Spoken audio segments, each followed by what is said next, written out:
Well, hello there. I hope you're doing well. And today, we're gonna embark yet on another journey full of chaos, mischief, and try-hardiness. Because today, we're gonna challenge our limits, both mentally, physically, and maybe even emotionally. Only time will tell. But today, we're gonna clear bow rewind new stages.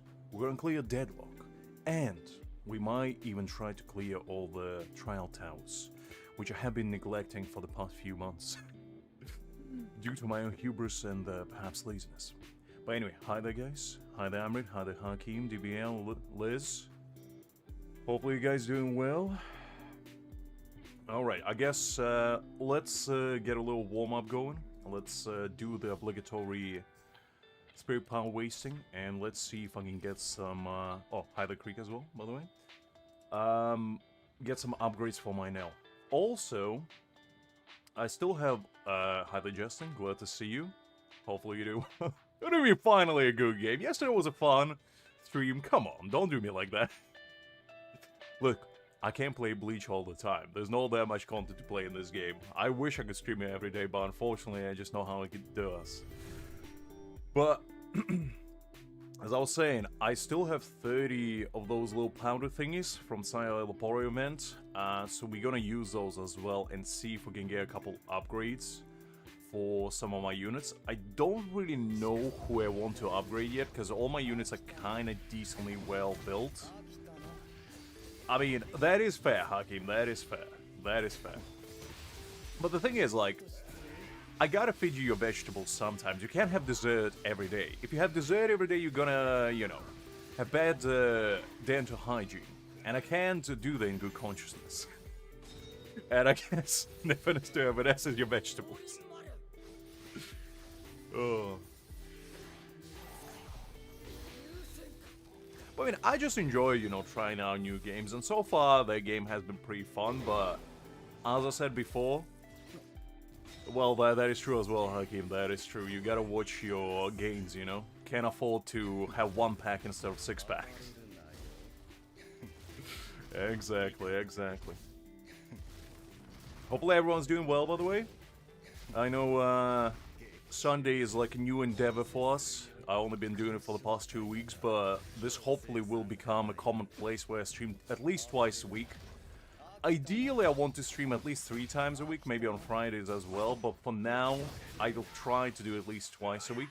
And also, just a little heads up, I've tried to finish editing like Szayelaporro pools. Unfortunately, didn't have the time to finish it, because I'm trying to make it really good, because the thing is, I'm not sure yet if I'm pulling for Grimjo, and I don't really care for Halibel that much, so in the foreseeable future, I might not make any videos for like pulls, because I'm not gonna pull anything. So I'm trying to make it, you know, a little bit special, shall we say. Pulling all the stops for it. But then again, I don't know, I might pull for Grimjo. I'm still on the fence about whether I want to go for limited Grimjo or if I want to settle down for like the free one. Because I'm gonna get Battle Pass anyway, so I don't really know what I'm doing with that yet. But we'll see, we'll see. I'll decide on Friday and make up my mind then. For now, I need to see how he feels for me. And then justify maybe gambling for him, but we'll see, we'll see. How are you guys feeling about like the limited Grimjo? Because I know that quite a few of you will be pulling for him regardless. But now that we know, I want to talk about it yesterday, but since we were playing different game, I didn't really want to go too deep into the topic. But like, how do you feel about the limited Grimjo? Are you gonna pull for him, or are you gonna wait for like maxing out the base one? Because you can get him maxed out even as a free-to-play, besides his weapon. But it will take 5 months, obviously, to do so. But I wanted to hear what you think about it.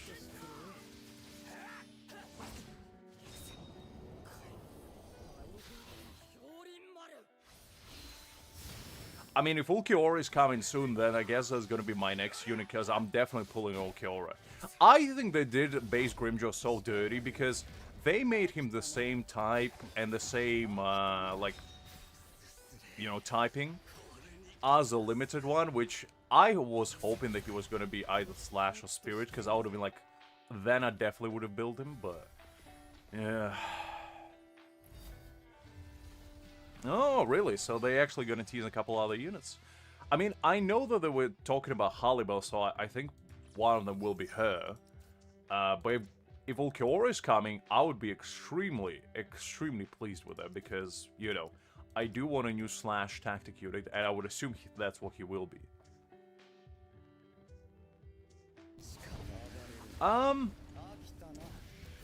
think unreleased, you know, like base form of Grimjoy is more aura farming than his Panthera form, because the man literally beat Ichigo with their hands in his pockets.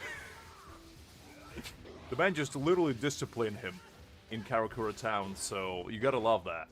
And in his Panthera form, he only fought once, so there is that.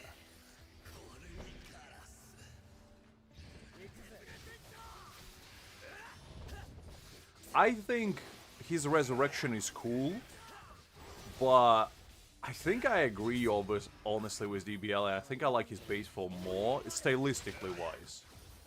But then again, like, you didn't really see his resurrection that much, unlike Ulquiorra's, so maybe that's why.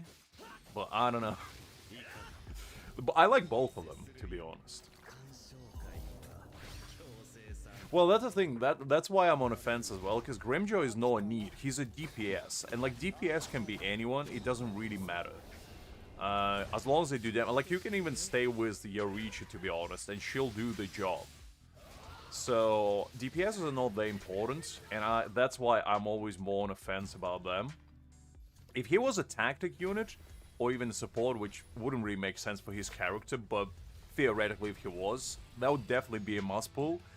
But since he's a DPS, it's like, the only DPS so far, at least in my personal opinion, that was like a must pull, and that was only because he aged like a fine wine, is Gin.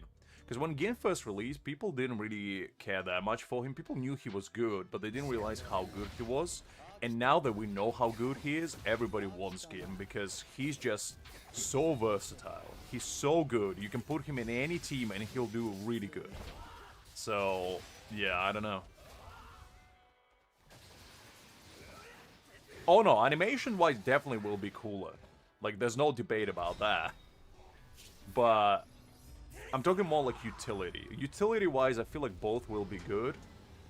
And it's just a question of, are you willing to wait extra time to get, like, full bang for your buck for the base one? Or do you want to, like, get a very powerful unit immediately and then maybe max out the free one in the future?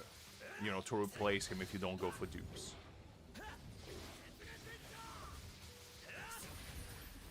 That's fair, Creek, that's fair. Well, the thing about Slash is that Kiyusuke carries it single-handedly. I think Ichigo is in a good spot right now. I think Ichigo is absolutely fine as he is. He doesn't do enough, but I think he's okay.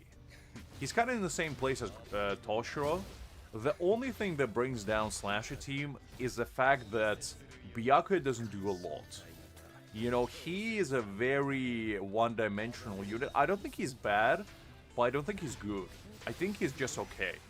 And that's kind of the problem, that in every single other typing, you just have that one unit that's really, really good. Like for Thrust, you know, you go your Gins, you go Mayuri, I mean Thrust is stacked, Mayuri, Nell, you know, almost every limited unit is good. Besides, we're not going to talk about, you know, the bald god, Mr. Ikaku himself, but Thrust is like extremely stacked. Spirit, you know, got Aizen, got Szayelaporro now. Even Toshiro is pretty good for what he is.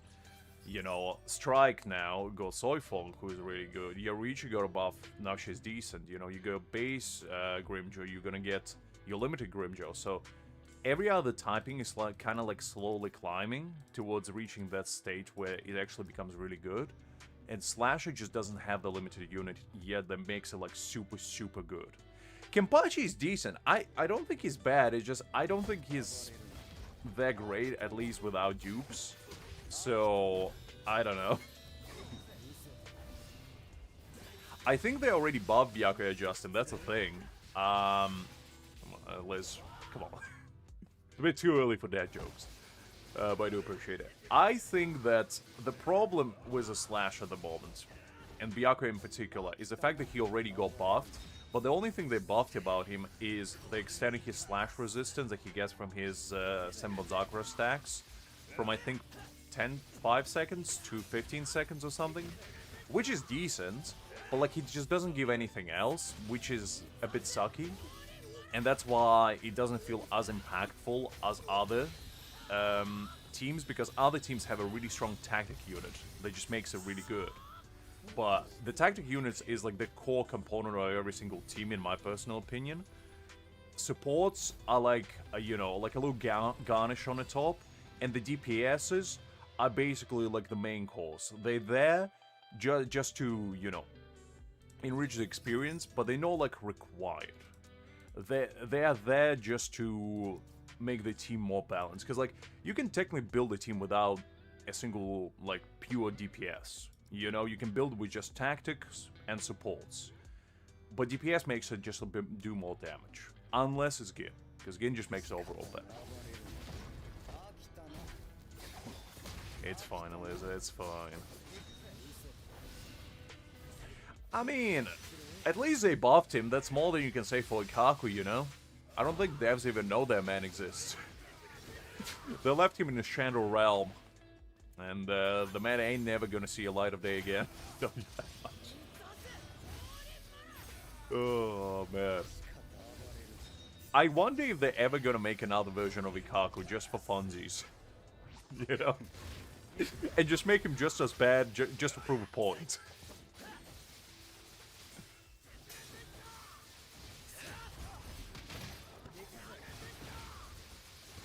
That's pretty good, DBL. They're both really good units. They're both DPSs, though. I would suggest going for the white Sakiria, I think her name is, the white-haired girl, because I think she's like the best buffer in the game, and she will probably complement both the units that you go. Look, Liz, I just have to. The man is right in front of us. What do you want me to do? Pretend he doesn't exist? Come on, I can't do that. He's a shining light of despair in our lives, and we have to respect him as such.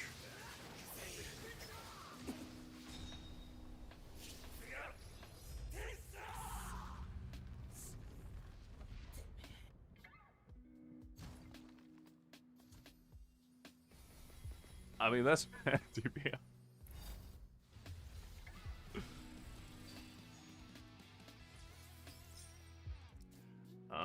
Let's see.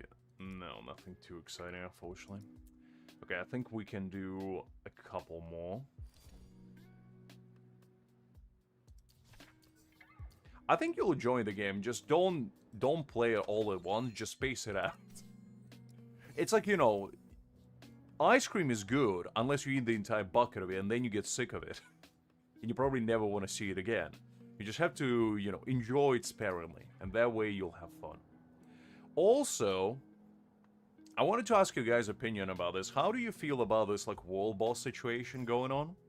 Because, I don't know about you, but personally, I have mixed feelings about it, because on one hand, I like it, because I think it's fun.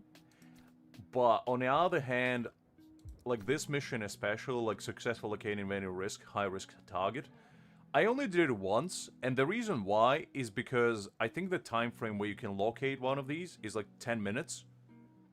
And I'm not logged in 24/7, so usually whenever I log in, they already like half HP, so I can't locate any of them. But I like this game, it's pretty fun. I enjoyed it. But the thing is, I don't really like the titles here is only for top 20, because it kind of limits it. I would much rather it to be top 100, because it makes it like too competitive. And also, why is only #1 guild gets a shiny title? Like, I don't like that. Because that just entices whale guilds to be even more try-hardy. But, I don't know. Well, funny you mentioned that, because the highest guy on my server is 50 billion. Now, you might think that he's a hyper whale. No, he's just a cheater. Because he's level 66 and he does 53 billion. And then there's this guy, a level 56 was 27 billion. Like, come on. The people don't even try to hide that they're cheating. Oh man, it's just so gross. Like, come on. It just makes it no fun. I mean, it makes it funny because, like, the whales are probably stressing their minds out because they want to, like, be the first, but they can't because, like, the cheaters just take the first place. Oh, it's funny in that regard, but also kind of sad. Yeah. But, yeah, I thought... Oh, actually, I completely forgot. This is a pretty exciting moment. Because this is... pivotal point in my Bleach Soul Resonance journey. Because right now, what you're gonna witness right before your very own eyes is my ascension towards having my very first, and maybe the last, shiny title in this game. Because I completed every single Mystic Badge twice, and now I'm a loud and proud owner of the animated title. And as such, I'm gonna put it right now. Oh, look at that. Oh, so good. Well, Hakim, I gotta be real. I don't know if they're ever gonna be generous enough, because they're treating these animated titles like a gosh dang fountain of youth. They're giving it once in a blue moon, and only if you reach top 3 on ranking events, so I gotta take what I can get. Now I feel good. Because I've been chasing one of those for as long as I can remember, and I couldn't muster the courage to even get one of them. So, the only chance I ever had to get it was the one event that we got, where you could get one if you reached top 10. But the thing is, because all the whales were so try-hardy, I only reached like top 20, and I just couldn't budge it even further. So, that was my one shot at one opportunity, and unfortunately I let it slip. And such is life. I mean, that's fair, Justin. That's fair. That's big brain thinking. Thanks, Liz. Appreciate it. Okay, Hakim, you gotta keep your top 3. At least one of us here needs to have an animated title outside of this event. To prove that we are indeed the apex of gamers. I mean, to be honest, DBL is just a cosmetic. I just did it because, you know, I like collecting these titles. I think it's fun. But I feel like as long as you go Gin Skin, just don't bother. Because you're not getting any resources out of it. And unless you enjoy playing the event, which I personally do, but I know a lot of people might not be like the biggest fans, I just think it's not worth your time, honestly. Because the rewards just don't justify the work you have to put in to get it. But... as I say, it is a fun event. I did enjoy it, and I kind of hope that they're gonna make it maybe like a permanent fixture with like rotating rewards, maybe, because that'll be kind of fun.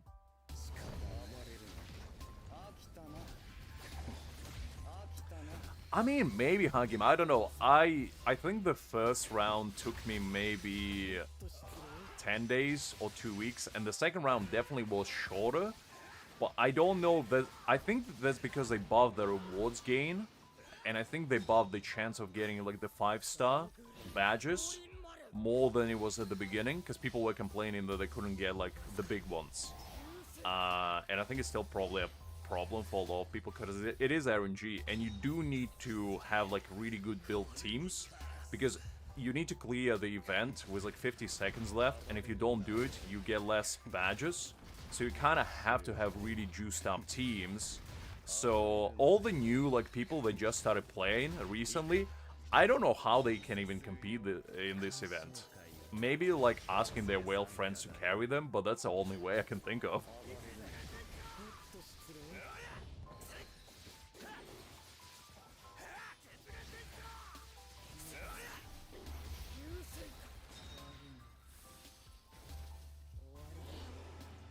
I mean, that's fair, DBL. I did ask some of our guildmates for, like, a couple badges here and there, because farming for their, like, last one is excruciating. But, you know, I feel like they should kind of do it the same way they do it for the what is it called, the bonds. So in a bonds, if you go to bond already, you can get another one, and I feel like that would be kind of, or at least like decrease the chances of getting a dupe, because I feel like that way at least people would be more likely to get it, you know. Because right now it is 100% RNG based, so unless you get really lucky, you can just not get it at all. And you kind of have to go to World Chat. Like, if I go to World Chat right now, you see there are a lot of people, like, just looking for badges. Like, literally the entire chat, even in our guild most likely. Yeah, you see? Like, everywhere people just looking for the one badge, or like a couple badges, because that's the only way you, realistically you can get your last few copies, because otherwise you're just kind of stuck. So in that regard, it is a bit unfortunate, but what can you do? Alright, let's see if we can get something better for this.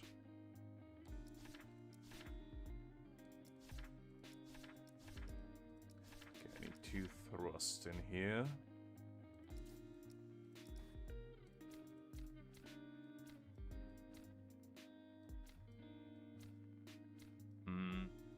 Can I get another thrust from somewhere?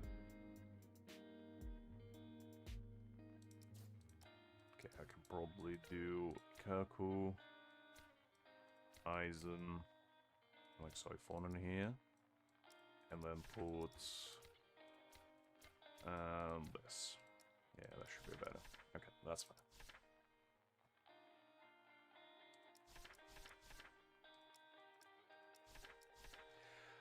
I mean, Liz, you gotta do what you gotta do. There's no shame in asking for badges. I mean, if the game gonna force you to pretty much begging for them, you gotta do what you gotta do.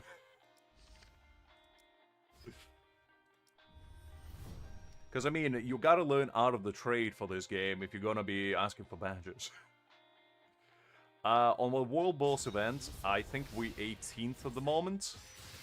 But I don't really, like, pester my people to, like, grind it, necessarily.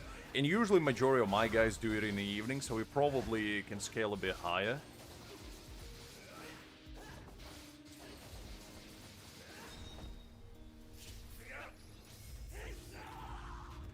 It's fine, Liz, it's fine. I'm sure people will help you out. Because majority of people probably already completed the event anyway, and most people have dupes as well, so it doesn't cause that anything to, like, just give a couple badges to people. I think my free-to-play actually haven't completed either yet, but I don't know if I'm gonna bother.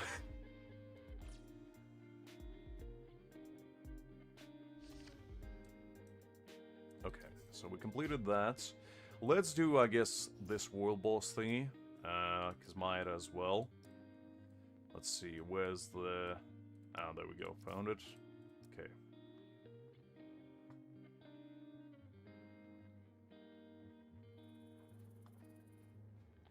Yeah, I don't see the hassle in there, like scamming people out of badges. It's like, this is ain't RuneScape, you know?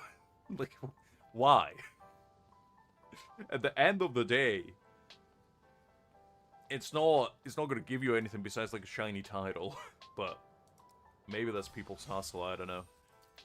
Okay, let's do our standard thrust team. So that's a skin. I think the skin is cool. You know, it's like Gin's captain form. I do like it. It's nothing like super amazing, but you know, it's our first SSR skin, and I'm pretty sure you're not gonna be able to get it anywhere else if you don't complete this event. So for exclusivity's sake, I think it is worthwhile getting it. It is a cheater, Hakim. I don't know what to tell you. 50. I saw the biggest whale in all of NA only doing 11 billion. You know? So, and that guy is legit. Because he's like in the top 1 guild and he has every single unit B6. So, if that guy can't even do that much, what are the chances of somebody like 10 levels below him doing even a fraction of that?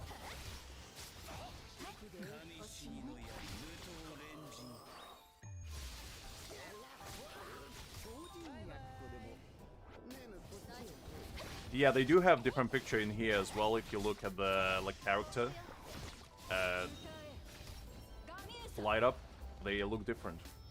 So yeah, that's another thing that you get, kinda.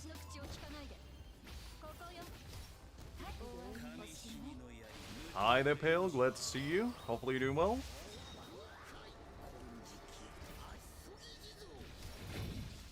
Yeah, I mean, unless you're like in an uber super whale guild, I don't think you're getting the shiny title. I mean, I'm fine with getting the top 21 because I'm not really that try-hardy. But you know, it is pretty sucky that you can only get if you're like an uber whale, basically.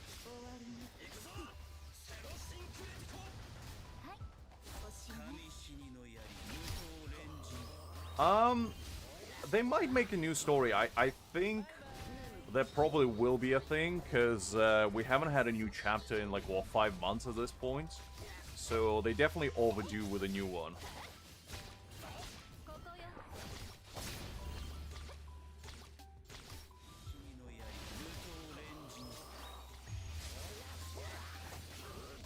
There we go.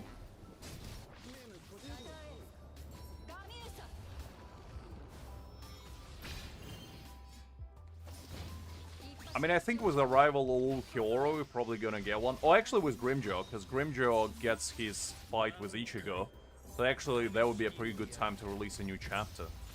And maybe we're gonna get, like, Kenny versus Noitora as well. Which I don't really know why they didn't do that one the last, like, when Kenpachi got released. Because that would have been a really good time to release it. At least in my opinion. But they didn't, so that's kind of weird.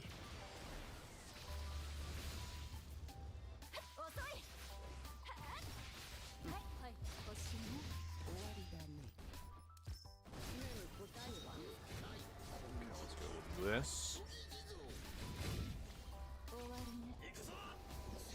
Doing relatively well on this. Not too much, but you know, decent damage.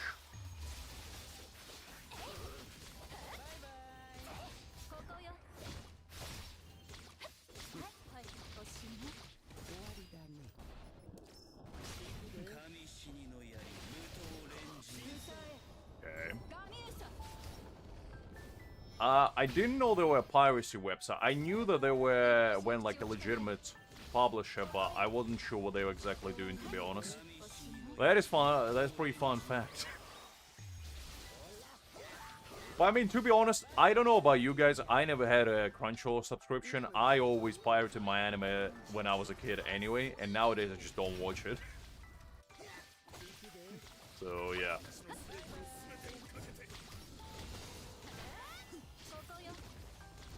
I mean, Pathera Grim is gonna be pretty exciting.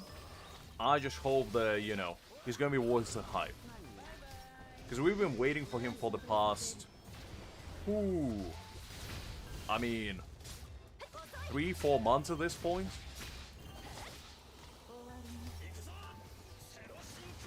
Exactly, Hakim. I mean, growing up in Eastern Europe, that's kind of what you had to do, because I just didn't have, well, any pocket money one, but also any access to, like, official channels, shall we say. So my only option was piracy websites, for better or for worse, you know? So I just had to do what I had to do.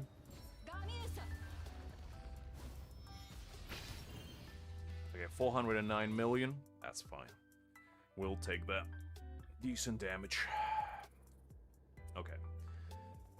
I don't really have, like, a solid third team yet, so I'll probably wait for, like, the slasher resistance. I do have Kaname and Rangiku, and I can probably slot in my Soifon in there, so I might do that. But I don't know, we'll see. German dubbed anime now, that's pretty exciting. Okay, let me see. Claim all of this stuff, and then I guess let's start. Let's probably do this just so I don't forget later, and then we'll jump into the Battle Rewind event. and see how we can do that. Probably should actually make it level 70. Let's see if anybody joins.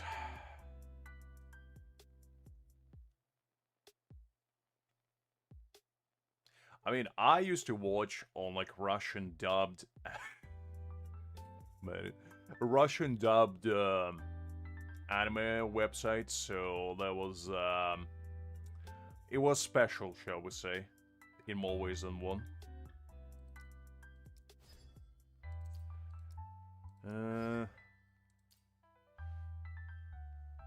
I guess it's fine. Let's do it. I don't really bother too much about like ranking high on this.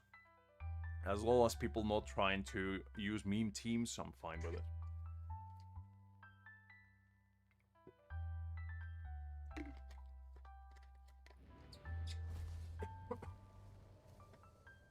Alright, let's see.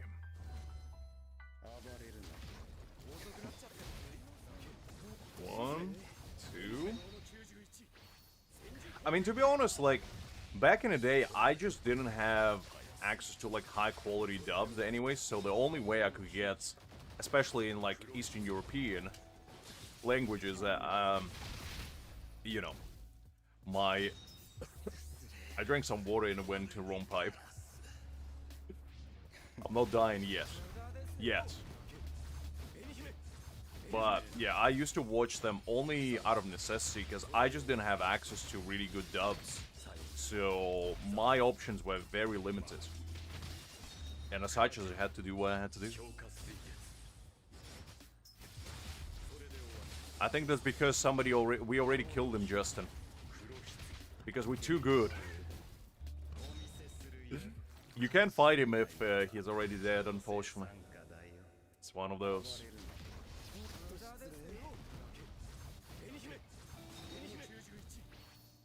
Oh, look, I am breezing this. I am breezing. It was just a bad idea to drink water right before the actual boss fight, because I rushed it. I rushed it. That's a moral lesson for everyone. Don't drink water and try and play games at the same time. Do one of those. And no both at the same time.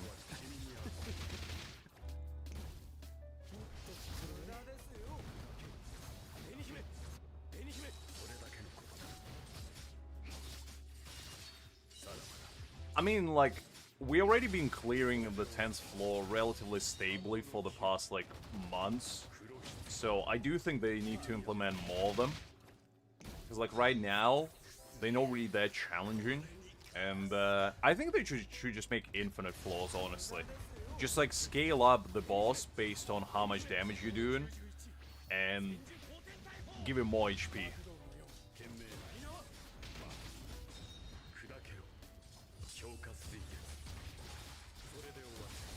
I think you are near the top, Justin. I think it was 3rd the last time I checked. Which I'm proud for you. You're doing really well. But... yeah, I mean... it is what it is. Don't worry, I know you're already doing your best, Justin. Oh, you son of a gun, Yami. How dare you?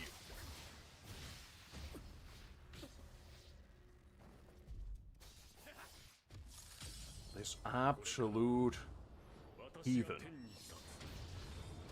He made me waste my ult. Ali, I hate you so much, Yami. I hate when he does his jumping BS. It ruined my rotation. Oof.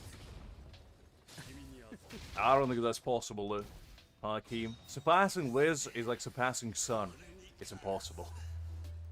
Some peaks are too great to be climbed. Can you stop jumping, Yummy? Golly.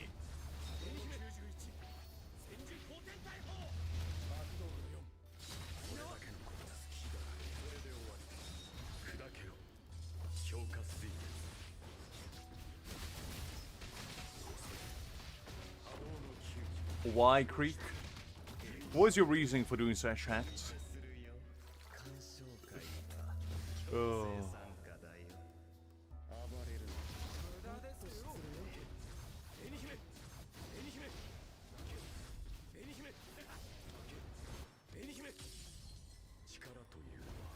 It's alright, Liz. We all have our strengths and weaknesses. It's all about realizing them.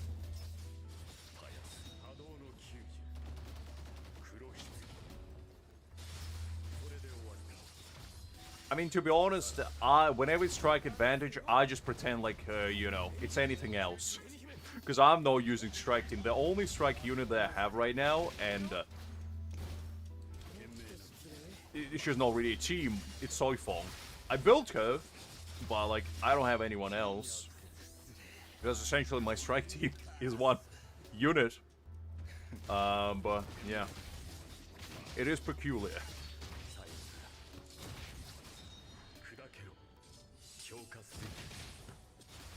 Exactly, that's a capitalist mentality, Liz. I like that. No such thing as too much money. You're always gonna have more.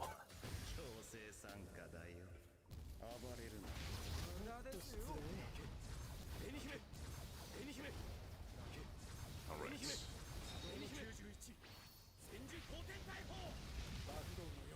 Oh, he got his dumb shield. This absolute son of a gun. Okay, there we go.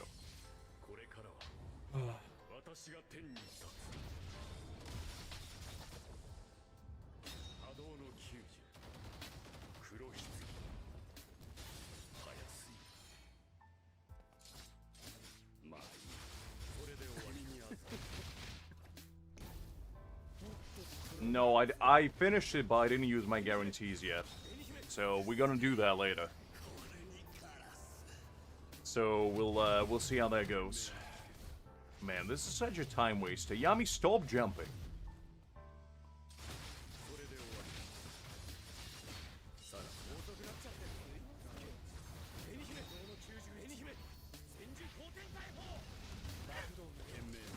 I mean, I guess fair, Liz.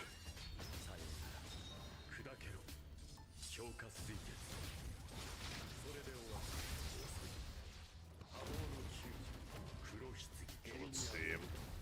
Go on this. And then let's go with this one.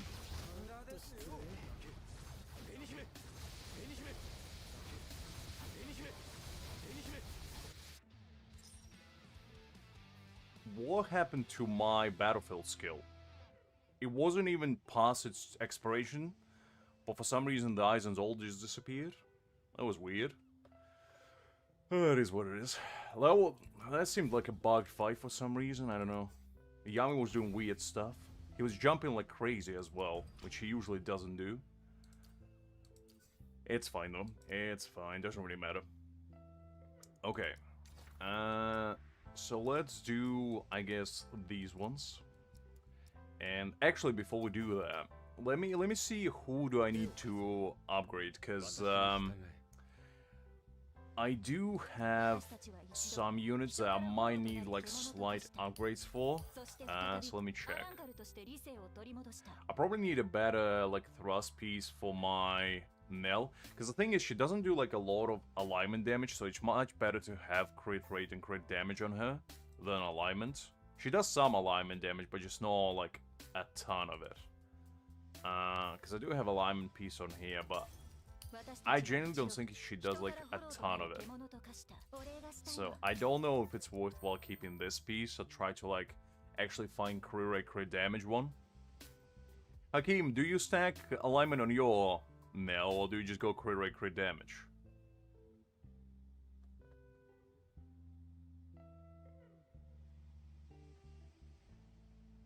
I'm gonna be honest with you, Pale, I didn't realize it until right now. I always saw it say alignment and no ailment. You know what? I'm gonna keep calling alignment just because I go used to it. You see, reading is not mandatory to play gacha games. And I'm the clear proof of that. Because I never read. Let's see, who else? I might need a better piece for this one, because well, actually I got all ultimate charge rate on it, and it kind of balances this one out.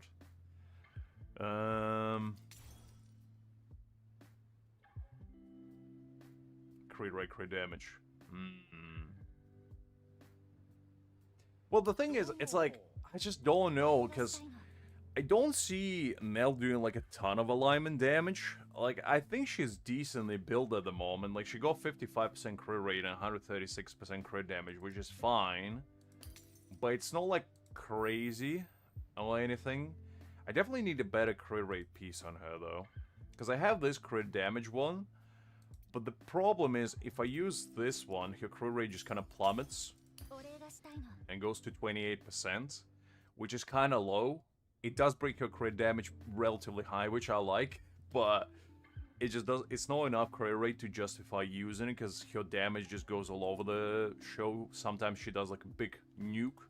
And sometimes she doesn't do anything. So I think crit rate is just better on her. At least with the build I going right now.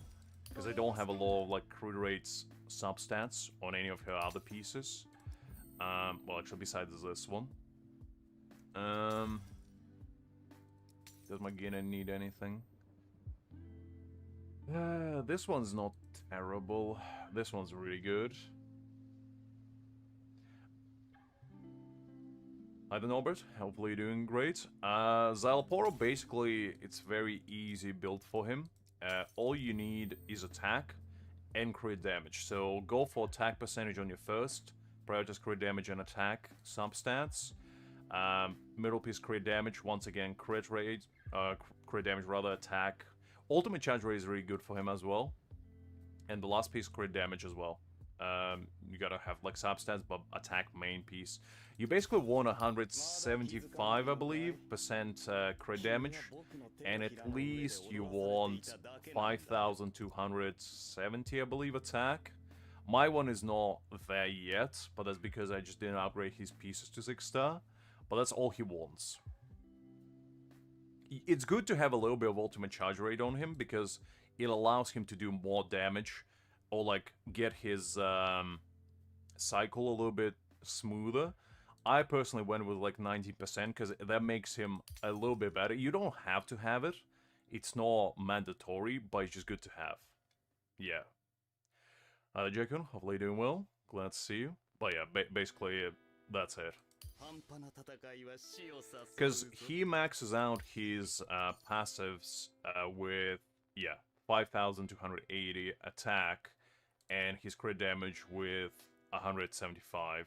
So you basically get 4 stacks on each, and it's 500 here and 25 crit damage. So as long as you have that, pretty much, he's like one of the most straightforward characters to build. Kind of like Kisuke, where you only want crit damage on him and a little bit ultimate recharge rate. But pretty much one-to-one build. You just want attack as well.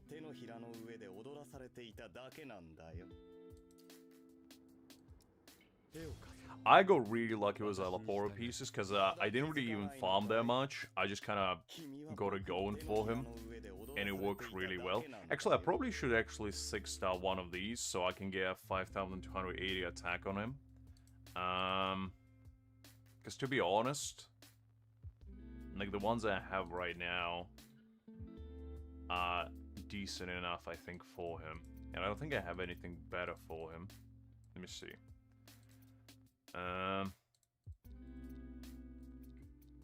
Any better attack pieces I got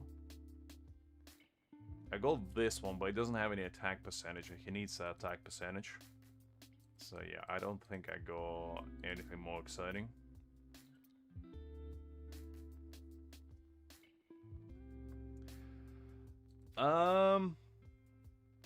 That's not a bad idea, because to be honest, this one is really good. Like, the middle one is actually pretty decent as well. I think all 3 of them are, like... Because the middle one, like, it didn't roll, like, super well, but to be fair, ultimate charge rate is good.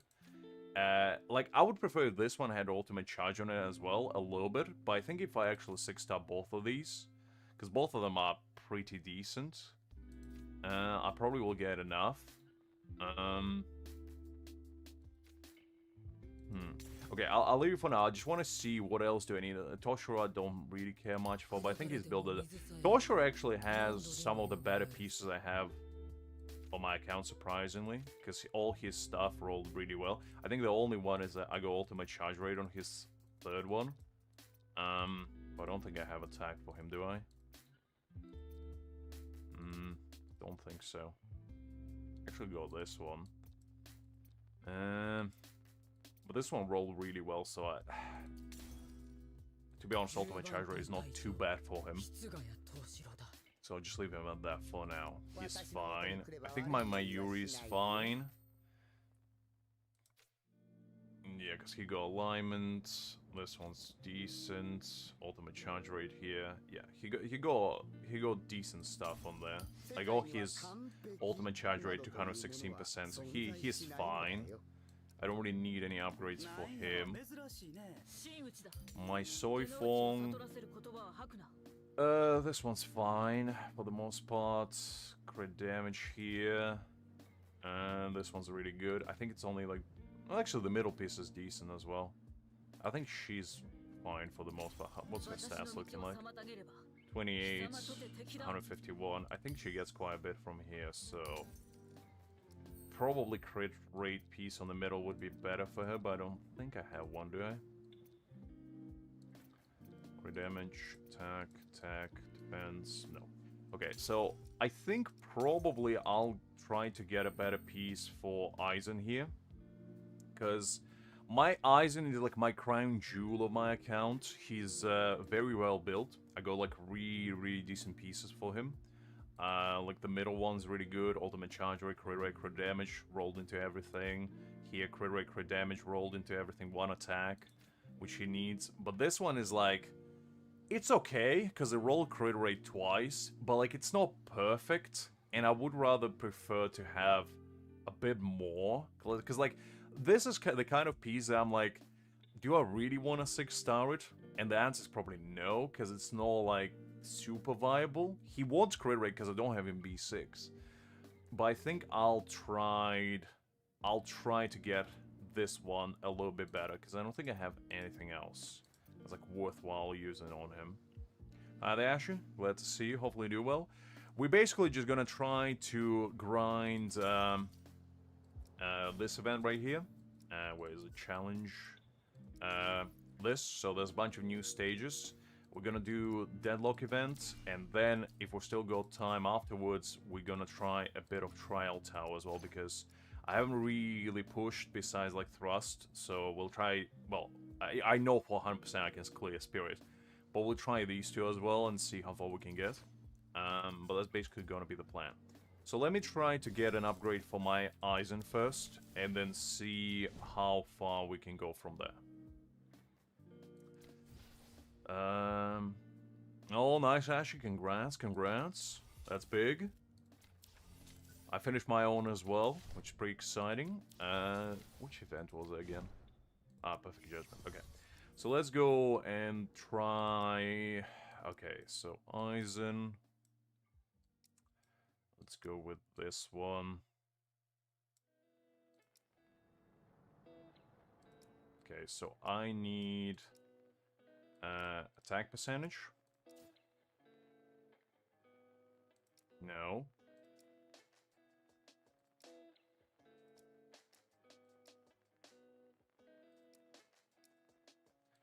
I need attack percentage. I need crit rate. And I need...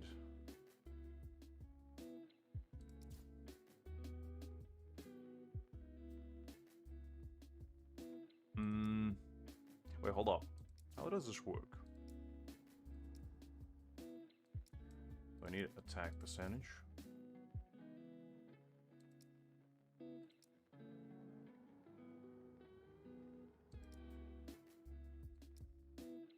Oh, is this basically just like...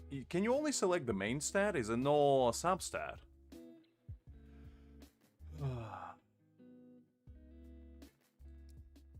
I thought you can select the base stat as well, but is it only the basic one?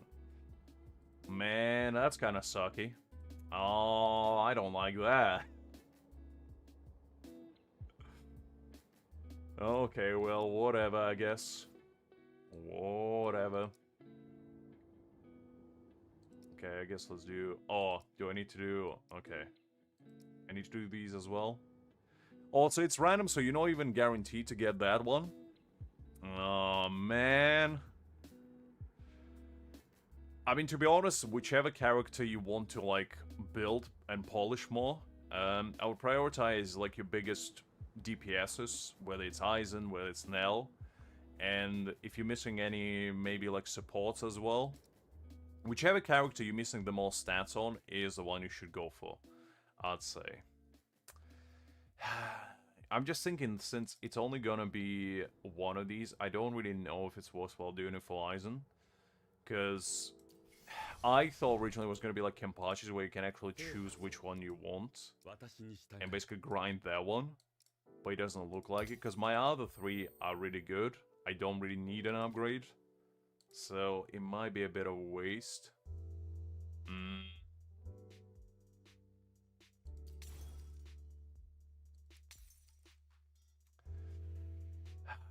Man, should I try to get more upgrade for... You know what? Let's try to get upgrades for my Nell, because my Nell could use an upgrade. I think my Nell is less built than my Aizen, so she would benefit way more from this event if I can get some decent stuff for her. I think that would be a smart idea of going about it, because originally I thought it was going to be like Kenny's, where you can select whatever you want, and then kind of going from there.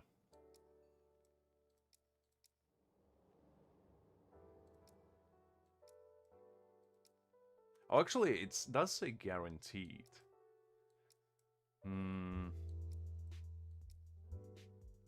Okay, let me try one time just to see how it works, because it does say guarantee, so maybe...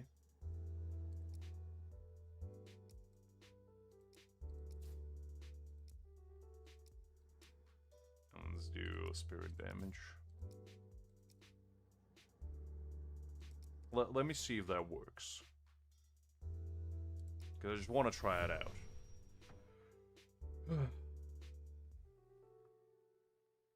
No, I know, but I want to see if it's actually guaranteed the one that you select. And if it's only, like, the character that you want, which is going to be Aizen. Or if it can be, like, any of them.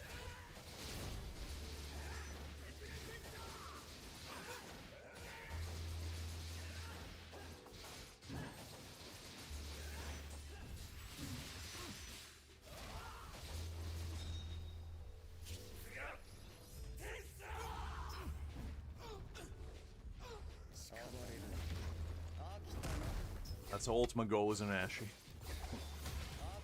I mean, I still don't know if I'm pulling for, like, Resurrection Grimjo. So if I don't, I wish you all guys the best of luck, and probably next week I'm going to be building the base one if I don't. But if I do, I'm going to be pulling right along all of you.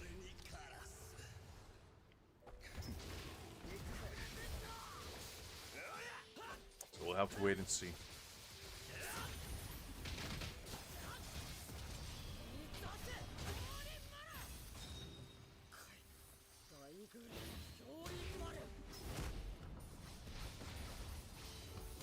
Does it take a while?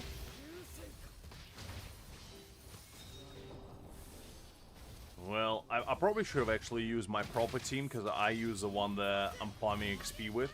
I almost maxed out all my units to level 100, surprisingly. I didn't even realize I was running this team. The only reason why I used is, as I said, I was farming experience with them. Because almost every single other of my units is level 100 already. But I'll use a proper one after this.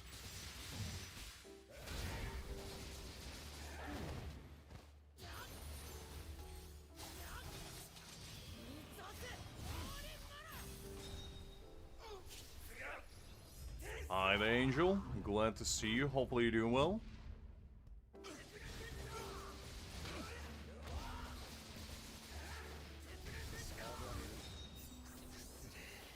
Nice, actually nice. Liz, don't give the man the false prophecy. Come on.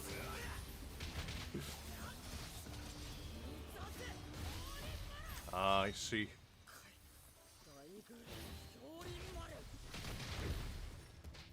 That's how the gacha hole has been affecting you lately, Angel. You just gone back and never been the same since. Sorry to hear that, Angel.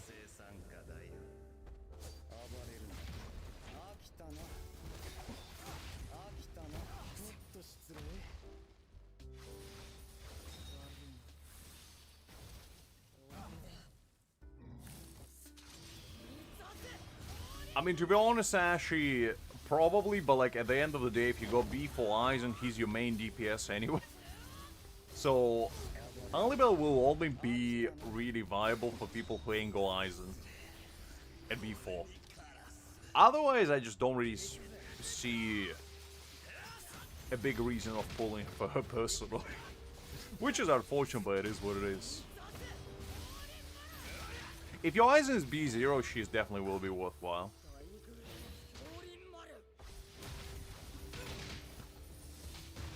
Hakim is trying to get some funky numbers out of Liz. Oh, man.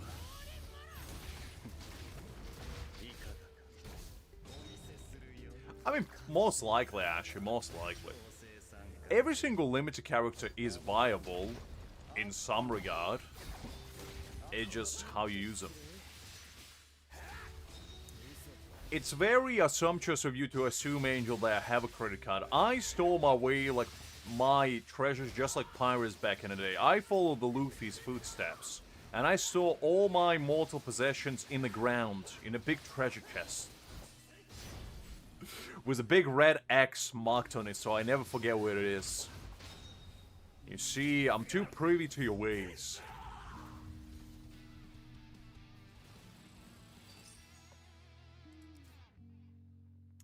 Okay, so I do get actually the one that I want, so that is fine then. Okay, so it's attack. It's not what we want.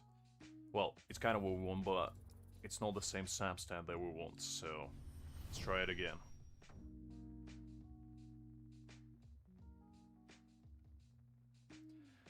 You see, Angel, better luck next time. I'm like Goldie Roger. I can tell you where it is. It's on the Grand Line. And if you find it, it's yours.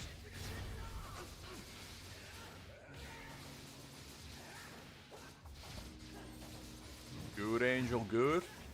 Got a pretty fun for... Well, actually, if I were you, I would wait until Wednesday and just re-roll for Hattori. Since you're so fascinated by her. Because, to be honest, that just sounds like a smart idea for you personally, I'd say.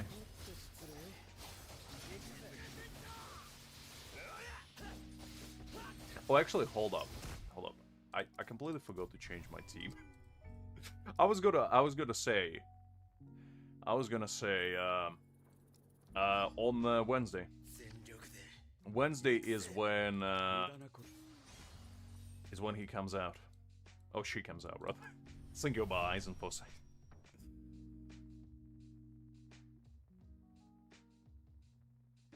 No. I was gonna change the team. I just forgot. I just forgot. Yeah, that's pretty good, actually. That's pretty good. You're doing better than Liz, at least. Liz is like at 67 Jades right now. So, you know, she's living the large and in charge kind of lifestyle.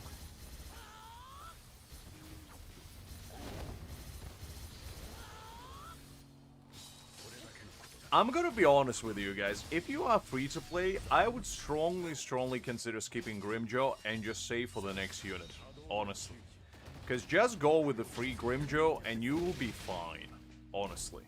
Because limited Grimjaw is gonna be, like, a luxury unit, you know? It's kinda like, when you go shopping for clothing, you don't have to go and buy, like, Chanel. You can, but you can shop in somewhere like Next, you know? It's not going to be as good, but, you know, it's going to be good enough. Kind of the same principle.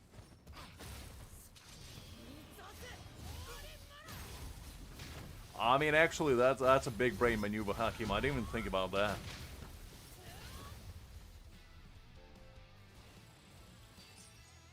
That's absolutely fair, actually. That's absolutely fair. I mean, at the end of the day, summon for characters that you like. That's the best way of going about it. I'm just talking from perspective of, like, if you want to be a little bit more of a try-hard individual, which I don't think you should, unless you enjoy that kind of stuff. But if you are, I just personally recommend going for, like, the free one, because you can get his boundaries eventually in, like, 4 months and max him out, and he'll be fine enough for you.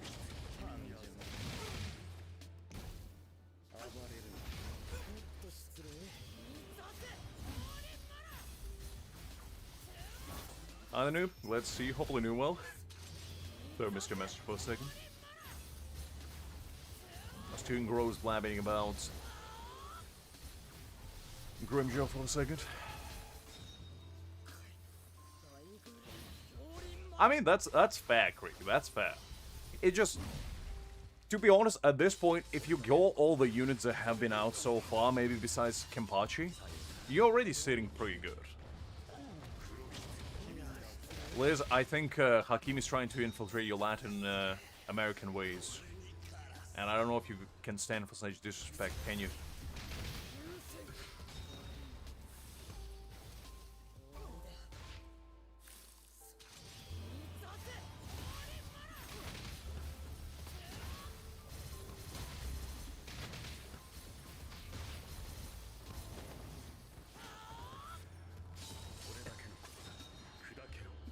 Maybe this is like my non-free-to-play mentality on this account, but I never actually ran out of coins. I have, I believe, 12 million. And I have almost every single unit maxed out that's limited character.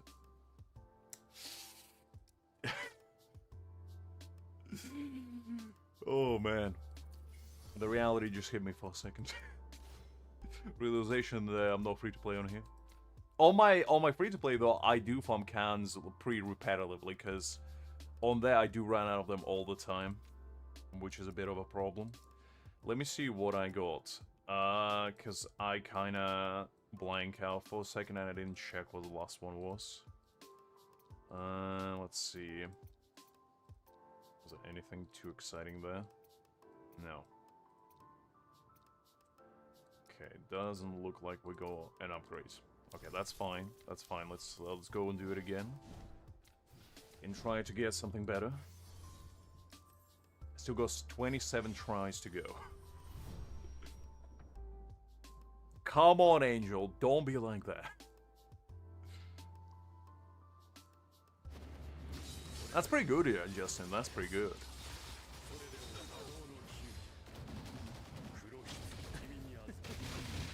I'm not that big of a whale, actually. I only buy Battle Pass and the monthly card. And a couple of those, like, funky packs where you get, like, animated avatar. That's the only other thing I get. So, I'm not even, like, a dolphin, really. I'm a mackerel at best. And I do have a free-to-play account, so, you know, I do balance it out. Plus, I don't have a single B6 unit, okay? So, I haven't officially entered the whale territory. If you have a B6 unit, I feel like that's the entry point towards Whale Town. If you don't have a single B6 unit, I think you can technically classify yourself as a low spender. Technically. Even if you have every single unit B5, you technically can still classify yourself as a low spender. Oh. I mean, that's pretty smart, Justin, pretty smart. Nope, he's not. He's B4. I didn't go for B6 for multitude of reasons. Reason number one, because I already got a pretty decent build going with his crit rate. So I don't need, like, another dupe and then need to swap to his, like, crit damage build, which I don't have. So I just didn't bother. And also, another thing is, like, I just don't think his B6 is necessary, personally. Like, it's good, don't get me wrong, but, like, you gotta realize the B6 for Aizen is basically 2 extra units. And in the future, there's bound to be a unit stronger than him. So, my plan, personally, is I'm gonna save for B6 Anniversary unit, because I have a sneaky suspicion the Anniversary unit is gonna be absolutely broken. And I'd much rather be able to, like, get B6 units without spending anything than, you know, get Aizen B6 now and then be broke for a while. And also, I just like to have a contingency plan in case there's, like, Ulquiorra gonna come out or something, and I have enough resources to summon him as well.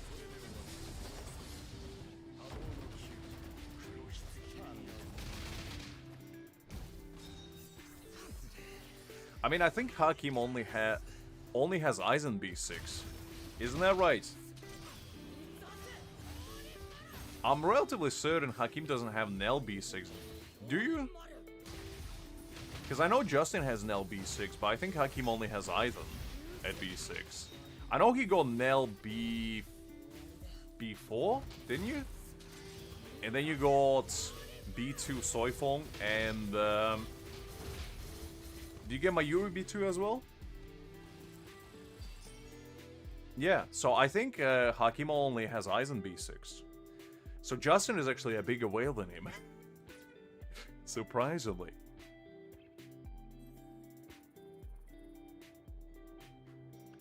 I mean, depends what typing she is, Ashy.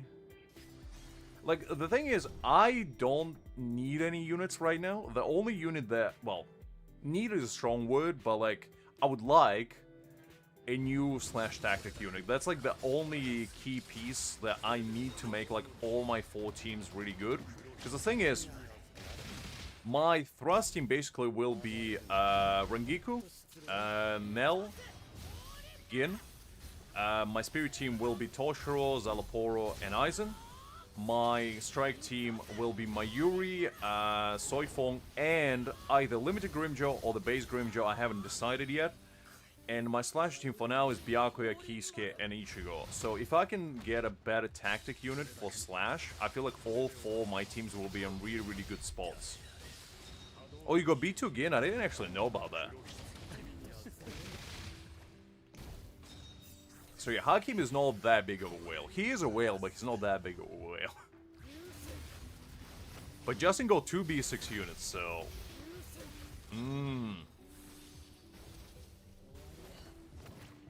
That would be pretty exciting. I hope it's Ulquiorra, because they've been teasing Ulquiorra for like a while. And I hope what they will do is they'll release base Ulquiorra, and then on anniversary they release Segura Tampado Ulquiorra together with Basta Lord Ichigo. Because I feel like that would be like the coolest thing ever, a little bit like dark versus light action.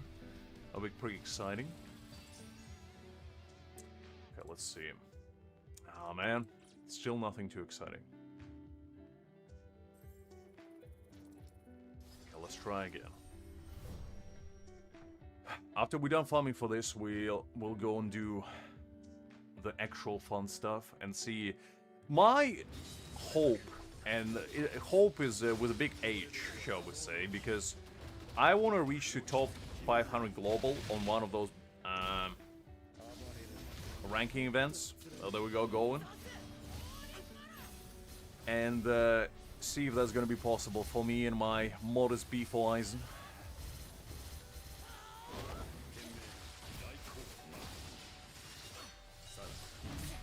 I mean, Shunsu is a pretty cool character as well. I like Shunsu a lot. But as I said, like at this point, I'm at a stage in a game where I don't have to summon for anyone. So unless I like a character, I probably will skip, because I'm gonna try to play from now on like boundaries game. And what I mean by that is I'll try to get units at like their optimal boundaries, whether it's like B2, B4, B6, and go on from there. Because at the end game, I feel like boundaries becoming more and more important than just having like a really, really strong team. Because one B6 unit can carry your entire team, really. Like B6 Aizen can carry your entire spirit team, you know, and B6 Nell can do the same. So...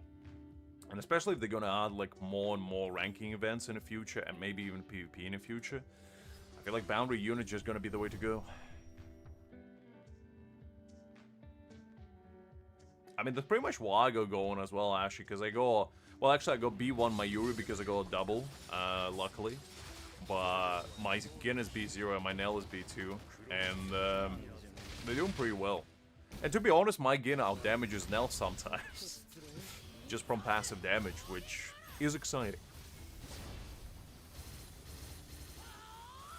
I mean, that's not a bad idea, DBL. Like, I would say if you are limited on Jades at the moment, and you don't have, like, a lot of them, I wouldn't suggest jumping the gun and, like, summoning for Grim just straight away, because if the next unit that's gonna come out is, like, super hype, and you would much rather have them, you have a backup plan in the form of base Grimmjow that you can always fall back on and be like, okay, even if I skip Grimmjow, I still have a solid strike DPS that I can rely on to carry me in the future While if somebody like Ulquiorra comes out and you're like, well, man, if I don't get Ulquiorra right now, I'm gonna be stuck with like Byakuya for the next 5-6 months until the next Slash tactic unit comes out, if they will. And, you know, that's not gonna be ideal, probably.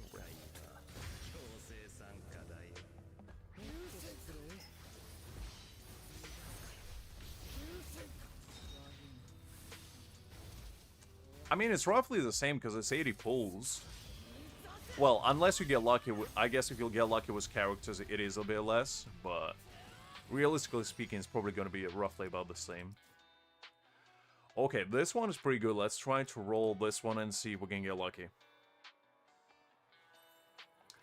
I tried him a little bit. I haven't really played with him a lot. The main reason why I really wanna... Well, I'm really considering trying him is because of this one. Like, this boundary is just so broken, in my personal opinion, that I just feel like it's just gonna make him so good. And the problem is, nobody has it right now, so nobody can try it. But you gotta realize that Aizen B4 is 50%, and it's already made him the best DPS in the game. Nobody in the game can do as much damage as Aizen. Like, not even close. And the main reason is because the higher the difficulty in this game, the more defense enemies have. However, what Aizen does, he basically slashes defense in half. So no matter how high the defense is, he bypasses half of it. It could be like 1 billion defense, and he just bypasses like 500 million straight away, no matter what. And this is 60%, so this is 10% higher. And I just think it's gonna make him very good. But, as I said, until I actually get my hands on that, I don't have a way to say how broken it will be. But if it's gonna be on the same level as Aizen's, I think it will be really good. I don't know. Alright, let me try and see if I can roll that one that we just go. Attack percentage. There we go. Okay. 3 decent SAM stats. HP always, you know, you never want to see it, but... Whew, okay, I would like more crit rate than I would like crit damage on this, because crit rate is more important for me right now to make it 100%, but I'll take crit damage. If that's in a card. Oh, well, attack is fine. Attack is fine. If I can get crit rate, crit damage on the other two, that would be decent. Oh, man. 2 attack? Yeah, no. No. I mean, attack is good, but it's... He needs more crit rate, crit damage. I'll try to get another one. Because, like, attack is not bad. It's okay. But... Attack is just not as important for him. Oh, man, it was such a good piece as well. It's alright, Liz. It's alright. It's all part of the game. You win some, you lose some. And I just lose more than enough.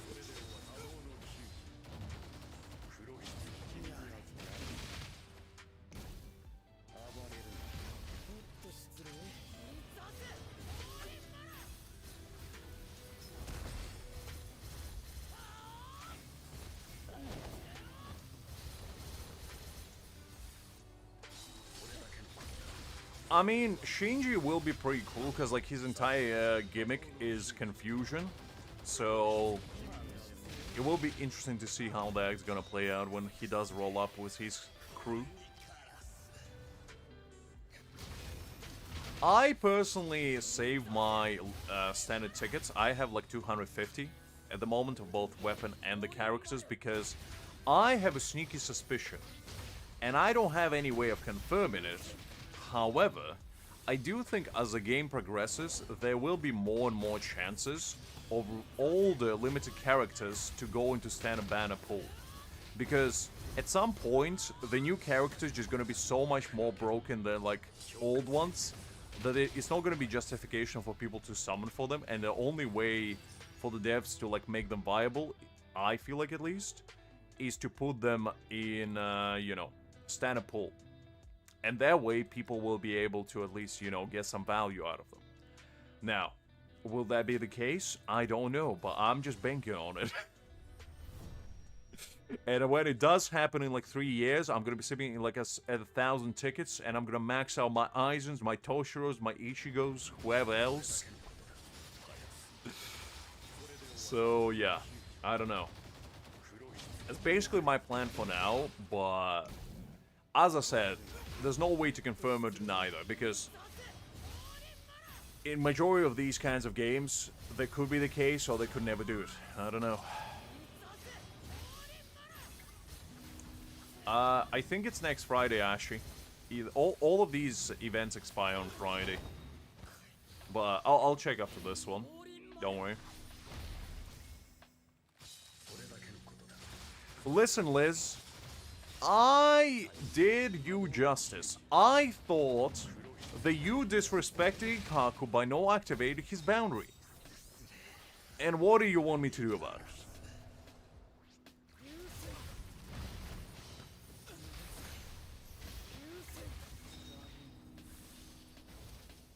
And to be honest, I just did it out of reflex. I didn't mean to do it at first, but then I realized I did it, so, you know.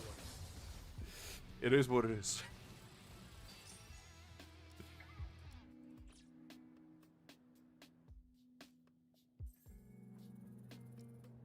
Okay, let's go with this one.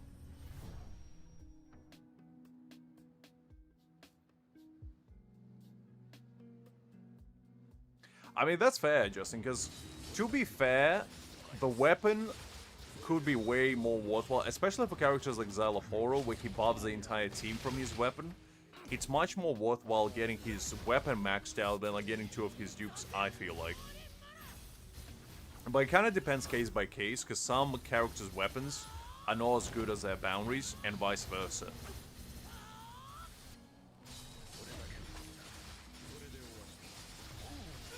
Look, Liz. First of all, you didn't say that you got a dupe of Ikaku. And second of all, when I saw the shiny bald head, I just couldn't help myself but activating it. Oh, man. No, I know. But I activated mine because I'm a true believer that if universe gives you, you know, a bad hand, you just have to accept it. It's kind of like if you play Genshin and you go like 6 Chi-Chis, you just have to activate and get her to C6 because that's just universe telling you to go screw yourself. And that is okay. That is okay.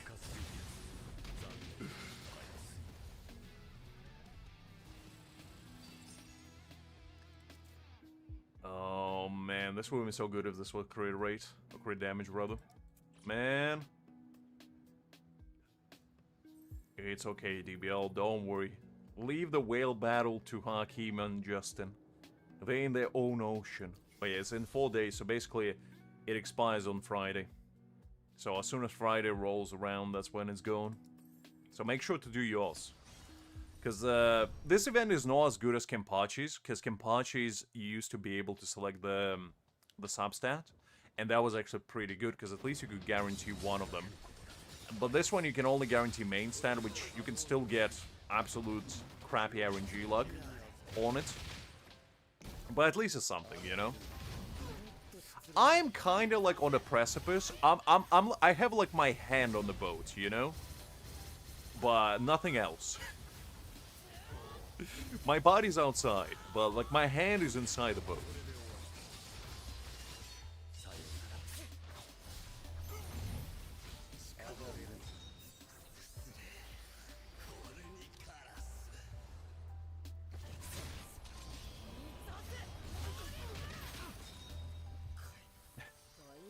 Exactly, Justin, exactly. I mean, to be honest, Justin and Hakim are like the base entry whales. They're not even in a deep ocean. They're like barely shallow waters in this game.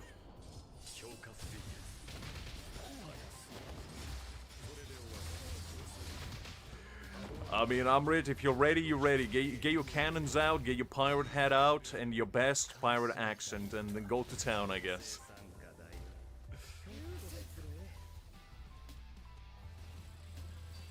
Alright, what do we have?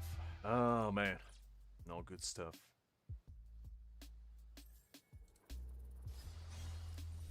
Let's try again. That's the kind of attitude I like, Liz. Ooh, guys, you gotta be ready, because as soon as Dragon Ball gets mentioned, Angel just pops out his little head like a gopher. Oh.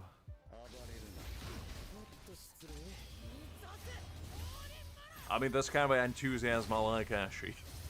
Think big. The bigger the better.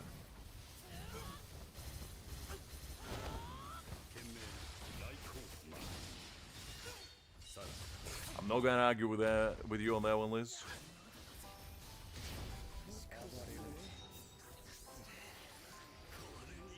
Oh, do you know, Angel? Well, that's a new one. I mean, you know, you are growing both, like, spiritually, emotionally, and, you know, maybe even physically, I don't know.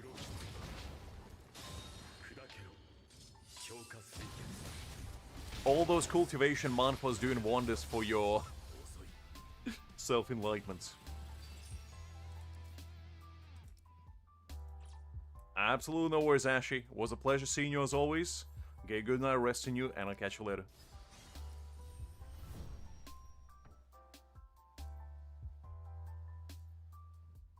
I never played any Dragon Ball game, but I know that like those Dragon Ball games are, first of all, super grindy, second of all, extremely pay to win, and third of all, the rates on those games. Ooh, golly. If you think Genshin rates are bad, play one of the Dragon Ball games, they're gonna bring you back to reality. Or snap you right back, rather.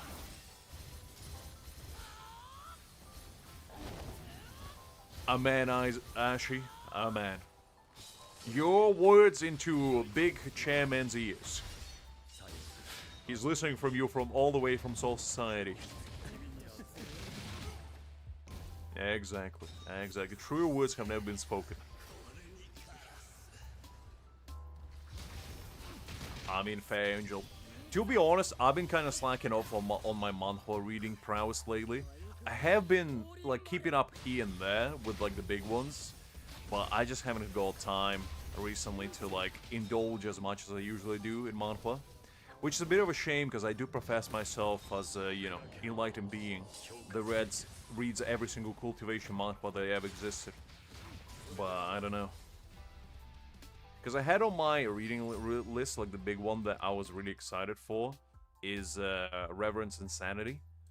They made a remake for, and I just didn't have time to check it out. Because I was really excited for that one, because that was, like, a really cool novel, and also really cool manhwa. But I just didn't have time for it.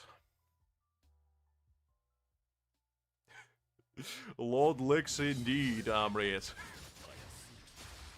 Mr. Licks is a deity unlike any. Isn't that right, Liz?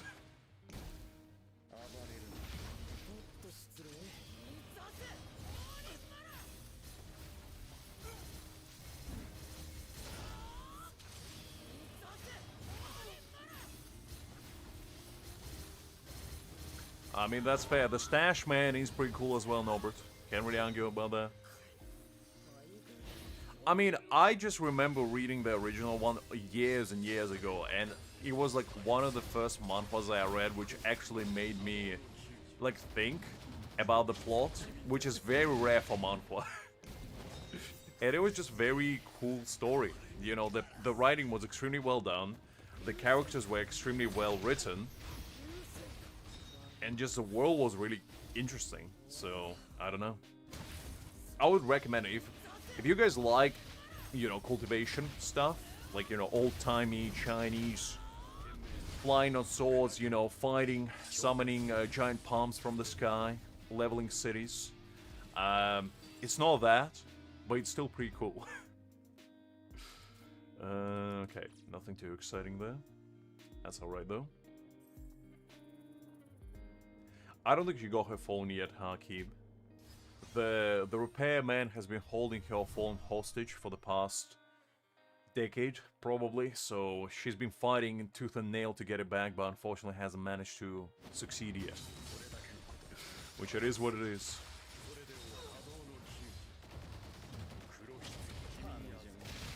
I mean, to be honest, DBL, just do it for the characters that you have, like, less well built. Like, for example, I do it for my Aizen because I just want to have, like, a perfect build on him. Because right now, I don't have a single character that I can say I have, like, a perfect build on. And if there's one character that deserves a perfect build on my account, it's definitely Mr. Aizen. So... And it's also because I have already, like, really good 2 other pieces on him, and the third one is, like, the only one that I'm missing. So, I'd say if you have, like, a character, and you're not happy with one of the pieces, this is a pretty good event to, like, maximize your efficiency of farming for that piece. Because with other units, if you have, like, 2 or even 3 pieces that are not that good, you can justify farming for them through, like, normal, you know, battles. Because you can at least get chances of getting multiple pieces. But with an event like this, where you only need 1, I think that's probably a better, like, just investment.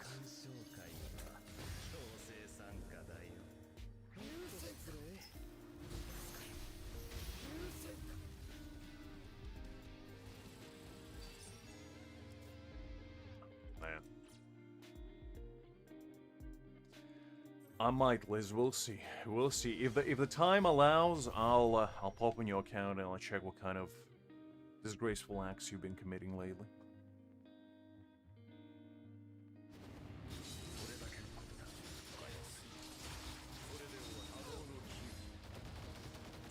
I mean, that is fair, Hakim. That is fair. I just personally think they should implement these kinds of events as permanent, to be honest. Just keep resetting them, like, weekly, you know? Because farming stamps is, like, the most... not really excruciating, but, like, the most RNG-heavy thing in this game. And especially if you're, like, trying to get, like, the one piece that you're looking for, and you just can't get, like, super good one, it just sucks, you know? So having, like... even if you can only select base stat, like in this event, it's still more than what we have right now, which is all random, because at least then you can be like, okay, I have at least like 10 chances a week to get like an upgrade. And if I don't get it, it is what it is, but like, I can come back next week and kind of try again. But right now we don't have anything like that, which is a little bit sucky.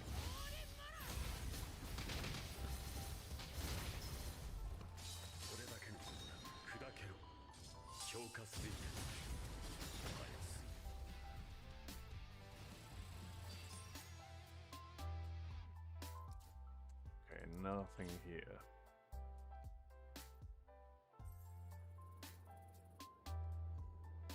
Well, no, but like, the thing is, it wouldn't really make that huge of a difference, Hakim, because like, at the end of the day, you're still only getting the main stat that you want, but like, the sub-stats can still be screwed over on. Because even, let's say, you get like attack piece that you're looking for, and this third piece like I do right now. You can do 100 runs and still not get what you want. It's still RNG, it's just not as heavy RNG. So, I think that would be a reasonable little alteration. It wouldn't be too much, at least.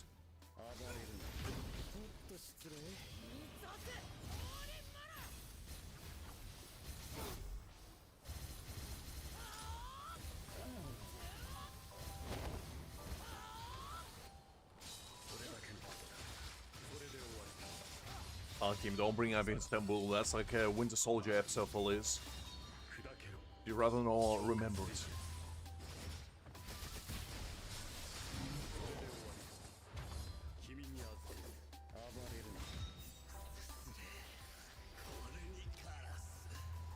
I mean, individual star rerolls would be nice as well, but like, I just want something to justify, you know, farming a little, make it farming a little bit easier. No, that is extremely difficult right now, but the RNG forward nature of it all, you know, makes it so you can spend as much stamina as you want and still not get an upgrade.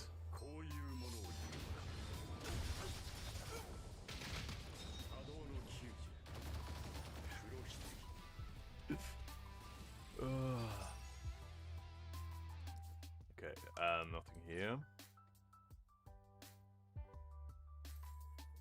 I mean, that would be kind of nice as well, DBL, because I don't know about you guys, but I have a bunch of pieces that, like, have perfect substats, and I mean picture-perfect substats.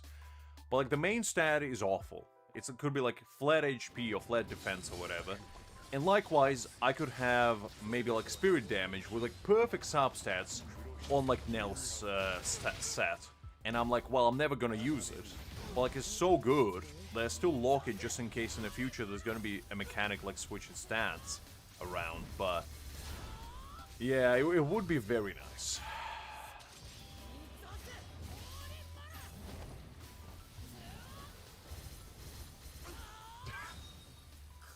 DBL, Liz is grinding, okay? The woman never lost in her life. She only knows the view from the top, and nothing else.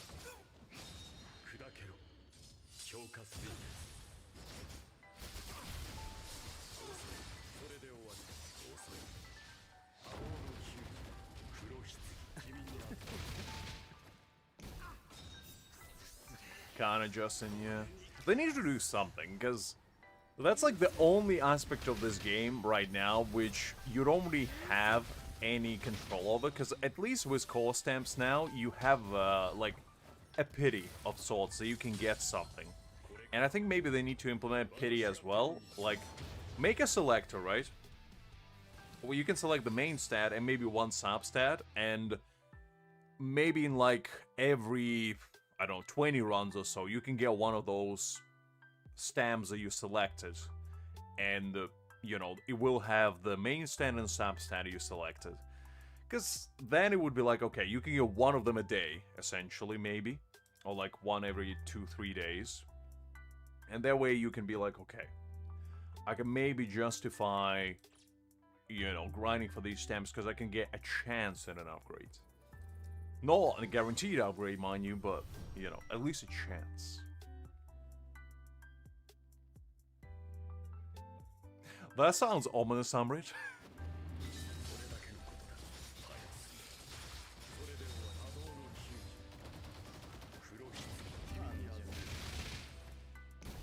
I mean, fair enough, DBL. Fair enough.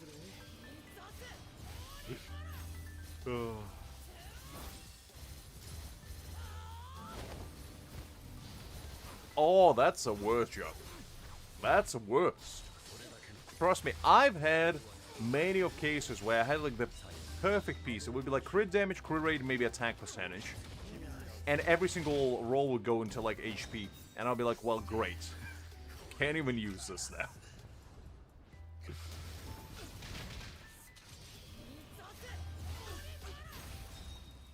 That's why whenever you get a piece with like 4 really good substats, that's like the money ticket, because it doesn't matter what you roll into, at the bare minimum, it will be useful.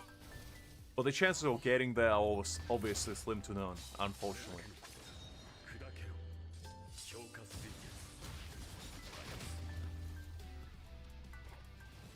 Since when does Liz have a wife? What kind of development is this? That's kind of plot twist M. Shyamalan would write. I mean, I know I kept joking that Liz has a harem of her own, but maybe it is real. Liz, how many wives you got? Liz is living truly the protagonist lifestyle without even getting isekai.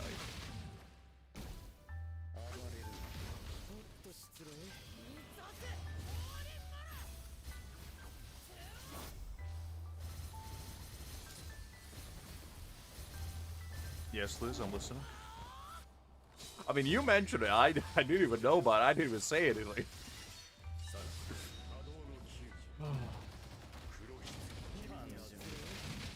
Look, Liz, ain't no shame in having a wife. Like, I wasn't judging. I was just genuinely curious. That's all.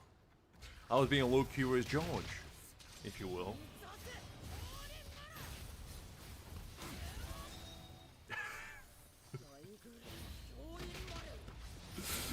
I mean, at this point, Liz can write her very own, like, story, you know, a little light novel, if you will.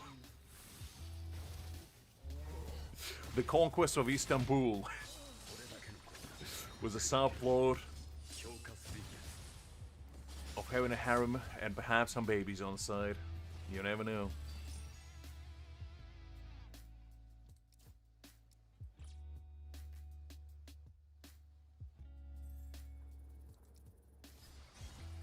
I mean, that's fair, DBL, that's fair. No need to settle down when you have all the, you know, romantic interest in the world at your fingertips. That's just the way Liz rolls.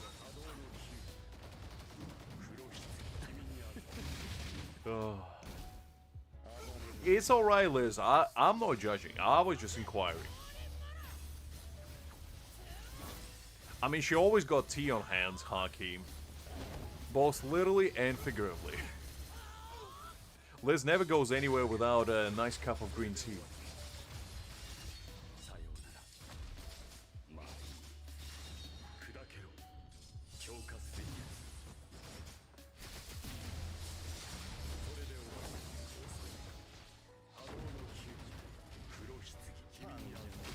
Well, you see, point proven, Liz.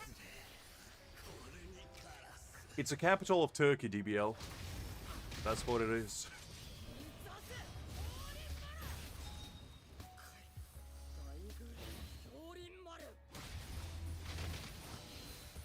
There was basically a stream once upon a time. I don't remember when or I don't remember how. But basically Liz had a fit of autocorrect shenanigans, shall we say. And her autocorrect just kept saying the most random things ever. And one time she mentioned Istanbul, in another instance she mentioned babies. And we just filled in the gaps in a chat. And the whole arc unfolded of Liz's conquest of Istanbul and its residents, shall we say. That was basically the reason behind it. And now Hakim and Creek never let her forget it. It's basically a sub-hidden story, a little Easter egg, if you will.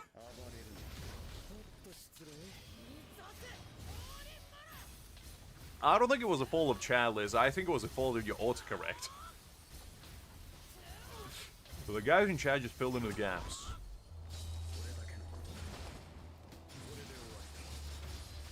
Pretty much. Creek was on a case. Creek pulled out his Detective Conan glasses. And he went to town on the case. Pretty much. I mean, at this point, there's so many inside jokes with Liz that, like, unless you tune in every stream, you're probably going to be extremely confused whenever any of them getting brought up, because it's like what we mentioned on one occasion, and then it's just basically without explanation, we just keep bringing it up. Oh.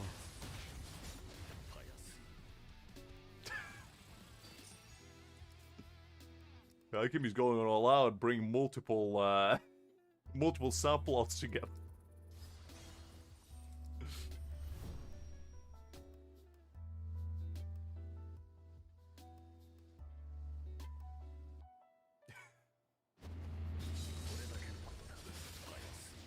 The tattoos and chain individual, that was from our conversation about the Valentine's Day stream where I play Love in Deep Space, and basically I explained what I saw and did with Miss Liz, and it's basically me and a few other ladies being infatuated with stuff and things, shall we say. They may or may not had a leathery nature and chain nature. I'm just explaining what happened, Liz. I'm not making stuff up. I'm just saying, you know. I don't, personally, simply because I just never had, like, anything I was super passionate about that I wanted to engrave on my body. So, no. But I think they're cool, you know. If you have something, like, meaningful that you want to commemorate in your body, nothing wrong with that. But personally, don't have one.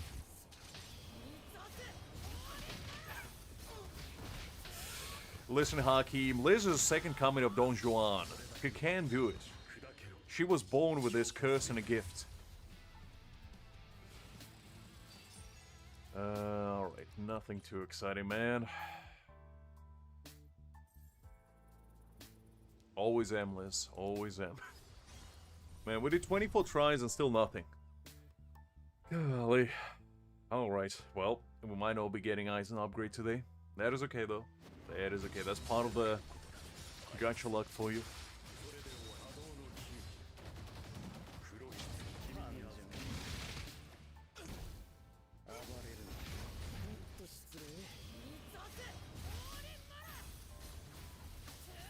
Look, Liz, I just compared you to the greats. Do you even know who Don Juan is? He was the greatest Casanova that ever existed. And I'm just saying, you know, you could be the second coming of him. The man was known as, like, the greatest wooer of ladies this world has ever seen, and you could match his prowess, or even surpass it. That's all I'm gonna say.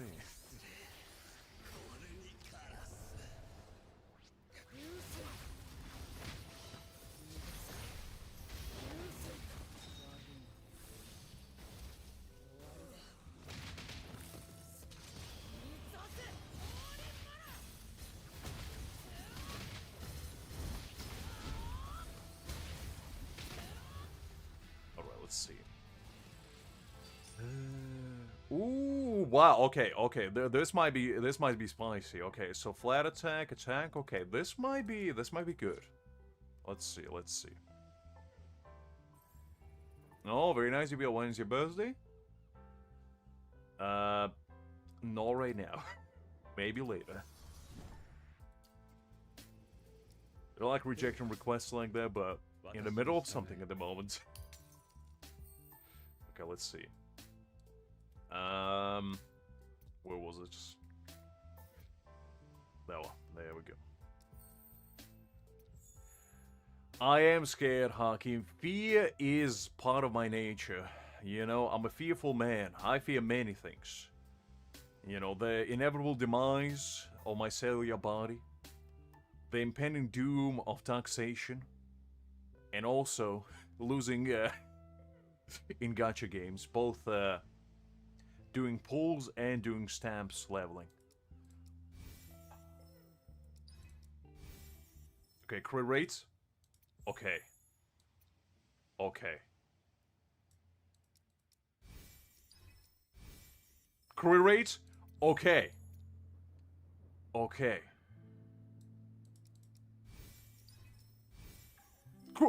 Let's go! Triple crit rate. Let's go. Let's go.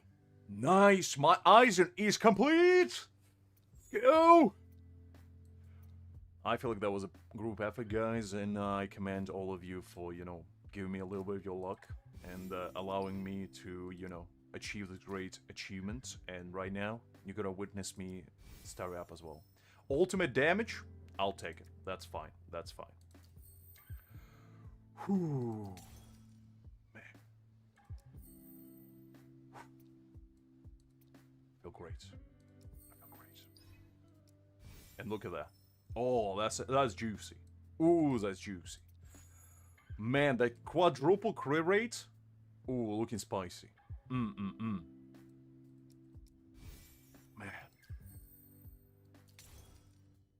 Ooh.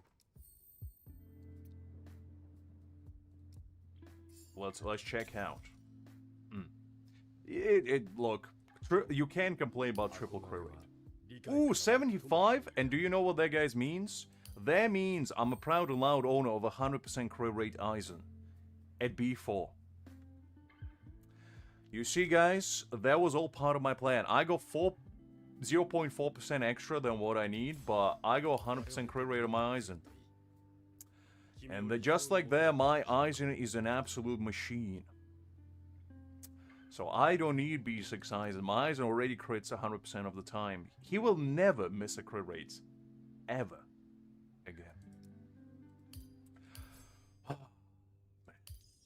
So happy. Now that we got an absolute behemoth of Aizen on a field, it is time. Well, actually, we still go. Okay, hold up. Before we go, let's finish up. Let's finish up this because I will forget about it otherwise. I still go, I think, 5 tries. Let's try and get a better crit rate piece for my nail because the one that she has right now is not good. So let's go with that.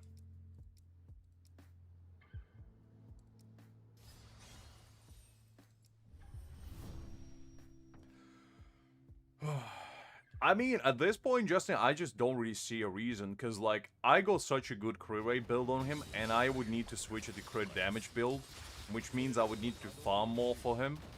I just don't really know if that's gonna be worthwhile, honestly. Because the thing is... I don't know. I'll think about it, and by the end of the stream, if I do decide to do it, then maybe I'll do it. But... I don't know. Because, like, if you already go 100% crit rate Aizen like I do right now, at this point, like, his B6 just doesn't sound as enticing. I mean, quite a bit more, but I don't know. I'm on the fence, honestly. It is enticing, though. It is definitely enticing. I'll think about it. I'll think about it, and maybe by the end of the stream, if you know, if I feel like the stars align, I might go. I don't know.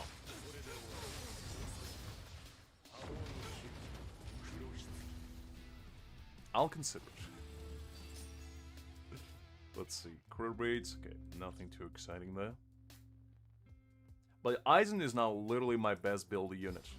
He's like picture perfect at the moment. Because every single piece that I have on him is like really decent. I mean, that is fair, Hakim. That is fair. I can't really argue with that logic. But the thing is, it's probably going to cost me like 25,000 jade, so I'm going to be broke for a while if I do go for B6 Aizen. Well, I don't know yet, DBL, because the thing is... Okay. Don't jump the gun, guys. Okay, hear me out. So, I am considering skipping Grimjaw, and the only reason why is because I think the base Grimjaw is good. Like, personally, I think he's good, because at B2, he has 60% defense ignore, like Aizen, on everything. At B4, he got 50% damage on everything increase.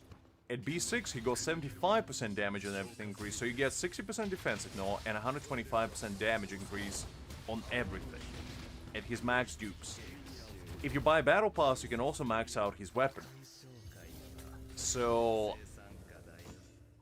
look, Abred, I'm just trying to give you the reasoning, you know? I'm not saying I'm gonna do it yet, because I haven't played with Limited Grimjaw. I'm just considering it. Okay? Don't jump the gun yet. I'm just considering it.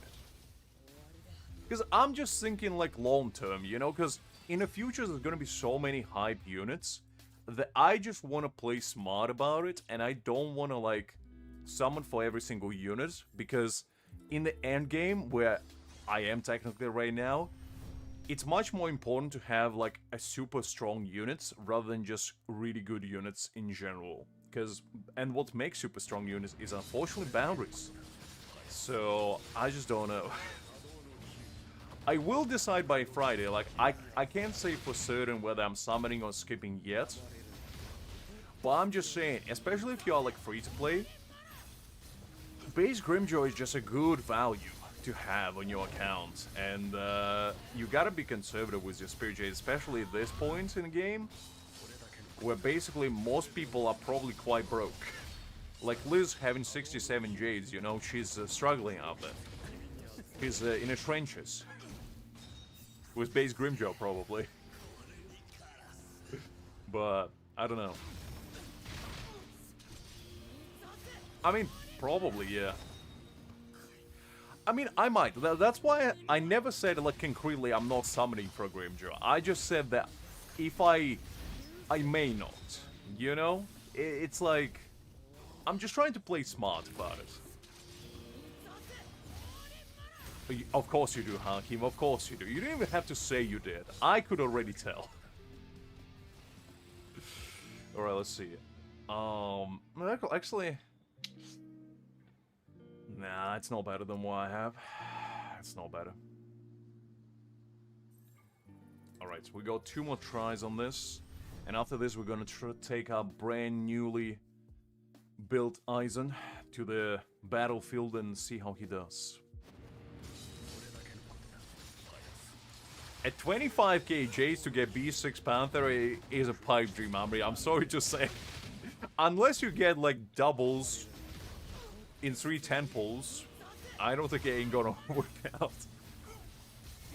The thing is, I don't know if it's just me, but, like, I'm always hesitant to go for dupes for, like, DPSs. Because DPSs are always good, but, like, the thing is, they have the least longevity out of any type of unit, because DPSs are very easily replaced. Because characters like Aizen, I feel like their longevity is just so big, because he's not only DPS. He can be a support, he can be sub DPS, and he can be amazing DPS as well. Granted, P4, but can be nonetheless. And that's the kind of units that I personally just feel like have such tremendous value for your account that it's almost like a no-brainer to get dupes for them. Meanwhile, characters that only do damage, they're obviously good. Nobody arguing about that. But like, with the next new DPS that are gonna come out in like half a year or so, they're gonna replace them. So, I don't know. It just... I'm thinking about long perspectives, I guess.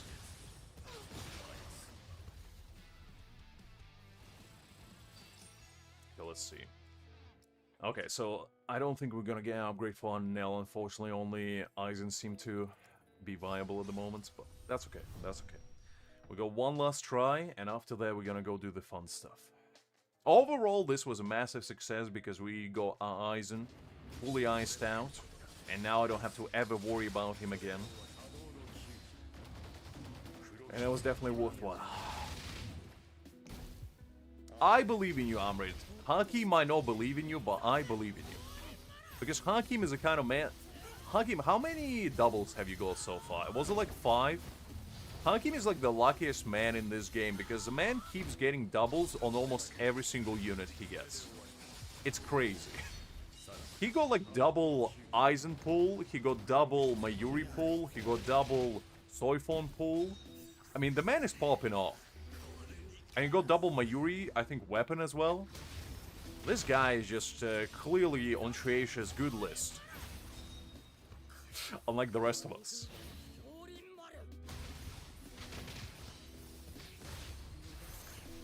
I do. Well, the thing is, I do dailies, but like, I don't do the content because I much rather do it on live because it's just more fun. Greg doesn't play this game. He's just my lucky charm. I summon him whenever we do the pulling just for him to bring good luck for me. You know, he's like my little, you know those little golden Buddha statues, the ones that if you rub like the belly off, you get good luck? That's kind of what he is for me. I just rub his forehead and good luck comes to me. That's kind of how it works. No. Greg, okay.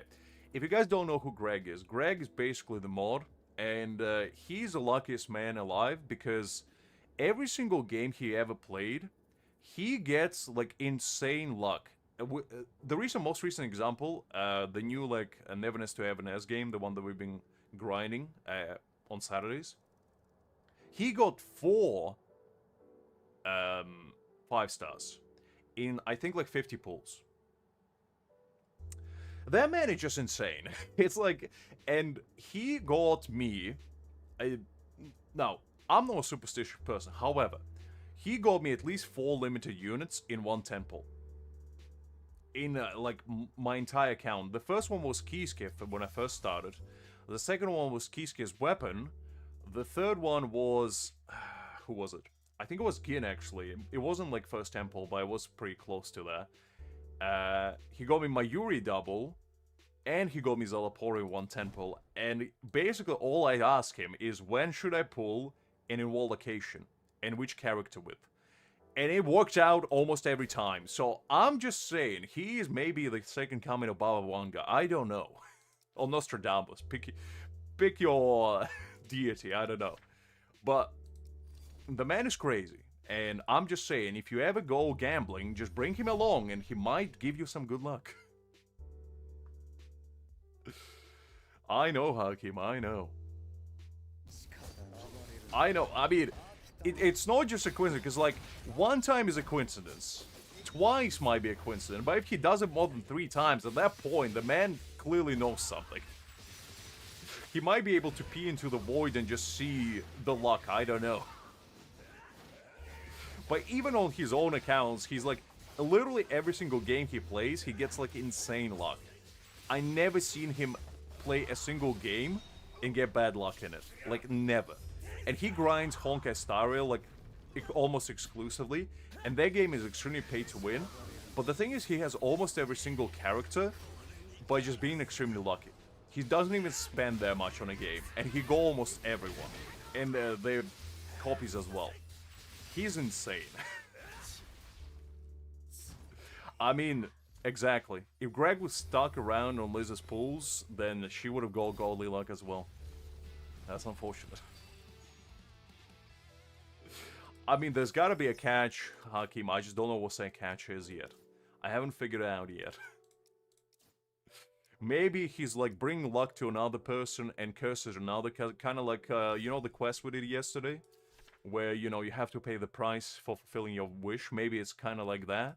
He just never tells me what that price is. So I never know. Alright.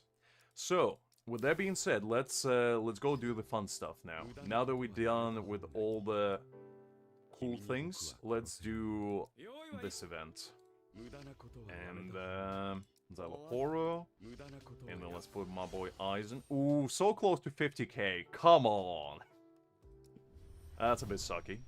It is what it is, though. It's fine. I don't think even as unlucky as I was on some of my polls, I never went to 80 out of 80. Hi there, Winter. Glad to see you. Hopefully you're doing well. I'm both pay to win and free to play. And the reason why I say this is because I have... This is my quote-unquote pay to win. It's not... It's a low spender account. And I have a free to play as well. Which you can see later, if you would like. But I'm both. I'm not a whale, though. I want to make that very clear. My most invested unit is Aizen. He's only B4. I mean, I've been close, just not close enough, luckily.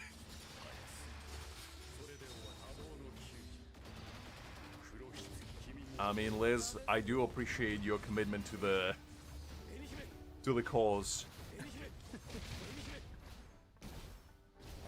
Well, what would you define as a low spender? 'Cause to me personally, I feel like if you spend less than like, I don't know, $50 a month, you're a low spender, right? If it's above 100, you're kind of like a mid spender. And anything I think above like 200 to 300, that's like high spender. Or am I crazy to think that? I don't know. That's always kind of how I thought about it, because like your monthly expenditure define how big of a spender you are. And to me, if you buy like just battle pass and, you know, monthly card, which is what I do, it's not really even a mid spender, is it? I could be wrong. I could be wrong. If I am, I mean, tell me. But I always saw myself as a low spender.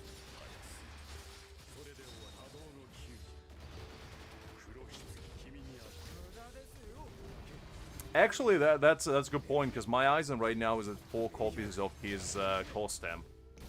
So we'll get him at some point fully maxed out. You have 250 Jades? I mean, this event was actually really fun. I remember the first time we did it, I actually struggled immensely to clear it. And I haven't managed to get into a single boss like global ranking. I go only silver in every single one of them. But I think I might be able to squeak myself into top 500 now. Now that I go like solid team going, I think it might be possible.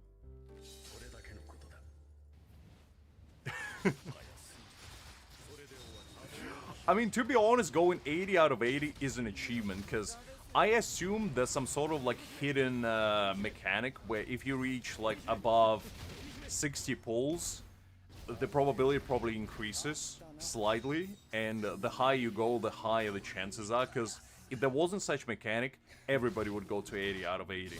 right? I think there's some sort of like hidden mechanism in there. Because going 80 out of 80, I feel like is almost impossible. But, you know, if somebody did go through it, it would be interesting to see just for science sake.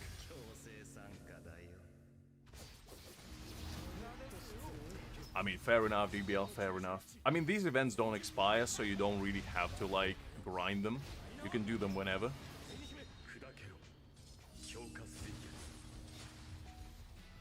Is it starts at 50? Oh, 70 rather, sorry. I mean, 70 makes sense, yeah. I'd say it's somewhere there. I mean, Liz, even with your bad luck, I don't think you ever reached that point, have you? Of going to, you know, 80 pity. Have you? Don't think so. I mean, yeah, I would love to get that. The only double I ever got was on Mayuri, and that wasn't at 80 out of 80. I think that was at like 30 or 40 pulls, I don't remember. Somewhere there.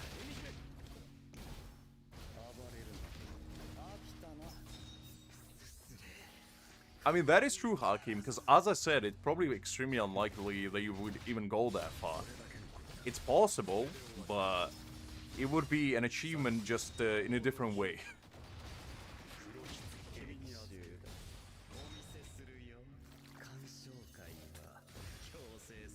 At 36, I mean, that would make sense, because I definitely had above like 35 on a weapon.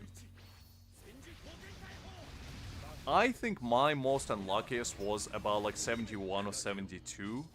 I don't think I ever went above like 75, that's for sure.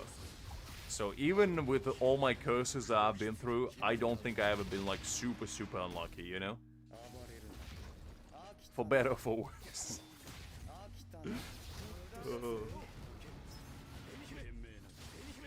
You got 80 out of 80? Man, my condolences. I know it's not funny, but it's a little bit. I'm sorry for that. You went 40 out of 40 for Stamp as well? Man. I'm sorry to hear that. Golly. Well, that sucks. Man. Because the thing is, if you at least go to, you know, like 75 or something, and you see you go a little bit pity carried over for like the next run, it makes you feel a little bit better than just going to like 80 out of 80 and then realizing that you ain't got anything for the next unit. Because that sucks.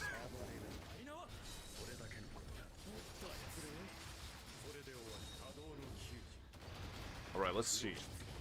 So what we got here. I haven't fought this fishbone in quite some time. I'm glad to see him back, I guess.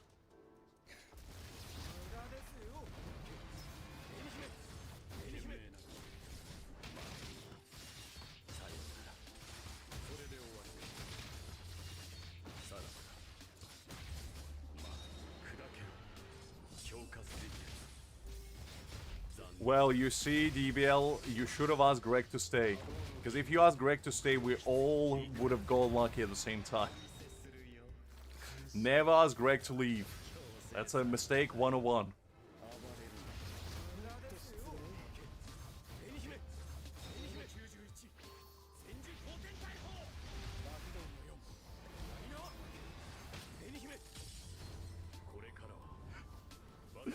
I like that DBL and Liz have an underlying hidden plot in chat, fighting for #1 position.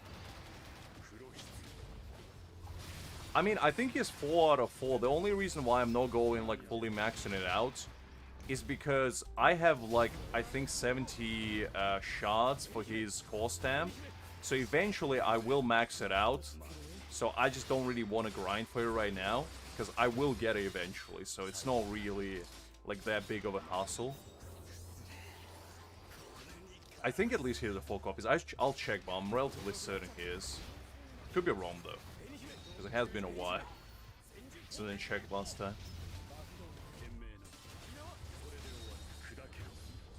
Sorry, not so. Ooh, wow. Liz is coming out with a claws today. Woman is ruthless.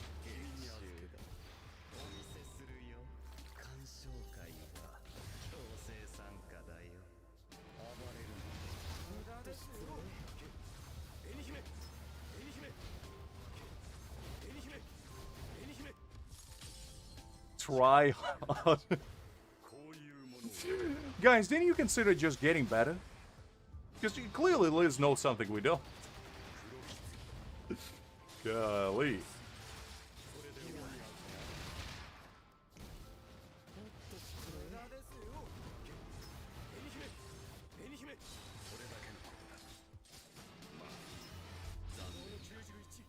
Ooh, Liz, come on. Just flexing on us with her almighty XP bar now. The woman is getting out of the hands.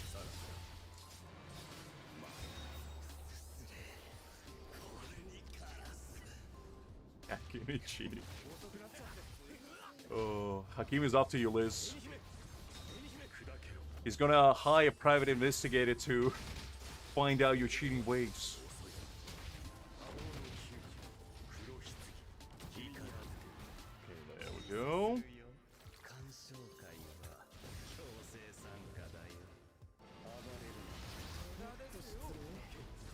One, two.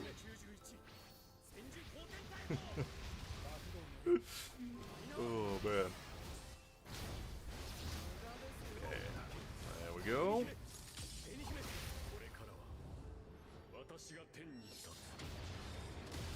Ooh, some nice damage. Love to see that.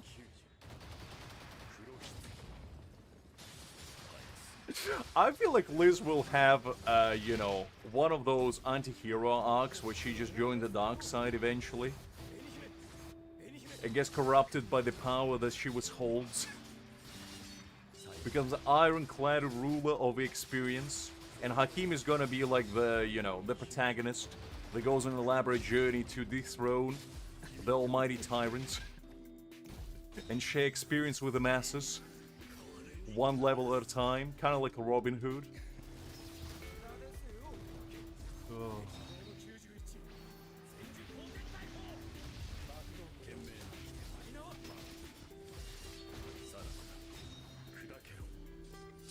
There we go.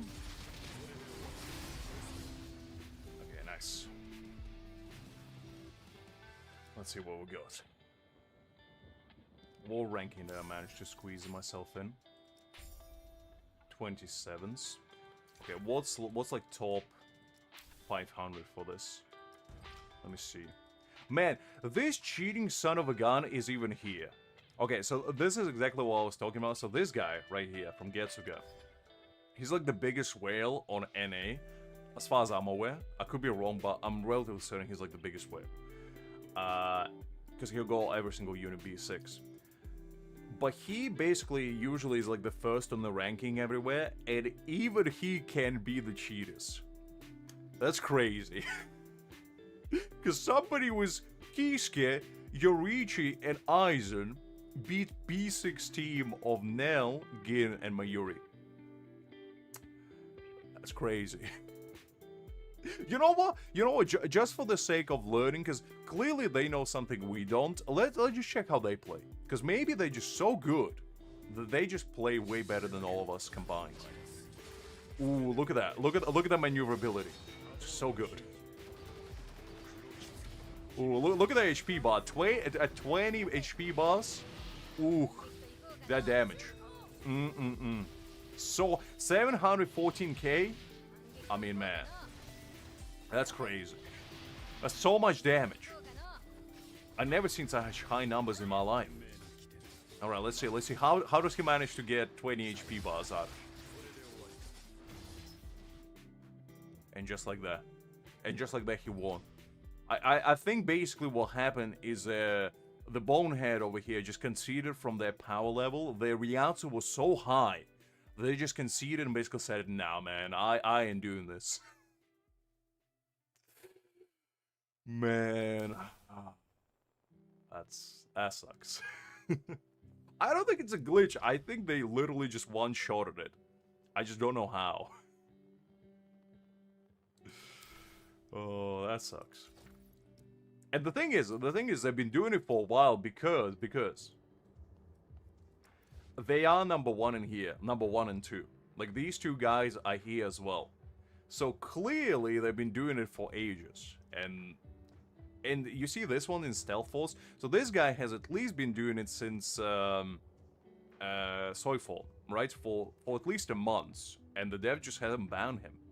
And it's so clear that he's cheating, so like, I don't know. It's just crazy to me. Let's check out the actual clear, because like, the actual guy who like wailed in and, you know, knows what he's doing. Because this guy is legit. Let's check him out. Okay. Let's check an actual whale clear this properly. In 10 seconds. Because this is actually interesting. Okay. Pretty standard rotation with Mayuri first. Switching into Gin. Pretty good, pretty good.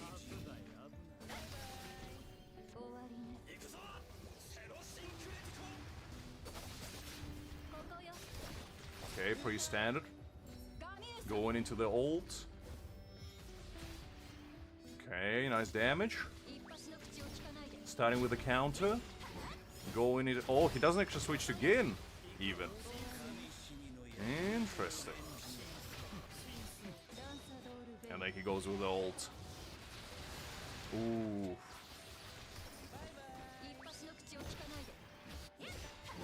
And just like that. The man just cleaned it. So you see, this is like an actual proper clear 13 seconds. And I think he actually still is in the rankings. I'm pretty certain. Yeah, so he's like 5th. I think this is another one of the cheating people, because they clearly don't see. Well, I don't know if they are. I can't really say for sure, because they don't have, you know, any units listed, so they might be legitimate. But a guy like this is probably cheating. This guy definitely cheating. So like, there's a lot of cheaters in here, shall we say. But this guy is definitely legit. Yeah, so that's basically the unfortunate circumstance that we find ourselves in. Anyway, let's continue. Let's do the acid wire. See how far we can climb here. Let's do Szayelaporro, and let's do ice. Yep, they reset it and the guy already climbed back. I hope so, because like, look, I'm one of those people that I personally don't care if you cheat. However, I don't care if you cheat only if it doesn't impact actual, like, multiplayer events like that. Like, if you cheat in PvE content, it's up to you. Like, if you want to do that, I'm not going to judge you. But I do have a problem when it's in ranking events like that. And, you know, if you are planning to do, like, clears, and you want to, like, climb, and you want to test, like, your limits, and you want to see how you stack up against other good players. Because I'm not one of those people, but I'm sure, like you, Hakim, you probably want to see, like, how high you can climb against your fellow whales, right? And if somebody just can wars in and do, like, 50 billion damage by cheating, it just doesn't feel good, right? So, yeah. I hope they do clean them up a bit. But I don't know. It's one of those things. I just never really liked cheating in games to begin with, because I just don't find it fun. I much prefer, like, if I get invested in a game, both, like, time-wise and even financially sometimes, I wanna make sure that, like, my account is good, right? And the way to test if your account is good is to push it. And how can you push it? By doing hard content. And if you can clear hard content, then you get the feel of, like, fulfillment, you know, you'd be like, man, I spend this time, you know, building this character or characters, and now I can clear this, and it just makes you feel good about, like, the effort that you put in. It's kind of like the serotonin just keeps rushing into your brain and makes you feel, like, good about what you did. It makes it, like, more justifiable to spend time, resources into, like, investing in the game. Because you get some benefit out of it. emotionally, kind of. And basically, by cheating, you eliminate the entire process and just, you know, clear everything with your eyes closed. Yeah, so he does basically 17 billion per try, essentially. And it's like, how? How? Hi there, Blaze. Glad to see you. Hopefully doing well. I think it's Torsen. It's at 45% at the moment, DVL, so if you go your Thrust, if you go your still Nelliel, Mayuri, and Gin, I would recommend. Because Torsen actually is one of the easier bosses. My least favorite so far has been Szayelaporro, because that boss fight is just annoying, honestly. I don't know if that because he traumatized me from the ranking event, and I just don't want to play against him ever again. But I just don't like that one. Torsen's one is very simple. He doesn't do much. It is Thrust. Yeah, it's still the same. I'm basically waiting for reset until it's Aizen's turn, and then we'll do that one, which hopefully is going to be the next one. But I think they're still at like 40%, so you still got time. I mean, fair plays. Rengoku is really good in this game. Like, no, legitimately. Actually, that is a pretty big brain strat. I wouldn't be surprised if Getsuga, like, which is the top one guild, would be like, "Oh, come here, Mr. 52 billion man, come to our guild," and then just kick him out after events. But I think they would probably crack down on them. Honestly, I don't think it's a smart idea long term. Because I'm sure they will crack down on the guild scores as well, if that's going to be the case. Because, like, the top one guild on NA at the moment is at 300 billion. So, that guy is basically did 1/6 of the top guild's entire damage. Just let that think in. Hi there, Cole. Glad to see you. Hopefully you're doing well. Byakuya is actually one of the more manageable ones, because if you understand his, like, rotation, he actually one of the most fair bosses, I feel like. Except his big white wings form, because that one is pure BS, unless you have Gin, because he kind of makes a joke out of it. But if you don't have Gin, it is pretty annoying. My two least favorite is Ulquiorra and Szayelaporro. Those two are just doing my brain in.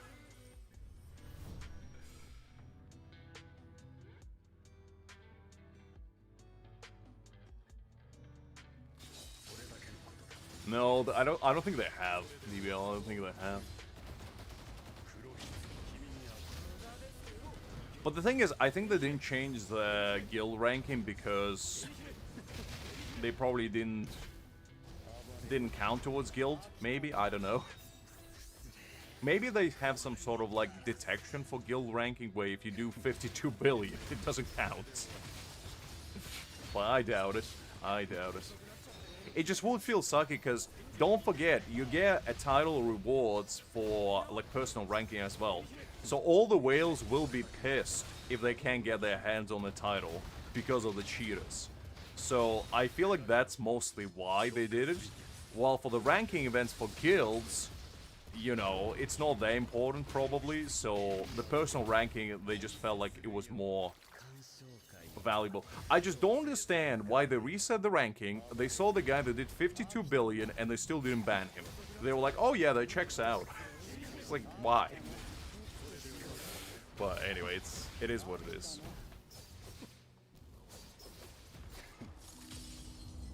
I mean, that's fair, Cole, that's fair. It just, Ulquiorra and Szayelaporro are, like, on a whole new level of annoyance. I still had nightmares of fighting Ulquiorra. Man, that guy is too juiced up. He can pee into the future. I mean, that is fair. To be honest, Aizen versus Aizen is basically like a never-ending loop of dodges, because it's like that meme of, you know, teleport behind you, like, infinitely. It's exactly like that. They just keep teleporting behind each other and nobody wins. It's a movable force, no. Unstoppable force meeting the immovable object kind of conundrum.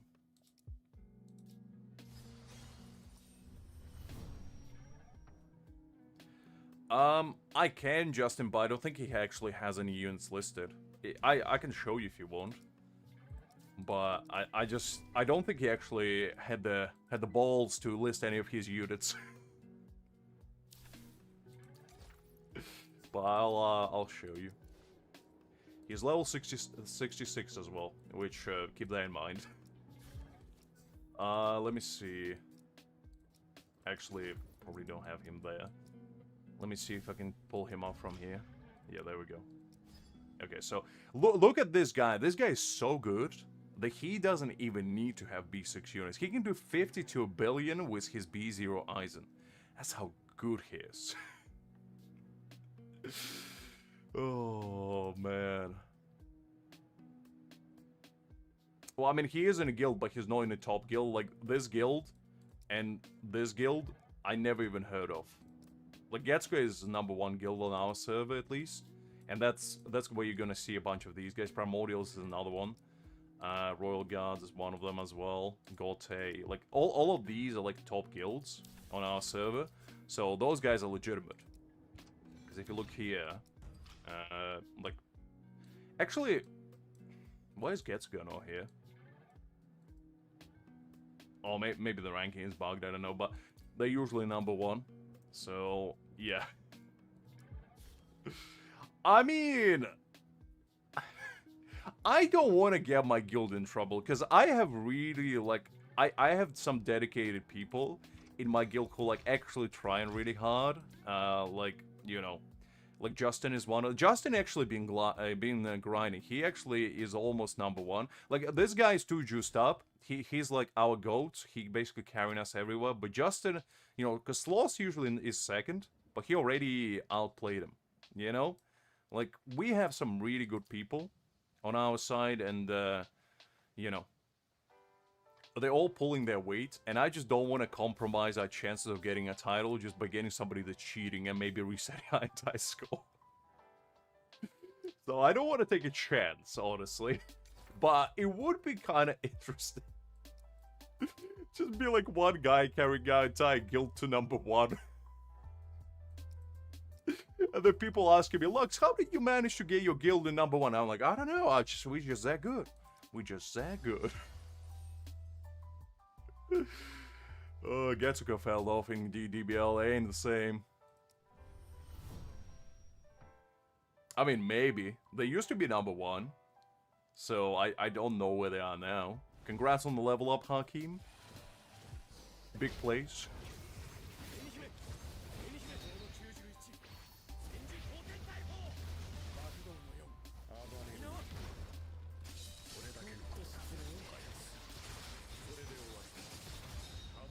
I mean, Hakim did post, like, a mini-map of all the bosses if you guys struggling to, like, find them. Hakim was generous enough. I don't know if he made it or found it online, but he posted on, like, VCR channel. So if you want to check it out, feel free. They're basically like a map with all the locations listed there. Which actually is quite helpful if you want to do, like, the discovery events and find them all. It's not a plug, it's just how it is. Ah, I see. Thanks, Hakim. Appreciate it. I appreciate it.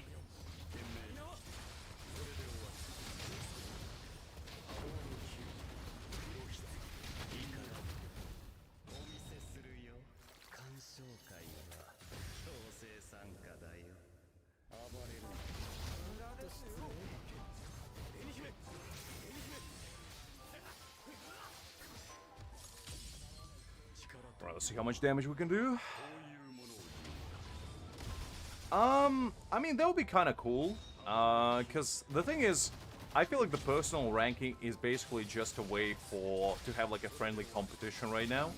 And basically just, you know, maybe to flex on each other with your guildies. Just be like, look guys, I'm better than you. Because I'm doing this much damage. I mean, it is kind of for guilds, because, you know, you do get, like, guild rewards for it. It just, it's not only for your guild.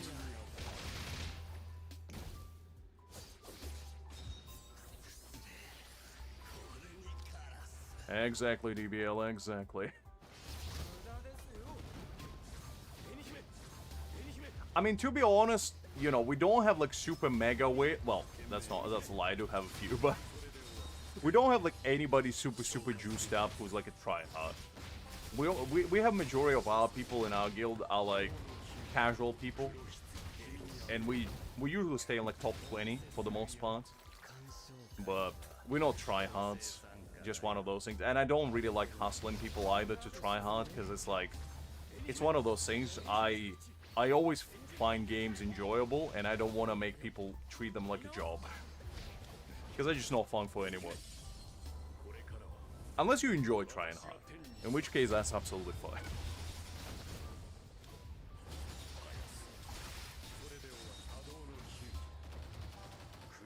That actually would be a pretty good idea, Cole.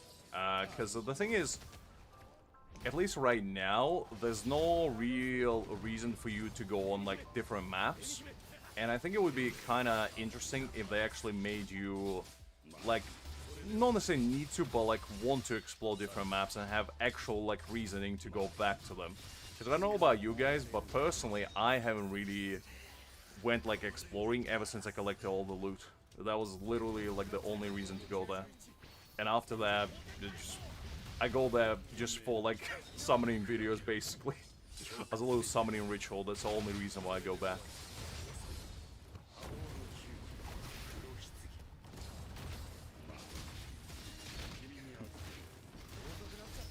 Oh man, this guy messed me up. He dodged my black coffin, so I didn't get the counter. Golly. Okay, let's try it again.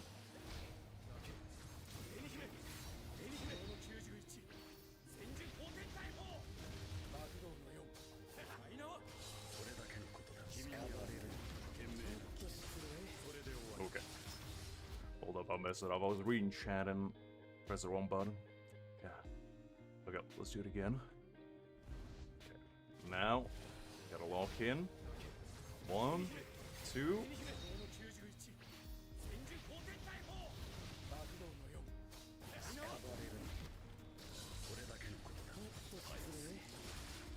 I'm pretty certain the boss is universal, unless I'm wrong.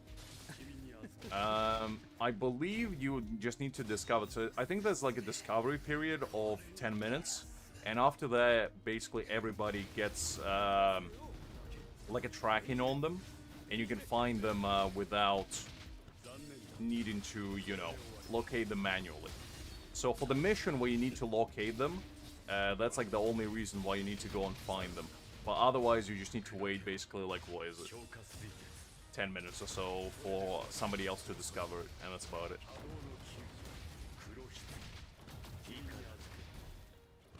I have Toshiro, just for Aizen's team, it's much better to use Kisuke for him because he does way more damage that way.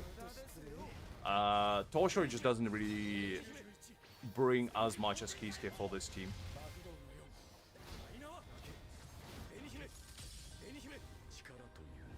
Is it? Oh, I didn't know the DVL, to be honest. I mean, I'll take your word for it. I thought it was universal. I thought everybody has the exact same boss everywhere. But maybe that's not the case.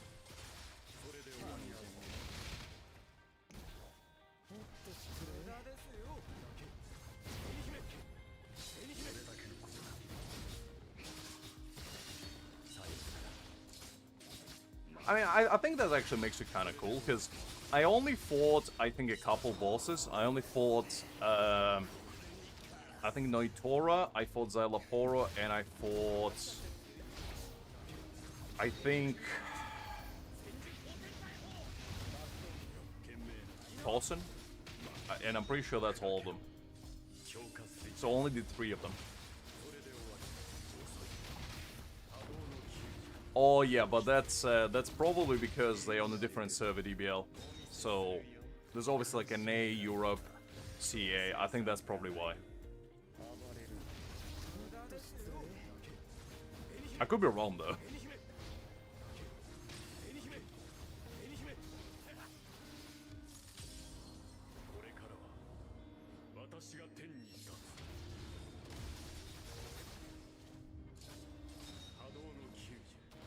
I mean, they already kind of do call. They already have like quite a bit of events that on like weekly or monthly basis. You know, they get like limited trial tower. You get released occasionally. You get deadlock reset every 3 weeks.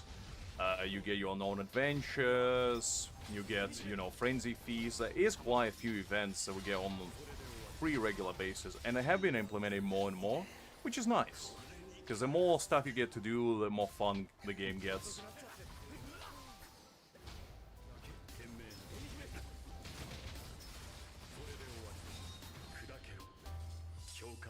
I mean, story would be nice. I think I would bet a moderate amount of money that with Grimjaw that we're gonna get a new story, because that just makes sense.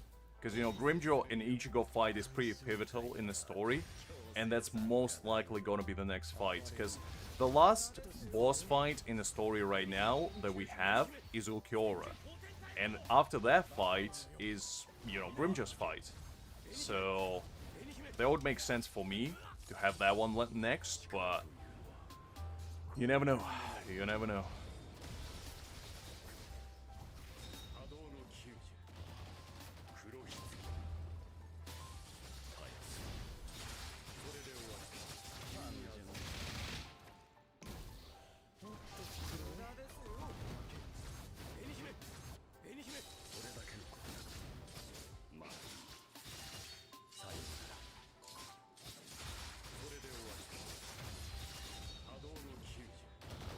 This.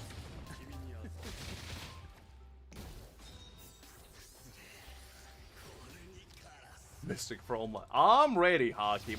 Okay. This might be a hot take, but I actually enjoyed the event. I thought it was fun because I enjoy playing with other people. I didn't really like the RNG of it all, but I think as an event, I think it was fun. And I might be in a minority of that, and which I understand. But I don't know, it was pretty fun for me personally.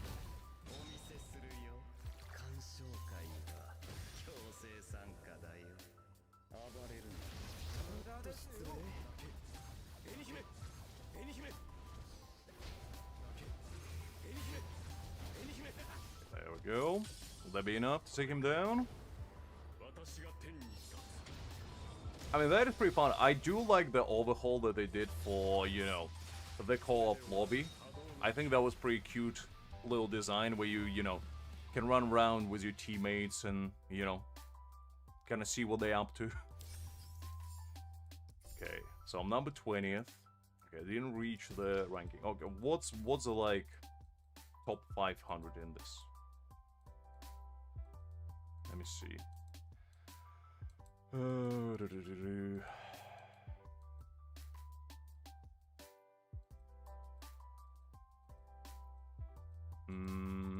Okay, so 1 minute 24.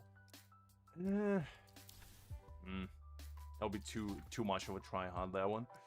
But let's just clear them all first, and then we'll check out if there's any that I think I probably have like a shot at getting top 500s.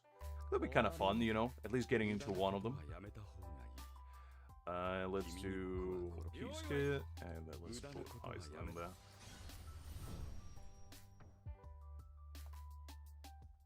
Exactly, I agree, Joken. Because I enjoy the events where you can play with other people more than I enjoy, like, solo events. Because the social activities in this game are pretty limited. And, like, any chance to play with other people, I'll take.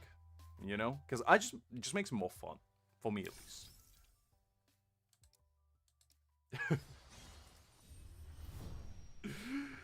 I mean, I saw somebody in Mystic Frontline trying to use Ikaku on me, and I actually typed in chat, "Get that bold son of a gun out of my sight."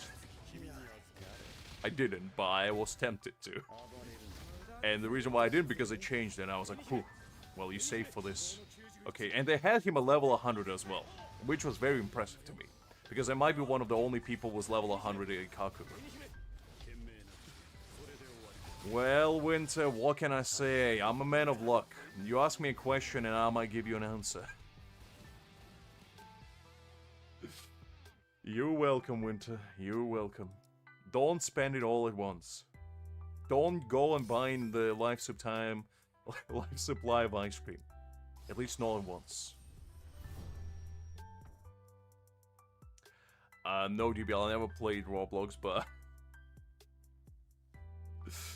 I'll take your word for it.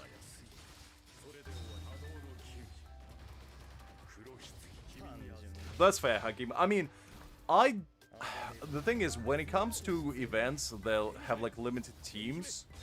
I usually try to get people who like at least have somewhat decent builds. I don't like being elitist and like playing only with whales, because, for example, for the raid boss, I don't really care who I'm doing it with. As long as I have a decent team going, I'll go with them, because it doesn't really matter to me that much. But like for Mystic Frontline, I just kind of want to clear it and then be done with it, so I did try to go with people who are a little bit more, you know, juiced up, shall we say. Yeah, I think you should stop Winter, because quit while you're ahead. That's a mentality I always had. Don't go gambling again. Yeah. Don't go any further. You already got 5x on your investment, and that's good enough. Oh, I'm just doing this on auto call, like the prerequisite stages, just so I can chat with you guys. I'm doing the last one manually, because these ones are pretty easy, so there's no real point sweating on them. Absolutely, DBL, absolutely. You see, I never actually gambled in real life, but I feel like if I did ever win, I would be the kind of person that would win once and then just lose it all in the next, like, 5 minutes. Because I would have the little, like, demon in my ear being like, but what if you double that, or even quadruple that winnings? So I always need, if I did ever decide to gamble, I need somebody to be, like, behind my back, and after the first win, basically tagging me on my shoulder, being like, okay, we're going, we're leaving. That's the kind of friend you need to have by your side. Yeah, exactly. I don't. I never gambled, and I never plan to. The only gambling I do is in gacha.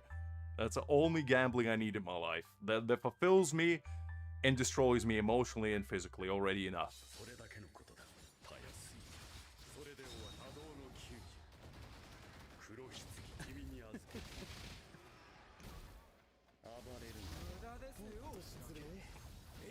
I mean, I'll take your word for it, DBL. I wasn't particularly paying attention to that kind of gameplay, but I'll take your word for it. It is pretty impressive, Cole. It's pretty nice. Especially at B0. That's very impressive.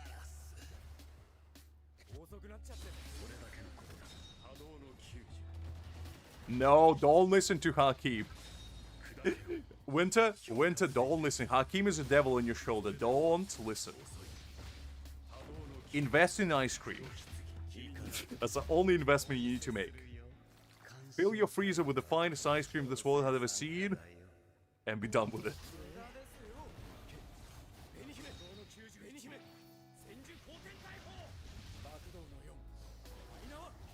Ah, so you're using double buffer setup.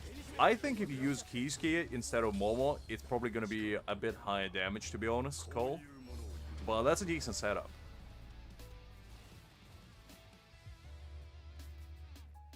Alright.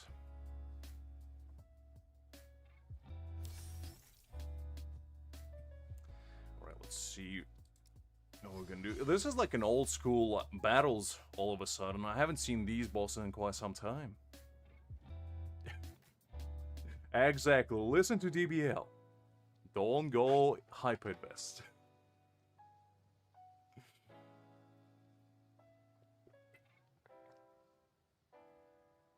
Hakim, I vaguely remember that you ridiculed my strategy of going to Las Vegas and betting everything you ever own on 21 Black and make it rich in 5 minutes.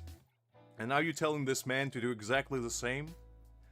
How tables have turned.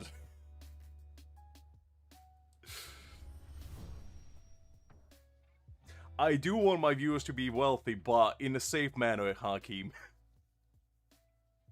I don't want them going and spending all their money on gambling.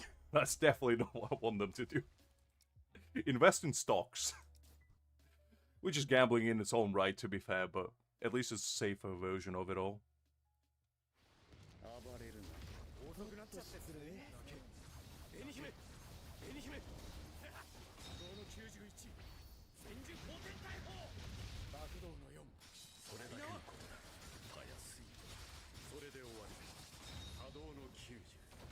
Winter, are you for real? That sounds like a South Park episode if I ever heard one. But to be honest, in the world we live in, nothing would surprise me. That sounds hilarious. Will Big Donald be fighting as well? Because if he is, I'm betting all my life savings on him.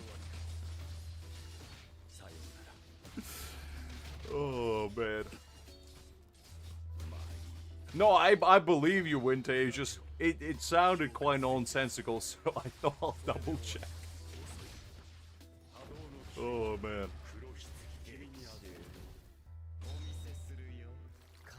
3 wall title fights? Ooh, I mean... Because I like UFC, I haven't watched it in a while. But, you know, I do like martial arts, because I grew up with a bunch of martial arts influence. If you will, I did judo since I was like 5. But I just don't really like UFC hierarchy and all that, because all the fighters get like severely underpaid, and like the condition that they get treated in is really bad. So that was like the one reason why I never really go into it like super a lot, but I always appreciate the art of it all, you know, the craft of just 2 absolute units going at each other, you know, and demonstrating like the peak athletic form of a human. That's just super impressive for me. Absolutely, yeah. He's like the only reason why I don't really like UFC as a sphere, but I really like, you know, what the actual fighters are doing.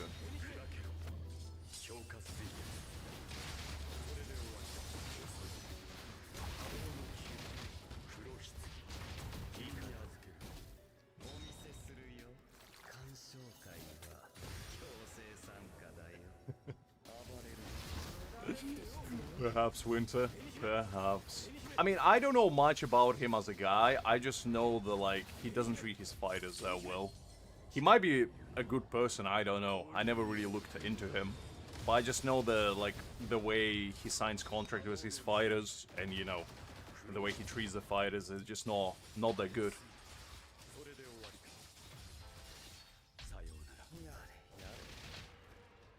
I mean, the censorship at its finest, Winter. Can't be slandering Big Dana. He'll go be after you. The man is at YouTube HQ telling them exactly what to delete.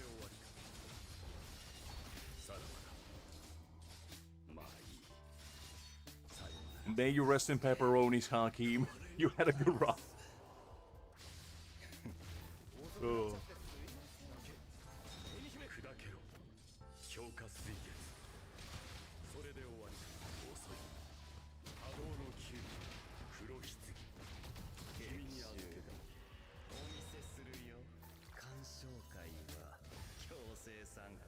Let's go with this. Maybe Dana is standing right behind you, Winter, deleting all the comments so you don't see anything bad. He's your IRL censorship filter. Oh.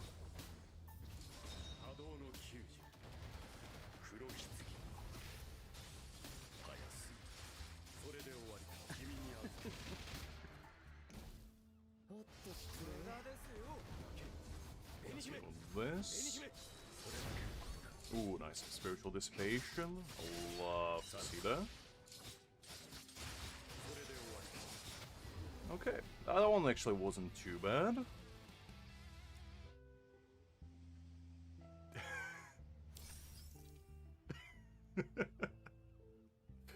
You know what? Now that you mention it, I do see the resemblance. The man is an Ikako of UFC world. Oh.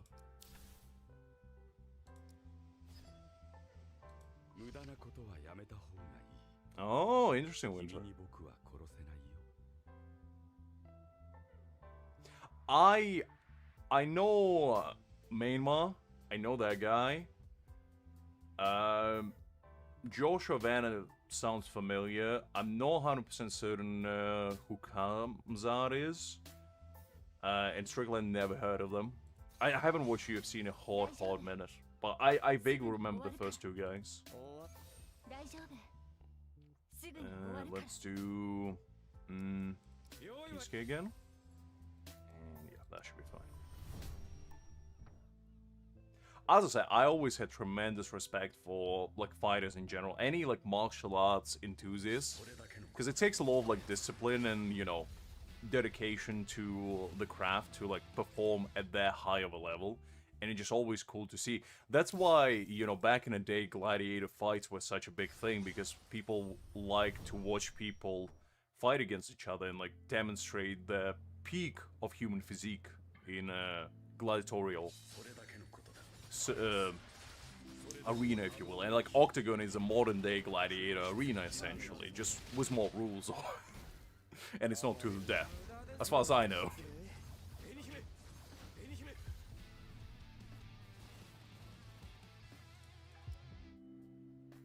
Nice, Creek. What kind of tea you go in there? I hope it's some nice green tea.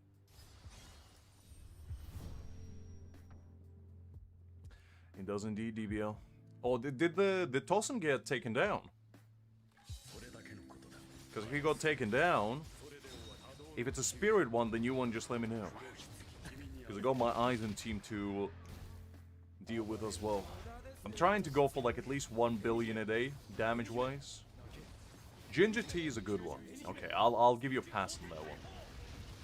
You know what you should try? Ginger lemon tea. Now that's the moneymaker right there. Because you get a nice like citrus acidity with like a bite of ginger. Ooh, goes hard. Especially during winter. Oh, it's one of my favorites.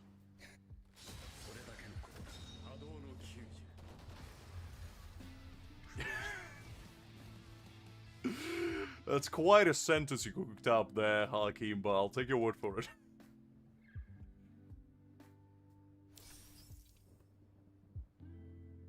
Really? Only 2 million? I didn't know it was that low.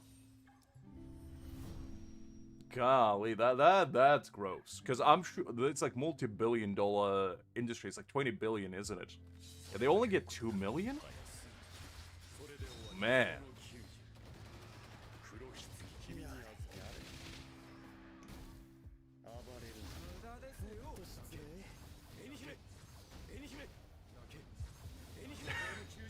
I mean, look, Hakim, if it works out, it works out.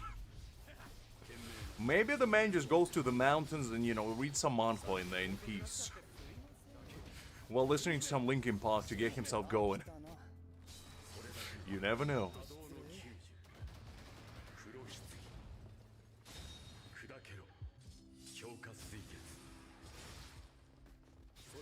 I think that would be a good idea, because the thing is, it's heavily relying on people, you never know, Hakim, you never know. It's heavily relying on people basically taking down this one. This one is still at 38%. So, yeah. This Tosin fight is still gonna be here for a while. Unfortunately. Let me see if it reset, because it might be that I didn't switch maps. Maybe if I switch maps it will reset. No, it's still at 38%. Okay. I just want to make sure that the timer didn't freeze.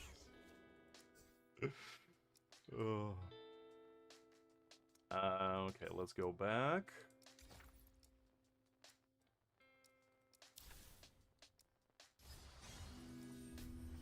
I mean, you know, every individual who reached like the pinnacle of their art probably have like weird quirks to them, you know? Because we are creatures of habit, and like let's say you went and pulled like 6 copies of Aizen today, and the reason why you did so is because you you know, stripped butt naked and went outside with a big boombox on your hand and just did like a Macarena dance, right? And then you went back and you did a 10 pull and you got 6 Aizens. You're gonna tell me that after pulling 6 Aizens, you're not gonna do that every single time to replicate the effect? Because he might have been done exactly the same, you know, he went to the mountains one time, he maybe prayed there or something, and then he won his first title fight and he was like, okay, maybe this is what I need to do every time. I'm just saying, you know, there is, like, a validity to that kind of mentality, because we all creatures of habit, and as such, we like to justify our luck in one way or another, and, like, correlate it to actual tangible actions, so that we can replicate and maybe replicate said effects, in a way.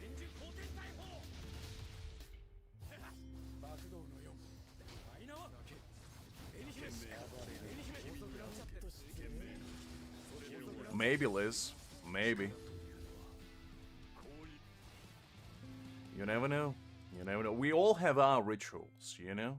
My one, when I used to play Genshin, my ritual used to be to basically take my level 1 Chi-Chi and just careen her off the biggest cliff I could possibly find. And if she survived, that was a bad luck sign, and basically it means I shouldn't pull today. I'm joking, I didn't do that. My ritual used to be, I basically would go on the statue, like Venti's statue of the Seven, and I would sit on his hands with one of the characters that I liked. And that was my good luck ritual. And usually it would work. Usually. And when I say usually, 1 time out of like 10 billion. Oh.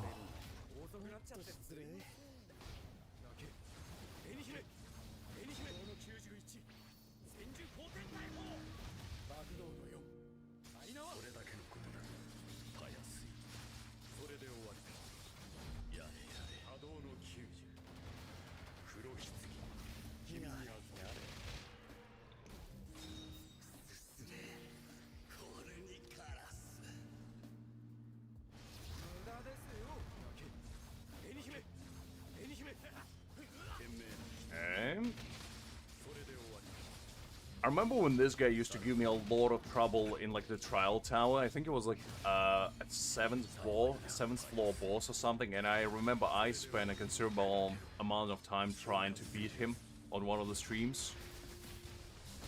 So he brings not so good memories, and also he looks extremely weird, which doesn't help the cause.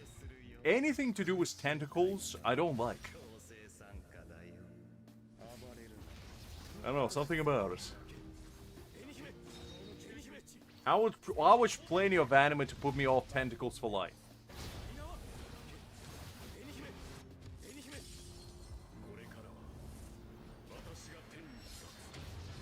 Okay, some decent damage.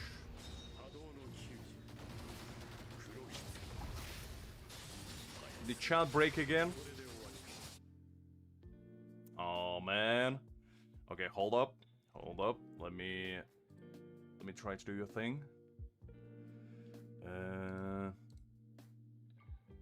Alright, just give me 1 second. Let me try to fix that quickly. I don't know if it will do the trick, but let's try this.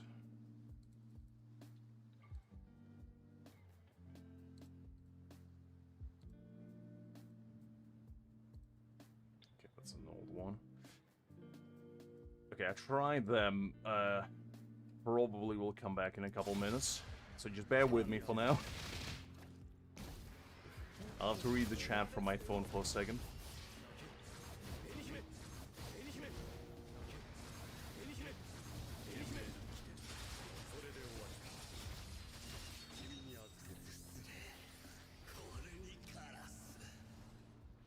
Let's go with this. Oh, what happened? Oh. Am I just blending with the darkness? Okay, let's go with this.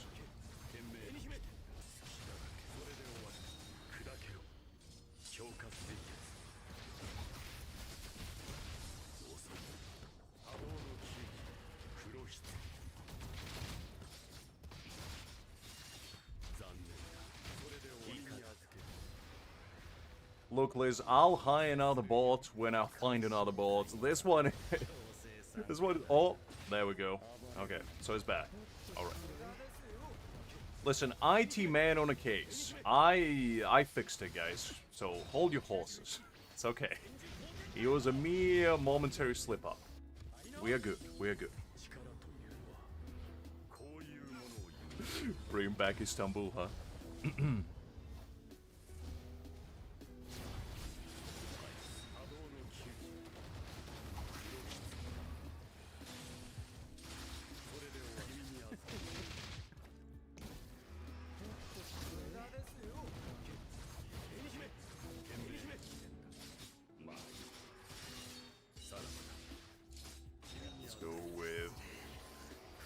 Istanbul is like the forbidden word for Liz. It's like Voldemort, you know? Whenever you mention a Liz, it goes into Winter Soldier episode. Oh, man.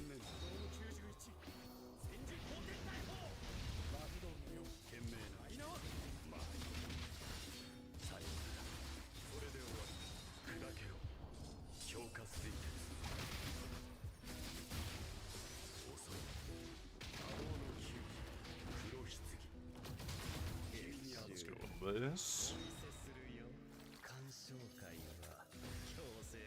Like Pablo style of mansion, Hakim. With 10 bedrooms and 3 underground pools. In the vicinity of 10,000 square meters.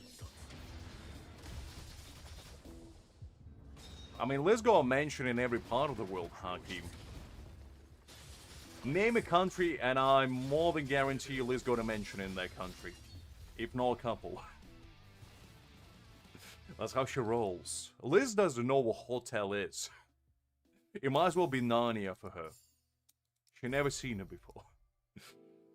Okay, let's go. Ooh, big man Zangetsu.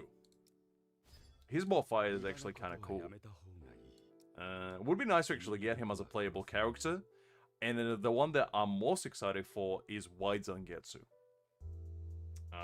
No, Ichigo rather.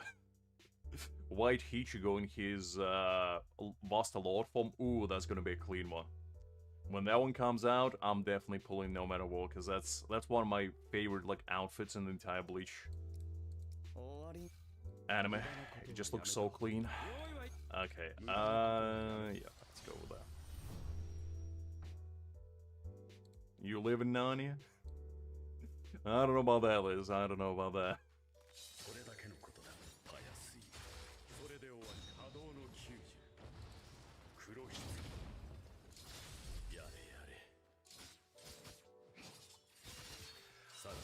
I mean, she does live in Mexico City, so I guess so. Is Mexico City the richest place in Mexico, Liz? I don't know personally, but I would assume so since it's the capital. So maybe Hakim is onto something.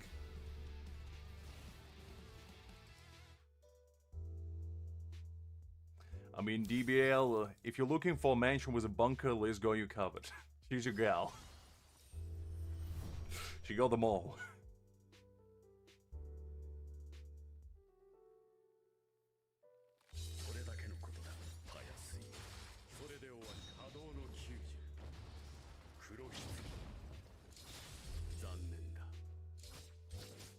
Man, I just really like the drip on Zangetsu. Something about it, it's like super simple, but just clean, you know?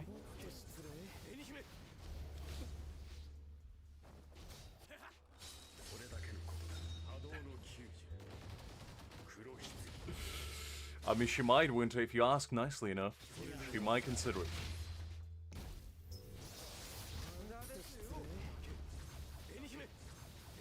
I feel like there's gonna be quite a tricky fight when I need to do manually.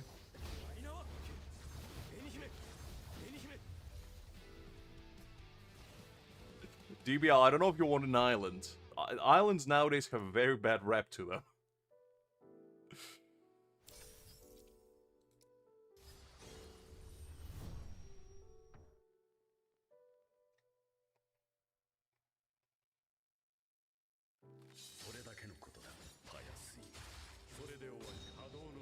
Look, Hakim, I'm just saying. I'm just saying.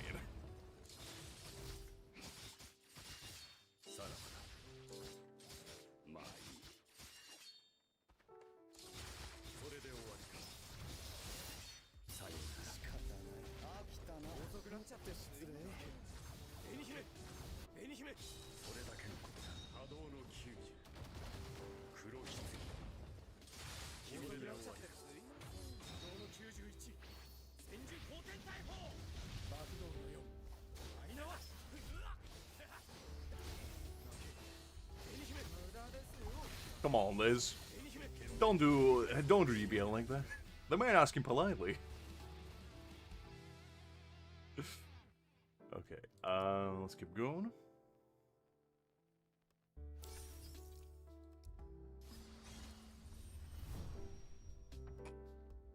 Winter, what a question.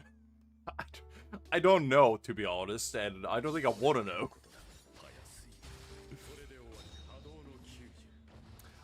I mean, yes, Hakim, yes. Unfortunately, yes. Because, I mean, back in the day, everybody's dream was, like, you know, to own your own island and have, like, a theme park built on it or something. Or, you know, just have your, like, little private retreat. But nowadays, if you have an island, people probably will give you a side eye. They're like, an island, you say? Well, don't know about that. Ooh, Winter, you don't want to see list files. Because what list files have is just her enemies. And her targets, perhaps. It ranges from, like, Tuhu all the way to space conquering demons. Well, she just has her third eye on.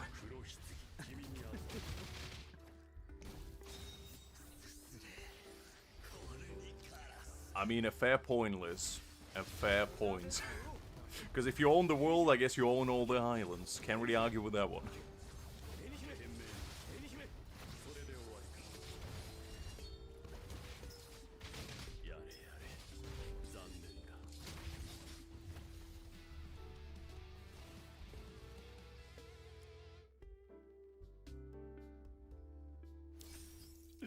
Krieg? What do you mean again? I don't think it was ever established she was doing it in the first place, unless I missed something.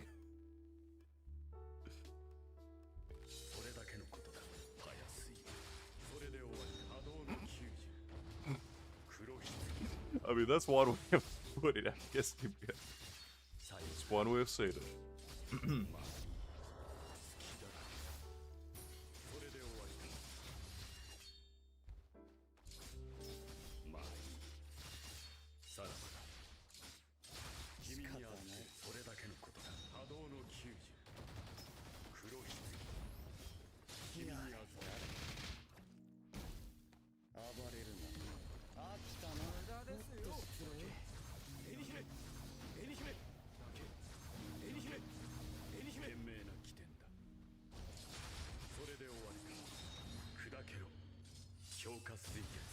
As far as we know, Liz.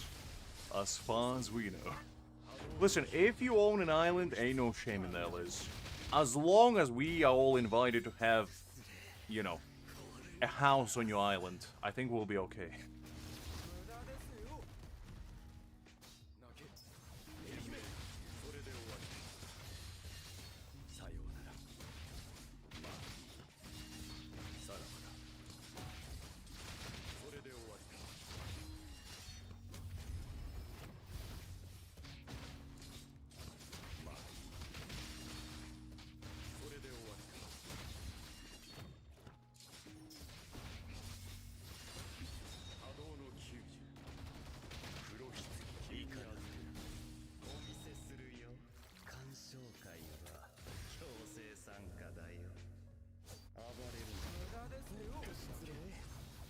The Island War. She got the Atlantis to herself, Amrit. That's what you meant to say. The woman owns Atlantis. That's why it's lost, because Liz owns it. It's like right in her backyard. That's what a lot of people don't know. Oh.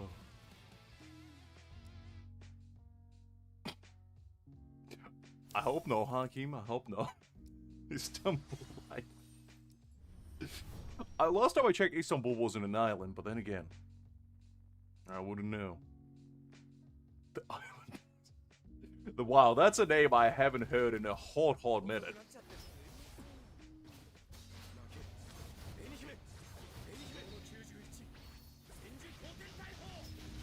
Are you the third one, Winter?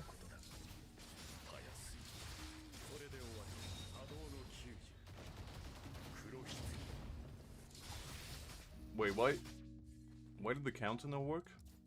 Oh, the Hidoji. Oh man, Zangetsu? Come on, don't do me like that.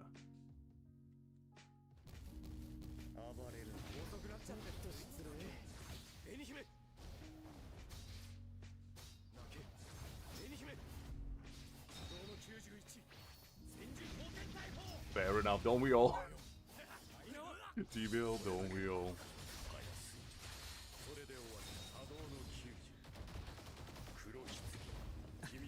There we go.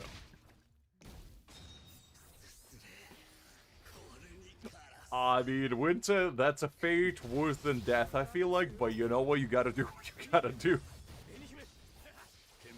I ain't gonna judge you for that. You do you. Zangetsu is a pretty cool design boss. He's not as annoying as Ulquiorra, but he does have his quirks to him, which is interesting.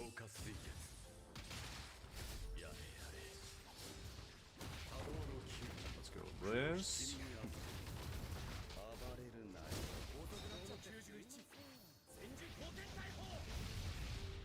Man. He dodged my black coffin again. Golly. That's gonna be annoying, I can already feel it.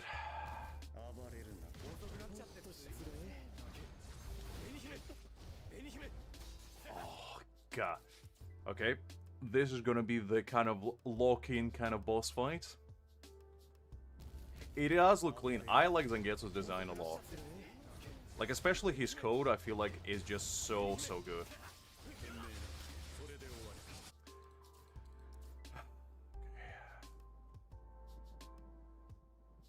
Soul Mission was pretty cool as well, Cole, I do agree.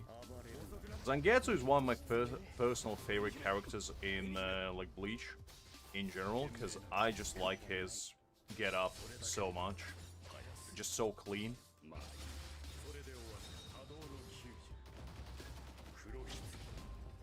What do you mean Istanbul is not yours, Liz? Golly. That's not the kind of world conquering mentality I was expecting you to have.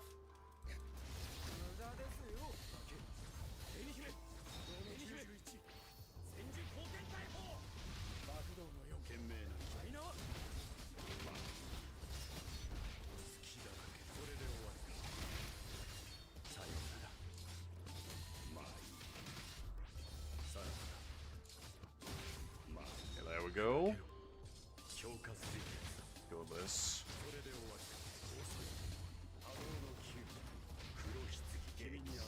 Nice. Now this worked out better. The last few. Zangetsu kind of clapped my cheeks around, which I didn't quite enjoy. That was a bit rude of him.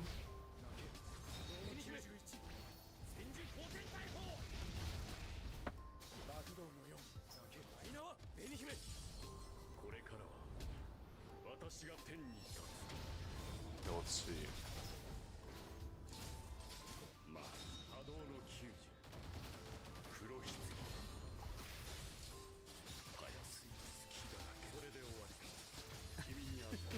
Alright, this is going much better than it was before. Ooh, gotta block that. Okay. Ooh, nice. Spiritual Dissipation, love that. We always do, Amrit, we always do. Just wait until Angel rolls around. He's your man. He's the culturist man of them all. Whenever the man sees a woman, that's when the culture comes out. Doesn't matter what kind of woman.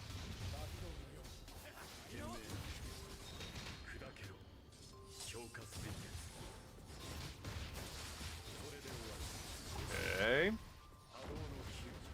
I can definitely see this boss being the most annoying. Because he dodges like nobody's business. Ooh, what is this? Oh, I see. So he has the shield form. That's gonna be a bit annoying.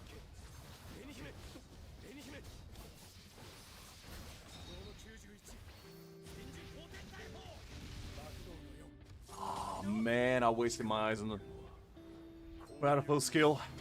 Golly. It's fine though, it's fine, it's fine. No ideal, but we're still in it to win it.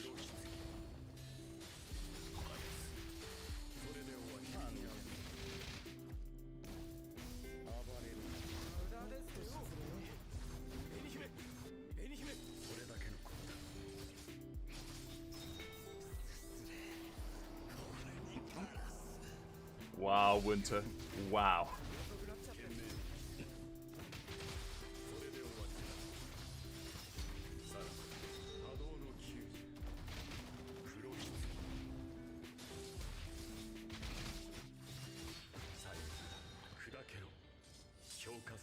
Let's go with this. There we go. Okay. Actually, we beat him faster than I expected. I think it was the fastest clear we had so far. But it was definitely the most clumsy one. I'm 7 section. Let's go! Let's go! Finally! Okay, so I am officially in top 500. This is the first one that I reach in top 500. And I felt like the run was very clumsy, but somehow I did it. I don't know how, but this is a monumental moment, guys. Now I am in top 1% of this game. And a very cool number, the 321. Very nice. Gotta screenshot this and save it for, you know, special occasion, shall we say. Whenever you guys say that I'm not good at games, I'm gonna pull up the screenshot and be like, well, I don't know about that. 3, 2, 1, ready. That's how it goes. Oh, Zanpakuto. He did me right. Let me see what people actually cook up. Ah, I'm surprised that other guys know on this list. Whew. Man, proud of myself for that one.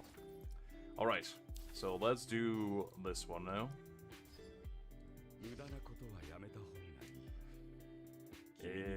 Let's do, I guess, the same team. It works so far, so I don't think I need to change it. Because I don't think they have, like, type weaknesses. Exactly, Winter. And that's basically hide immediately. How did Cleopatra look, Hakim? I mean, that's a good question. I would ask Julius Caesar personally, but then again, she probably knows him as well. Probably pen pals with him back in the day.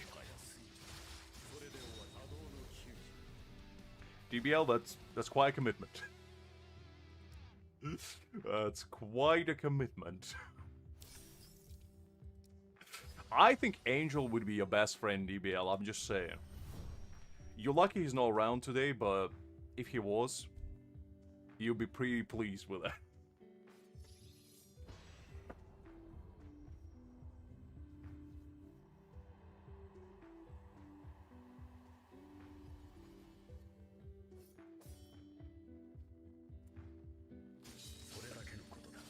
Well, eat them, DBL. Eat them. Golly. Cook yourself a nice, delicious, and nutritious meal.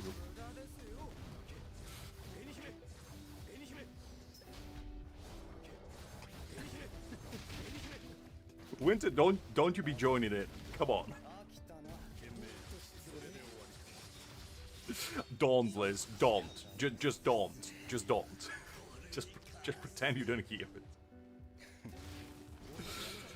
Oh. Wow. Accurate, but wow, I'm ready. Ooh.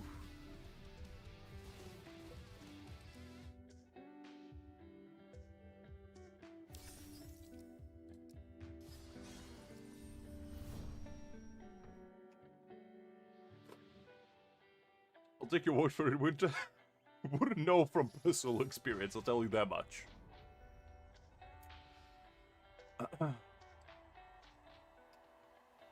Liz, any comments on that? Can you verify the claim? I'm sorry I asked. You know what? I regret as soon as I said it, but you know. Oh man. Pretty much, Amri. Pretty much.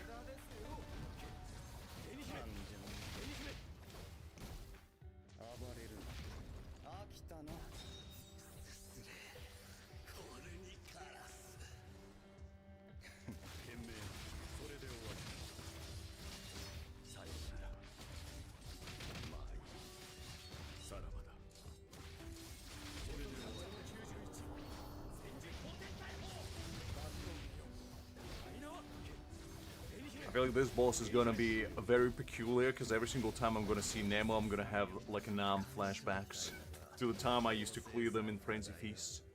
They would always give me a headache. I think your time is up then, Winter. Unless we're talking about 3 seconds like inanimate rules where it's basically like 3 minutes. And you have internal monologue and basically with each sentence like 0.1 seconds passes. And then perhaps you still got some time on your hands. But otherwise, I think your days are numbered. Sorry to say.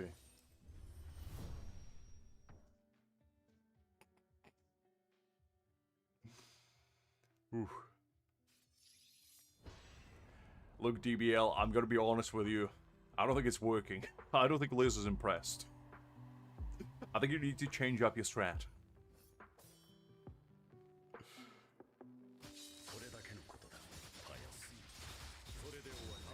Because you gotta remember, the Liz is the second coming of Don Juan, so she knows all the tactics.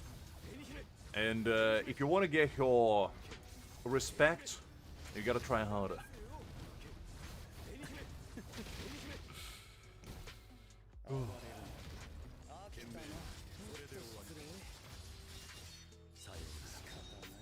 Well, who do you want to be, Liz?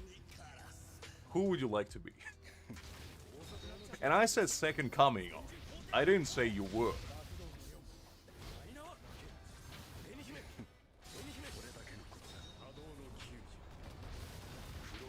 Oh, Winter. I don't know what even to tell you about that. I mean, you do you, but... golly.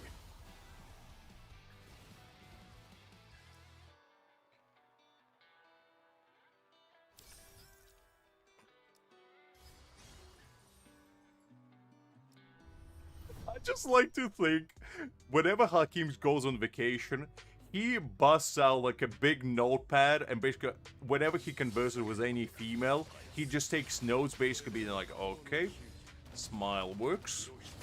Okay, first good impression. Okay, that works. Flexing my Genshin account with all C6 characters didn't work surprisingly. However, question mark, perhaps it was this lady only. It just has a full rundown of the entire date being like, okay. And then he's going back to his hotel room and like under the cover of darkness, under like one singular lamp, he analyzes them like light and Death Note and just make it the full game plan like John Madden. It's like, okay. Next time, less eye contact. More hand gestures. Understood? I mean, with Hakim around DBL, your game's gonna be strong, let me tell you. If the man taking notes, he's taking it seriously. He got PSG in dating, I'll tell you that much.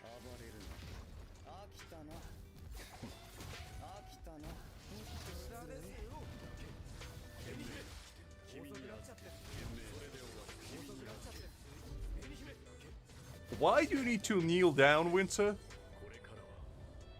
Is that a requirement?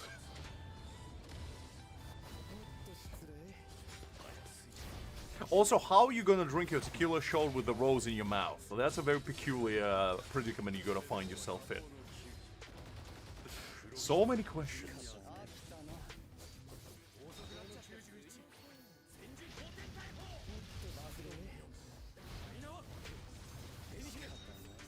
I mean, Liz, the last thing I would call you is average. Trust me. I don't want to even ask what you mean by that, Winter, to be honest, because whatever you answer is probably going to make me even more disappointed than I already am. But you know what? Fair enough. Fair enough.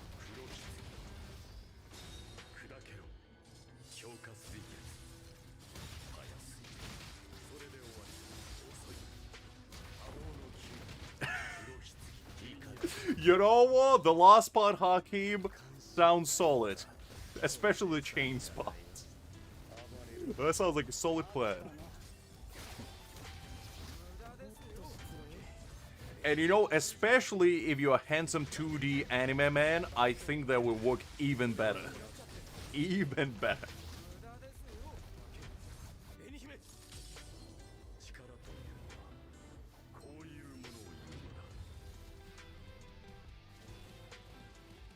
Luke Creek does not just sing us too many chains, okay? You know it, and Liz definitely knows it.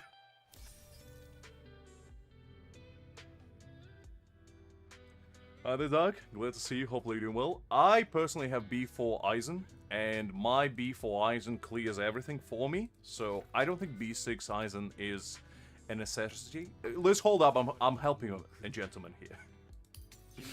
But as you can see, this is my Aizen. He's B4. And I feel like as long as you go 100% crit rate on him, you don't need B6. Whether it's through upgrading his weapon. Like, I'd say if you are planning to B6, I would more likely recommend upgrading his weapon, because you're getting more bang for your buck out of his weapon at full ascension than from his B6. But it's not a bad idea. Like, he's really good, and he's the best DPS in the game. So, if you're gonna go for a B6 unit, he's definitely, like, your first pick. But it's no requirement. You don't need to do that. Hopefully that was helpful. Anyway, Liz, what were you saying? What's about them chains? I missed that. Okay, you know what? Actually, let me quickly get a water break. I need to get some water in me, and then we'll fight against Miss or Mr. Mayuri. Well, Miss Nemo as well. Golly, I'm draining that.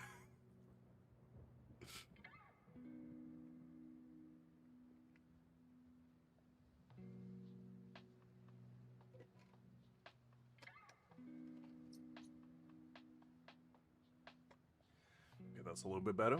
Now we can continue. Alright, let's see, Mr. Mayuri, what you got for me?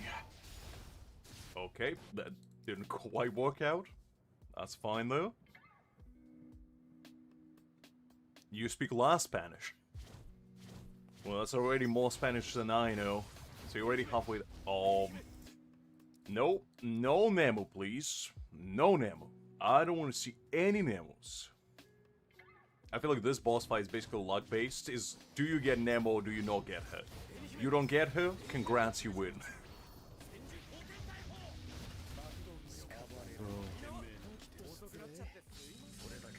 Let's go with that.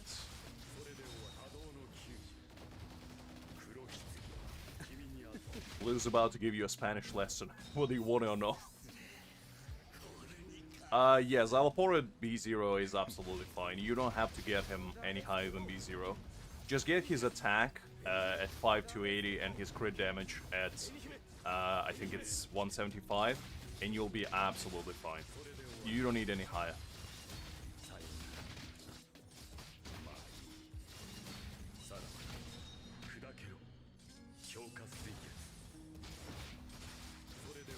Okay. This. I'm too afraid to ask what it means, Liz, from the way you're giggling about it.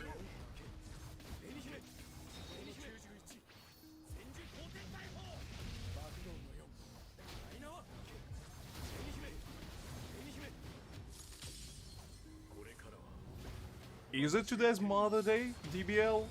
Or are you just making an excuse?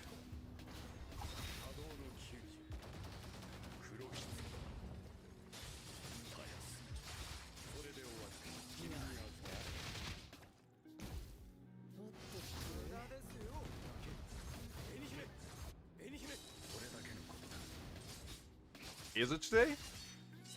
Because I thought Mother's Day was back in March. Unless it's different for, like, depending on where you are. Oh, really? Okay. I thought you were just making a joke. Fair enough then. Fair enough.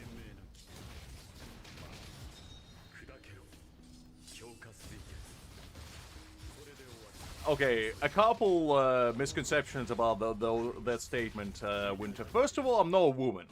I know. I know, a shocker, really. Second of all, I'm not British either. I might sound like it, but I wasn't born here. And third of all, I just, you know...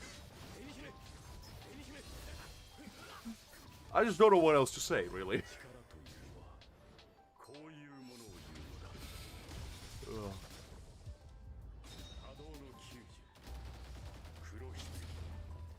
What is glad? You're speaking from experience, Amrit? Oh no, Nemu, go away! It was going so good, and then Nemu showed up. It's like, who wants to see Nemu? Nobody, that's who. So go away, please, Nemu. Ah, man. She just had to come and ruin the party. It was going so swimmingly, and then Nemu showed up and said, no, you're having too much fun, so stop having fun, please. Ah, whatever.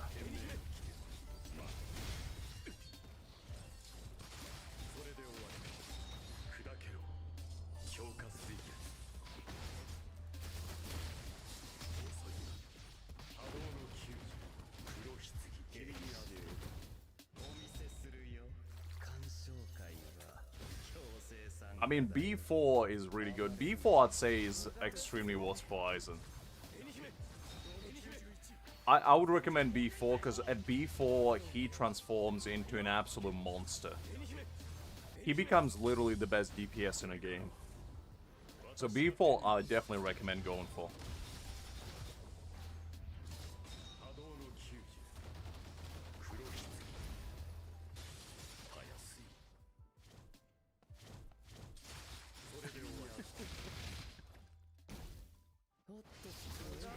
This.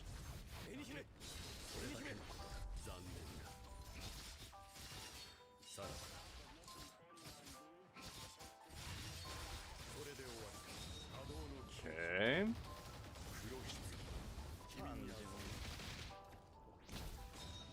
Let's go with Szayelaporro's ult.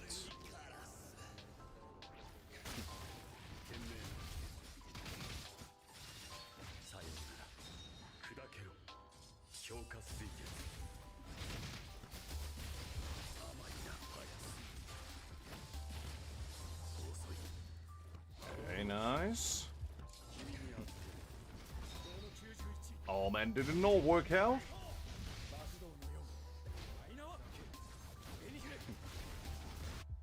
Oh god. Okay, I messed it up by the looks of it. Well, that didn't quite go according to plan. But it is what it is, it's fine. It's fine.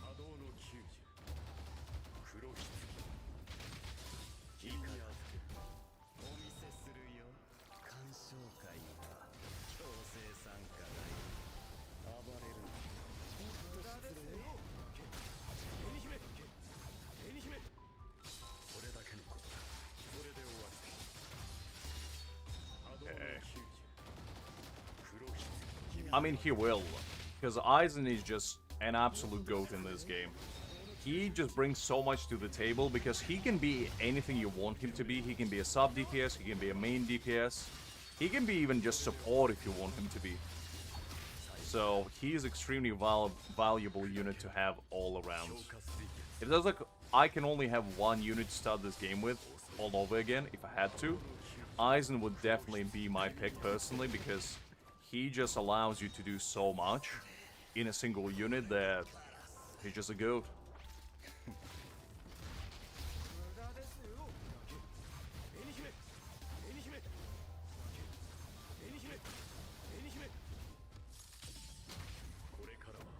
He definitely can, Amrit. He can be your friend, he can be your father figure, he can be your brother if you want him to. Anything you wish Aizen to be, he can become.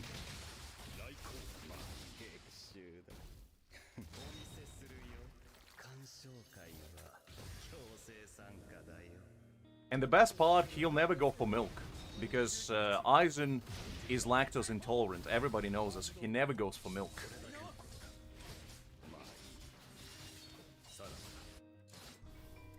Oh man, so close.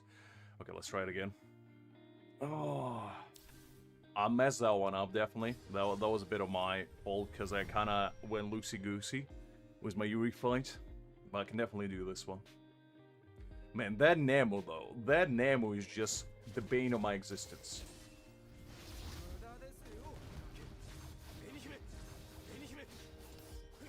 Oh, just go away, Nemo. Just go away.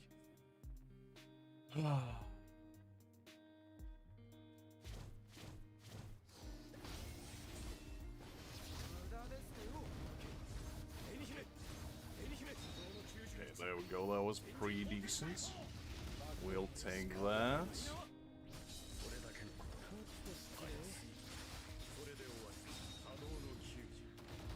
You don't want anyone from Istanbul. But what if you coming from Istanbul yourself, Liz?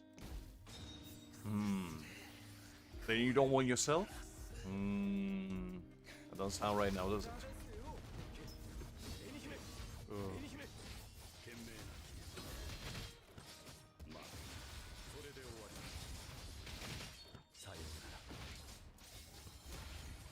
Oh, come on.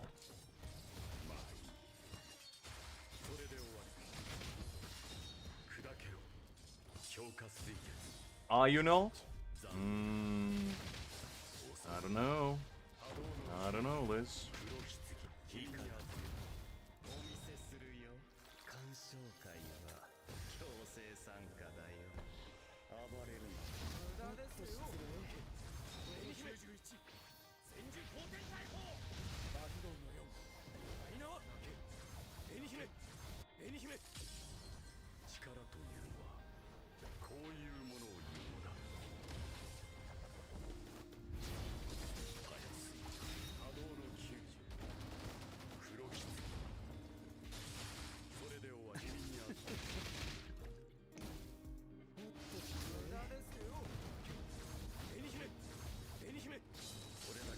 Okay.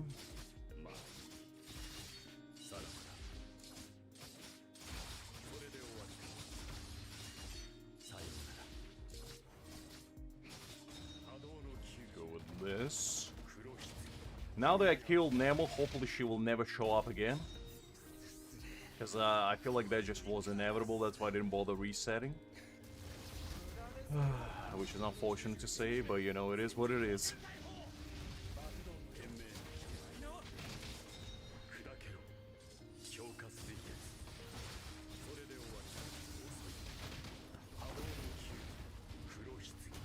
Let's go with that one.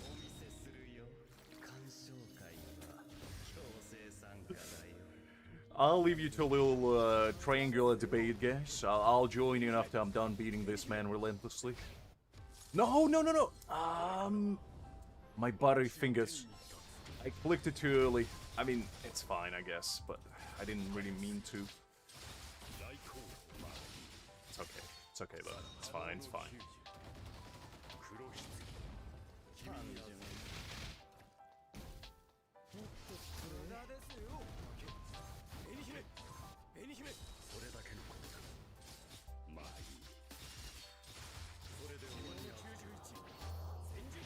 Let's go with this, and then let's do this one.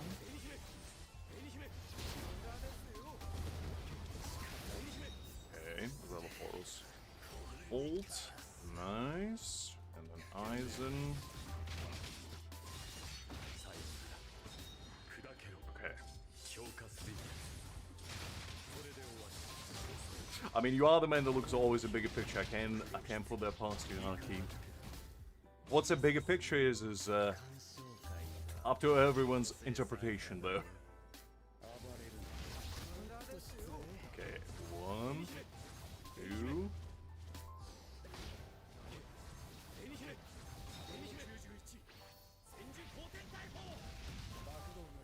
Okay.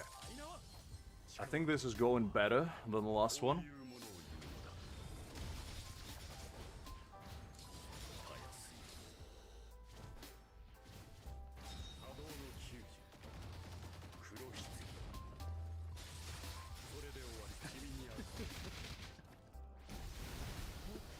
The Liz started to become a guru all of a sudden. Is she your Mr. Miyagi, guys? Teaching you the ways of battle? Just you wait until she teaches you a reverse spin kick. Or like Descending Dragon. That's when you're really gonna unlock your third eye.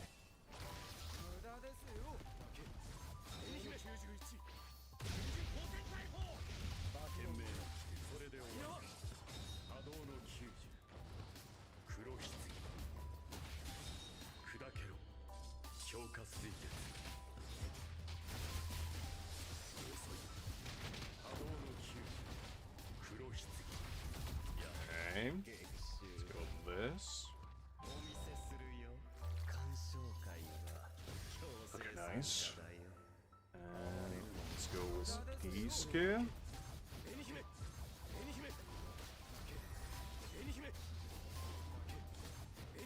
Alright. See how much damage we can do. Not too bad.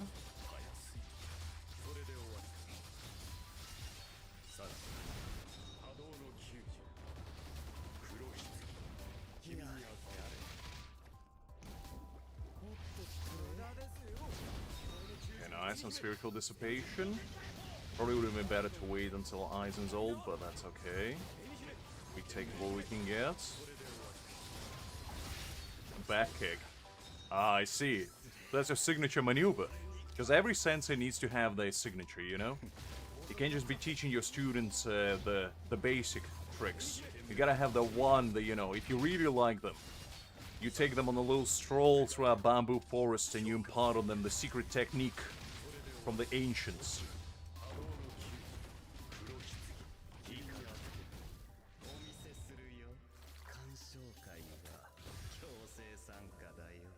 let's go with that.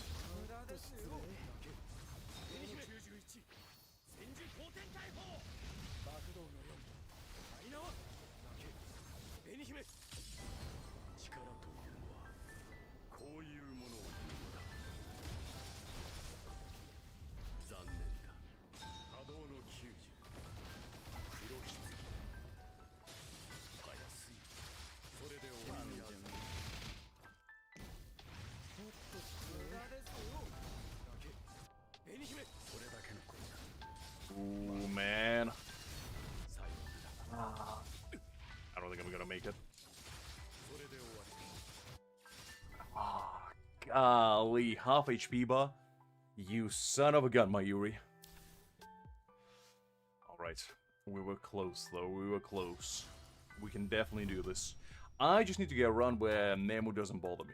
If I can get that happen, we will be absolutely golden.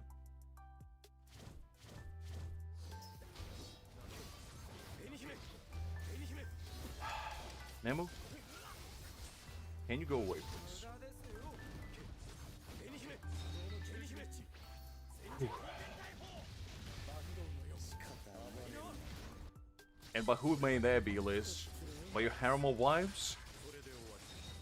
There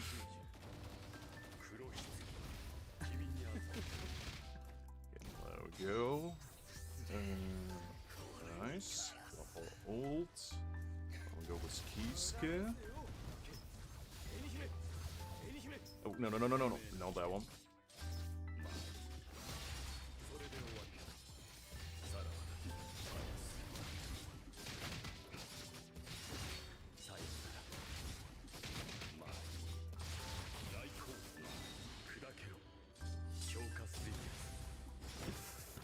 I mean, I can't really refute that, Liz, but you know what? It's all in. How many times do I need to tell you? Over here, we show love through hate and hate through love. That's just how it works.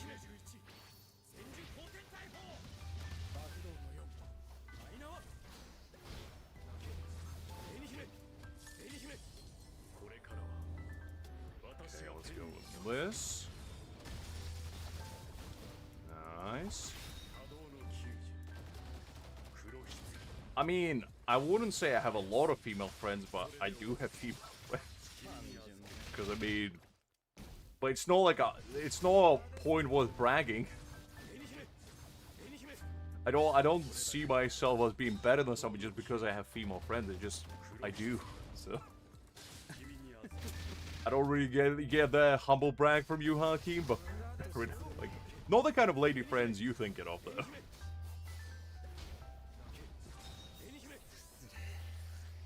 There's no benefits involved, if that's what you say. Except the companionship. That's the only benefit.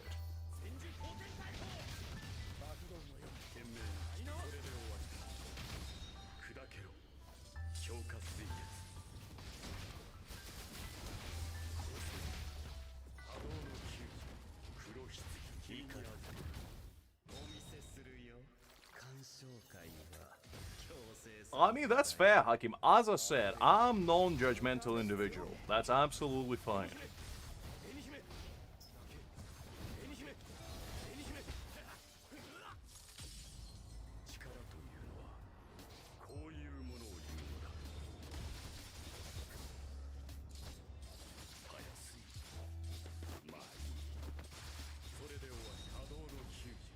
I actually managed to get the ult to hit both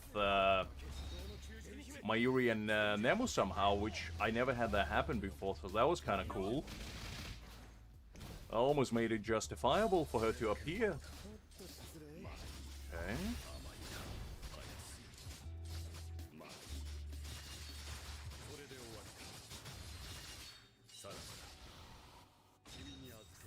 Okay, we're doing good on time. All I need to do is just not show this.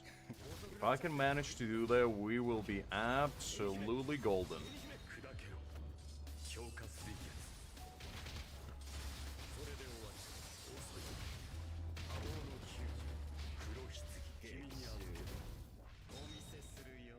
Okay, let's go with this.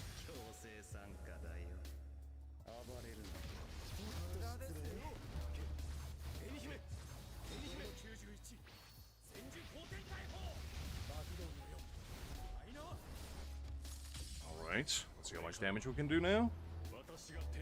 Whew.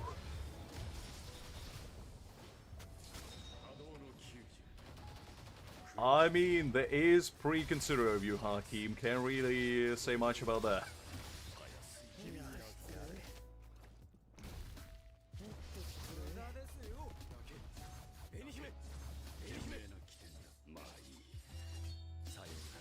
That was a bit weird. HP bar disappeared for a second. Okay, Szayelaporro ult.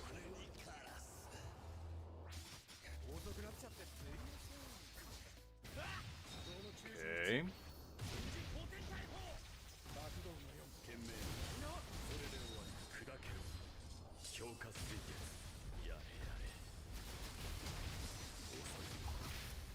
Let's go for that one. And ult. Let's go with technique.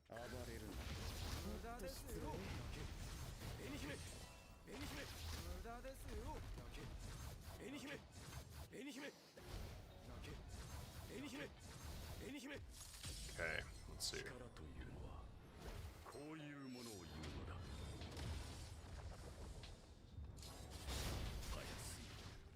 Oh man, I probably should have waited until I clean that, but that's alright.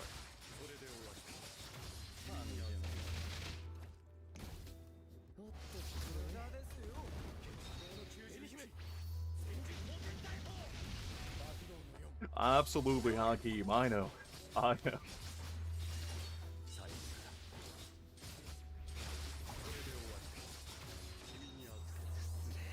Well, that was kind of cool, you know, having Aizen in the background as Szayelaporro showed up. Little double team action.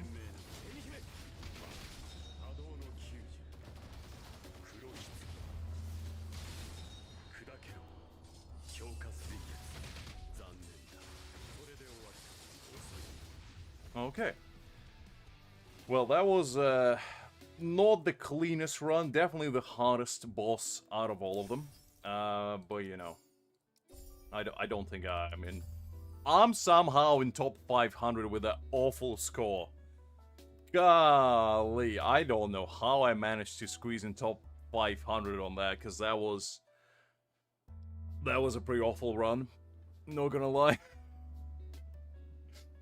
But I guess we did manage to squeeze in 2 top 500s. I mean, look, I got really lucky on the Nemu drop because she dropped right next to Mayuri, and I somehow managed to time it so both Mayuri and Nemu received the battlefield skill damage. So I kind of didn't waste it. But man, that was hard. Okay, let's see what the Okay, guys. Okay, look. We're clearly doing something wrong because this level 53 gentleman with Aizen, Yorichi, and Grimjo cleared in 22 seconds. So what we're gonna do is we're gonna watch this and we're all gonna learn. So get your notepads out, get your pens out, and let's learn together how to be a better gamer. Okay? Because this is very important. We all gotta understand what we're doing wrong. Okay, you gotta start with Aizen's technique, then you go into Yorichi's ult. Very important. Battlefield skill to Aizen. Then another battlefield skill, Black Coffin. Nice. Always gonna have that. Okay, some basic attack. Very good combo. Okay. Go more with basic attacks. Technique, going into ultimate straight away. Okay. Interesting.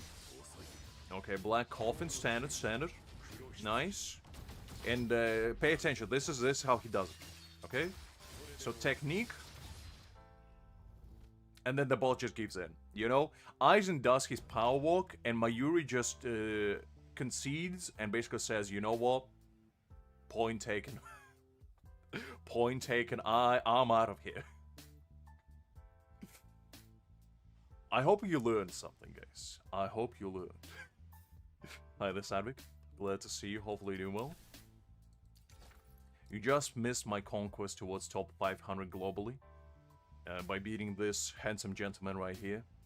And you would have been so proud of me if you saw that, if you witnessed it with your very own eyes.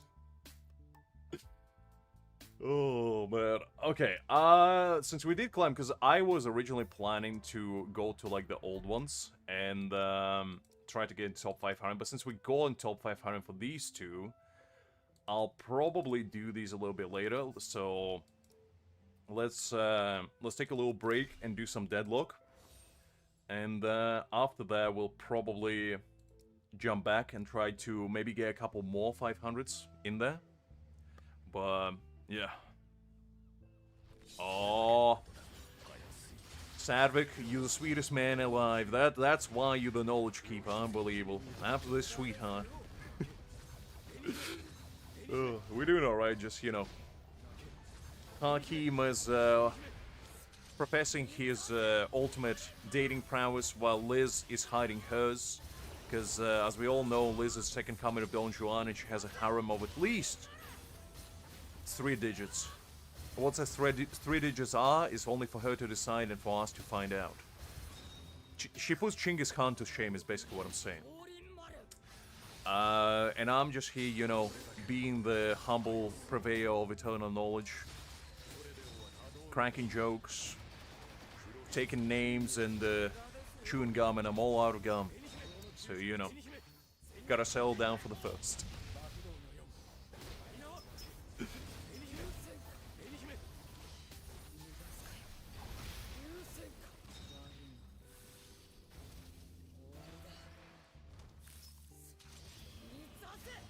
I mean, that's fair, DBL. I just didn't really wanna, like, try hard too much. I didn't expect myself to get in top 500 on that one anyway, so I just wanted to beat it. But I did get one run which was very close, where I got him to, like, 7 bars of HP, and my Nemo didn't show up. But it's pretty random, to be honest, because she appears whenever she feels like it. There's no real pattern to it. Exactly, Sadvik. Exactly. That's how it works.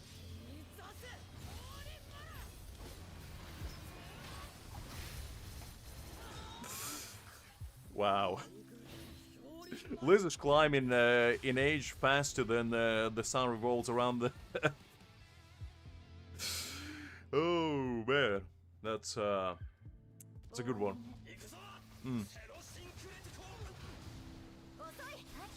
28,000, Liz. Come on. No need to hide it. We all know. We all know. I don't have Rukia. I don't use Rukia on this account. Probably using Toshiro for that one actually would have worked better. But yeah.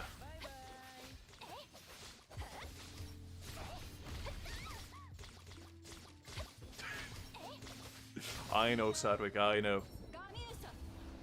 Oof. She was fighting saber-toothed tigers just to get her lunch. That's how ancient we're talking. Tyrannosaurus Rex used to be her roommate. They were sharing a cave together.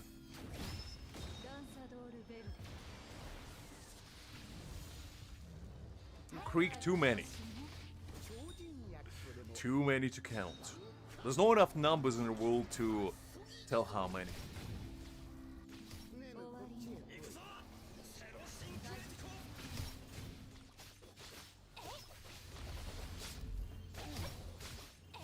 Listen, Liz, you might be a hermit now, but back in your heydays, the galaxies weren't restful with you around, is all I'm gonna say.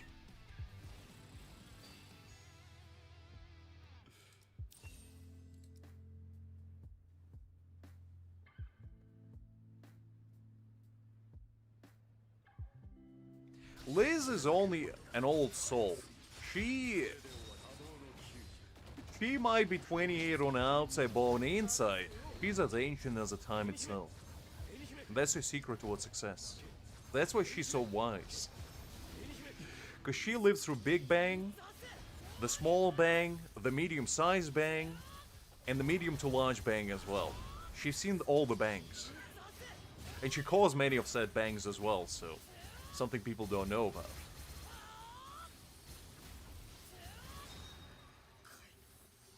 But I think actually, like, if we're talking who is the oldest individual around, I think it's Justin.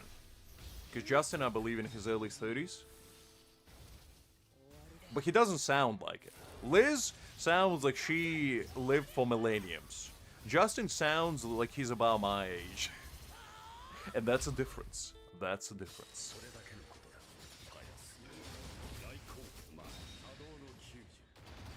I mean, fair, Sadvik. Fair. The ultrasonic waves from said burp probably shattered space-time continuum. Been there, done there. That's what all-eat buffet does to you, man. They always get you with free breakfast. Always do. I think so. I think Justin is in his early 30s. But he doesn't sound like it. Yeah.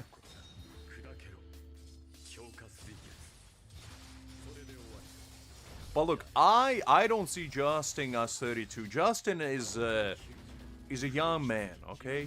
He might be 32 legally, but in reality, he's maybe like early 20s, let's be honest. The man is just a gacha addict like all of us.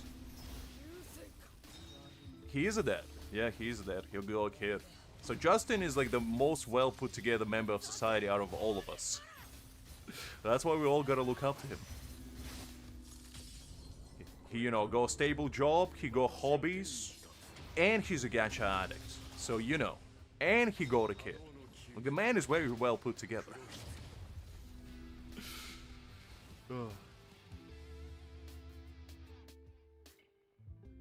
No, I mean, he doesn't exude, you know, the old soul kind of energy. Exactly, Hakim. Exactly. Unlike all of us. The only thing we're contributing is slander that we spread into the cosmos.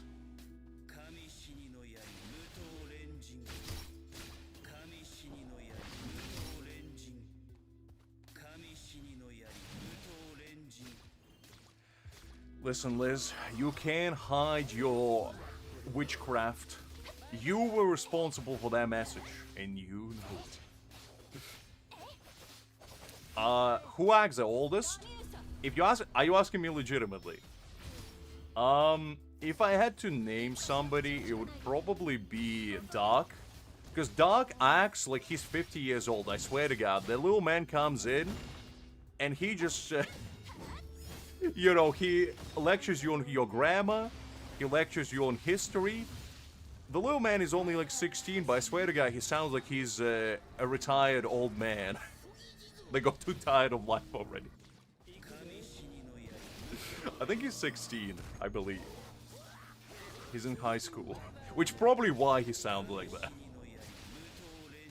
Because to be honest, when I was 16, I probably was just like him.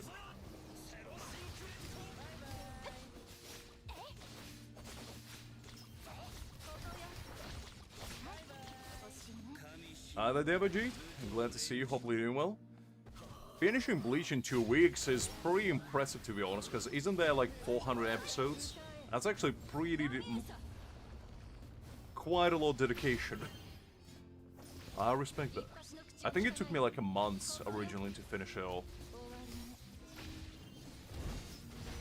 Exactly, Sadvik. Exactly. Just imagine when that little boy reaches our age.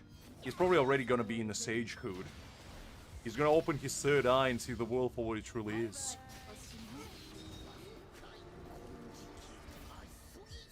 I mean, like, define old, because the thing is, some people are just more mature than others, but I wouldn't really classify it as old.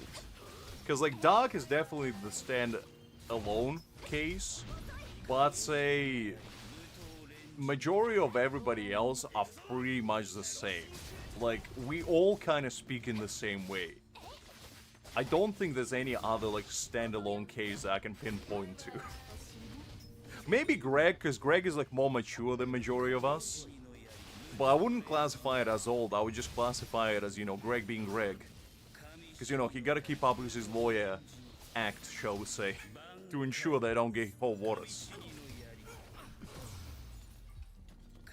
I mean, Justin is very mature, but, like, he's still, like, you know, I feel like he still vibes on the same level as us. I don't see him, you know, going full dad mode on us. Which is what I would define, like, you know, as an old soul. I think the least mature is definitely Liz, because she acts like she's 5. I'm kidding, I'm kidding. I'm kidding. No, he's not, but... Well, he is and he's not. He is my lawyer, but it doesn't mean he's legally allowed to be a lawyer.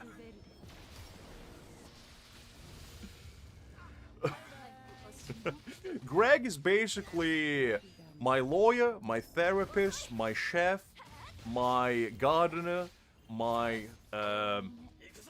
you know, doctor. He's everything. He's like Professor Gadget. You ask him to do a job and he'll be there. Oh.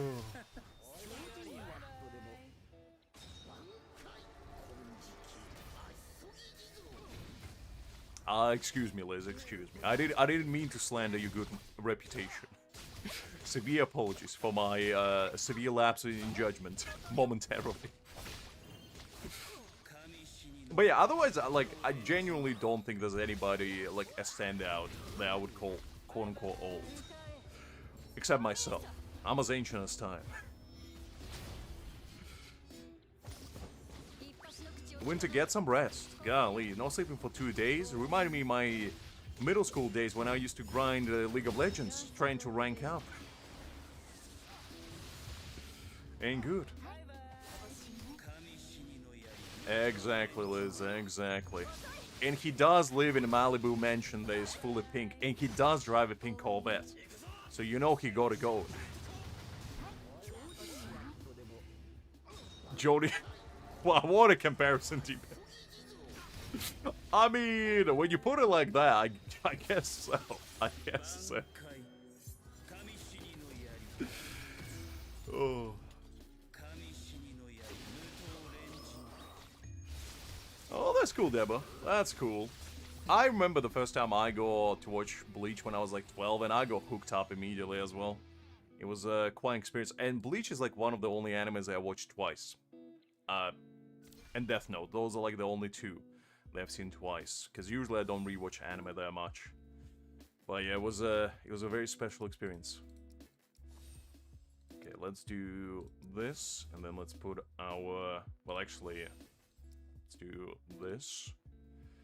And let's do a standard slasher team as well. There we go.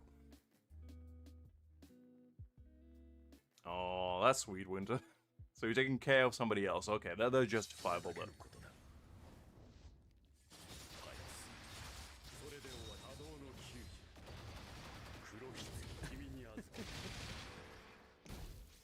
I mean, luckily, I'm like the youngest out of my cousins, so I never had to babysit them, but they had to babysit me, and let me tell you, having like two older sister-like figures babysit you is quite an experience. Because you're behaving whether you like it or not. I was horrified of it. No, I wasn't horrified, but like, you know, I didn't want it to act out of line.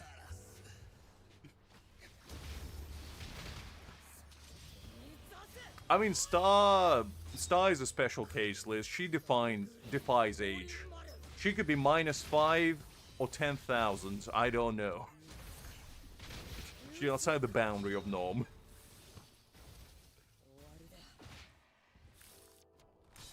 However, DBL, can you be a pizza delivery man? Because that's the most important one. That's the most important one. And if you can't fulfill that role, I don't know if you're gonna make it.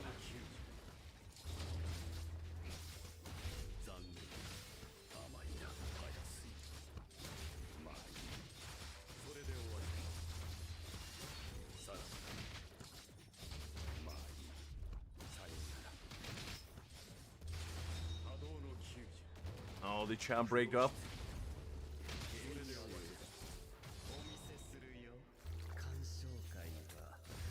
Alright, hold up. Hold up. I'll try to fix it.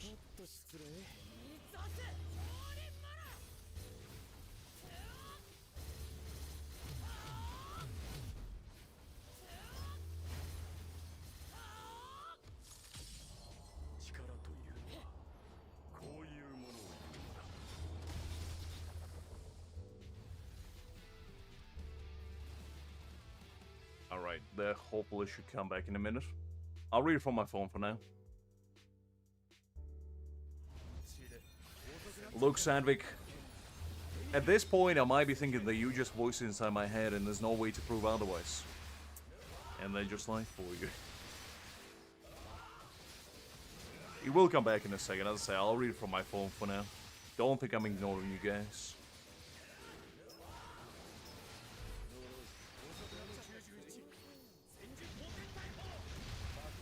Well, Winter, that's an interesting, interesting circumstance to have. But I hope you're recovering. Like all jokes, I hope you're recovering well from that, because breakup is never easy. And I hope you know, slowly but surely getting in a better place, both mentally and physically. I mean, that's one way of putting it, Liz. I don't know about that, Devo, to be honest. I don't think Orihime is that hated, unless, well, maybe I'm not aware, but for the most part, as far as I know, Orihime is a relatively beloved character. Because she got one of the most broken abilities. I mean, she can regenerate anything. She basically defies time. So, I don't think she's useless or anything. But I do understand if some people don't like her. And the reason why some people don't like her is probably because they like Rukia more and they want Ichigo to end up with Rukia. And I think those are the kind of people that don't like Orihime. And that's the main reason for it. I mean, to be honest, I never have been on like Reddit or anything in like early 2010s. So maybe I just wasn't privy to the hate, but I always thought she was a cool character. Really? Wow, that... I mean, I'll take your word for this, Argue, because you probably know better than me. But, woo.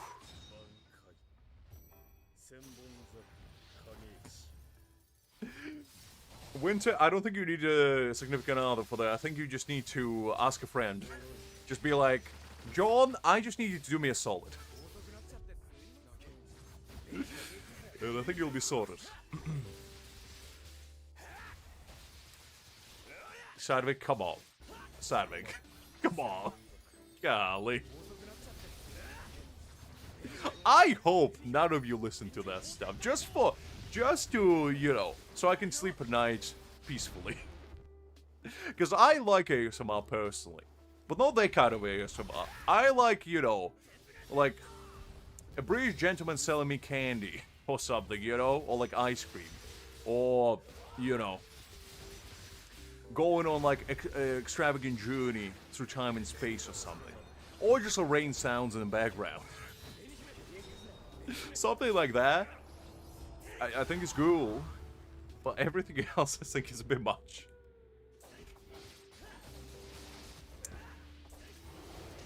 You see, isn't just me, I find heartbeat sounds extremely uneasy.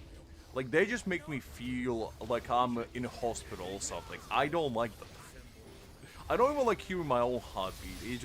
It's very unsettling to me personally. It's not relaxing. And there we go, the chat is back. Okay, now I can put my phone down. Aaron, look at my screen.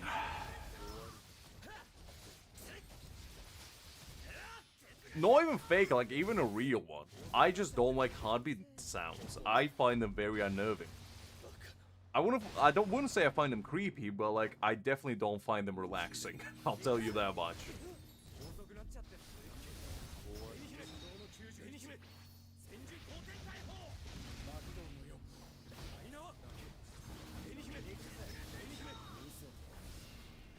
That's tsundere attitude for you, Diba. That's unfortunately a very often portrayed archetype of a character. I mean, that's fair, Winter. It's just, to me personally, it's not my cup of tea, shall we say. Heartbeat sounds are just very unnerving. Because it makes me feel, like, just uneasy, you know? Just anything to do with, like, organ sounds, it just, no. Just,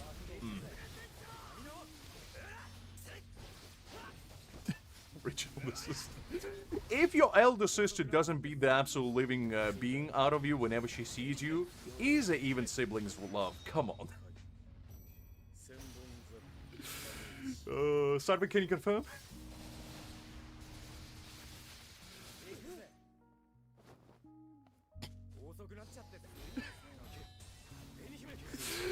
Winter wants to live in that iCarly type of world, you know? Where he just comes home, he asks his significant other, and they just cuddle up and he listens to her heartbeat until they both fall asleep. Every day. Winter, if you feel like genuinely, if you don't feel great, just go and rest, like honestly.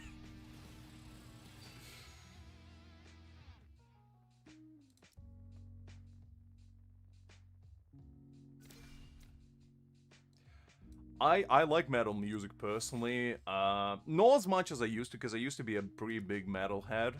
Nowadays I'm more into like rock music, like for example, Wanna Care Rock is like my favorite band at the moment. I like a band like Survive Said the Prophet, which is, if you're familiar with Vinland Saga, they did the opening for that one. I think it's called Makenjo or something, I don't remember the exact name. So those kinds of bands I enjoy. But I used to be a pretty big like Metallica fan back in the day. You know, I listened to even Rammstein a little bit back in the day.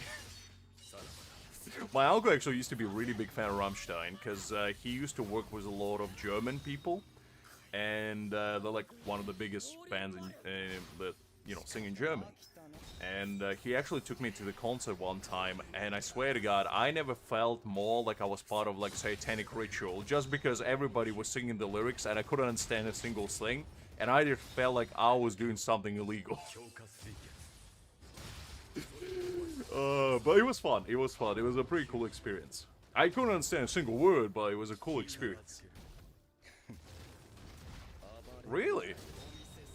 That's interesting, Hakim. Is there a reason, or do you just not like it?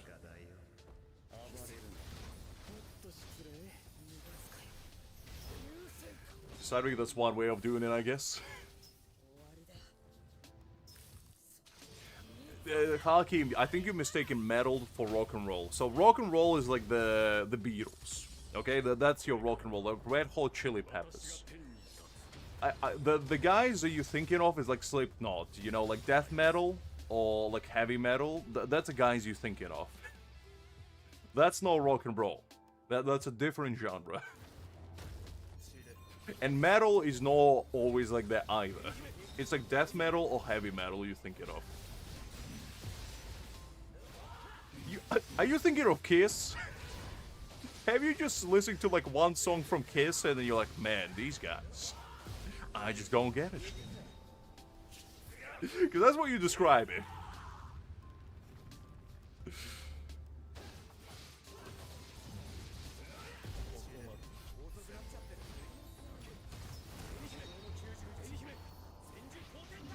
DBL, I hope you're joking.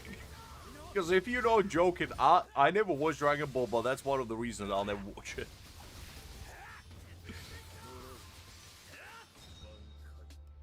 I don't like super heavy metal either. Because the thing is, I appreciate like a good scream. Like the peak definition of scream used to be Linkin Park Chester. Like his scream used to be so good. And that's like the peak scream performance to me. Because just screaming is not my cup of tea either. I like when it's part of the lyrics and it fits in. Because like a good scream goes a long way. Yeah, pretty much. I mean, there's as many subgenres of metal as stars in the sky. You can find any.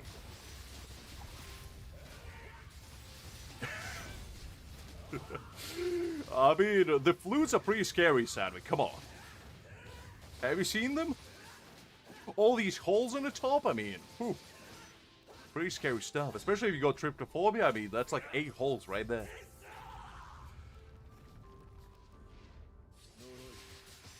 Well, Hakim, that's what I mean. It's like, it has to be melodically pleasing. It's not just a scream. It's like, it's an expression of a voice that's like pleasing to you. Because there's different levels of screaming. Like, if you just scream and somebody actually screams while singing, is a different kind of thing. And it could be pleasing depending on how it's utilized. Usually it's not that great, but if you get somebody who's like really good at it, I think it's pretty cool. Alternative rock? That's not a bad one, that's pretty good. As I said, I'm more into like rock music nowadays, which is, as I said, like 1OK rock type of genre music, because that's like the baseline I usually find myself in. And yeah,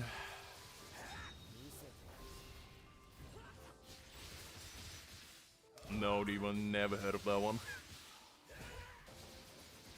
Pig squeal? What kind of music are you listening to?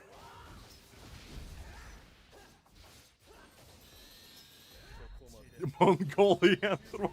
Actually, Mongolian throat. Funny you mentioned Sadvik. That one is actually super impressive because have you ever heard them sing? Man, those gentlemen. I mean, they just build different because their vocal cords must be built out of adamantium. Because golly.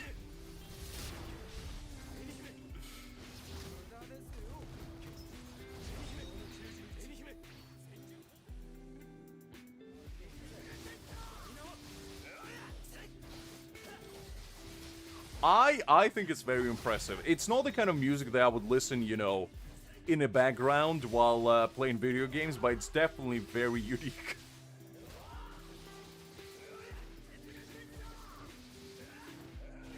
Wrestling. Funny you mentioned that, Diva, because I was kind of the same, because back in the day when I was like 10 or something, I used to watch in QTV like WWE, and a lot of wrestling songs, like the themes, were actual like legitimate songs from not like obscure bands, but like the bands that you wouldn't really hear in a lot of cases otherwise. And that's how I actually go into rock music as well, because a lot of the themes for wrestlers used to be like rock music. And that's how I grew appreciation for it. And I actually used to go online and like download from like LimeWire or whatever the theme songs, and that's how we discover music at first. And yeah, I mean, I don't know. It's like it used to be a thing, cause like, you know, one of my favorites used to be like Randy Orton's theme. He's used to be going pretty hard. Chris Jericho's used to be pretty good one. Who else was there? CM Punk had a good one. I mean, I'm just saying, they used to the WWE used to have really cool songs going for their themes. And most of the time, you wouldn't even hear like the full song, so it was mostly like curiosity that piqued it for me.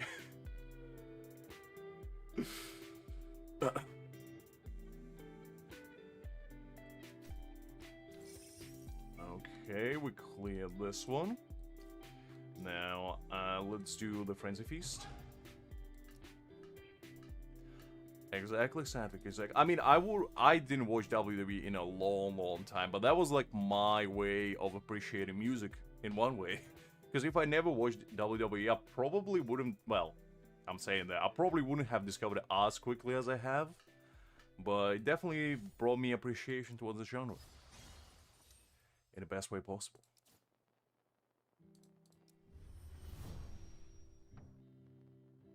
That is absolutely fair. I mean, I even used to listen to like anime openings, like Vinland Saga opening, for example, made me discover Survive Said the Prophet because I heard the theme song and I was like, man, this is really cool. And I googled it, what band it was, and I discovered them, and they actually have a lot of really good songs. And I was like, this is great. Because, you know, like, you hear, like, music in, like, a TV show, a movie, a game, or, you know, anime, and you're like, I like this song, and then you Google it, and you discover sometimes, like, a hidden gem, maybe. Winter, unfortunately, I mean, I can say yes, but you gotta realize if I do say yes, it's not a legally bound contract. It's more of a, you know, temporary alliance. So I'll say maybe, you know? And what that means is for you to decide and for legal counsel to find out. I'll need to consult my lawyer on that one. When Greg appears, I'll double check with him what he thinks.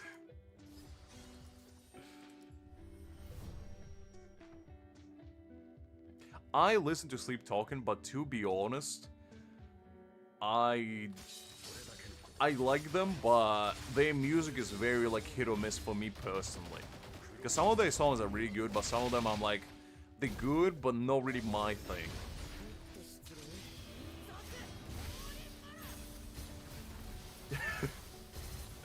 Okay, you can own half of the Snickers bar that I have in my fridge right now, Winter. That's all I have to my name.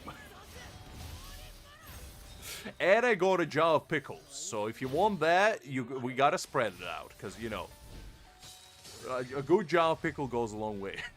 Actually, no, I don't think I have one. I think in my fridge all I have is a bunch of Greek yogurt and some vegetables. And I have some killer salsa there I go. Well, that's pretty much all I have in my fridge at the moment. And I got some fruit. So I got fruit, I got vegetable, I got salsa, and I got Greek yogurt. So Winter, that's all I own. If you want any of that, you're free to take it. Judgment Day is pretty good, to be honest. That was a pretty good one. 50-50 effort. I mean, as a true gacha connoisseur, you can have two Aizens, Winter. That's the only thing you can have. Legally not bound.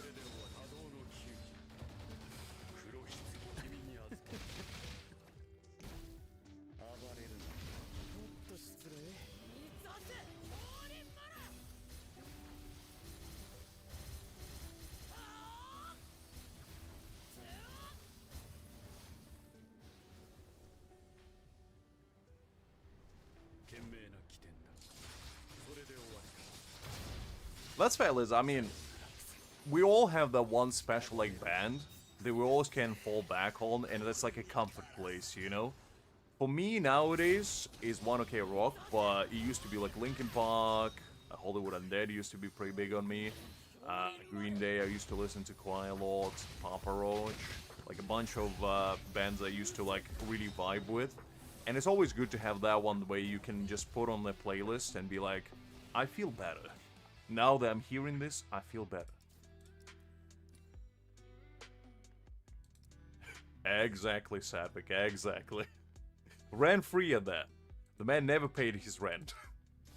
He pays you in, you know, exposure to his almighty greatness.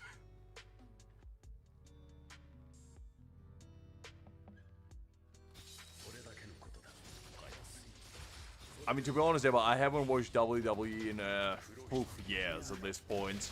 Because, like, the more I grow up, the more I realize that it's more of a, like, you know, theatrical performance, like real wrestling. Which is not a bad thing, like, don't get me wrong. It has its own, like, entertainment purposes, but I don't know. Just, it doesn't hit the same as when I was a wee lad, shall we say.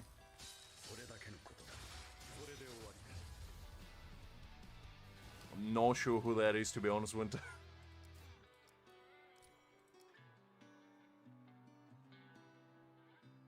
I mean, Linkin Park, yeah, but the thing is, it's just, since Chester is unfortunately, you know, tragically passed away, it just hasn't been hitting me in the same way as it used to, so it's still cool, don't get me wrong, but it's just not on the same level anymore, unfortunately. Because, like, I know they got a new singer, and I did listen to a few of their new, like, songs, but I just didn't have that magical feeling that I used to have with them.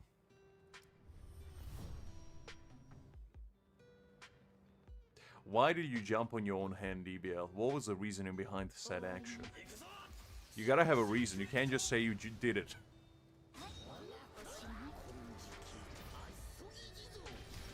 Yeah, because, I don't know, it just didn't hit me in the same way. It used to be cool, I used to enjoy watching it, and I remember after school I would go home and I would watch, like, you know, Randy Orton versus, I don't know, CM Punk or whatever, in a cage match or whatever it would be, and I'll be like, yeah, let's go. It'll be cool. But nowadays, if I put it on, I probably would be bored out of my mind.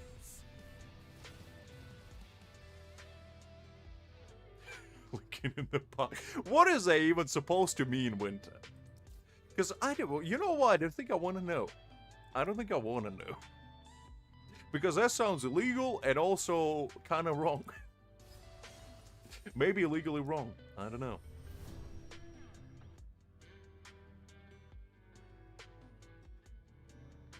Linkin Park, basically, it used to be like the biggest, would you consider them alternative rock, Liz? Band, where basically, there used to be this guy called Chester. And his voice was so unique, it was akin to like Freddie Mercury, you know, in Queen back in the day. His voice was kind of on the same level, where it was one of a kind. And he was one of the few people that I was aware of at the time who had such a pleasant scream that it wasn't even a scream. It felt like angels were singing in your ear. It was absolutely incredible. And their songs were like absolutely amazing. And if you grew up in like early 2010s, pretty much you were hooked on anything they ever did. I would strongly recommend listening to some of their like old tracks. Like if you go to, I don't know, Numb, I guess is one of their biggest ones. It's probably one of the better examples of Chester's prowess. But they have so many good songs. So many good songs. And, yeah.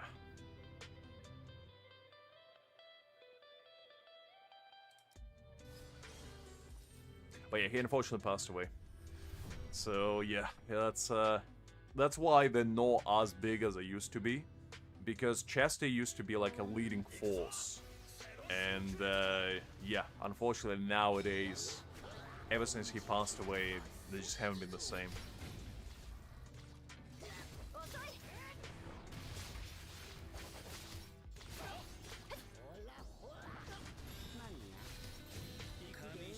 Oh yeah, that was another thing. They had like another vocalist on their team, Mike, who was a rapper, right? So they had like this unique blend of rock and hip-hop mixed together. Kind of like Hollywood Undead, if you know them. But in a much more like unique way. And they also were one of the only band that had synth as a like musical instrument, because not a lot of bands used to have, especially in rock music.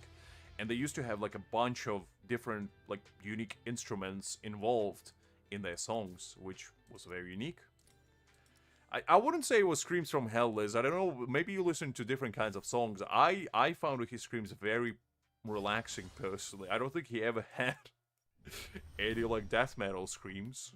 But to each their own, I guess. Oh, man. But yeah, I would strongly recommend, if you never heard of Linkin Park, just check them out, because they were incredible. The new Linkin Park, they have, like, a new lady that sings. And it's okay. I don't think it's bad. But it's not the same.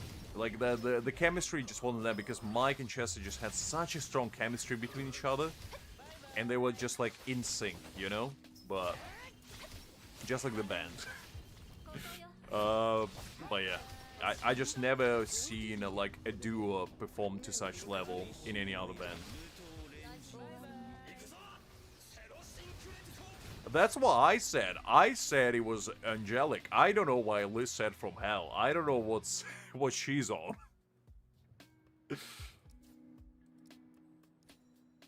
Yeah, but his screams I always saw were very melodic. Like, he never had aggressive screams.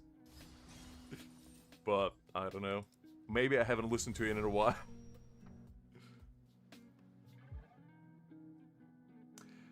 Winter?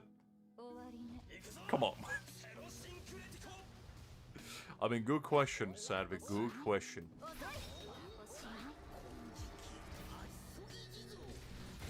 Probably all the angels whenever Liz decides to show up. It'd be like, let me show you the screams.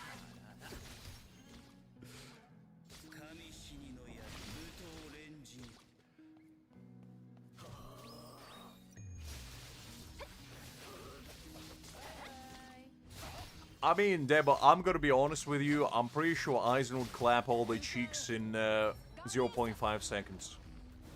Because you gotta understand that Jujutsu Kaisen power scale, compared to Bleach, is child's play. Like, legitimately.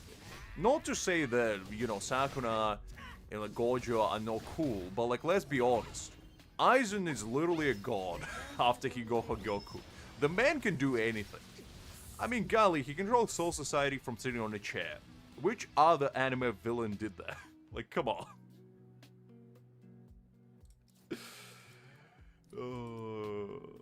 I apologize. I didn't mean it. I didn't mean it, Liz. I didn't mean it. I just saw the opportunity and I took it. I didn't let it slip.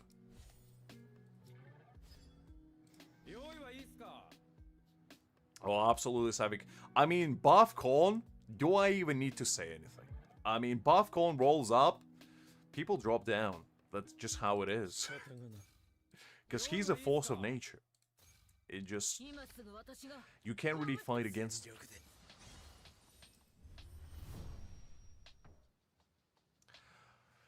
Winter, I think he's even stronger. I think he's even stronger. By how much? That's for you to decide.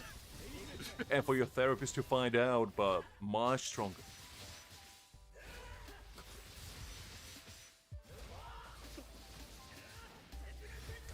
I mean, maybe they will. I mean, it's the same, like, argument. You know, back in the day, when anime was, like, a hottest topic of debates.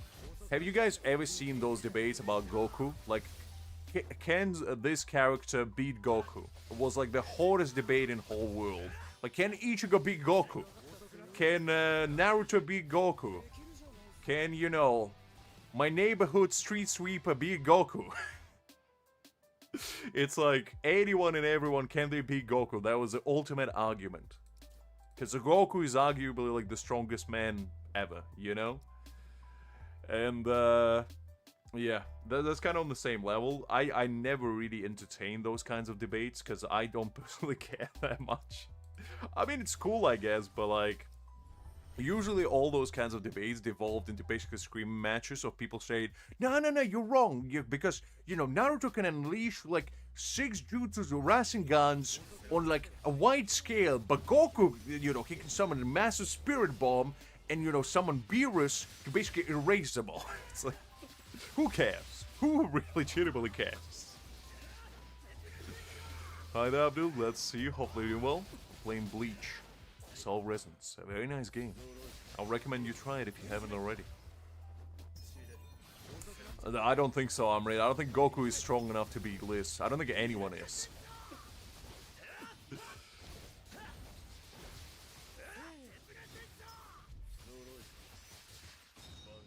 Well, Liz, what do you mean that kind of treatment? I show you nothing but respect, and only the finest respect this world has ever seen.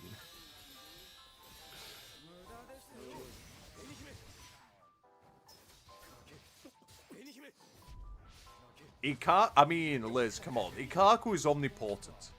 Have you seen the gleam from his scalp? The man can blind armies. Just by his mere presence. It's not really a fair comparison. Oh. I mean, that's a kind of battle I would be actually excited for, Sadwick. That's a true battle of the titans.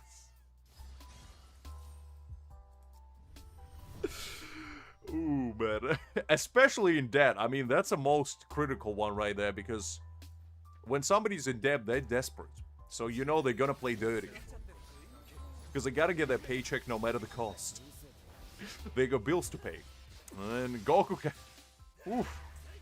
There's many bills to pay. Golly. The man who went for milk, probably Chi-Chi been waiting for him for the past 20 years. Still haven't seen him.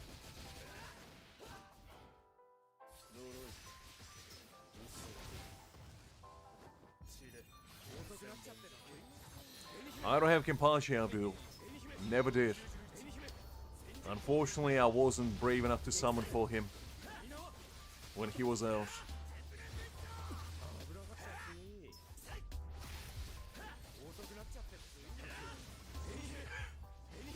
Fair, Liz, fair.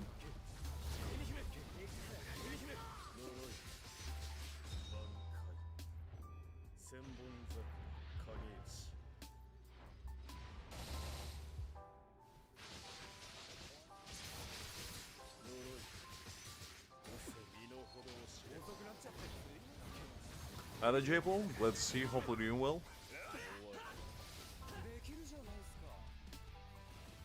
What is inferiority challenge? Is that the adventure mode one? Because I think I tried that once actually, and never again, to be honest. I did already beat it, I believe. Are you talking about this one?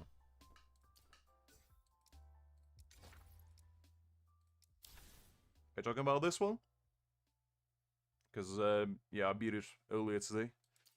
It was a pretty tough fight, to be fair. It was pretty tough. Oh, man, I'm so close to 69.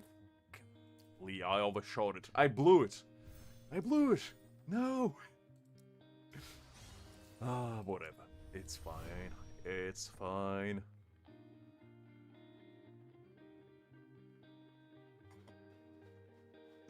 I like how you guys unequivocally started Goku versus X character argument. I feel like I'm back in 2012. But keep carrying on. Don't mind me. Don't mind me. Listen, Ambriet. I don't want your funny numbers. I want only 6 and 9s. Because that's the ultimate number. And everybody knows that.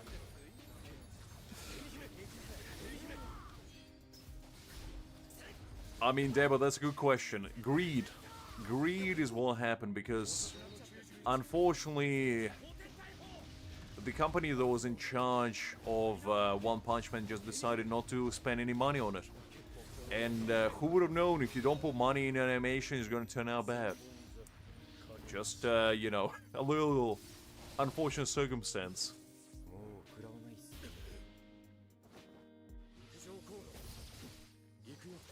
Pretty much, Creek. Pretty much. I don't blame editors at all, because first of all, the editors that they hired, they were actually no animators for anime before. They were animators for, you know, spicy stuff, shall we say. The kind that you don't find on Crunchyroll, shall we say. So yeah, they hired them, and they were basically asking them to make an action anime. And it's basically like going to your local math teacher and asking them to solve your geography exam. Could they do it? Maybe. But is it gonna be the same? Probably not.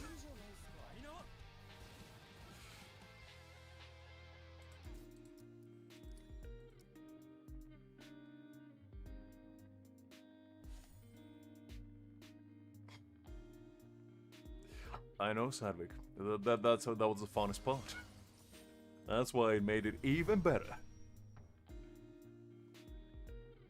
I mean, I just feel so bad for, like, an anime that's as beloved as One Punch Man to receive that kind of treatment, because I genuinely don't understand why they didn't just hire, like, good animators, because One Punch Man is beloved by a lot of people. It's not a small, obscure anime. They weren't sure if it's gonna do well. Like, if it had really good animation, people would have loved it. Because it's One Punch Man. I mean, Season 1 was so good. Season 2 was okay, it wasn't as great. But, like, Season 3 is just unwatchable. It's such a shame. Because the manga is so good. Like, One Punch Man manga is amazing. And, yeah, they just did it dirty. Just did it dirty.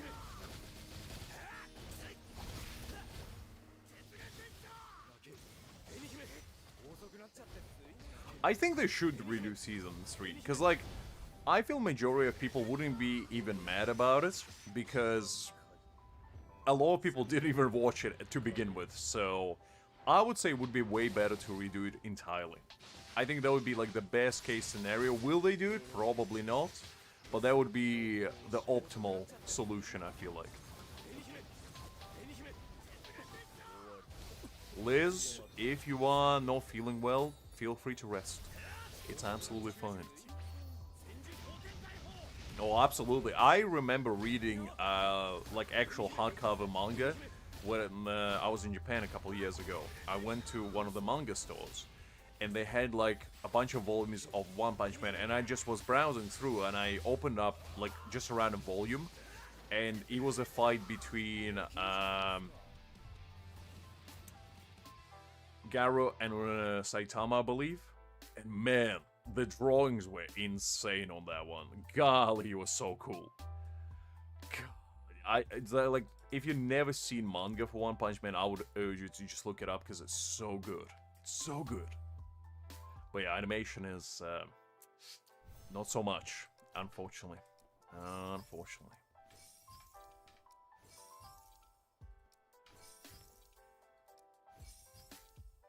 Ball man fight. I mean, you're true on that, Evo. You're true on that.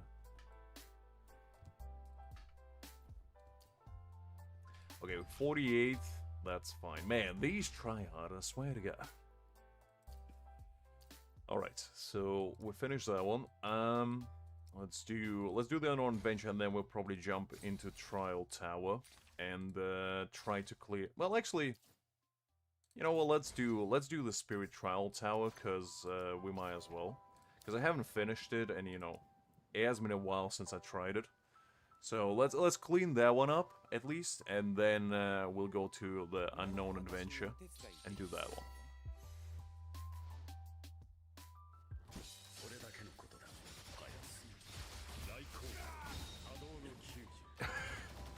I mean, you're not wrong on that, Liz. You're not wrong on that. Oh, really? I mean, I haven't watched Season 3, so I'll take your word for it, Sadvik. But that's a shame, because, like, as I said, the manga was phenomenal. And, the anime just didn't live up to it. Which is a travesty. And as I said, Season 2 was already not that, like, impressive. So Season 3 was, like, their chance for, like, redemption and actually bringing back to, like, Season 1 status. And they just blew it. They just blew it.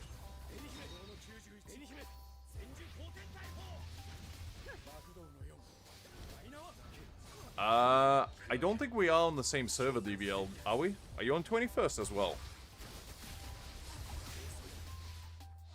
Because it's only for your server. I mean, I can take a look. I watched Fairy Tail, and I think it was okay. But the fact that power of friendship prevails against all the odds was a bit interesting. In, you know, more factors than one.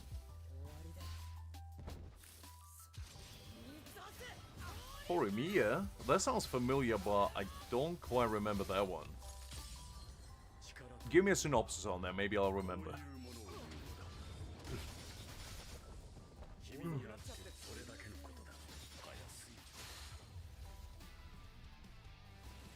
Liz, there's different servers. You thinking of, you thinking of, what is it? You're thinking of, like, NA as a general, but there's servers within NA. You know, from first to, like, whatever. I mean, I don't think you're on my server, DBL, because I started before you. Hakim, I think, started before everyone, because he's on, like, server 5 in, Europe. The man is, like, with every whale in existence, and I just, well, I have a lot of whales on my server as well. Just not as many. Just not as many.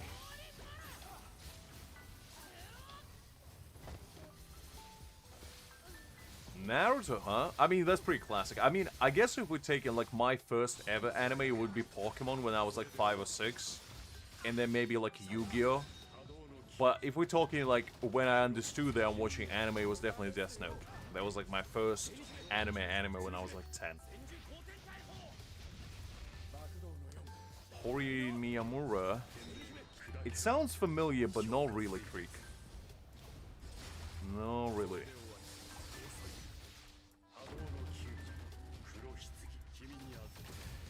Liz is siphoning your experience, Ziba. She's skimming from the top. Don't stand for it. That's the secret towards Liz's success. She's siphoning all you guys' experience while you're not looking. She's using a big straws that she strikes in the ground and sucking all the experience up from you. You gotta be careful, guys. Oh, is it a romance anime? That's probably why I don't know about it.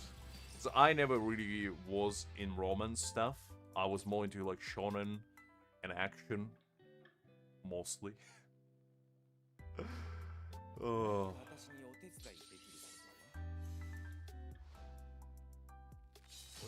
I already have J-Pole. I actually did it in last stream.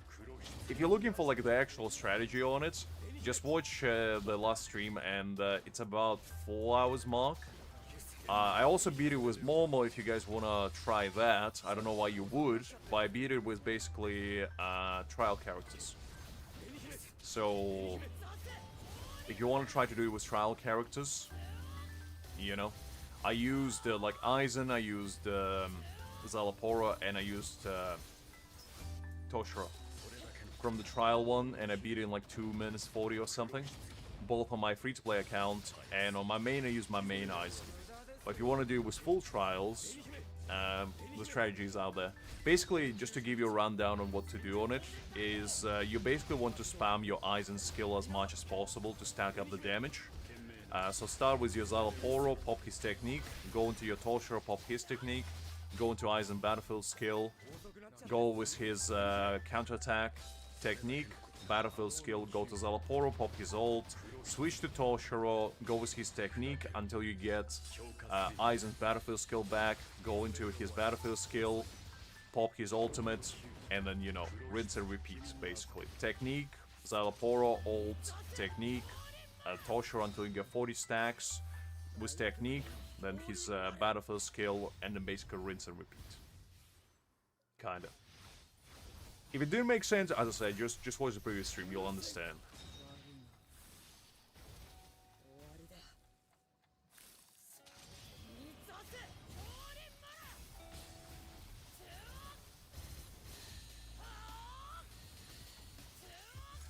I mean, the thing is, I could, but like, I just don't think, I don't think I'm like the suitable person to make guides, because I don't know what I'm doing.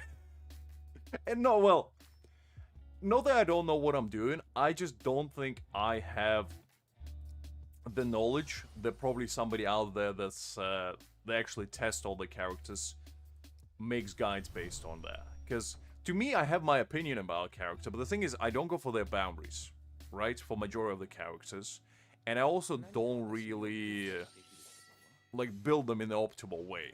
So my guides would be like the reference, but it wouldn't be like step-by-step guide on how to actually make the character work, because I make characters work for me and my account, while people who usually make guides make it for like general public consumption, right?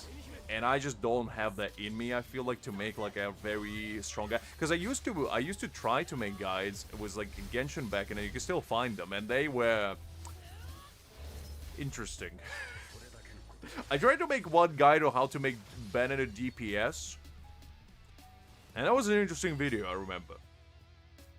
Did I succeed? I don't remember, but I did something. So I'm not like a big guide person. I'm more of like comedic genre individual. I like to make you guys laugh. That's what I'm good at, and that's why I stick to my lane. Information, like, if any of you guys want to know my opinion, just ask me on stream and I'll share it. Whether you want it or not, I'll tell you all of it. But I will consider it for future. But for now, I just don't know.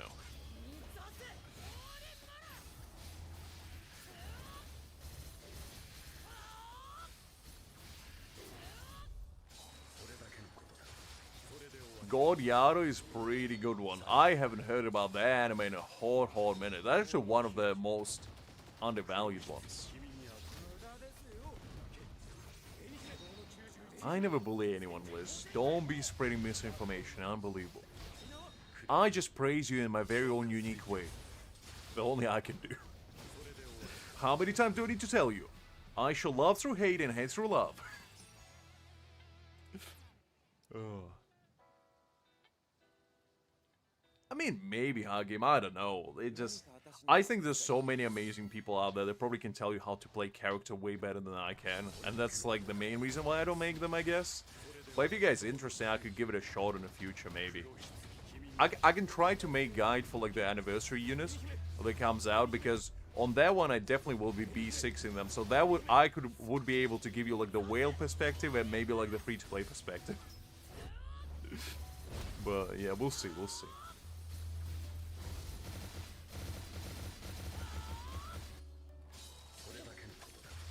If you guys want to watch like a really good anime, is Gintama. If you've never seen Gintama, it's the GOAT of any like comedic genre anime. And basically all it is like this Edo period samurai era, where the humanity basically got invaded by a bunch of aliens. And it follows the main character Gintoki, and he's basically exclusion throughout this world and him getting into very precarious situations, and sometimes it's sprinkled with actual like story, which is like off the charts cool, with packed with action, but majority of the time you just basically like a one shot of episodes of him just getting into weird situations and trying to find his way out of them.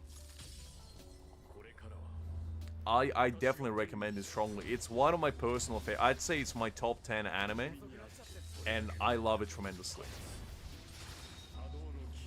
Gintama got the best gifts. I got so many Gintama gifts saved on my phone, I have them all. That's why Gintoki is a GOAT, I'm telling you. Kinda. Actually, that's a very good comparison, Sadvik.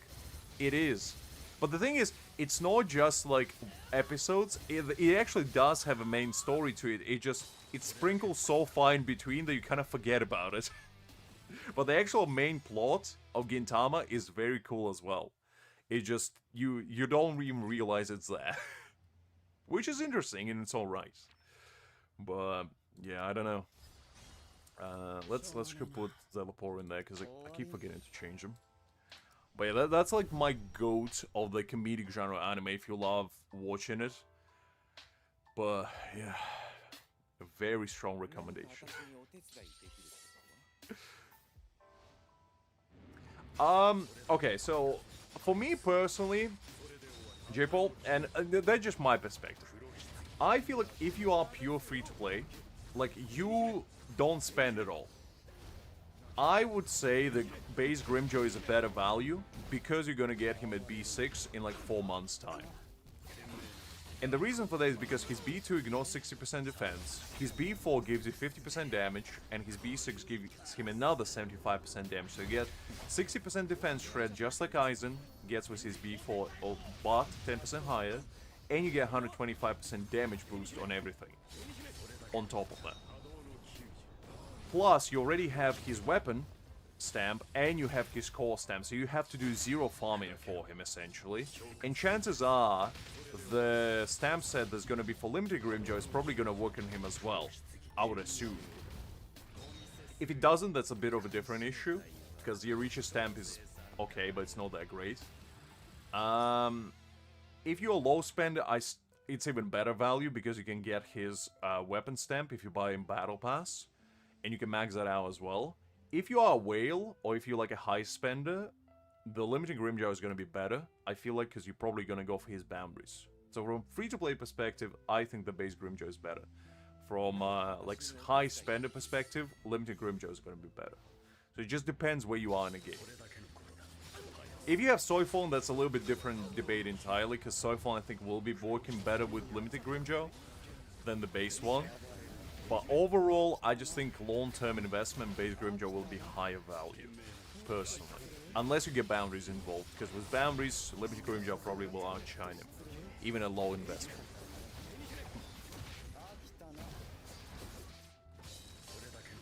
Angel, listen, just because you don't pay taxes doesn't mean everybody else doesn't. Sometimes we gotta talk about the big things, the important things. This man. Hi there, by the way. Hopefully you're doing well. I mean, you can probably try to use them both together. I don't know how you would make it work, but you probably could. I mean, what I will be doing with my team for Strike is I'm gonna be using my Mayuri together with Soifon, and either base Grimjo or limited Grimjo. I haven't decided yet. That's like the only point of contention I have at the moment, and I haven't really decided what I want to do. For now, my general idea is that I will wait until Friday, I playtest him, and then I'll decide for, like, we're gonna pull either Saturday or Sunday. Next week is gonna be actually pretty cool, because on NT there's gonna be a new character, Hattori, so we're gonna be pulling for that. And in Bleach there's gonna be a new Grimjo, so we might be doing a double gambling weekend, basically. Or at least one of them. So yeah, I'll have to decide on that. For now, I'm on the fence. Yes. If you're talking about two separate characters, yes, because Nell has two forms. Because Nell has her, like, base form, and then she has her resurrection form in her, like, centaur situation. So she's technically the first double form character, but she's one character. So, yeah. I think he was talking more from, like, resurrection perspective. But yeah, Ichigo has 3. You can build a team out of 3 Ichigos if you wish to. Who is the only character you can do that with at the moment.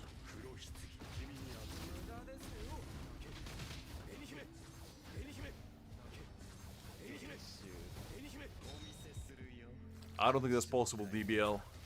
You can't just dissolve curses. They are with you for life, unfortunately, whether you like it or not.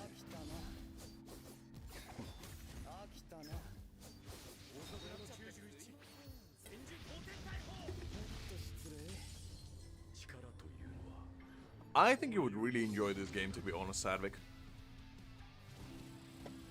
Especially since you are such a big Bleach head. I just think you would have a ball with it.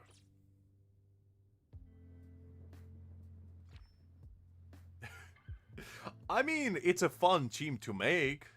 Because in the future, my ultimate goal for this game is to have full team of Aizens.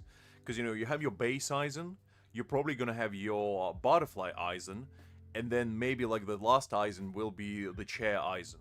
And that will be like my ultimate team. That will be the team of all teams, basically. That's what I want. And at some point, I'll B6 all three of them, and I'll be rolling in it.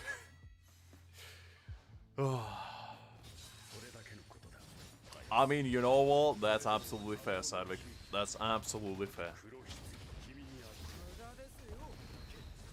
You're a contributing member of society, unlike most of us.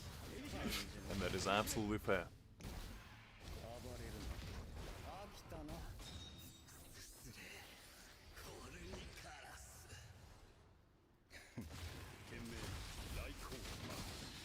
Listen, Hakim, the only possible circumstance that I would go back to Genshin is either when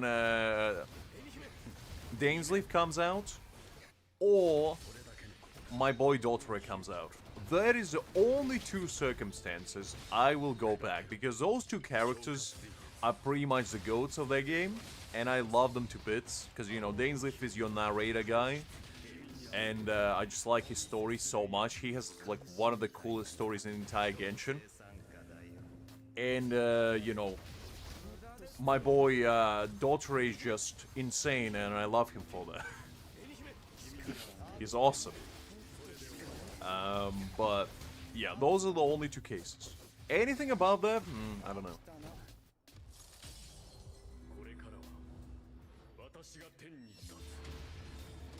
Plus, it's coming rich from somebody who sold his Genshin account. Hakim is all I'm gonna say.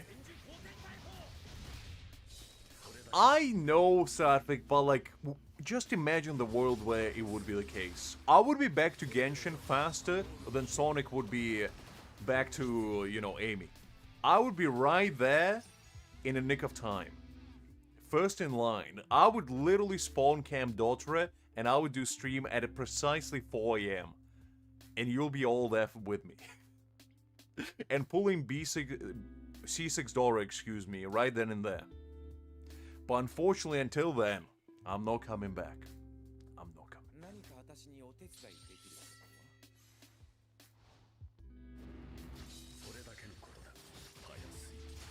Well, exactly. So, like, the base idea of this game is, as long as you have 4 really strong teams, you legitimately don't care about anything else. Because all you need is just good strike team, slash, thrust, and spirit. If you go those covered, at that point, I personally feel like you should be playing boundaries game. And what I mean by that, you should be saving for characters that will be, like, really cool for you and get their boundaries. Because at the end game, the more boundaries you have on the character, the higher damage, and the higher damage, the more likely you to get higher rankings. Which is, you know, it is what it is. I know, Sadvik, I know. But unfortunately, Hoyoverse ain't gonna have the goal to do so. Yeah, I want a game where people, like the devs, are not afraid of actually making villains playable. And I'm talking about villains. I'm not talking about Winnie Hart Jr. type of villains, you know, whether it's quote-unquote villains.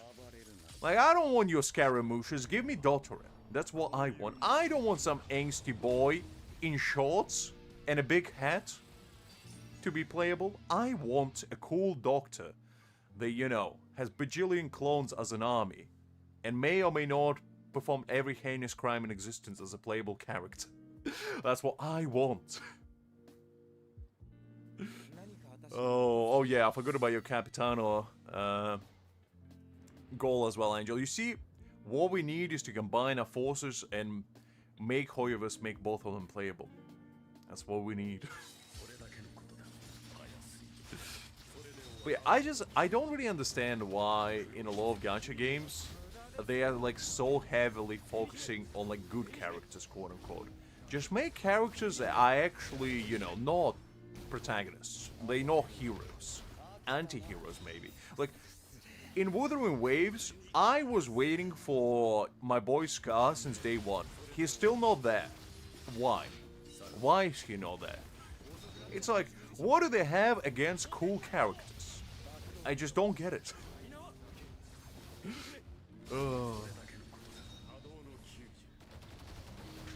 Absolutely. Absolutely. Because, I mean, you gotta understand that people care about characters who are cool more than anything else. Like, I understand that a lot of gacha games nowadays count on people will, you know, valuing big assets and even bigger personalities more than anything else, which is fair. That's majority of the audience. I'm not gonna debate that, but just take some chances. Like, come on. There's so many cool characters out there, and they're just not gonna release them.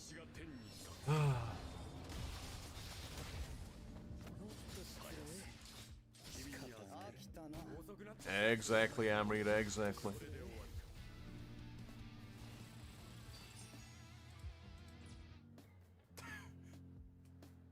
We always do, Sadvik, we always do. And don't get me wrong, I don't have anything against, like, attractive female characters. That's fine, you know? But, like, do you really need, like, 20 of them? One after another? Do you really do? Like, come on. I'd much rather have female characters that are actually cool by nature and not just rely on big assets. Because, like, big assets are great, don't get me wrong. But, like, I want something more to my characters to justify actually playing with them. I want a cool personality, I want cool lore behind them, and I want them to actually have a purpose in the world. And not just exist as a fan service material. That's all I want, really. And I don't think that's a lot to ask.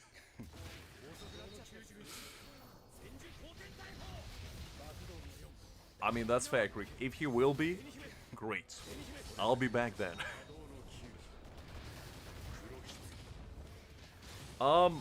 I mean, the thing is, tomorrow I'm gonna be traveling, so I don't know if I'm gonna be able to. But, I mean, I can probably pop in a voice chat if you guys want to see what I think about it. I was gonna watch it on stream, you know, on Saturday or whenever I decide, or Sunday. But, unfortunately, they don't do reveals on, like, weekends, which, that would be much better. Because unfortunately I have the curse known as employment on my side, and I don't do much during weekdays. I don't have family and kids, Amrit. Unless you're talking about my gacha family and kids. Which I don't have either, but you know, if I did, I still wouldn't take care of them. I need a gacha game where I would have like a full family to take care of and 9-to-5 job, you know? And every single pull I do is like less chances of me becoming bankrupt. That's the kind of gacha game I need to give me a taste of reality. Right after the taste of reality of 9-to-5 in real world. Just double down on the misery. Oh. Welcome back, Liz. Welcome back. Exactly, Amrit, exactly. You're the secret family that I never mentioned to my real family. You know? You know, my real family, like Mr. Scar, you know, Mr. Daltrey and Dainsleaf. Like, I have a big family of handsome 2D gentlemen and attractive 2D ladies that I don't tell you guys about. And I never talk to you about them, and I never talk to them about you. And that's just how it is. I'm a secretive man. I double down.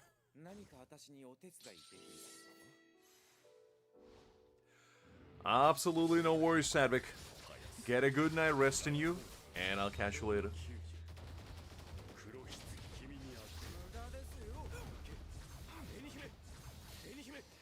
Creek, that's too much of commitment. You gotta understand that I haven't even completed all the exploration on my main account when I was playing it like every day. That's a lot of exploration. I will come back to Wooden Waves eventually at some point. Because I haven't forgotten about that game. It's just like right now, I don't have a lot of time to play games, and Wooden Waves is definitely one of the most heavily involved kind of games where you have to like actually build characters and, you know, do stuff a lot of the time. And just unfortunately I don't have time for it at the moment. But I will be back. As soon as there will be a character that I'm interested in, that's when I will be back.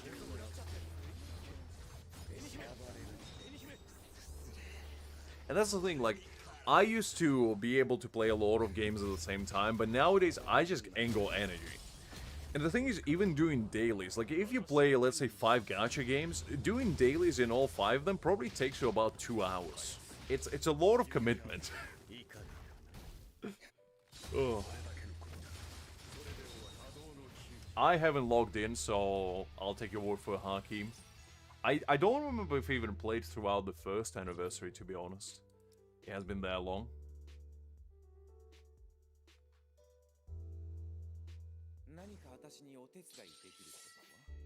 That's not bad. 165 pulls, pretty decent, no? I mean, hopefully not, because I still think to this day Wooden Waves has one of the cleanest combat in any gacha game. I enjoy the combat in that game tremendously. I think it was doing a really good thing. Now granted, I haven't played it in a long time, but I just always saw that the game was really good. But maybe nowadays it's not so much. I don't know.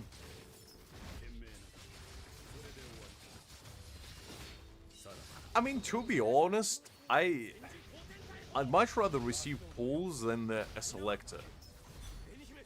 Like, am I crazy? Because why would you care for, like, standard selector when you can get, you know, limited pulls? Yeah, 50-50 is like...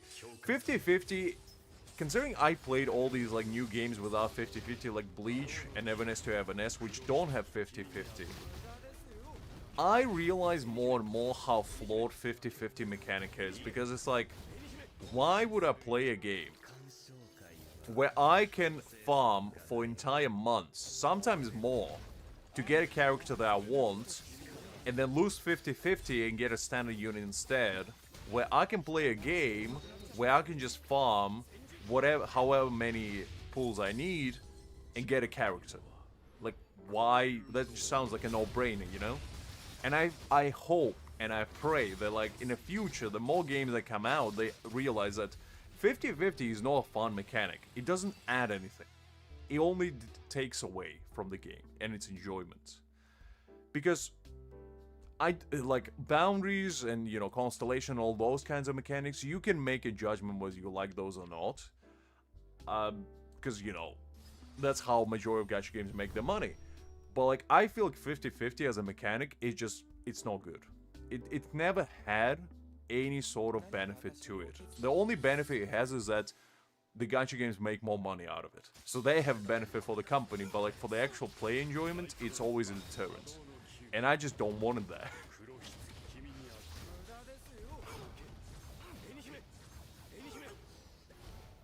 I was gonna say, who's your mama? Is it one of your wives, Liz? Golly.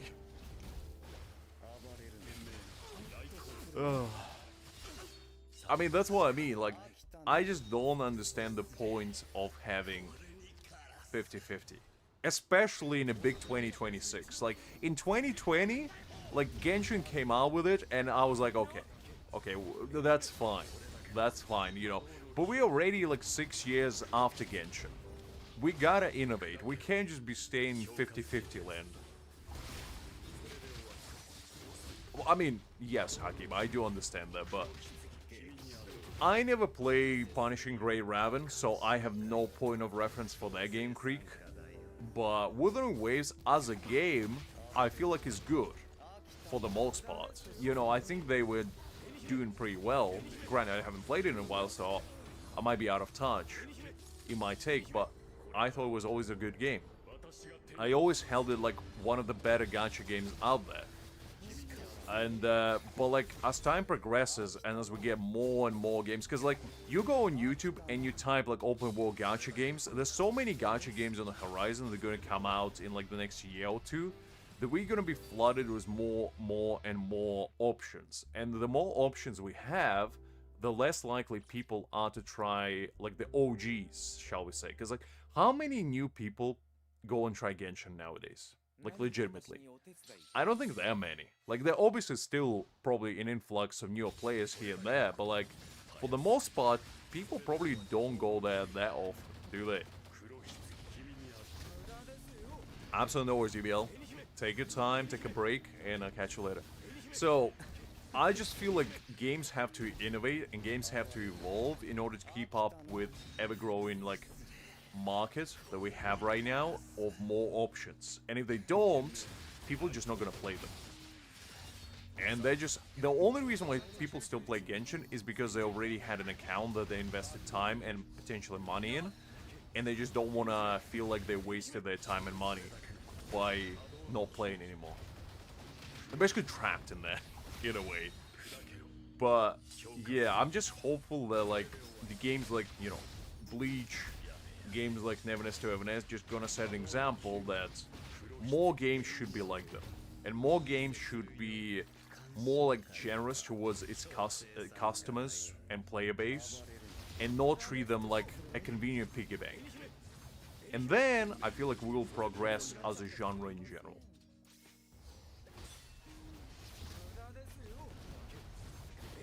That's fair, quick. As I said, we're moving in the right direction so far. Like, so far, we haven't had, like, an outlier that's been moving us backwards. I think so as well, Hakim. I think so as well, but, like, I don't know if they would. Because, you know, at this point, they're already making enough money as is, probably. Hi there, Kakaru. Glad to see you.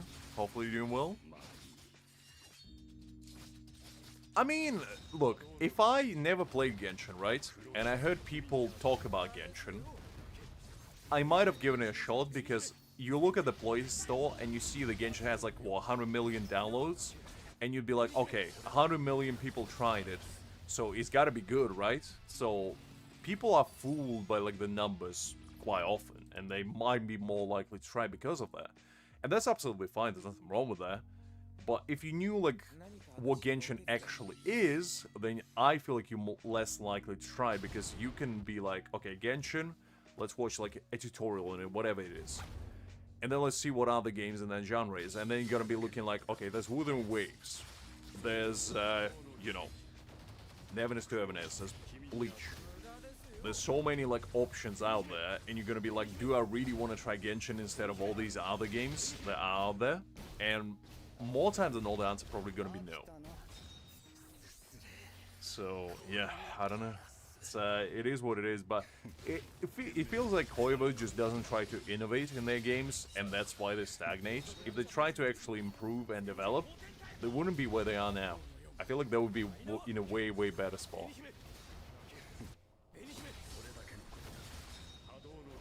Oh yeah, that's one of the fun parts, because in Genshin, basically, every single new unit is, like, locked behind, like, an area, right? So if you just started a game and you pull somebody like, I don't know, Mawika or whatever, and you go all the way to, you know, the Pyro Land, and you're like, okay, where do I need to grind materials? It's like, on the other side of Tead, and you're like, well, great.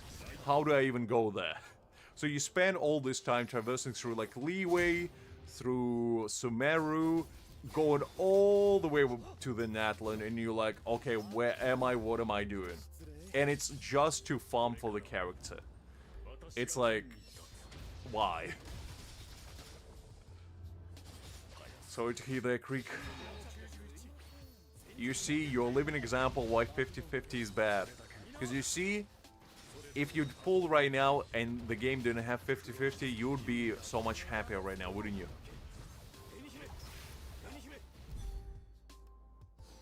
Oh, absolutely. I just feel like the teleport system should be just available to you. Like, at least make one teleport available in every single region, and just you can go there when you start the game. So you don't have to, like, traverse through every single map in existence to unlock all the waypoints. And that's only how you can go there. Oh, have they? Oh, okay, fair enough. As I say, I haven't played in a whole minute, but back in the day, especially if you had to farm, like, Inazuma materials, because in Inazuma, you can't go there until you complete the quest. So if you get a new character, they are stuck at level 20 or 40 or whatever it is, until you go to Inazuma, which is like after level 30. And to get to level 30, you need to play for like a month. Unless you go and explore a bunch. So it's like, you pull a character, and then you can use them for months. And then in a month's time, there's going to be another character that just came out. So you basically wasted a month with a character that you can't even use. And you can't even get upgrade materials for, so what's the point? So it's like, those kinds of mechanic I never understood. But yeah, in Wooden Weights you don't have that too much. Okay, hold up. There's a new boss by the looks of it. Let's go and find it. Okay, there's a new target. Let me pull up handy dandy Hakim guy that he got me, and let's go and try and find this mysterious boss. Actually, is it Szayelaporro? Wait, hold up. Is it Szayelaporro? I think I found a bug. So, like, Szayelaporro wasn't a boss at all. But apparently, if you just click on him, you can challenge Grimjo. So, apparently, all you need to do is just stand on the previous boss's place. And you don't even have to find them. You just click on them and the new boss appears.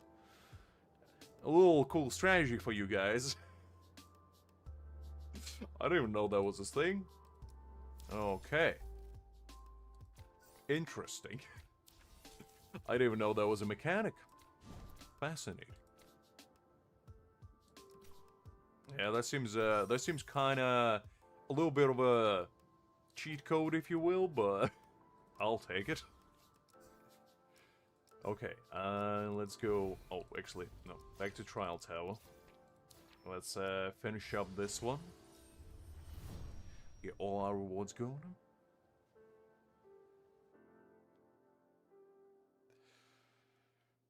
Yeah, Liz. I mean, the game used to be really good because I remember the first time I downloaded Genshin back in like very, very distant 2020. You know, it was quarantine. Everybody was upset. Everybody was locked inside. People were miserable. And then out of nowhere comes in Genshin, you know, swoops fell in. And it felt like, you know, playing Legend of Zelda, which I never played because I never played a single Nintendo game. And I was like, man, this game is just so fun. You know, I can go on this, like, adventure. I can go and beat a bunch of Hilichules. I can go explore, find a bunch of chests. I can play with my friends together online if I want to. Meanwhile, not doing much, but, you know, we can run around together, collect mint, I guess. You can go to other people's worlds and steal their materials, which was, like, the most fun activity, I guess, you could have achieved back in the day. But, like, the game was just so fresh and so exciting. But, like, you take Genshin from 2020, and you compare it to Genshin 2026, there hasn't been that much improvement. Like, genuinely. All the game modes that they implemented ever since are pretty negligible. Like, they haven't done anything, like, mind-breaking. You know, they haven't introduced in 6 years anything that's gonna be, like, revolutionary or anything. Like they did when they just released the game. And that's a problem. They didn't do anything with it. They had such a good base for a game, and they blew it. They just didn't do what they needed to do. They saw the money sign, like the dollar signs, and that was it. That was it. That's all they saw. They didn't care about player feedback. All those surveys that they sent out, they never looked at them, because they never did anything about it. And it's like, it's just sad. Oh, absolutely. And the reason for that is because people are familiar with IP, and people already love their IP, and that's why it's successful. But, like, I still think, even if this game didn't have, like, Bleach as a, you know, as a main and front and center piece, I still think it would do really well because just the gameplay is so good. The devs listen, they implement balance changes all the time, they fix the bugs as soon as they appear. You know, they implement new game modes on a monthly basis. Well, maybe not on a monthly, but like every other month. They do new events that are like fresh and exciting. You know, they implement new characters that feel like actually interesting to play around with. They implement new mechanics, and it's like, that's what makes games good. You listen to your community, you make new game modes, you improve the game as a whole concept, and you just keep doing like what you're doing continuously. You don't just stagnate. You don't just stop at what you have. You keep building upon it. Because like Genshin didn't have endgame content since Abyss for like 4 years. Like legitimately didn't have anything. All you did was Abyss. That's it. You didn't have anything else. Like that was the most exciting content you had. You would log in, you maybe pull a new character, you build them, and then you just grind domains for new artifacts. So that's basically all you did. And then once a month you would do the Abyss. So yeah, it's like that's a problem. Oh, absolutely, absolutely. And the game is extremely generous. I forgot to even mention that because it just gives you enough resources where you don't feel like you have to actually spend anything to enjoy the game. And that's why it's so good. Kakeru's coming in with the hard-hitting questions. So yeah, I don't know. I mean, I still think that like Genshin has a place as a game. It just, I don't think it has as much potential or unfortunately any potential really as it once had. And it's unfortunate. But then again, Hoyoverse releases like new games, like, you know, they're printing out new books every other year. So maybe that's why they just don't care. Because every new game probably gonna give them another like couple billions easily on the release date, and they're just not bothered.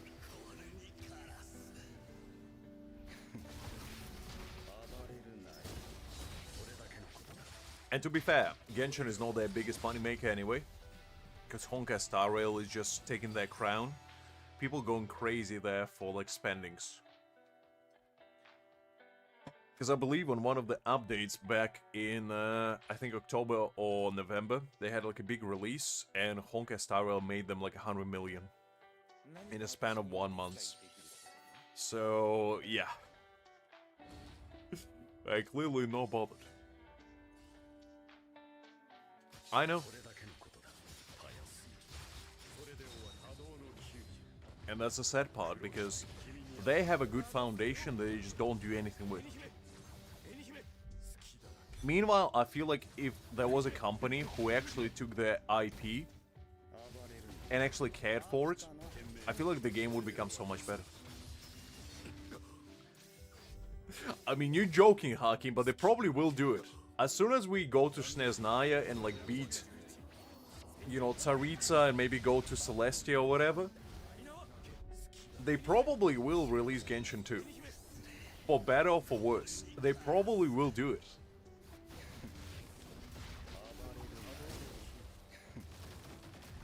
I mean, yes, it most likely will happen. Because like Genshin is just too much of a money printing machine for them to ever give in. And like, forsaken it, shall we say. Because didn't they do the same with Honkai Impact 3rd? Where they ran out of story, so they made a new game, I believe. I never played it like fully, but I played it a very, very long time ago. And I know there's 2 of them now, I believe. It's like 2.0 or something, they called it. And I believe that's basically Honkai Impact, the second, shall we say. So they already show that they're willing to do it.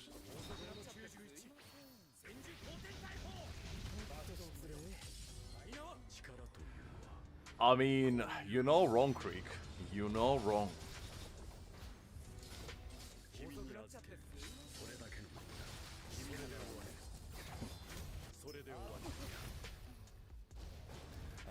I mean, Liz, I don't know if we're ever gonna get either one of them.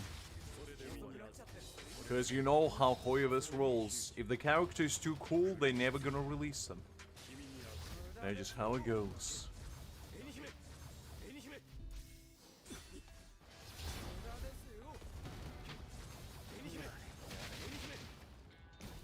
I mean, that is true. The story of Genshin is fine. I always found it to be decently enjoyable. Minus, you know, the Paimon's auto-translate in every sentence. But the gameplay just became stale, you know? They haven't really innovated anything in the gameplay for a long time. And they just kept making annoying mechanics that didn't really evolve the gameplay loop that much. And as such, they just know much more they can do.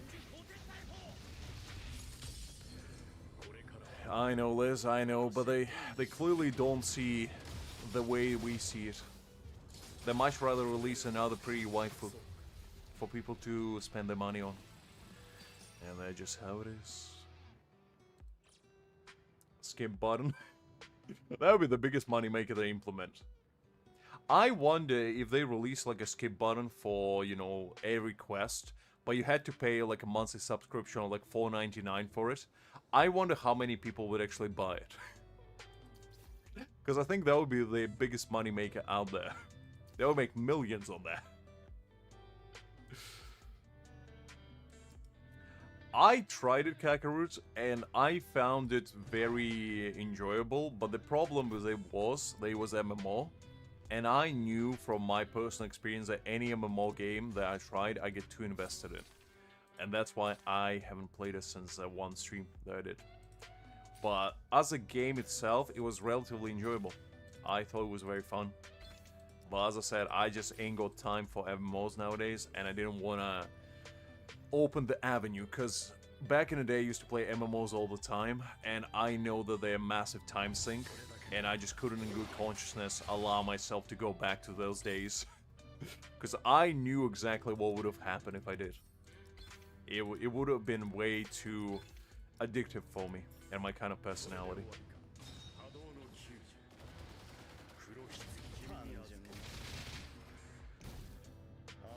Look, Liz, I don't think they haven't thought about it, they just haven't implemented it yet.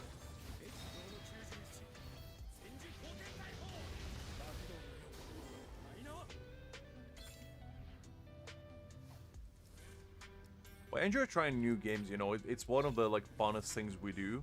Even if I don't, like, plan to play a game, like, stream-wise, every week, I still enjoy trying them out and giving them a shot, and then if I find the game, like, super enjoyable, like I did with Never Nest to Evanesce, then I'm gonna be like, okay, I kinda wanna play this game more.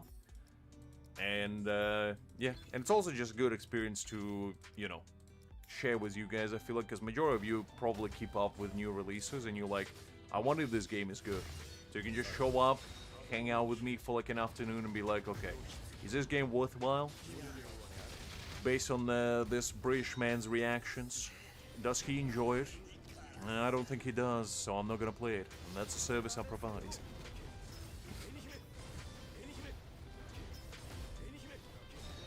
I mean, they probably will bring him out only at the very end, Hakim, only to isekai him. That's probably the kind of story plot Hoyoverse will have for you, because if you think he's gonna be playable, you're deluding yourself, let's be honest. By the rule of thumb, every single cool character always gets isekai'd at the end of the story. That's just how it is. And I think Genshin will follow suit. That's what they did with Dottore, that's what they did with Capitano, that's what they will do with Dainsleif. It's just unfortunate, but, you know, it is what it is.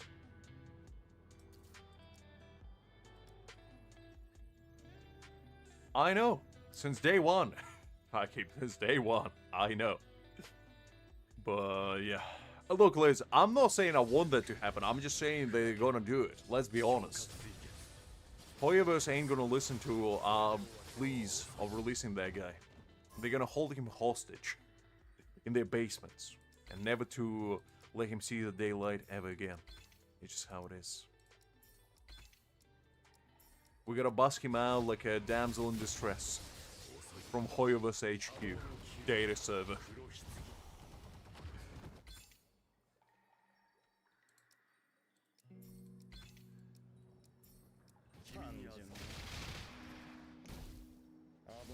Look, Liz, I'm in the same boat as you. I'm not on the opposite side. We are in the same boat. It is thinking, but we are on the same boat. We going down with it. I'm just saying, I'm being realistic about our chances of succeed in our daydream endeavors. And unfortunately, it's not looking too promising. And it's just how it is. Just how it is.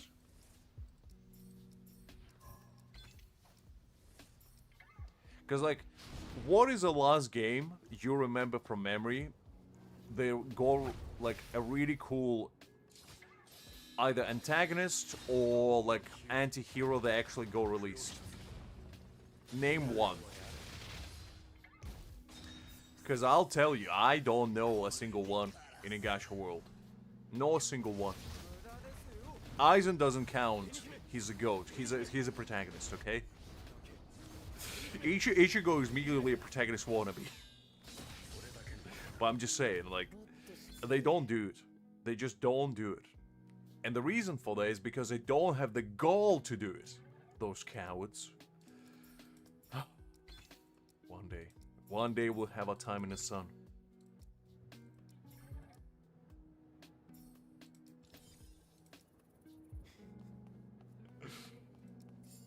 Mais yara yara.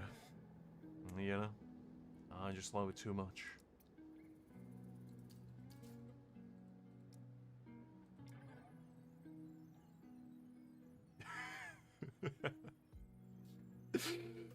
I mean, to be honest, Hakim, I would take that deal. I don't like neither KFC or McDonald's, but I would break my, you know, fast food rejection plea, I guess, and I would go to McDonald's and I would get the finest Happy Meal if that's what it takes for me to get my hands on Dainsley. Trust me.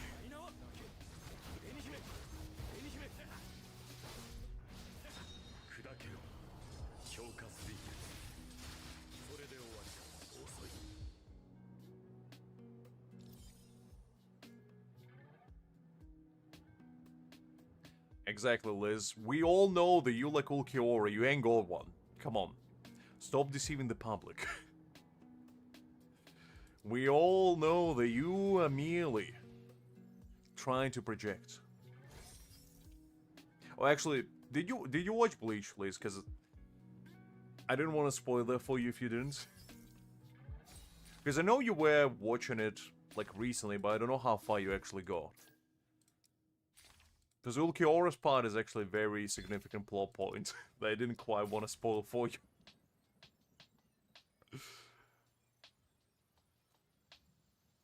Because he does do something about his heart. Or rather, he does something to other people's hearts. Shall we say?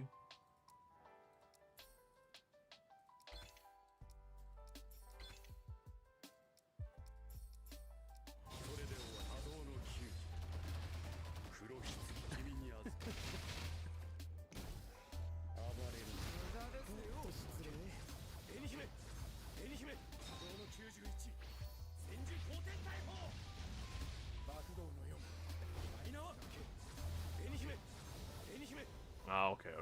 I just didn't want to spoil it for you if you actually want to see it, but... Ulquiorra is pretty much what you would be, but in a male form. I think he's your kindred soul, Liz. I think you would relate to him significantly, is all I'm gonna say. There's a one character in the entirety of Bleach that I would see you as. It would definitely be Ulquiorra. I'm just... What do you mean, why? Ulquiorra is one of the coolest characters. Hakim, back me up. Is Ulquiorra not one of the coolest characters in the entirety of Bleach? And wouldn't you say that Liz resembles him almost to a T?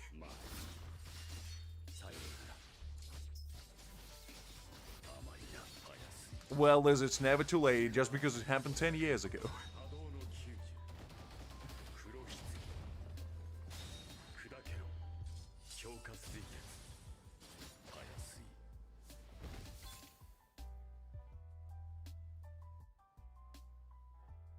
I never say Kenpachi. You kidding me? Kenpachi is too much of a goat. I would never compare him to anyone but himself. The man is too much of a menace.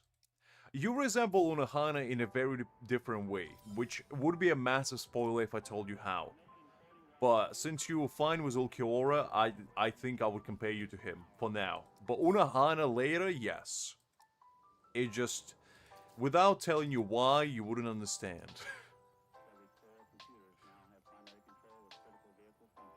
I mean, depends what kind of collabs, to be honest, Hakim.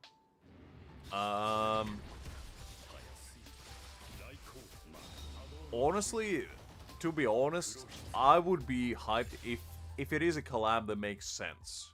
You know, like Burn the Witch, for example, because it's done by Kuba as well, would be kind of nice. Other shonen animes, I'm not sure. I don't know if I would be pleased if it became like Seven Deadly Sins game, where they have like collabs with every single anime in existence. But I would be open for it if it makes, you know, logical sense for the characters to be there, and if they would make it so, like, make them a story, maybe where they get isekai here or something, you know, and not just show up for no reason. Yeah, Demon Slayer could work. You know, they're kind of in the same vein. I would love Gintoki in this universe. Just a man rolls up on his little scooter. That'll be awesome.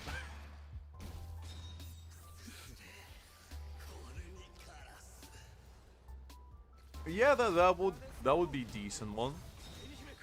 But yeah, there's a lot of animes that could work with like this setting of the universe, I feel like. So I wouldn't be opposed to it. Bring Zoro. I mean, to be fair, Zoro would fit in pretty well.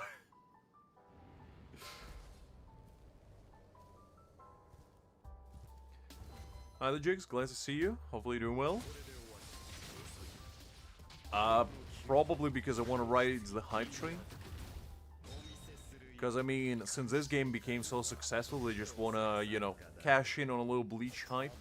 With, like, anime being released, it's kind of roughly the same time. And, you know, this game just doing exceptionally well. I just don't really know how I feel about it being turn-based. Dora the Explorer, Liz? I don't know if she will fit in here too well. I'm just gonna be honest with you.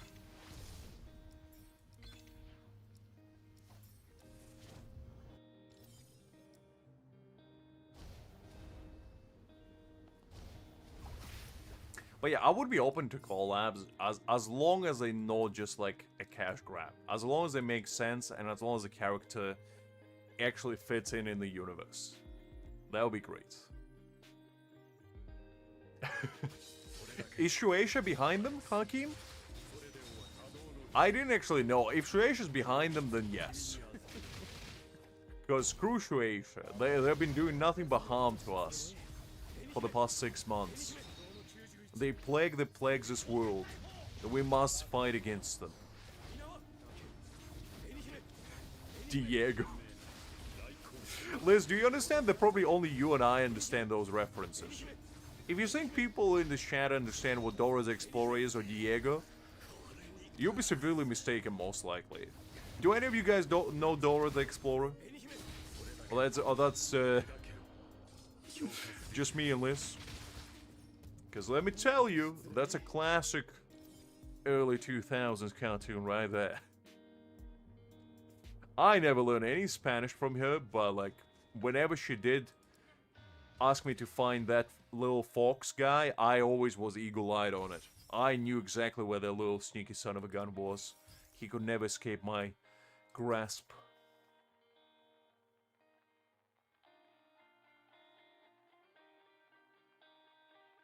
I don't know, Amrit. I was just gonna ask because that's a pretty dated reference. I don't know if they still actually releasing it nowadays. But I guess you know then. Okay, maybe I didn't give you enough credit. Fair enough.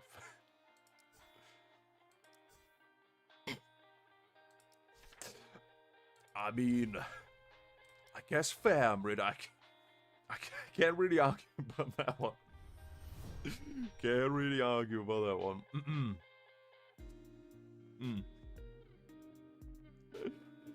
Oh man, I remember even as a kid, whenever Dora would ask me like, "Where's Julius?" or whatever his name was, I would be like, "He is literally behind you, woman. He is literally behind you. What do you mean where he is?" Golly. Was his name Swiper? I only remember his name in Russian, and his name in Russian was Zhulik, which basically meant a swindler, I guess, is like the closest translation I could come up with. So I was like, that swindler son of a guy is right behind you. Open your eyes. Danny Phantom and Ben 10 was a pretty big ones as well. I love those as well.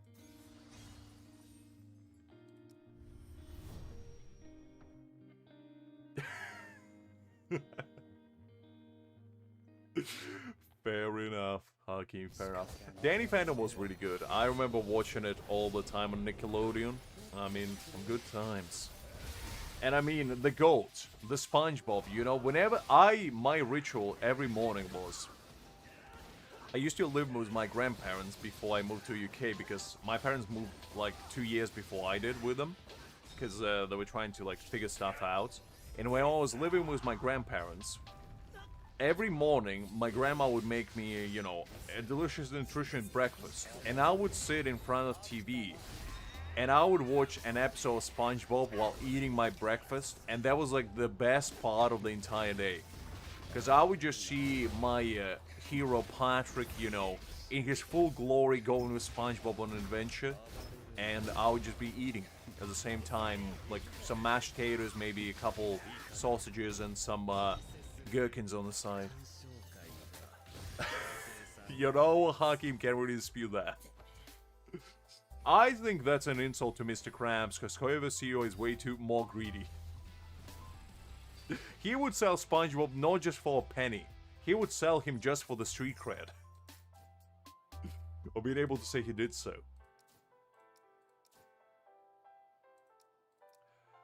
Okay. Johnny Bravo is a big one as well. I remember that one. I haven't watched Johnny Bravo as much, but oof, that was a good one as well. Welcome back, DBL. Welcome back. Okay, now that we did all of these, I think what we can do now... Oh, actually, I need to upgrade the skill. Let's see. I'll just upgrade this one. Let's go and do the events, because I think I have a couple which I haven't done. Let's do this one first. There we go. Do we not? I didn't notice at all. I'm not sure. Well, I assume Grimjo is gonna bring new ones. Maybe they just didn't do it because they want to release them with a new character, I'd assume. I hope. Because otherwise we kind of screwed. Shaun the Sheep. I never watched that, definitely. This. I know about it, but I never seen it. Yes, the boss has changed and now it's Grimjo. So I think it's Spirit as well, DBL, so I would recommend you go and do it. In fact, I probably should do one myself. It's actually Thrust. So if you still go your Thrust, which I don't, now is the time. I was waiting for the Spirit one, but I don't think there's going to be another one today, so I might have to do that. I might have to sell for Thrust. Okay, let's go and do events. You see, I wish that they would just have 4 bosses at the same time, of like 4 different affinities, so you can go and beat whichever one you want. That would be ideal, instead of having like the same typing over and over again, because they're just annoying. Johnny Test? Never heard of that one, Amrit. Yeah, it's Grimjo for now, unfortunately. I think we still have one boss. Oh, no, actually, we beat them all. Never mind.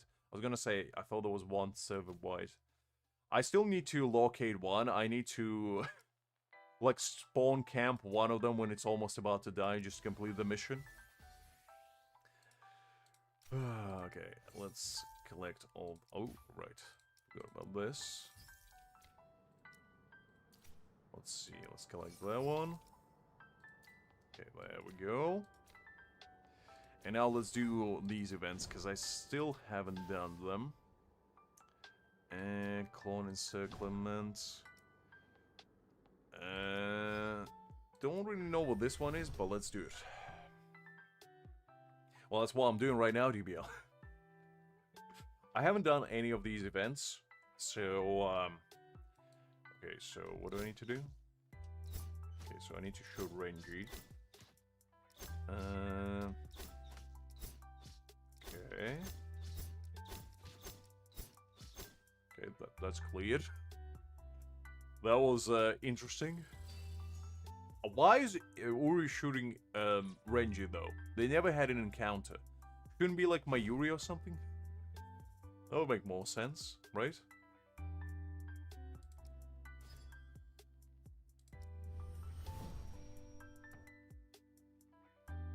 Okay, I'll check it after this, Hakim.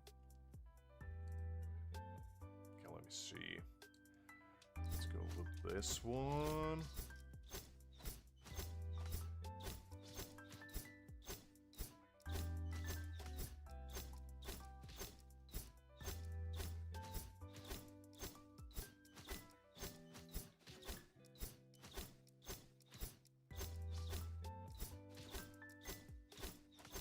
So far, so good.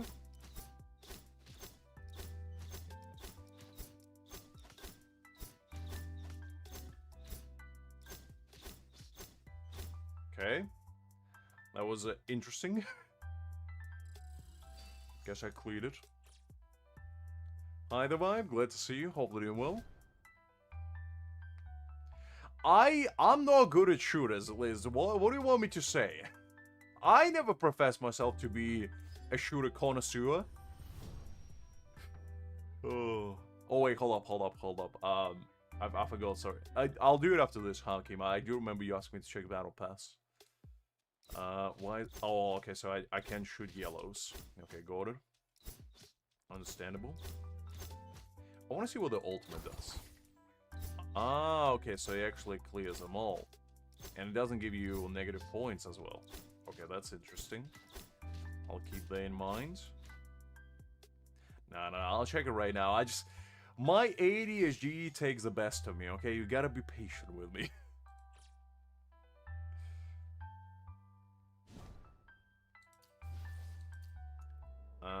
Okay, so... No, we haven't got one. There's no season quest. Oh, actually, there is one. You have to do 40 pulls. That's your season quest, Hakim. Gamble. That's all you need to do as a season quest, nothing else. Everything else is merely a side quest. Okay, let's claim all this stuff. Alright. Let's go back and do this one again. Exactly, Hakim. All you gotta do is gamble. That's all you gotta do this season. Oh, man. Didn't mean to hit that. Ooh, okay. Okay, let's do this.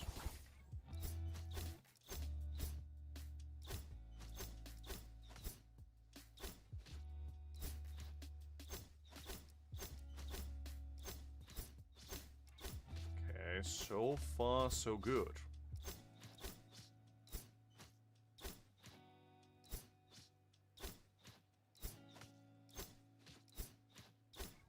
Okay. I probably should have used Alt more often, but I don't know.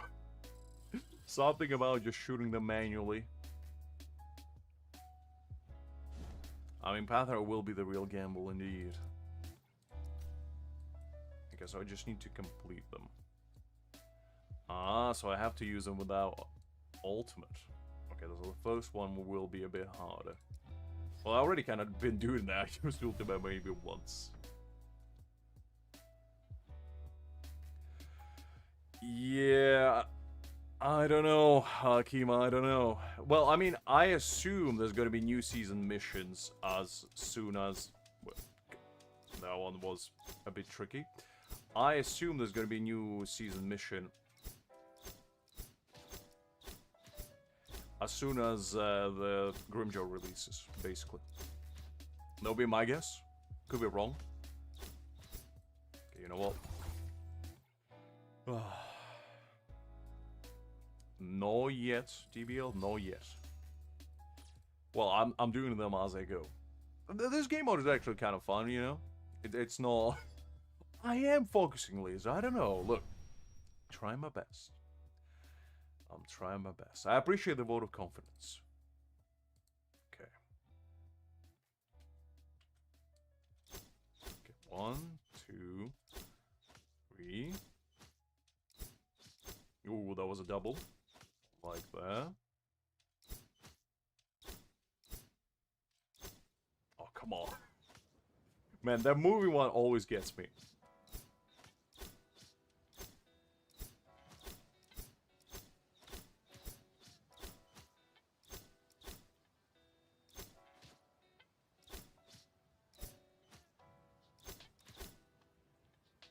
There we go. Look, I never profess myself to be a good sharpshooter. Because I'm not. But I'm trying my best, guys. I'm trying my best. Okay, so for the fourth one, I need to do hard without using ultimate. Okay, got that. Let's try it again. This would be a nightmare for me on a phone. Because at least on PC, I can use the mouse as a moving target, but on my phone, I'll be sweating right now. Oh, I need to hit him twice. Okay. That's actually, I don't mind too much. That moving one, I hate it more. Okay. Okay, this one's pretty easy. Well, everything is hard on the phone. I genuinely don't really like playing these kinds of games on the phone, but maybe they're just me. Because my reflexes are just not good enough for on a phone. I need a clean 60 FPS. I can pee into the future and predict my enemy's movements, which is what you need to do to play on a phone. I need the game to do it for me. Oh, hold on. That was a fluke. Okay, didn't mean to do that. I can use ultimates. I gotta remember that. Gotta do it manually. Okay.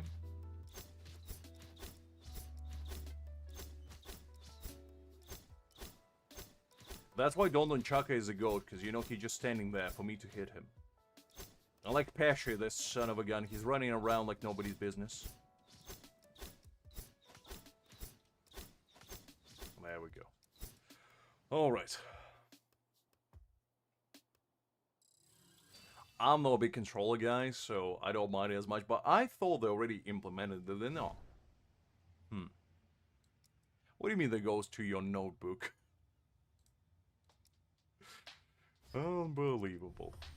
Don't you already have enough blackmail material on me? Why do you need more? Alright, let's go again. Let's see. Okay, Don Chaka, we got that guy. Let's go with Renji.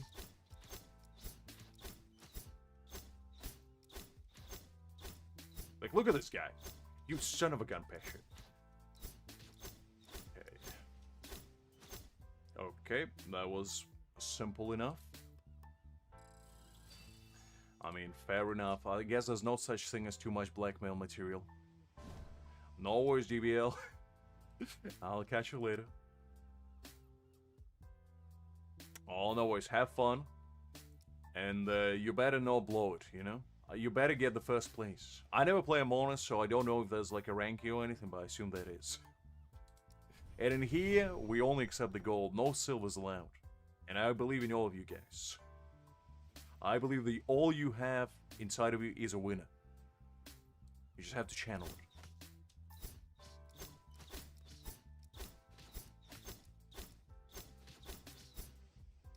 Oh, Pesha, you son of a... That's fine. I didn't want to hit it anyway. I hit both of them. So maybe I did. Don't know.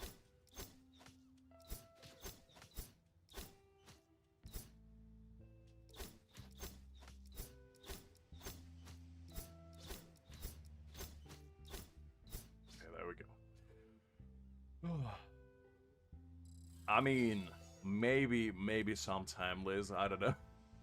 I never really was into like those kinds of multiplayer games too much. I found them interesting, but just never tried them. Don't know. Okay, so I need to do 30 seconds. Ooh, man, I need to do in 30 seconds now. That's gonna be challenging. Okay.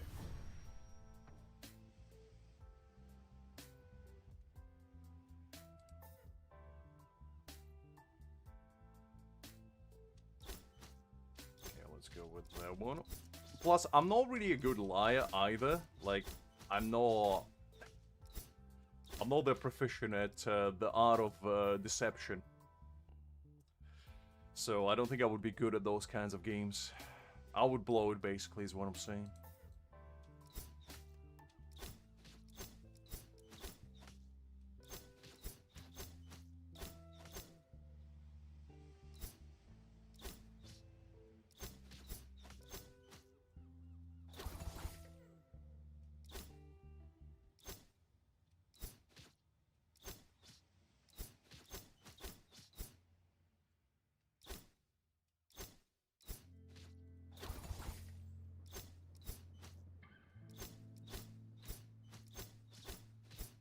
Oh man, I was 3 seconds too late.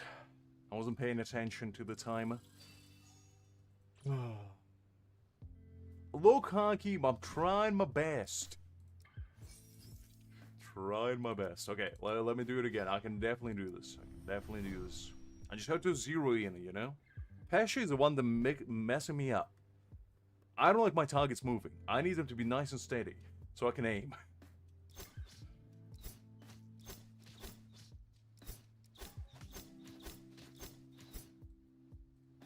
You know what? That's what I'm gonna do. Especially just annoys me.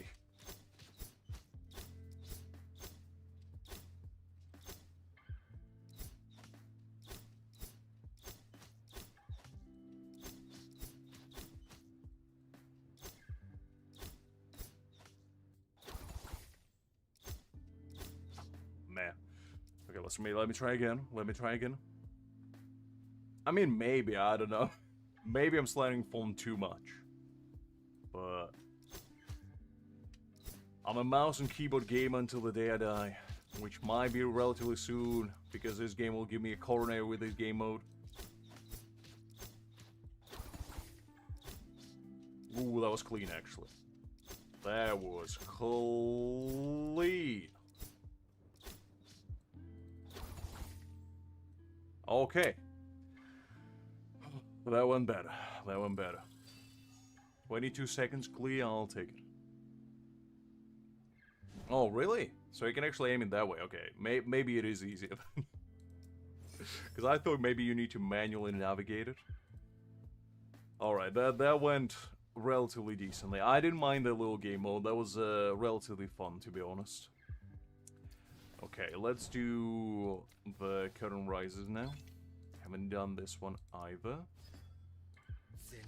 Hopefully this will be pretty fun. And let's put Aizen in there. Okay, let's see how this one goes.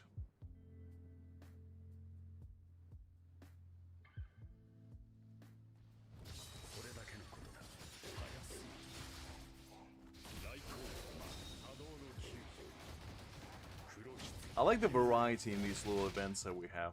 It's always nice to see. Because at Uri event, I'm pretty sure we had like similar ones before, but in Adventure Quest, but not quite to the extent. Oh, Aizen is always valuable, Haki. He's the most valuable man out there. Oh, absolutely. I mean, I feel like if you don't have Aizen on your account just feels less impactful, especially if you have him at B4. Because he's just like a jack of all trades in this game. He just allows you to basically do anything and everything at the same time. And I feel like that's just so unbelievably good to have. Because there's not really any other unit that can do it all. Maybe Nell, I guess. But Nell kind of requires more investment than Aizen. Ooh, Liz, are you gonna take that disrespect? Are you gonna allow Hakim to make fun of you for being number 2? Golly. How the mighty have fallen.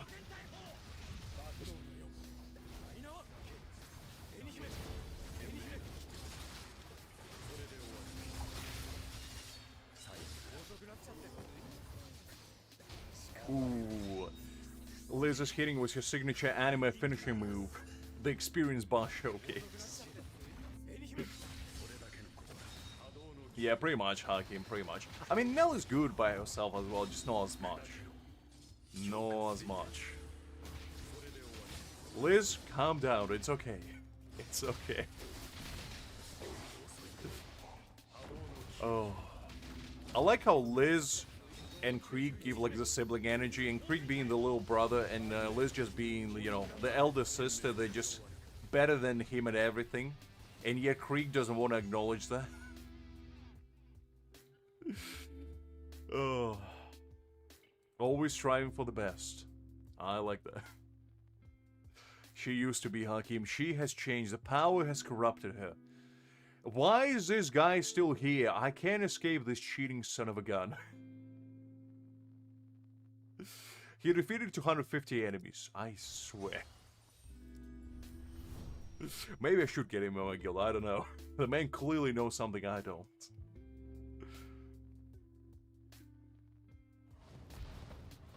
I mean, Liz is nice. As long as she's unprovoked. Oh, okay, so I don't have order on this. Hold up, let me get some liquid inside of me.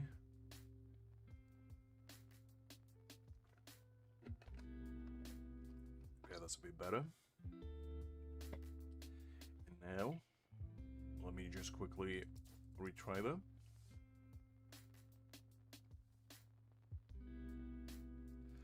Ooh, Krieg, that's a fate worse than death, honestly. Golly. Man is out for blood.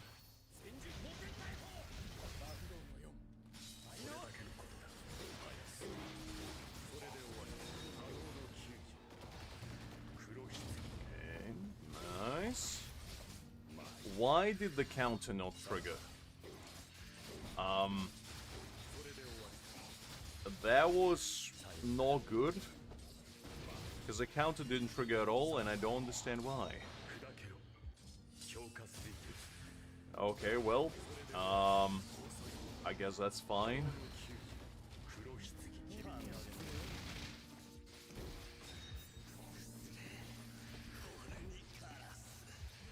Who are you asking, Liz? You can't just be posing existential questions like that without telling the name of the individual you're posing it to.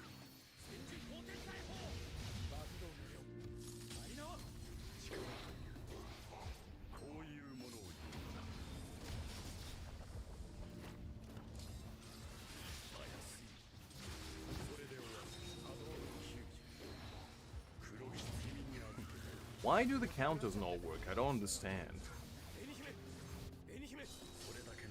That's a bit sucky, but I guess that's fine. It just kind of makes the team less functional. Ooh, the counter worked now. Okay. That was the first time. The first 2 times didn't really work. Didn't like that.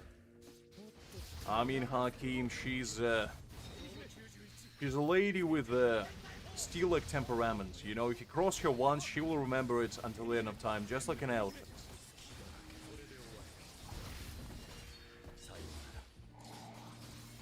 Plus, I think you showed up before Liz, so there was that. From memory, I could be wrong, but I'm relatively certain you showed up at the beginning.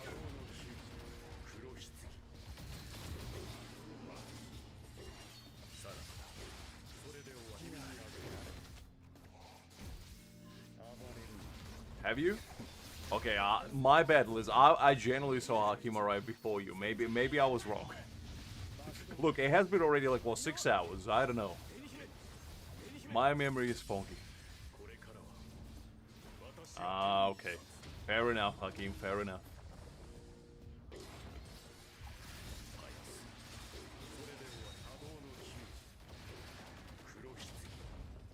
Look, Liz, I meant no disrespect. It was just a mere severe lapse in judgment that I had momentarily.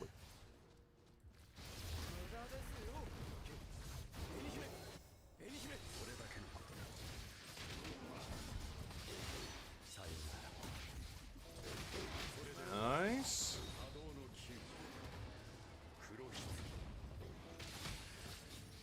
I mean, I wasn't there when that happened, so I can't corroborate one way or another, unfortunately.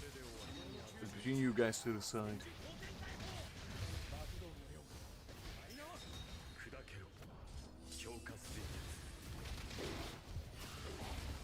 Ooh, 69 enemies defeated. Very nice.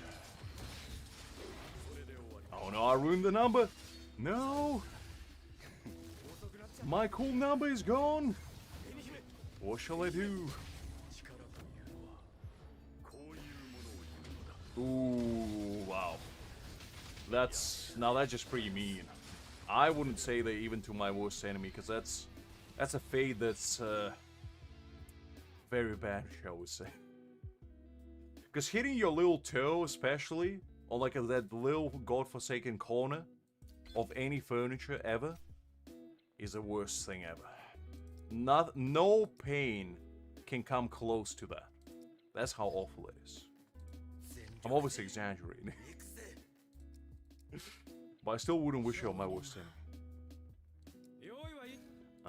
Let's do Aizen for this, and let's put Szayelaporro. Is there actually elemental advantage? No, it's not. Okay, that's fine. We'll just go with our standard team then, and go on from there. I don't think she ever said that either, Hakim. I had never seen it. Liz is a ruthless warlord unlike any, and she would absolutely challenge you to a duel of honor if given an opportunity, but I don't think she's that cruel. She's a very kind-hearted warlord, you know? She'll challenge you to a duel of honor on equal terms.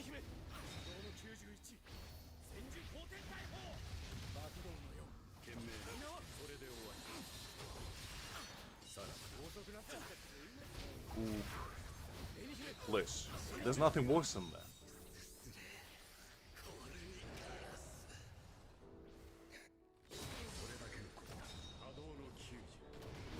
I mean, that is true, Karik. I didn't think about it that way. That is true, Liz. That is true. You can't be challenging people to do love honor just on a whimsy. I do understand.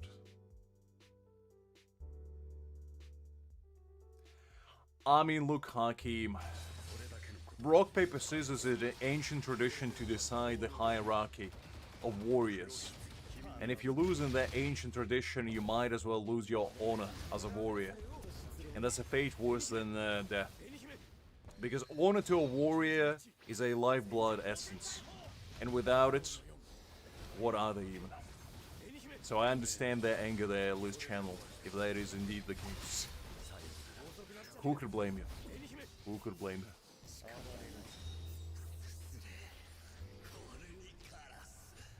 At least you didn't beat her in chess. Because if you beat her in chess... Oof. That never happened either? Okay, I'll trust you, Liz. I'll trust you on that one.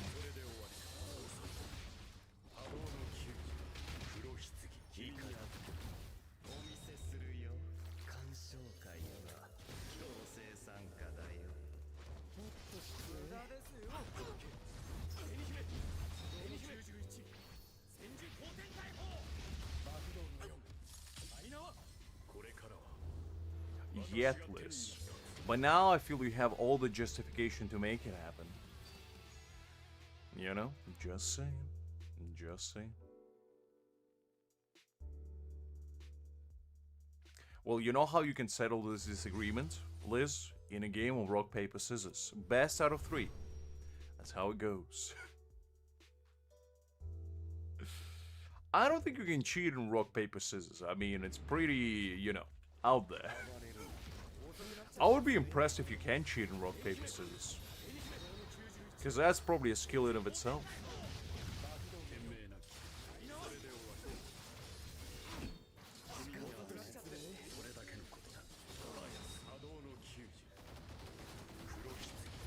That's what I want to know as well, Hakim, because well, that would be just impressive for me personally.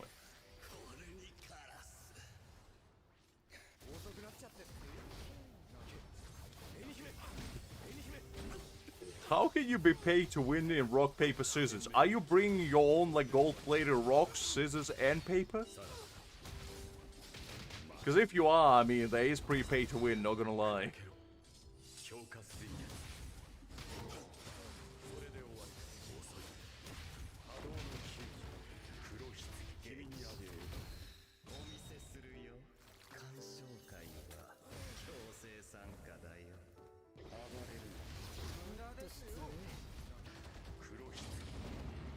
Oh man. Sometimes the counters don't work and I just don't understand really why.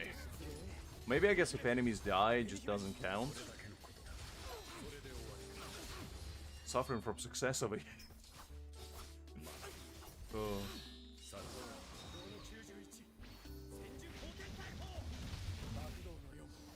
I mean, look, you can't blame a hustler for hustling, Liz. You gotta do what you gotta do.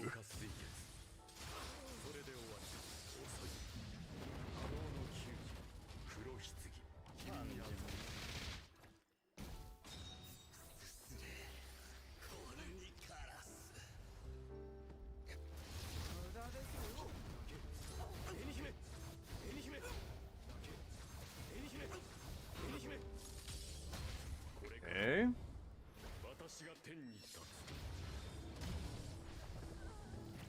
So far, so good.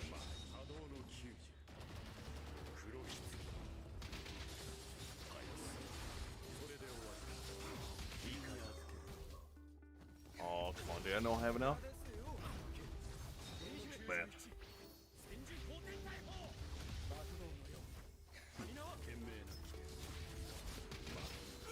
Exactly, I mean, all you have to do is just say no.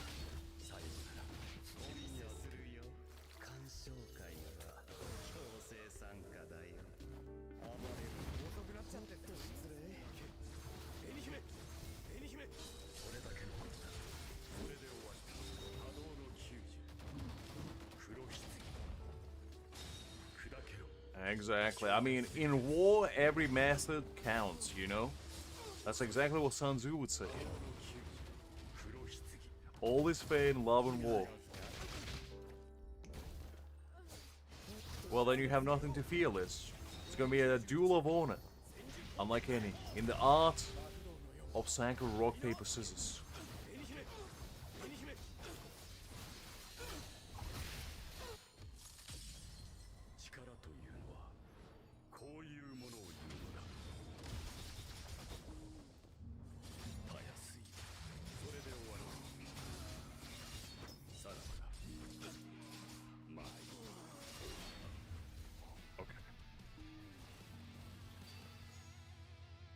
That worked out. And I got 67 enemies killed, which I'm sure a lot of you guys thrilled about that. This guy got 420, even better number? Lee. This man is a goat. Oh. Right, let's do this one.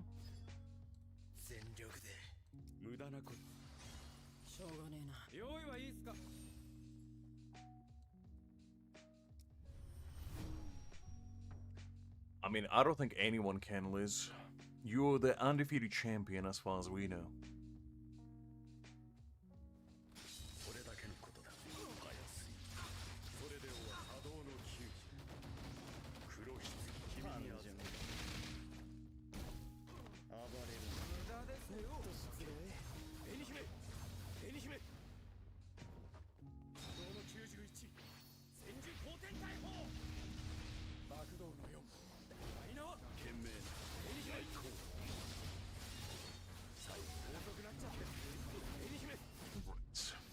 Let's see what we're going here. Oh, I might use a different team, I guess, just to make it a bit more exciting. Alright, yeah. I definitely had that happen before when, you know, you start winning and somebody's like, oh yeah, no, it's best out of 5. And oh no, it's best out of 9. Oh no, it's best out of 50. You know what? Just let me win. And we'll call it a day. I definitely had that happen.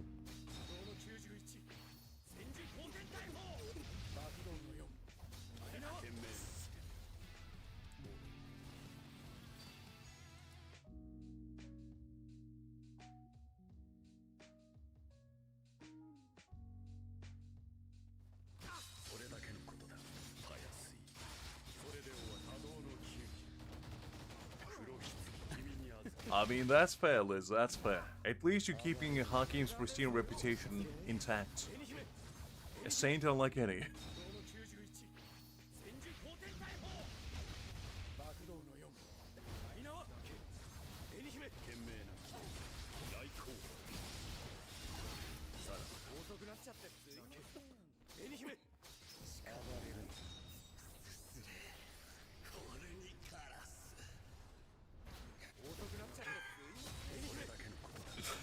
I mean, can you blame Hakim? The Disneyland castle looks mighty enticing. And the food there I heard is pretty good. Like the corn dogs, you know, the pretzels, the little ice creams are pretty good from what I've never been, but, you know, I heard good things about it.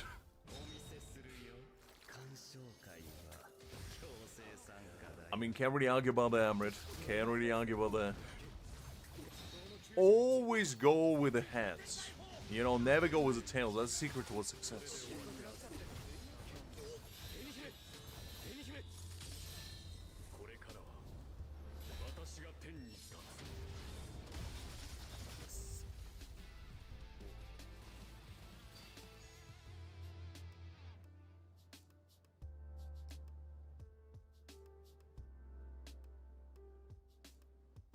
I mean, ginger tea is pretty good. Can't really go wrong with that one.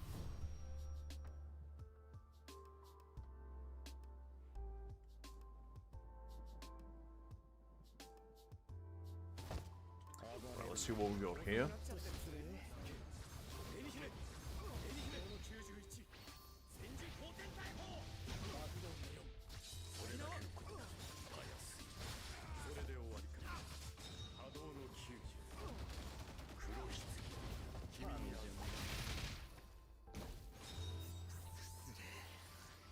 Lemon and honey is pretty good as well.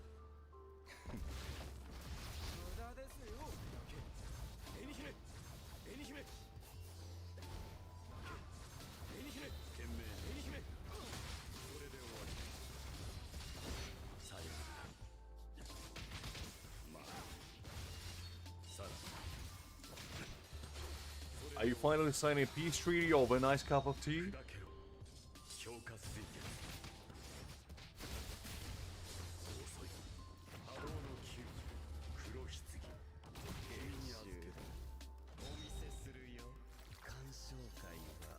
I mean, fair Liz, I'll be the same, to be honest. I wouldn't really blame you.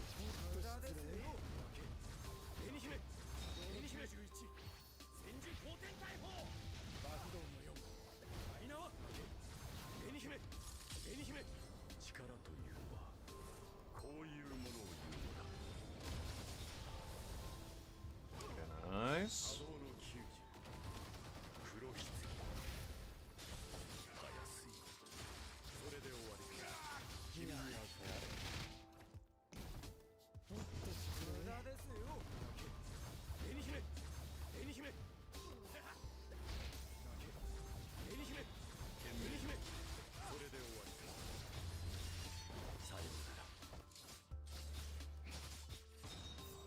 Ult. Aizen go frozen in the background for some reason.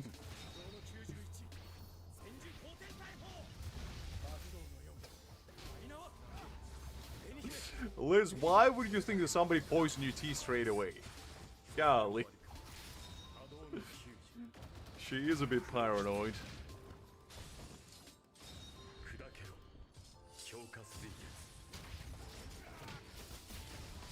Liz is the kind of woman to, you know, show up at a tea party and just start checking under the seats in case there's, like, any bugs involved. And I'm not talking about insects, I'm talking about, you know, the hearing devices.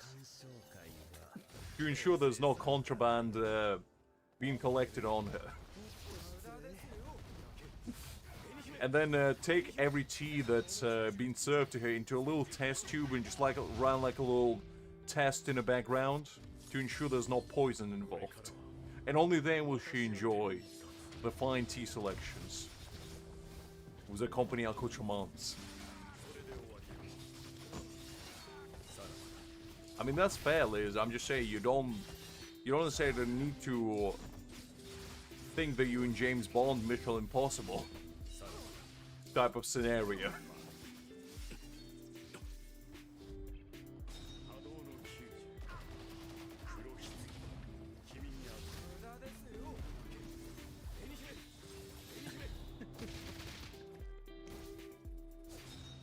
I mean, it's always good to be vigilant, I guess. Can't really blame you for that.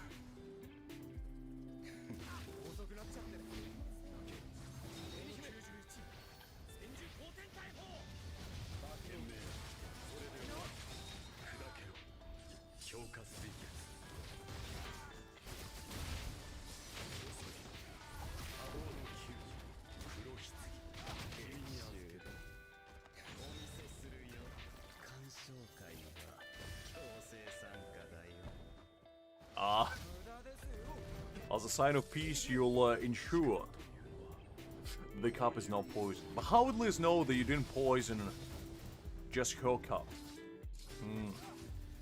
And you might have had an answer on your hands.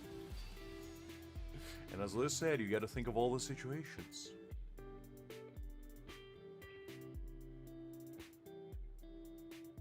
I'm just saying, Liz, you always gotta be prepared.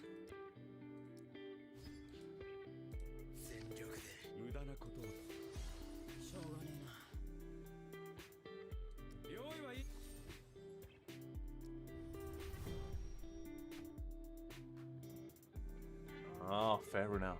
Well, you gotta prepare it from scratch, you know. You gotta grow your own tea leaves, then you're gonna dry them up, then you're gonna grind them into a nice, fine little tea leaves, and then you're gonna prepare it right then and there with Liz. The process might take about 6 months to a year, but then she's gonna feel nice and secure about your intentions. I do want to be there, thank you for asking, Liz, and I uphold you didn't invite me. Unbelievable. You think I don't want to be involved in a tea party? You don't think I don't want to have my pinky out and pretend like I'm Victorian era Baroness sitting there sipping my fine tea with a selection of fine, delectable treats? Unbelievable. Who do you take me for?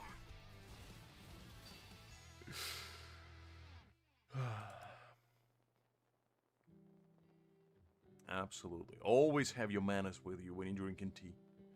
And you always gotta have your pinky out. That's mandatory.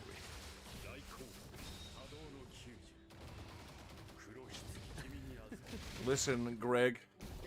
You always gotta have the Tau in your peripheral vision. Because you never know when a random Tau is gonna come after you. Always be vigilant. Hi there, by the way. Hopefully you're doing well.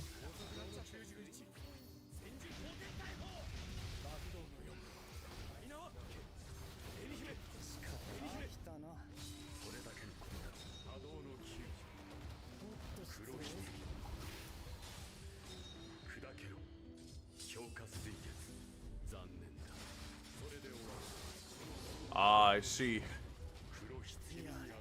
The uni life wasn't meant for you, Greg. Fair enough. Fair enough. Happens to the best of us. Are you back to the gacha world then?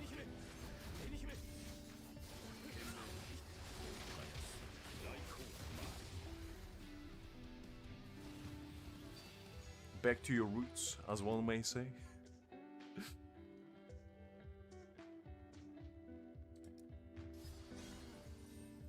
$312%? Ooh. Wow, okay, I'm not good at math, but that's a lot. That's a lot.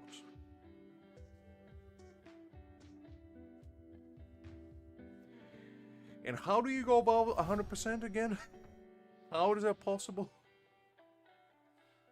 You basically need to complete 3 exams? Is that what you're saying?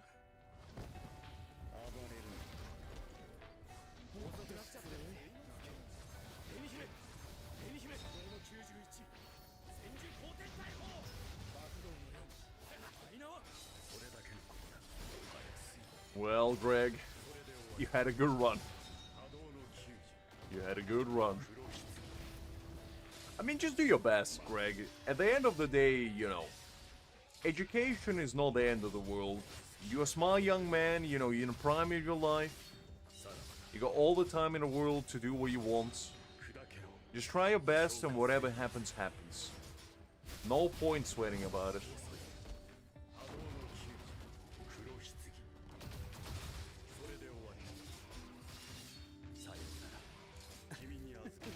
I mean, let's go to points. Let's go to points.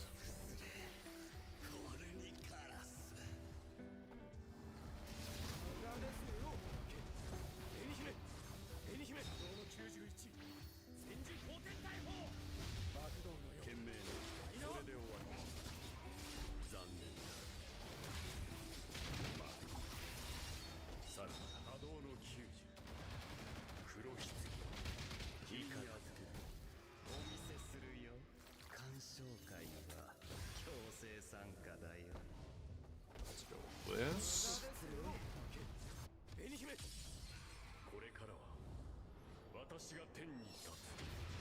Exactly, Liz, exactly. There's always silver lining in any situation.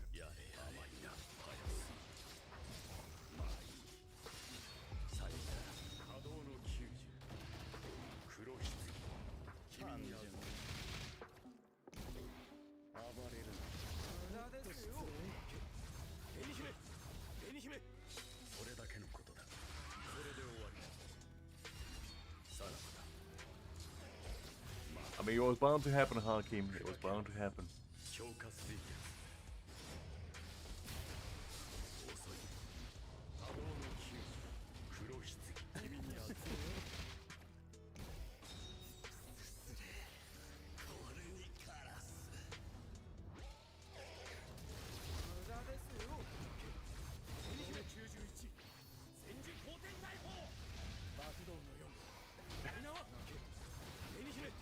I never heard somebody call somebody no cousin. And especially with the prefix. That's quite a proverb, shall we say, to be utilized.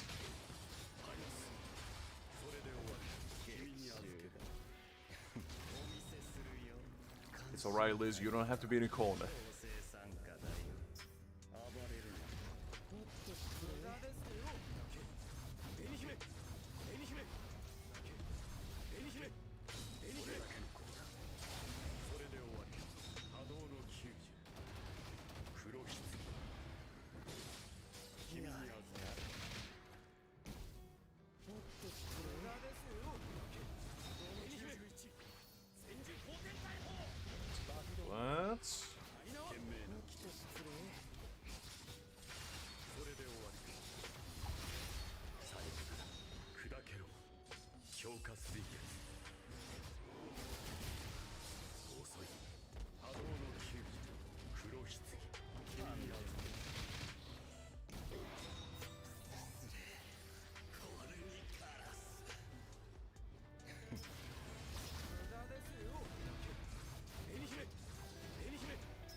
This. And I think that should be good enough.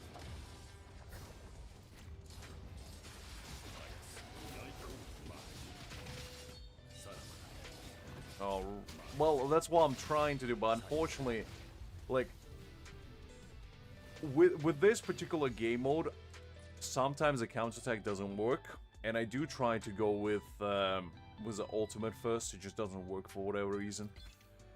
Because the mob is dying, and when they die, the counterattack from Aizen's skill doesn't work for whatever reason.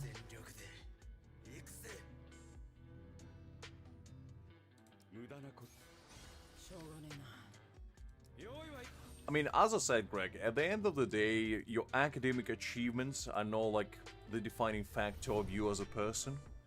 So just try your best, and if you pass, you pass. If you don't, you don't. It's not going to be the end of the world.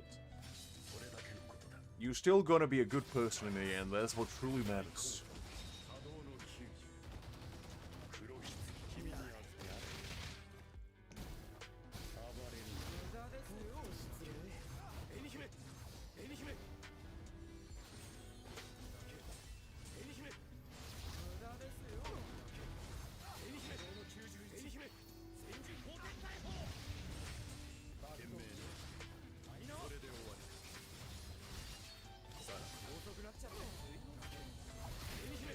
Exactly, Liz. Exactly.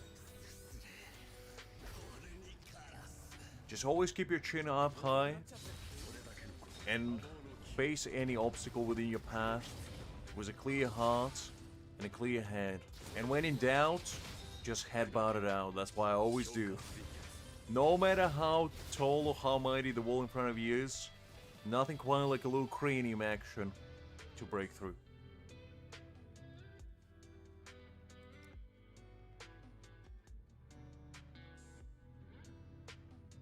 Exactly, Hakim, exactly.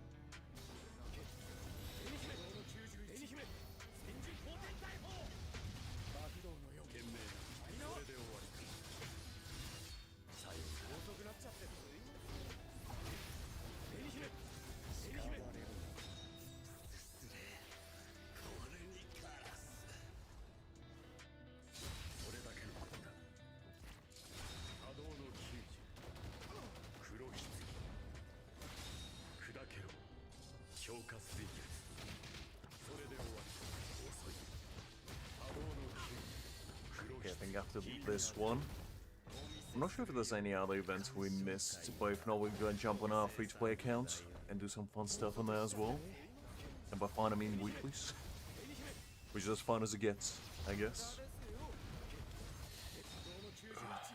I still haven't finished all the badges on my free-to-play account, but to be honest, at this point, I just don't really know if I have the energy to even try to get them, because it's way too much work.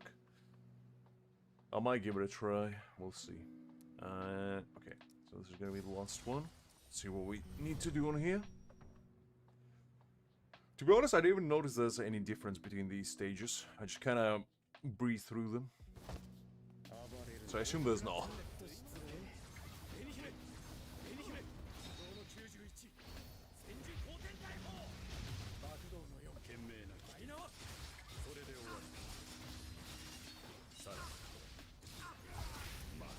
Can I or would I, Liz? Is a real question.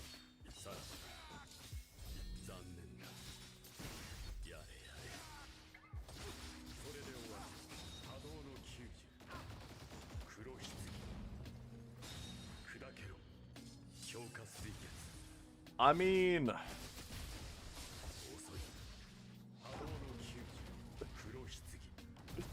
a fair point, Hakim, because to be honest, like, I personally didn't go to uni because I just didn't see the point in it. Because to me personally, I just thought it was a waste of time with what I wanted to pursue career-wise. And for majority of people, I feel like they probably feel the same way, especially nowadays. Because uni is basically you spending 3 years for a piece of paper that just says you can do the job that you want to do. Which, well, sometimes you need more if you go for like masters, but I just honestly never seen a point in it. And doing like business and IT, I just thought I might as well just spend those 3 years working instead. And start building career instead. And you know, for me it worked out, but for some people it might be like a useful benchmark to help them like propel themselves in a work environment later. But to me personally, I just don't like uni as a structure. Just not my thing.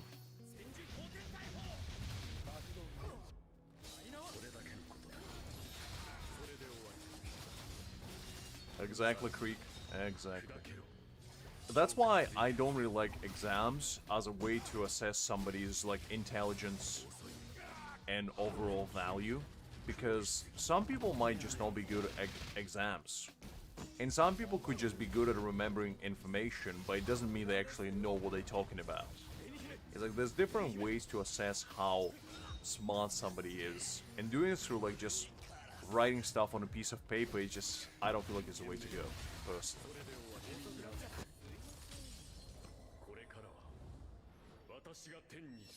Yeah, if you want like something technical, you know, like you say, a lawyer or doctor, where it all involves a lot around theory and actually utilizing like the principles at play and understanding how like human body works or how the law system works. That's absolutely fair. But if you're doing some like course on business, it's like you can't really define how to do business well, because if you could do that, everybody would be a millionaire. You know, like certain subjects you can't really teach how to be good at. Like, how do you teach somebody to be good at public speaking? You either are or you're not. You know, you can obviously learn how to speak well, but like, it's one of those things that you either get it or you don't. And different people have different, like, strong suits. Some people who are good at, like, programming might not be good at talking. Some people who are good at talking might not know what C++ even is. It's like, that's why everybody has their own strengths and their own weaknesses. Otherwise, everybody would be able to do everything. And that's just not possible. I don't look down on you at all, Greg. What are you talking about? Why did I even say that? Golly, this guy. How can I be looking down on my lawyer, Greg? I would never do that.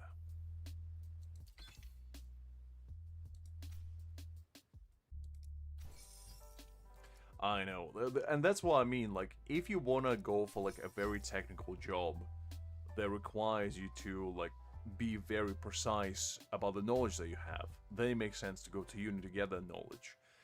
But if you want to pursue something that doesn't require that, I just don't see a point in it then.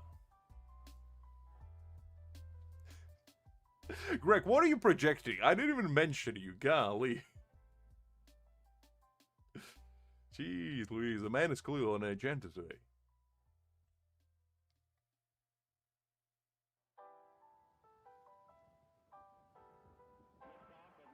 Okay, I'm probably not gonna bother with these, because it just ain't worth it. As long as I go all the Spirit Jades, that's all I kind of care about. Because these, like, 30 and 30,000 just... especially deal 660 damage. Yeah, it's too much work for mediocre rewards, so it's just not worth it. Okay, so since we're done with this, let's probably actually exchange all of these for coins. Ooh, we got 500,000 coins. Very nice. Let's see what else we got.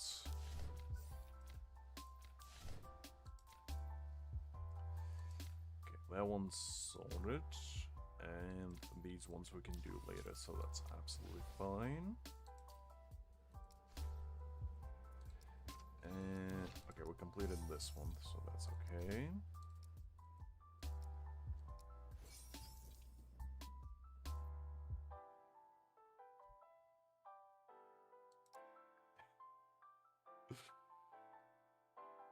I know.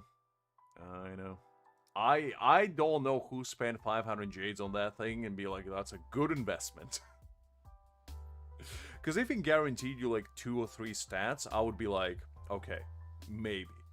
But just for the base stat, that's a ripoff. Okay, let's collect all this stuff.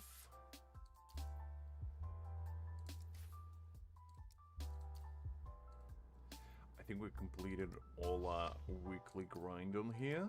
I'm relatively certain. Let me just double check. Right, we need to do battle rewind. Okay, that's the last one we need to do on here. Everything else is complete. We're back in top 100 for Trial Tower. Very nice. Okay, let me log in on my free-to-play quickly. And we'll do battle rewind and then jump on my free-to-play to do some stuff on there as well. Let me just boot it up. There we go. And I need to mute it so it doesn't give that horrendous noise that shatters my eardrums, and I'm sure yours as well every time we hear it. Don't need that to happen. And while that boots up, probably can do... let's see. This one... I probably should actually do this as well, because I doubt this boss is gonna die, in the next... I know, Liz, trust me, I know. But the noisy thing is gone. Don't worry. Ooh, we actually got the new nameplate. Well, that's exciting. I'm gonna put that there. But I might as well probably do the Szayelaporro one. Because otherwise, I really doubt people are gonna clear this 80% at this point in time. But then again, it is in North America, so they might do it. They might do, because I think it's only like, what, 5 PM for them or something?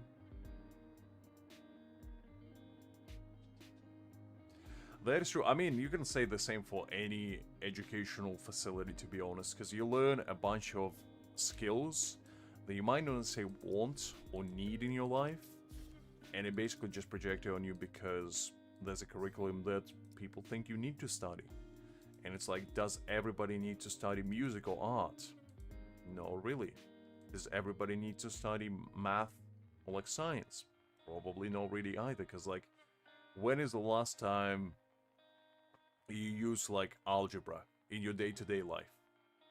Probably not a lot. As long as you can count, it's kind of all you need, realistically speaking. So, I do think like school should be more focused on cultivating, you know, specific talents that people have, or specific like interests that people might have. And that way, you will have a much better learning environment. You will be able to actually develop the talents that you have and become like a better person as a result. And you will realize like, okay, I'm good at this, I'm good at this, I'm not so good at that. So I'm gonna focus on these two things that I'm good at and try to like develop them more. And that way I feel like you just be a much happier person as a result. Maybe they just me, but like, I genuinely feel like that should be the way education system works in general. But unfortunately it's not. That's just how it is.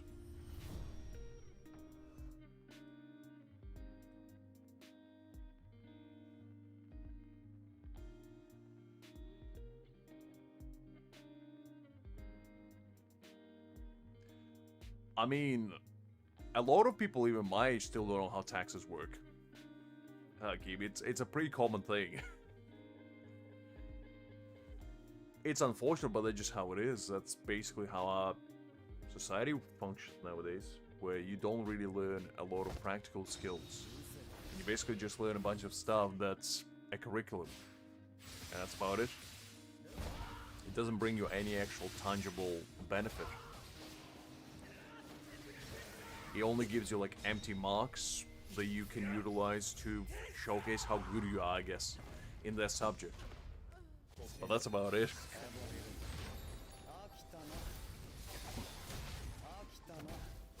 Kinda, Hakim. Kinda, but... I just feel like there should be like actual life lessons, and I'm not talking, you know, moral lessons or anything like that, but like actual useful studies that will help you in your life, like how to do taxes, how to get a, I don't know, go to a bank and file for a credit card, how to pass your driving test, stuff like that, you know? The things that you would actually, like, require in your life, and, you know, become a member of society with it. Because unless your parents teach you this stuff, you're kind of stuck by yourself and basically figuring it out. And if you don't have anybody to help you, it's pretty tough to figure out. So, yeah. In that retrospect, I do feel like odds are stacked against you in most cases.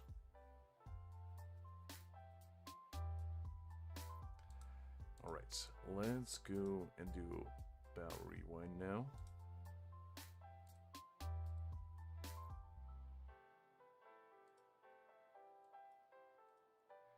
Let's see if I can find it. There we go. Found it. Okay. Let me just make a team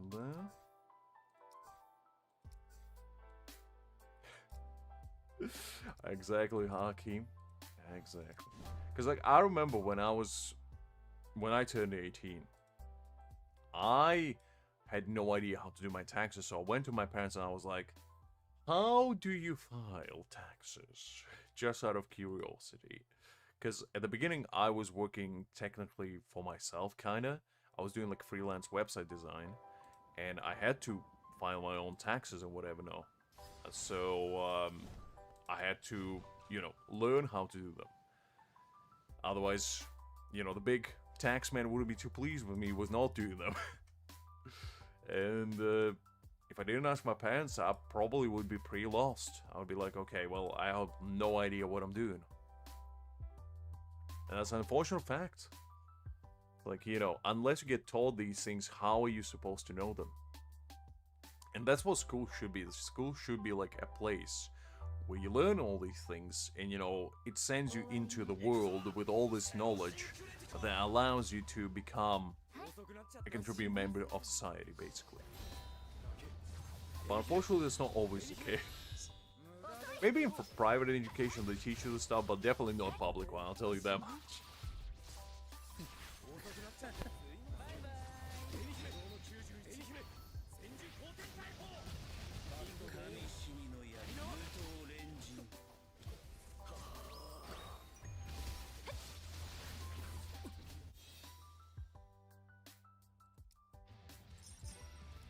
Sorted.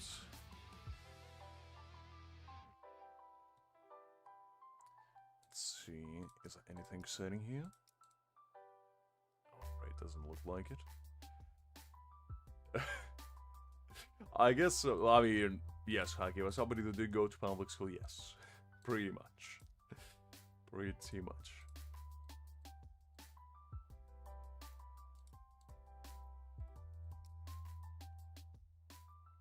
Alright, let's go again.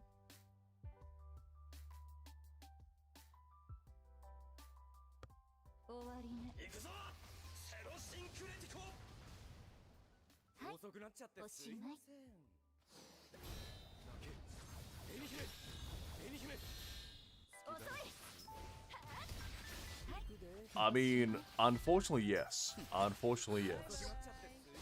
In a lot of I had some teachers that I could tell in their eyes that they didn't believe what they were saying themselves.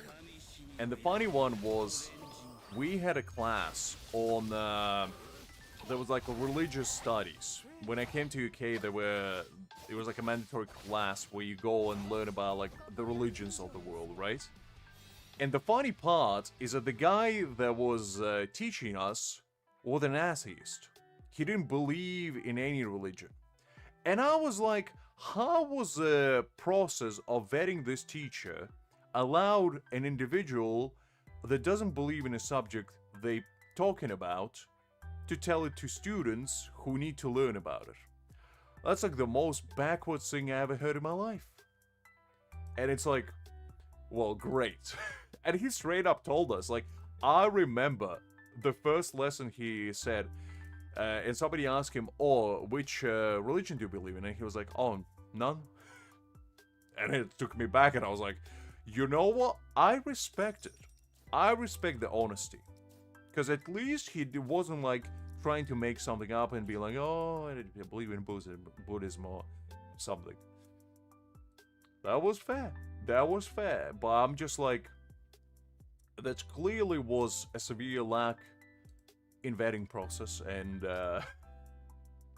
he was a cool guy, but like, he was just brutally honest about it, and it was an interesting perspective to have.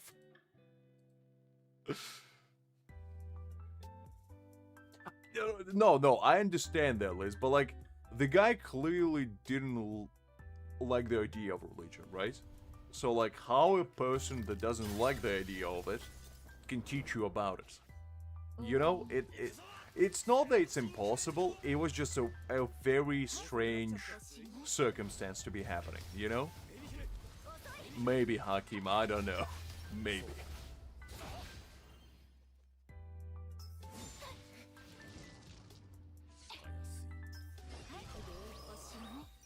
I just feel like it would be the same as if you hire like a math professor and all they know is like basic periodic table and how to do chemistry.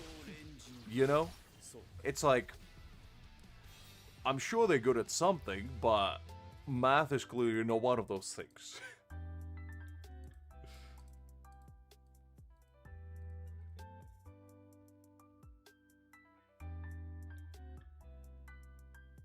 I mean, I guess it's just, I don't know, maybe just me, but I would hope at least that the person that's teaching you is at least passionate about the subject, you know, and they understand something about it, and like can give you their perspectives or why they believe in the subject they're teaching. That's kind of because like the purpose of a teacher is to inspire you to understand and learn about the subject. And when somebody teaching you about the subject where they have zero interest in, it's kind of, you know, it doesn't bring this sense of spark that would allow you to have, you know, that feeling of, oh, I want to learn about this. Yeah, he did, Hakim. He actually did, so... He wasn't particularly interested to be in the classes, but that was just how it is. No, I totally get it, Liz. I totally understand, but that wasn't one of those cases. The guy wasn't interested in being there.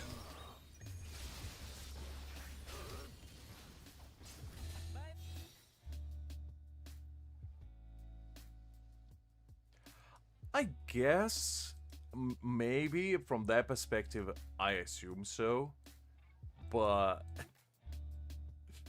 I don't know. I mean, it's obviously not an easy subject to teach, so there's no like right or wrong. But it was an interesting perspective to have on like a first lesson to ask somebody, oh, what they thought about their own lesson, and they were like, oh, I don't believe in anything like this. It just took me aback. It just reminded me of that, you know.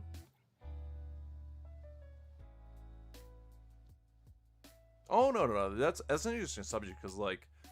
I'm not very religious either. I grew up in a religious environment because in Eastern Europe we, you know, have a bunch of churches and, you know, we go to like Easter to like a church with a basket of food and get a pope to throw holy water on us at like 5 a.m. gathering in a circle outside the church like it's a gosh damn rave. But you know, as more as I grew up, I just thought that it wasn't really for me. And I decided, you know, I didn't really want to wake up at 5 a.m. It was a basket full of food and have some old man spray water on me. It's a bit much. You went to religious college? I didn't even know those were a thing. I know there's like religious schools. I didn't know there were colleges as well. Interesting.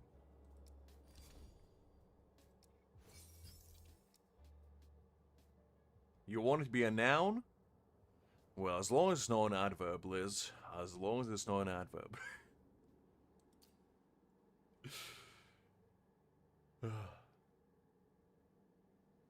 Hi there, Nima. Glad to see you. Hopefully you're doing well. Okay, you know what? Let's quickly change the accounts here. And let me just where's this? There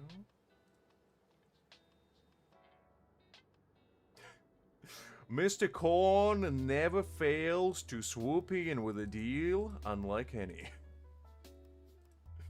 Alright, Mr. Corn, next time, maybe next time. This ad, by the way, just keeps popping up to me almost every day. They really want me to sell this deal for $269. It's almost every other day it keeps showing up. Okay, let's do... Let me pop in the volume. There we go.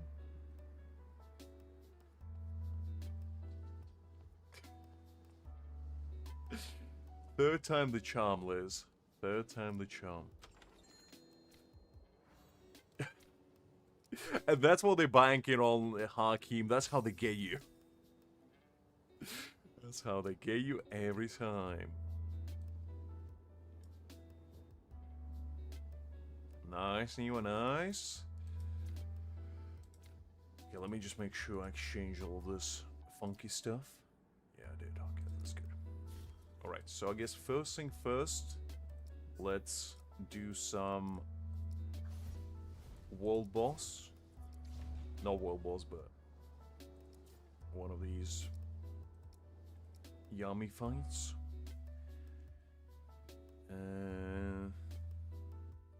Actually, I probably should use my strike team for this. I don't really know why I used Toshiro team. Should have felt like it. I got my Yorichi team going. There we go. See if somebody joins me. Oh no, I understood, Liz. I understood. I was just pulling your leg.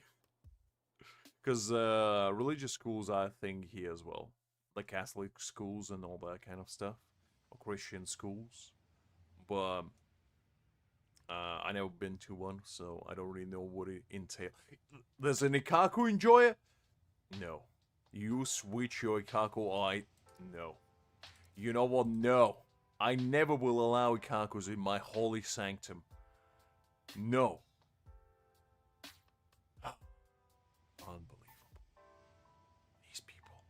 How dare they bring Ikakus in my holy sanctum of no boldness. Unbelievable.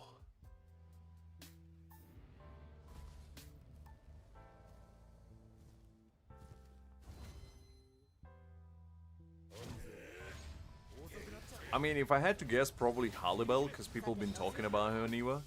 But then again, there was a little rumor going around about Ulquiorra, so he might be next as well. I don't know. That would be my guess, either one of those. Because we knew about Ulquiorra since like the beginning of the game. And they haven't released him yet, so... Unless they're keeping him for anniversary.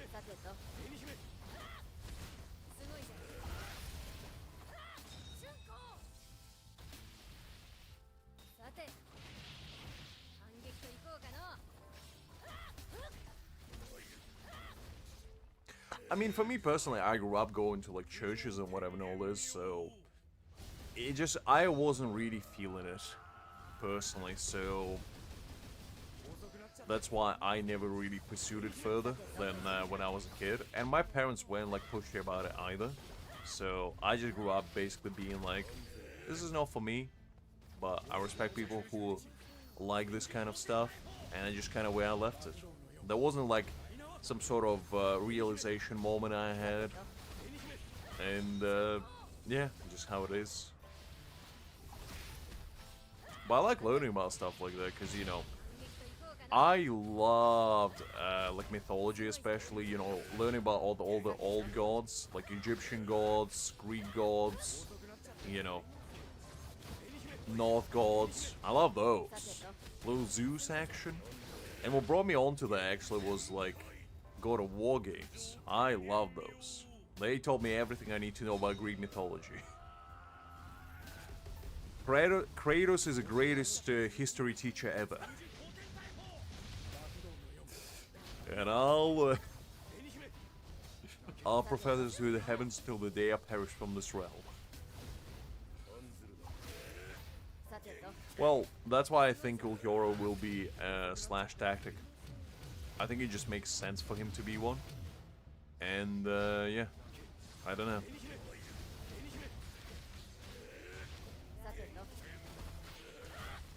But I feel bad for this gentleman Orion.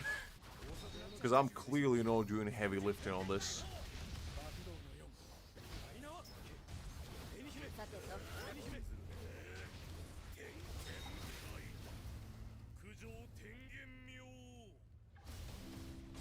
My free-to-play account is really slacking over here. I need to put a bit more effort into here. Although I am sitting at like 63 kJs on here, so I'm slowly climbing towards my goal of getting B6 unit for free. Slowly but surely.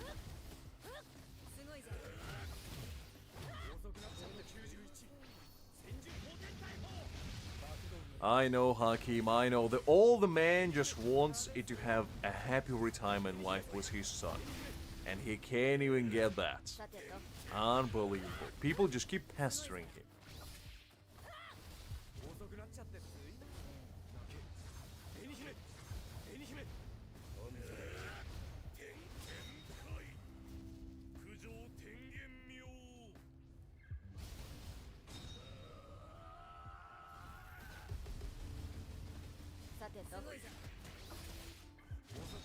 That's absolutely fair, Liz. As I said, it's always good to be educated about those kinds of things and understanding why people, you know, partake in certain things and just be like, okay, maybe this is not for me, but at the bare minimum, I respect other people's, you know, wishes and opinions on subjects like that. I don't think I played every God of War because I haven't played the latest one.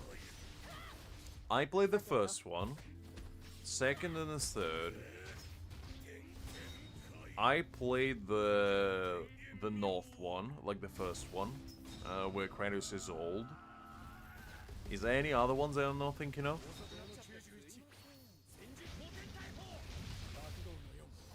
There might be some other ones that I haven't played. But I played majority of them.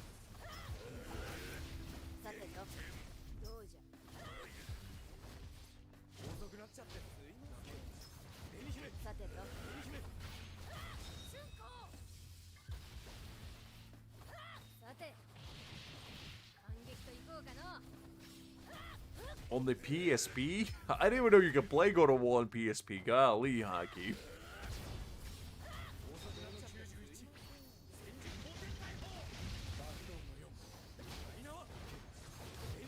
Fair enough, Liz. Fair enough. Can't blame you for that.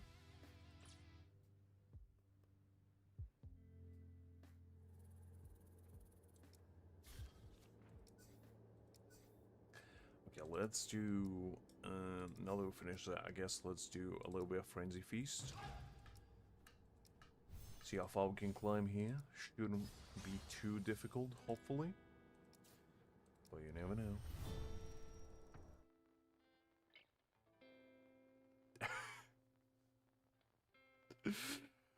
There's no way you were playing God of War 4. I mean, you might have, I don't know.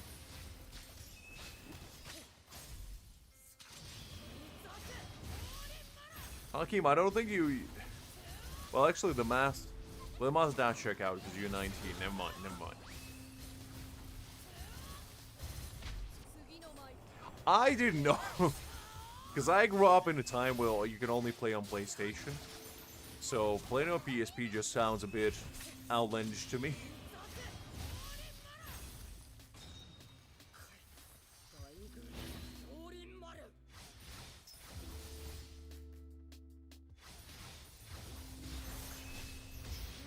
I mean, fair enough, Huggy. Fair enough. Look, Liz, nowadays kids grow up with iPad glued to them since the day they're born.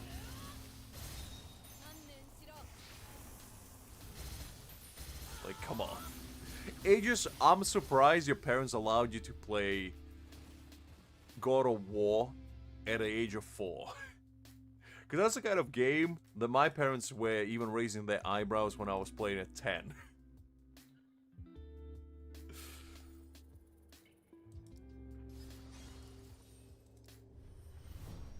Because it's not like the most graphic game out there, but it still has, you know, quite a bit of gruesome scenes.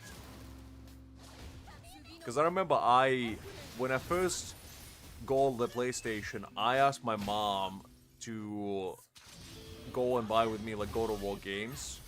And when she looked at like the box art and she looked at the back and she looked at me and she was like, "Is this really the game you want to play?" kind of look given me, and I was like, "Mother, I would really, really appreciate if you just get it for me and don't ask questions. There's no time to explain. I just need it."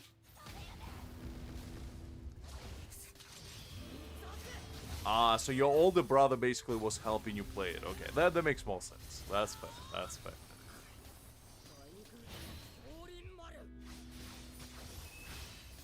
But yeah, I used to grind the game to the bones because I just loved it so much. And that's where my appreciation and love for like mythology in general just came from. Because I learned about all these like cool gods and, you know, the best way to isekai them, shall we say. Good times, good times.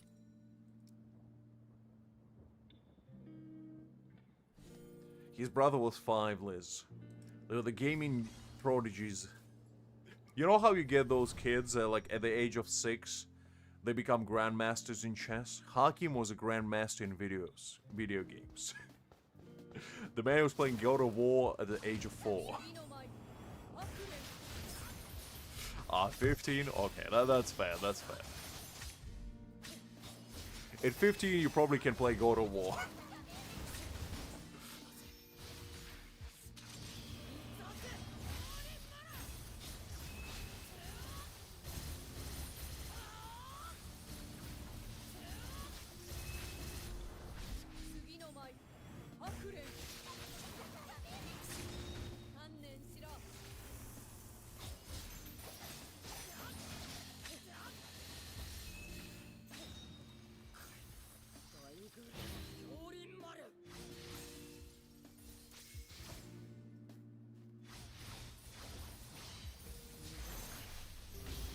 I mean, 10 years is, or 11 years, it's not that bad, Liz.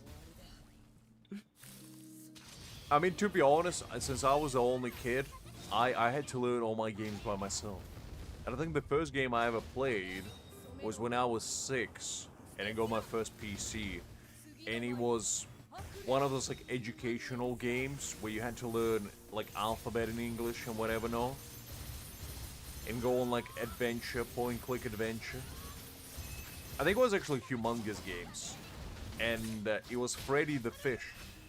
I think that was the first game I ever played, now that I remember it. I don't know if any of you guys know what I'm talking about. But that was my goat. That was one of the... I don't know if it was the first game ever, but that was like the first one I remember that I played.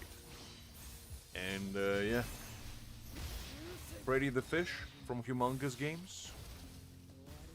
Because I think the first game I ever played was like the Snake on my Nokia phone back in the day. That was my first gaming experience. I had like a Nokia, you know, 3310, the good old-fashioned brick. And I was playing that Snake in like the age of 4 or 5.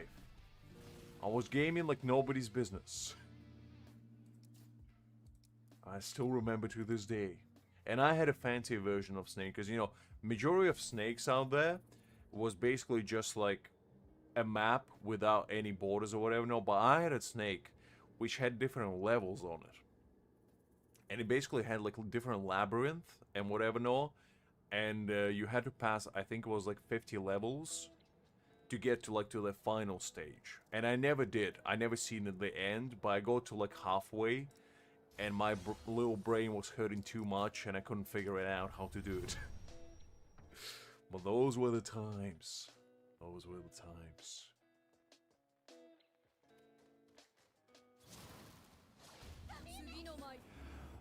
I mean, DBL, at the end of the day, it's not gonna be the end of the world. It's fine, don't worry about it.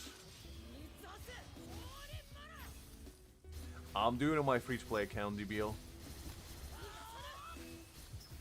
You know, going back in the rough territory. Doing it the good old-fashioned way with my own hands. 3310 Liz, the only one I respect. Every other Nokia is merely a wannabe.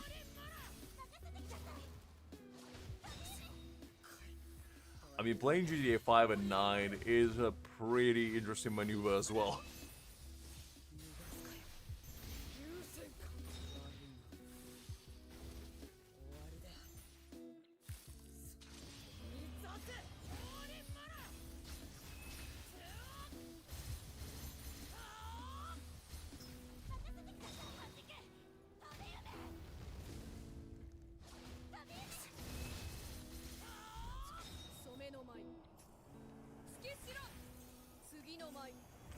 I'll show you the game I was talking about.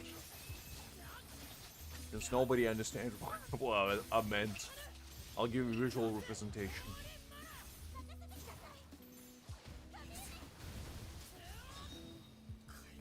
Those were the best, Liz. That was the best brick you'll ever get in your life. I wish I still had it. I miss it. Because that was basically a classified weapon that doubled up as a phone.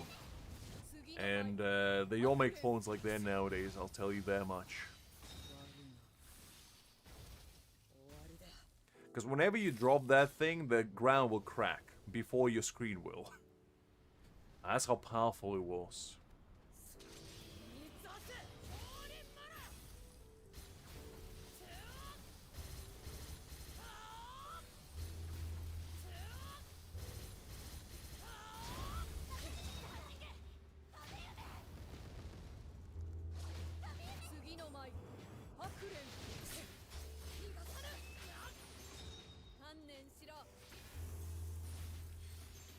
It's 3310. Come on, it's not 30,310, Liz. Golly. At least get your facts straight. But no, I mean, you wouldn't be wrong, Liz. You wouldn't be wrong. I do wonder what would survive the impact. Jolly's meatball or just a Nokia 3310. There would be a collision of the giants. A ginormous rock from the sky, or the finest man-made object, the toughest shield this world has ever seen.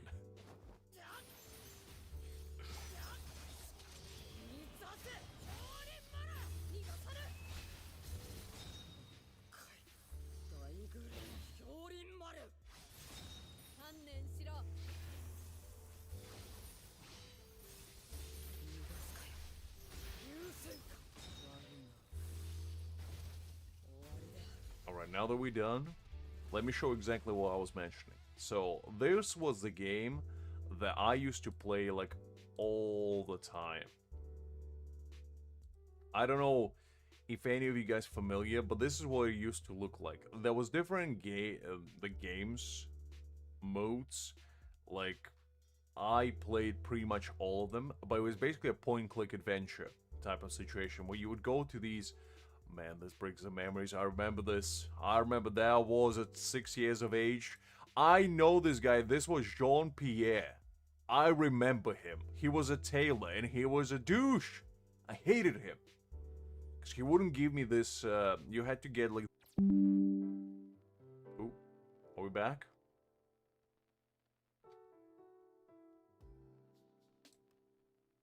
These. No, we're back, sorry about that. So, these were this was like Agent Fox. There was... there we go. So, these are all of them, basically. Let me see if I can pull this up. So, this was basically all of the... Like, this was Agent Fox. This was... What was it? Freddy the Fish. This was, I don't remember. Puff, that was the one. I never played these.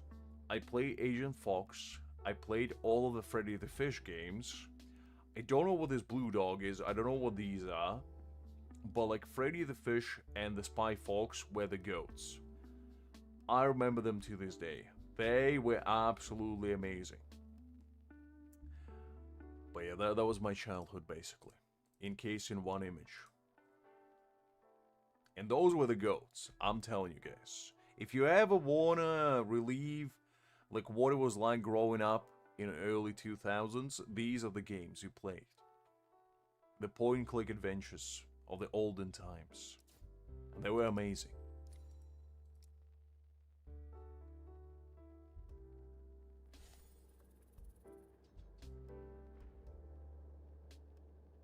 No, I don't know what the blue dog is. I have no idea what the blue dog is. Look, Liz, I was a very selective gamer. And I wasn't really that big on point-and-click adventures, just like Freddy the Fish was speaking to me. And I'm pretty sure I played them all as well.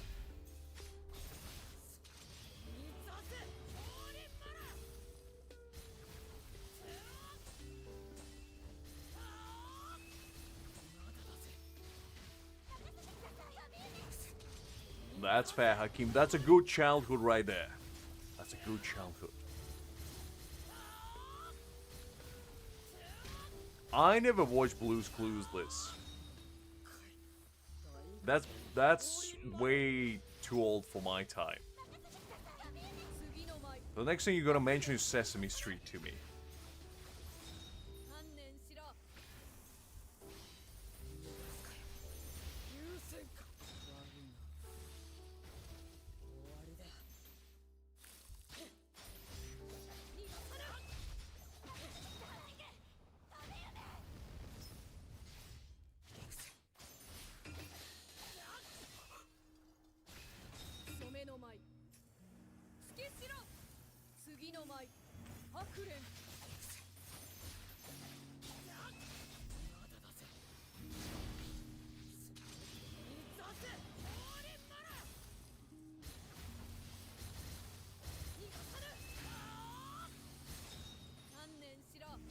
Oh, you know this? I don't know about that.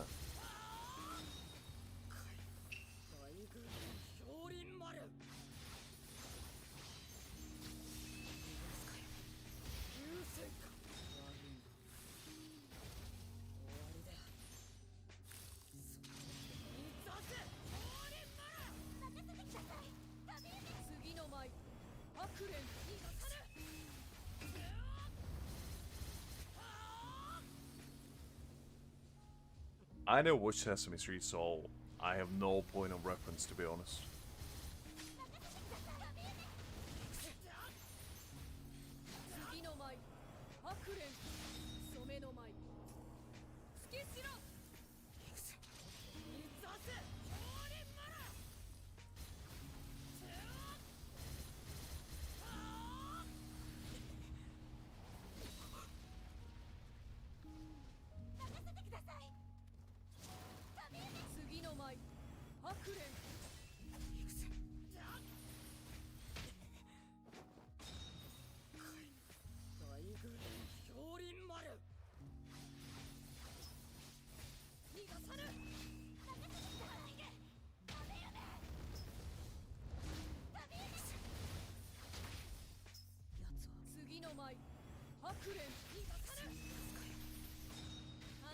That's alright, Liz. I'm not judging. I'm not judging.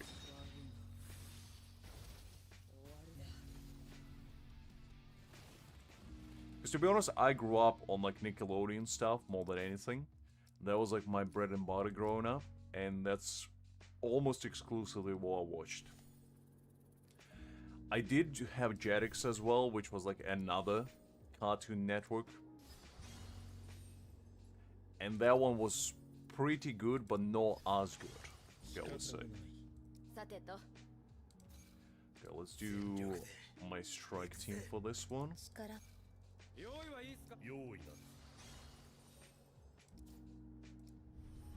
Justin, you missed a lot.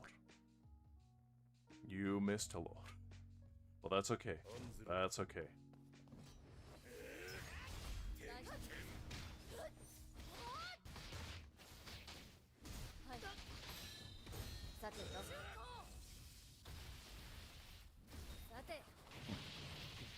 Come on, Hakim, don't do the man like that. Tiny planets. That sounds familiar, but it doesn't ring a bell. Welcome back, Justin. Welcome back.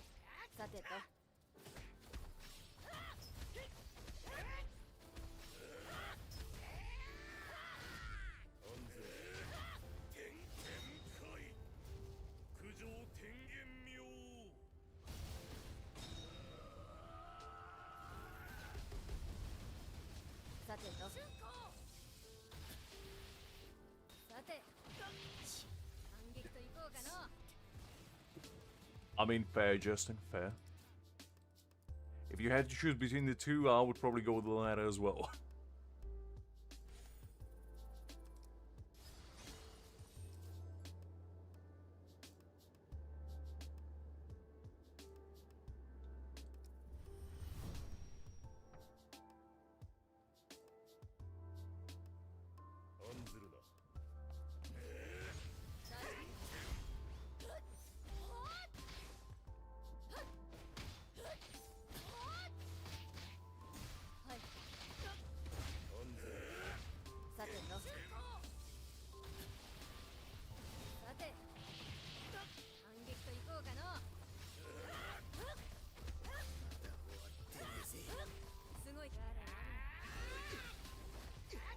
Oh man.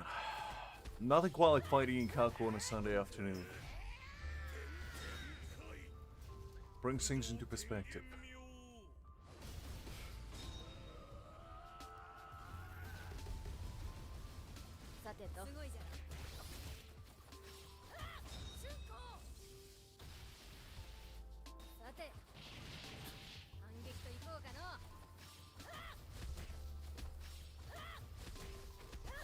I'm not saying anything, Liz. I'm just saying. I mean, I assume Ulquiorra, that's probably like the hypest unit they can possibly release. Another guess would be Halibel. That would be my two best guesses. But I mean, at the end of the day, could be anything. Because like, let's be honest. How many other characters can they release? I mean, Noitora, maybe. But like, that's the only other one I can think of. That would be completely out of left field. Because, you know... Well, actually, I think... if they're gonna go with, like, canonical fights... it would actually make sense for Noitora to be after Grimmjow because... you know, Ichigo has his fight with Grimmjow, and then Kenpachi has his fight with Noitora. And we already have Noitora's model in a game, so... maybe...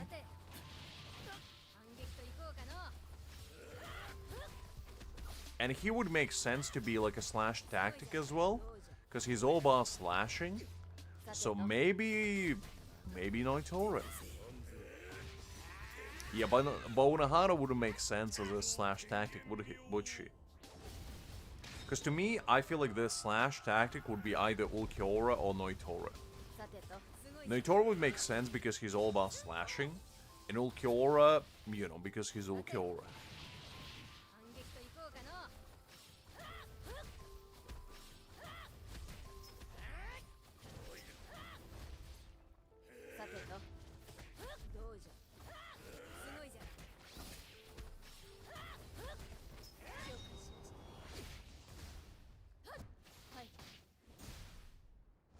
I mean, if he's the only slash tactic Hakim, I don't know if he's an easy skip. You say it now, but like, let's be honest. If we're not gonna get another slash tactic for like half a year, I don't know if he's gonna be an easy skip.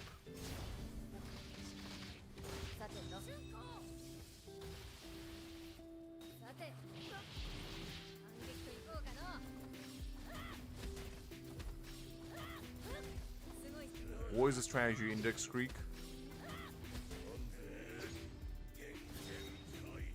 Exactly, Jester. Exactly. That'll be kind of hype. Exactly. Exactly, Liz. Listen, is that Noah good enough?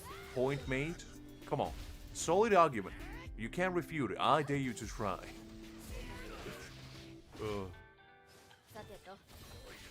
Golly. This man and his double standards. He's slandering Byakuya on every turn he could possibly get, and then when we're gonna get another slasher tactic unit that may or may not be Noitora, he's like, you know what, no. Byakuya has always been my main man, and I always believed in him. Oh, Hakim.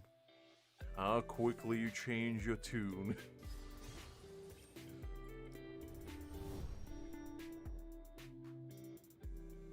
I mean, Unohana for strike support, maybe, but like, she wouldn't make sense to be a striker. She doesn't do any striking.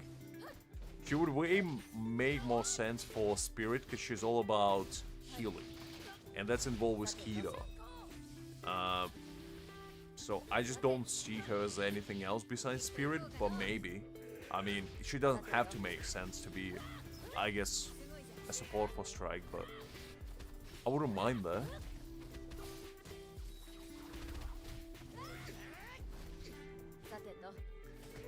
Exactly, Liz, exactly. You see, if you make a dumb point, you gotta make it at least so stupid that it's irrefutable. That's a bit of wisdom that you take it with you today. That's a moral lesson you learned today. Because if nobody can refute it, nobody can say that you are wrong. And that's just how it is. As a slash support, it would make sense, Creek. I could definitely see that.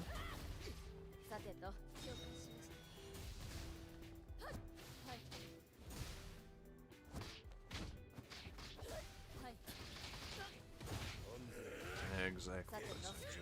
You're welcome. You're welcome. I'm but me, a humble purveyor of eternal knowledge. That's all I am, that's all I'll ever be. And don't you worry. I have more wisdom to impart upon you.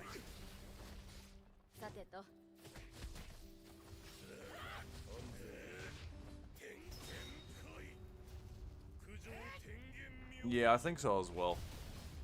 Because the only team that's like missing stuff right now is Slash and Strike. Because Strike doesn't have a good support, and Slash is okay, but like it does need a new tactic unit to make it like shine really. Because the thing is, if Hallibell is next, I feel like it's going to be a very easy skip for majority of people who have Toshiro already. Because it's like, do you really want just a slightly better DPS? Probably not.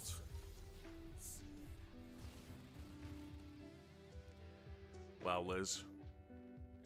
Do you really think I remember what I said an hour ago? Do you really think my brain is not like a fine block of Swiss cheese?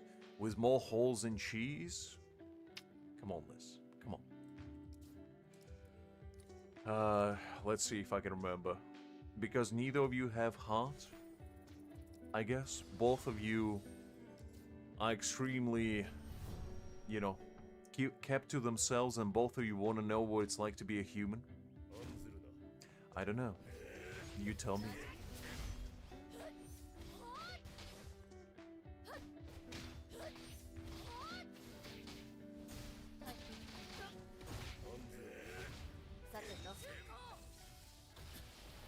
I mean, that's fair, Justin. That's fair. Adamila, glad to see you. Hopefully doing well.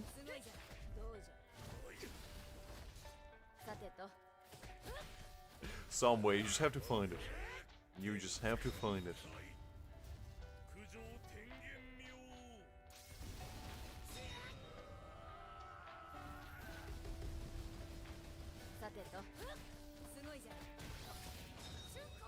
I don't think anyone has Spoiled, Liz.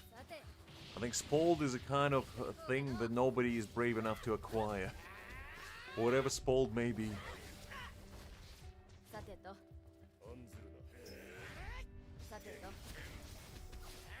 Neither do you have a soul, that is correct. That is correct. Well, look, Liz. Can you blame a man for merely reading what you're saying? Don't blame me, blame your autocorrect.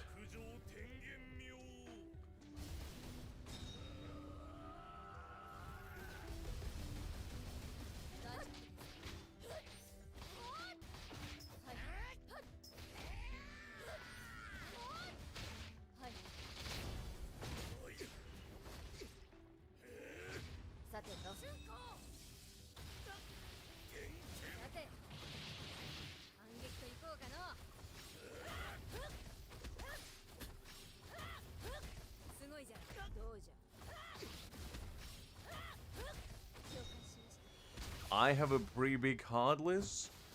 I don't know if it's big. It's a hard, but like, I wouldn't say it's above average. I mean, maybe I never seen it. Precisely because it's on the inside, the way I would like to have it. No, Liz, you can't take it back. Listen. You already said it. You already said it, and you know how it is. Words are like a genie. Once you let them escape, you can never put them back. Listen, Liz, you already said it. You already said it. You can't take it back. You can't take it back. No backsies. That's the rules. Hi there, Kyan. Glad to see you. Hopefully you do well. Listen, Liz. You knew the rules, and so did I. That is how it works.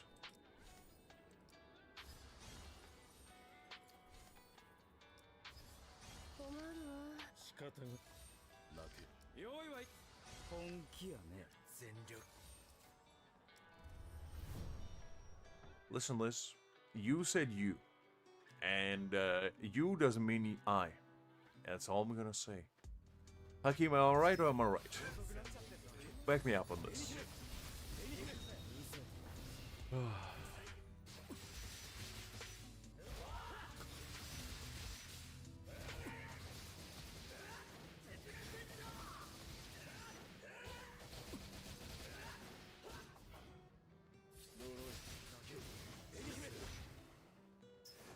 Well, you know what they say.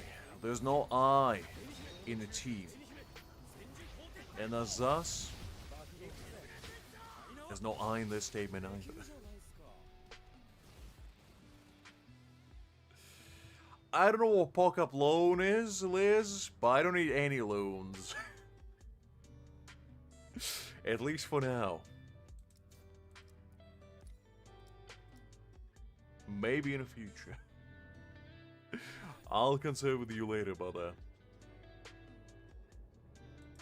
Doing pretty well, kind. Doing pretty well. Just, you know, having a chill Sunday afternoon. Play some Bleach in the background and, you know, asking Liz to explain her words of wisdom, shall we say. In the only way she knows how. Which is deflection.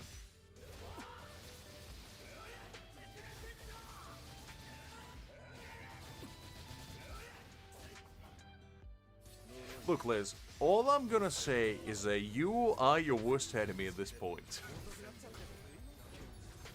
I'm not saying anything, you just saying stuff and I'm just responding, that's all it is. That's all it is. It's alright, kind, don't worry, don't worry. Liz just has another autocorrect battle. She's fighting her internal demons. And tries not to let them out. Well, Liz, if you do, how big is it? And where is it located? Because only people who do have heart know those questions. Because if you truly embark upon a path that will cure aura, there's only one correct answer. And if you fail to answer this question, I don't know if you have one. Yeah, but where is it located? What do you mean you're not telling?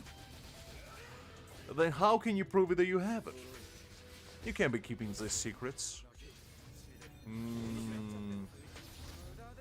I smell deception in playlists.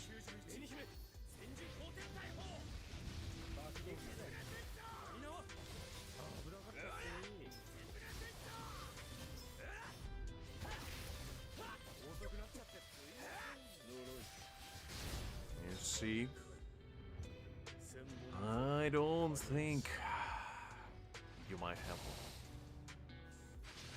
What do you mean close enough? You have to give me a location list. You need to give me GPS coordinates of your heart right here, right now, or else I don't think you're telling the truth. I need to be able to geolocate it right here, right now. Give me longitude and latitude at least. And then we can talk.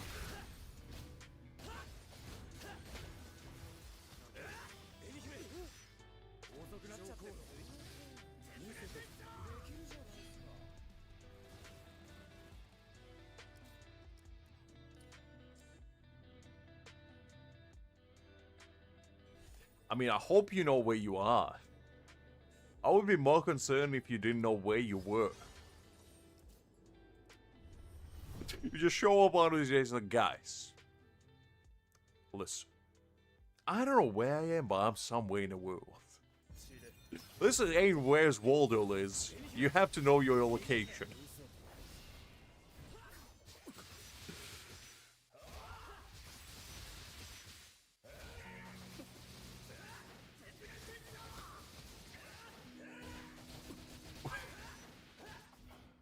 Liz, you could read what you said. What do you mean? Well, what do you mean then?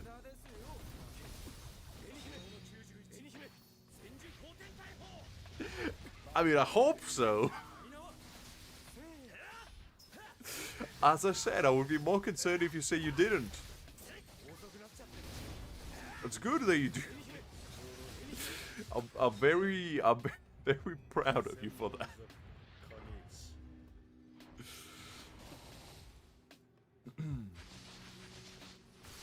Liz, I read it. It said, you know where you are. I don't know what you're trying to tell me.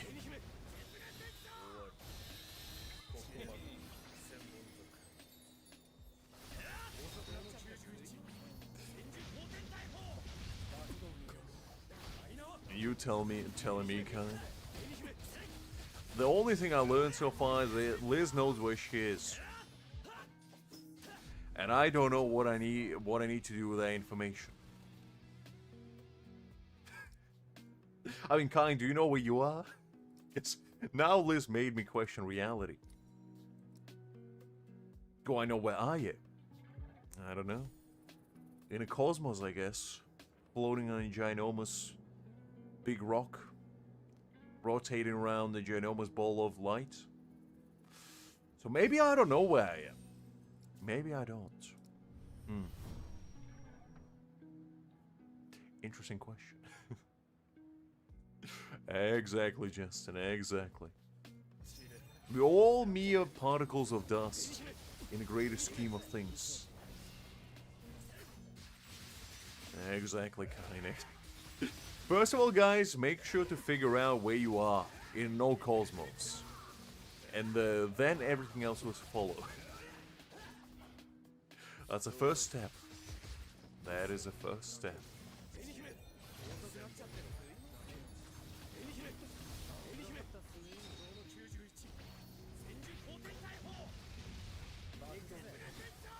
Exactly, Kain. Exactly.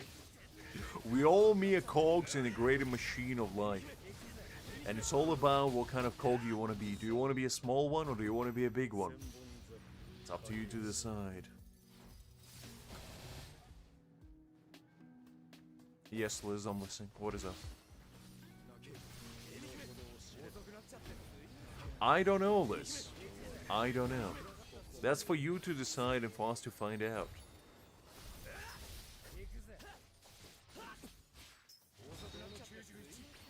That's where Ulquiorra was trying to find, you know? Ulquiorra set up on this elaborate journey of finding his own heart. And he couldn't find it. So maybe you can either. I'm just saying. Do you have a big hole in the middle of your chest? Because if you do, I mean, the path has been set before you. Is all I'm gonna say.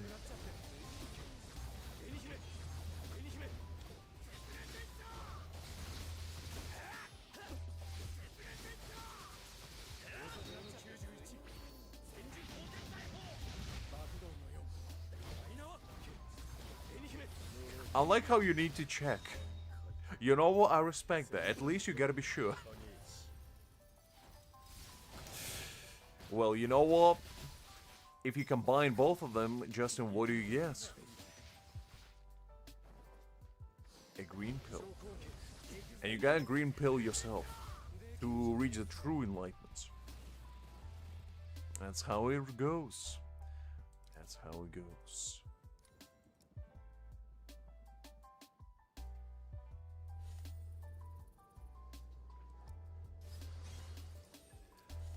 Okay, we completed that one. Got all the rewards, nice. That's what we need.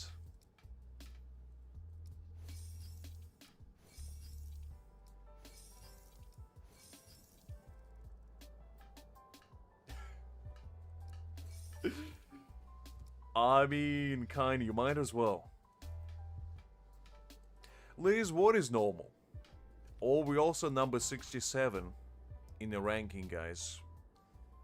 And do with that what you will. Do with that what you will.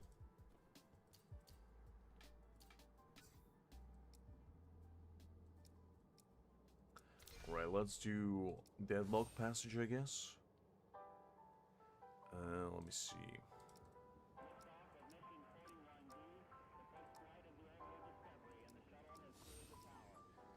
let's do this one. Exactly, Justin, exactly.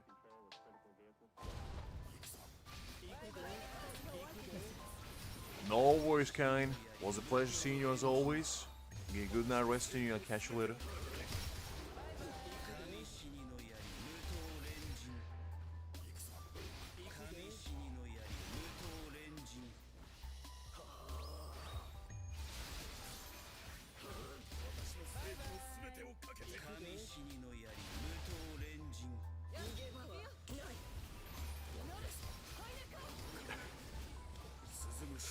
I mean, at the end of the day, Justin, being normal is overrated. Let's be honest.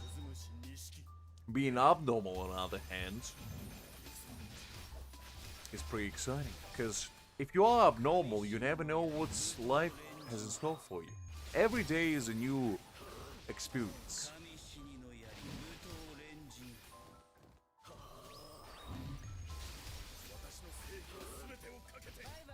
I mean, I probably wouldn't be able to either, Creek, because all my free-to-play my characters are not that well built. And also I don't have Aizen. So, you know, there is that. Exactly, Justin, exactly. Normal is subjective because normality is basically what majority of people perceive as ordinary. And if a lot of people are abnormal, that could be the new norm. So all we need to do is just ensure the Liz becomes the new norm and that everything becomes, you know, right as it should be in the world. Because if Liz becomes the norm, then we're all going to be living in Narnia soon enough. And that is to say, there's going to be no rules. It's going to be a Mad Max universe. We're going to be all stuck in a Thunderdome, dueling for duels of honor.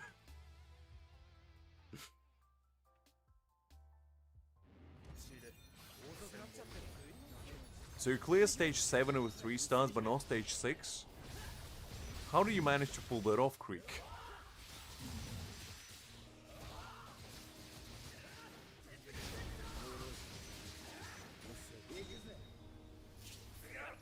Look, Creek, she likes that corner. It's your safe space, okay? It's okay. It's okay.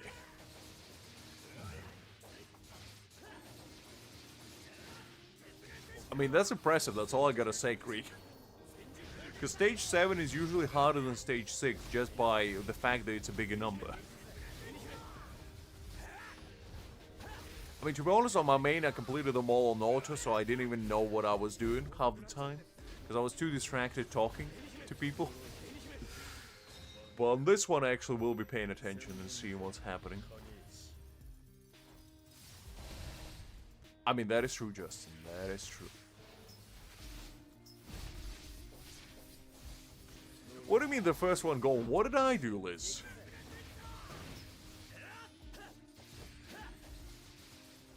I did nothing.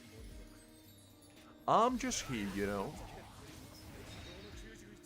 Being the humble purveyor of eternal knowledge and sharing my eternal wisdom with the masses. That's all I'm doing.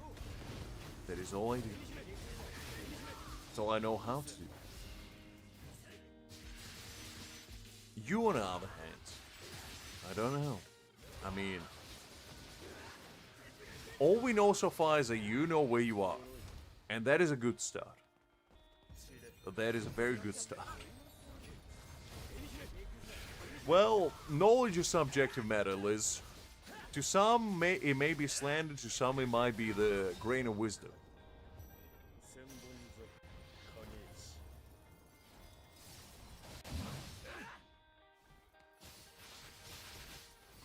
Interesting, Justin. I mean, to be honest, with my free-to-play, I don't really grind this game mode like super hard. I just clear as much as I can and that's about it. So, as far as I can get, I'll take it.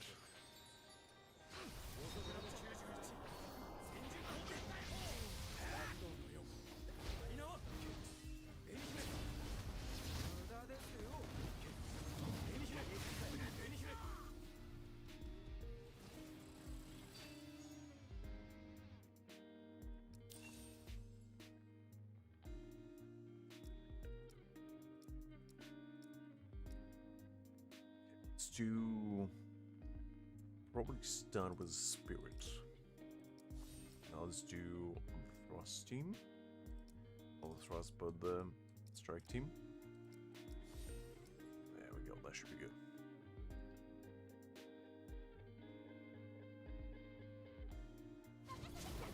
I mean, to be honest, Hakim, you can just do it on auto. Like, you don't even have to do much, probably.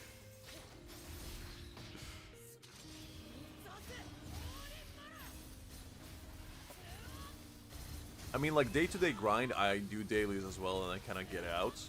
That's why on the weekend I do all the, you know, events and whatever, no? Because it gives us a chance to hang out and experience them together, shall we say.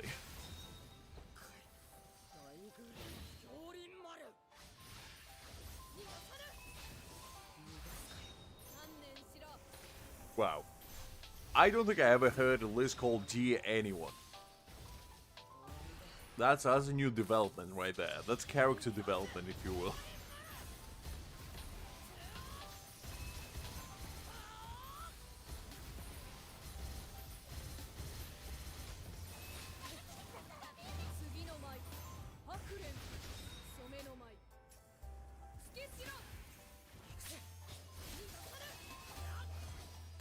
I mean, I'll take your word for it, just to be fair, you are grinding pretty hard as well. Like, Hakim is a master of all the tactics, you know, and rotations or whatever, no? But you're kind of getting there as well. I'm not gonna lie. Well, yeah, that's a given, Hakim. That's a given. That's like the only time you did, Liz. Okay, I'll take your word for it. I just never heard you say it. But yeah, that's like the only other circumstance, because I did grind the badges quite relentlessly. Not too much, but like enough to know that I was doing them, shall we say. I mean, same, to be fair. The only thing I play manually is the guild quest. You know, the guild boss. I do that manually. Because I want to get a decent score, and you know, not put shame on my own guild. But everything else I kind of grind on order, to be honest. And maybe a raid boss, if I'm like in a good team, I try to get a decent score. But if the boss is like easy, maybe I don't bother. Depends on how I feel, to be honest. And if I'm trying to do it in a rush.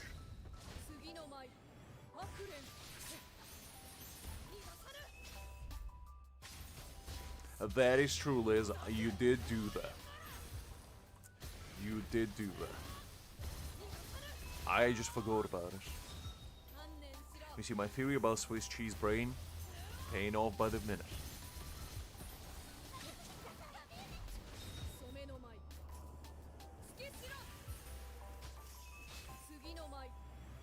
I mean, Hakim, if I were you, I would on a rolling clip probably just on the last day just spawn camp them. How far is like the 4th place?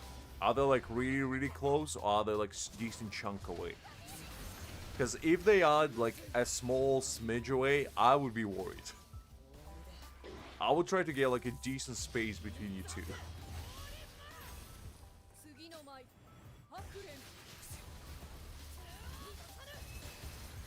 I'll take your word for it, Liz. I'll take... Creek is about to get a love, honey, or something like that treatment, I feel like.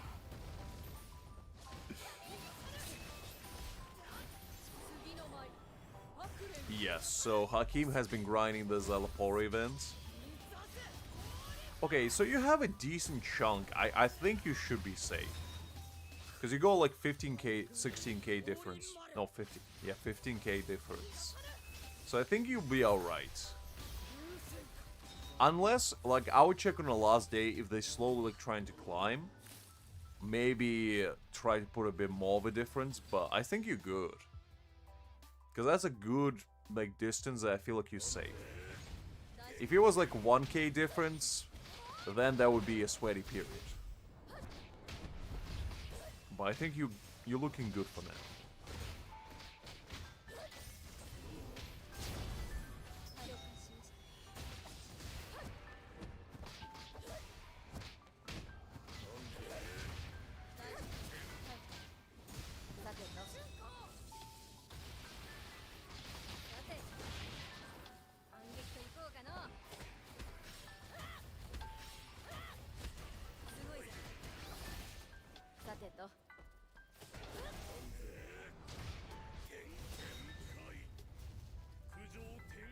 I think I'm sitting like 30th or something. I haven't grinding the event that hard, to be honest. I'm in top 100, that's all I care about, to be fair.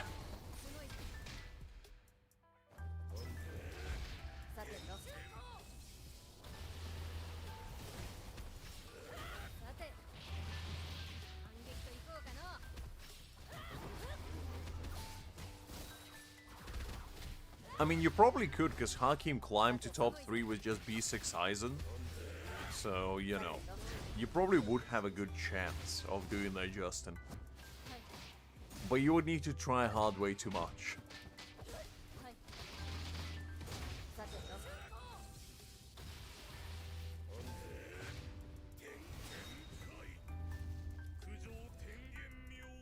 Okay, Liz, I'm gonna need you to clarify if you meant what you meant before I say anything in this statement, because first of all... You know what, I'll let you clarify first before I say anything, because everything I'm about to say sounds wrong. And I just don't want to say it before I know that that's what you meant. I assume you meant guys, is all I'm gonna say, right? Is that what you meant? I just want to give you a point of clarification before you start coming after me.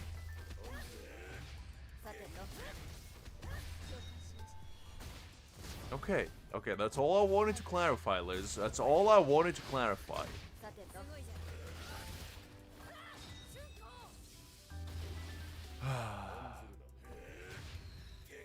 And also calling a guy baby is a bit unusual, you gotta admit.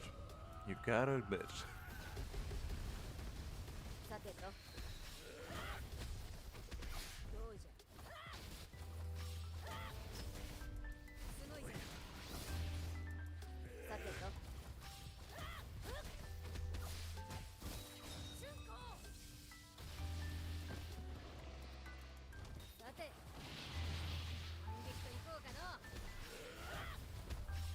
I mean, fair, Liz.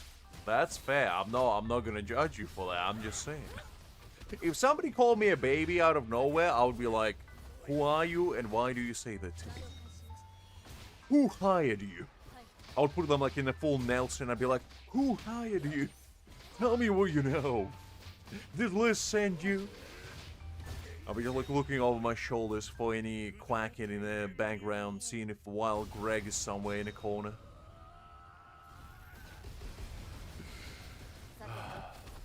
Look, Liz, I'm just saying. I'm just saying.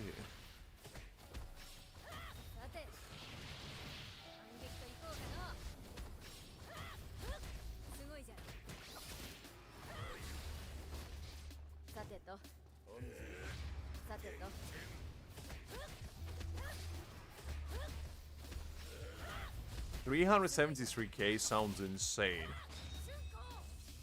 Because I think the highest on mine is like 350 something.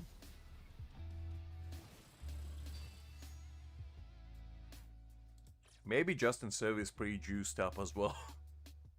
I think I have relatively like lax server for the most part, because my whales are not like super try-hardy. But they are whales, so you know. They don't have to try too hard. Actually, hold up. I think I forgot to change the teams.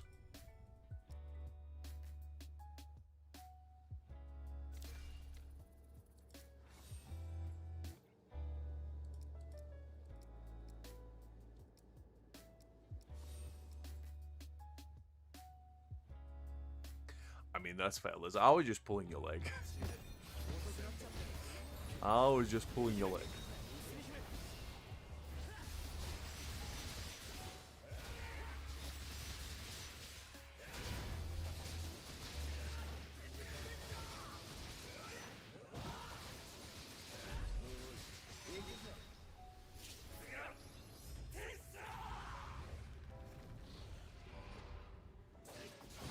I mean, that's one way of putting it, Hakim. Of being a sweat. I mean, Justin probably plays it on auto, while Hakim is, you know, having one of those, like, big boards in the background with, like, chalk diagrams written all over, being like, what's the ultimate strategy? Which rotation do I need to do? Precisely like millisecond by millisecond play of exactly which button he needs to press at any given point. Man is doing calculus in real time while I'm playing Bleach Soul Resonance.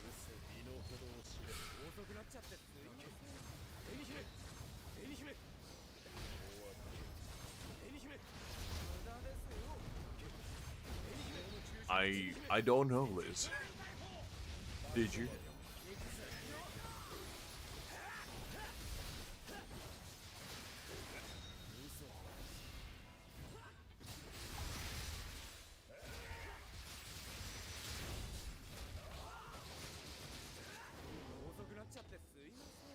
I mean, that's fair. I respect that, Hakim. I respect that.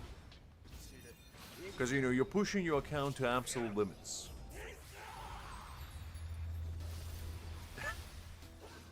I like that, Justin. I like that. Justin is the kind of man to go with the flow, you know. He mastered the art of the nature. He's like an old Shaolin master. He just goes to the battle and let the flow of the battle be decided for him. And I respect that. I respect that.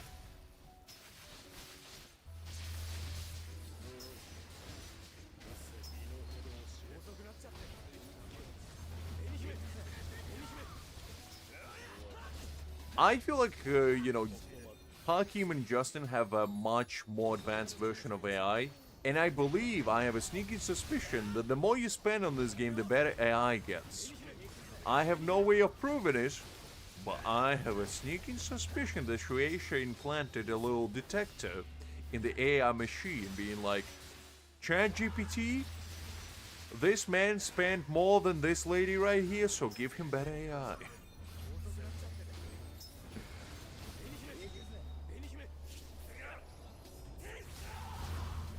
I only use it for dailies, to be honest. That's the only time I use auto stuff. Did you legitimately ask for ChatGPT to build you again, Justin? Or are you pulling a prank on me? Because to be fair, if he did build you better again, maybe it's something there. I mean, fair enough, Justin. Fair enough. That's a kind of use of ChatGPT that I think is actually pretty smart. Compiling all the data on the internet in a nice little breakdown article. Pretty smart idea.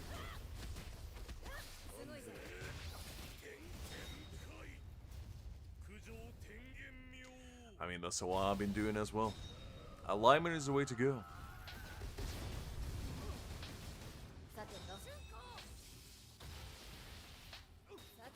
That's fair, Hakim, that's fair. I mostly do it for like game modes that I can clear easily anyway, so it doesn't really matter whether I clear them perfectly or not. Exactly. Leave the thinking to the AI man. Why do you so? Well, thinking is overrated, let's be honest. Who needs it?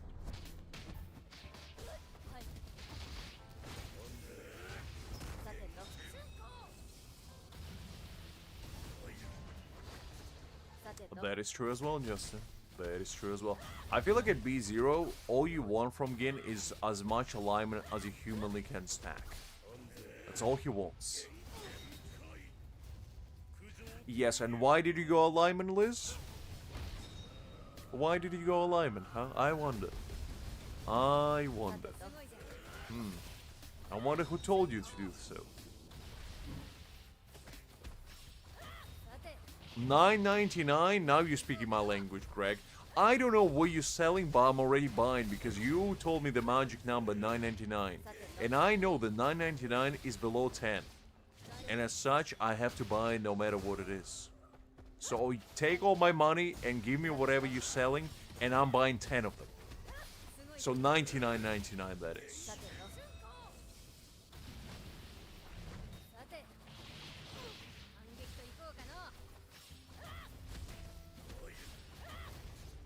It's alright, Greg. It's alright, no worries.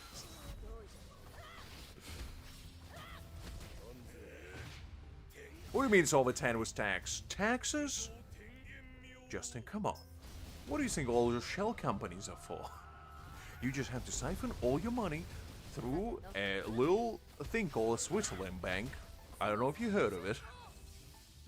And that way, your assets are untraceable. A little secret of the trade. Exactly, Greg. I wouldn't know. I mean, Greg is responsible for all my finances, and I never saw a single tax bill ever. As such, I don't even know what that is. But yeah, Greg, get yourself like a nice some cold water maybe. A nice ice pack, and hopefully we'll subside a little bit.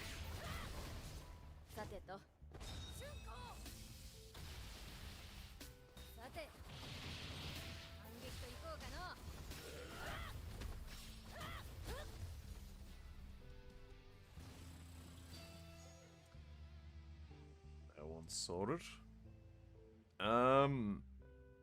I think it's 20%. Like, that's pretty standard, isn't it? Do you have a bag of like frozen food or something like that? Because you can use that as an ice pack. I know that's a bit of a, you know, rogue method of doing it, but I'm not joking. Like, that would legitimately help you out a little bit.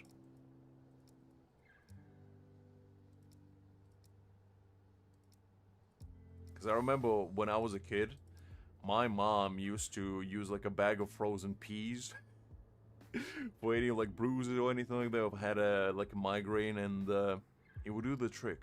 It would do the trick.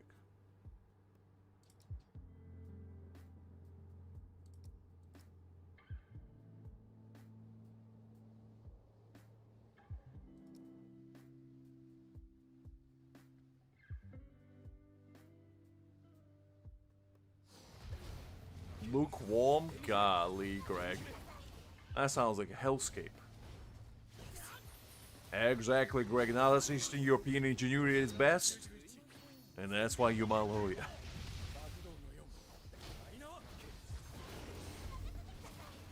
Oh, you have double the tax, Justin? Golly. I think for us it's just 20% on everything. No matter what it is. The business tax might be a bit different, but I'm pretty certain it's just 20%.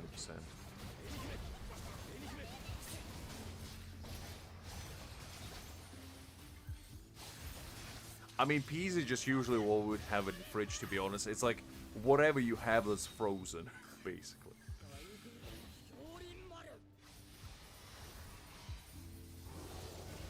Is there nothing in the freezer either? Like, nothing at all?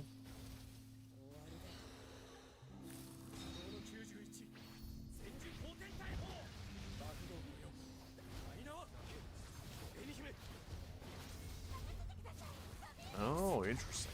I mean, to be honest, I don't really know how tax, like, you know, tax works on you buying stuff. But I'm relatively certain you just pay 20% or like whatever purchase you make. I don't think it applies to groceries. But it's basically anything outside of like necessity items. I believe it's 20%. 27%? That's a daylight robbery right there, Greg. Golly.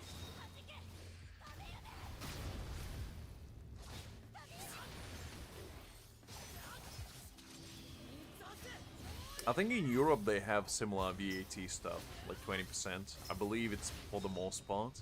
But I know that every country is different. You basically just have different ones.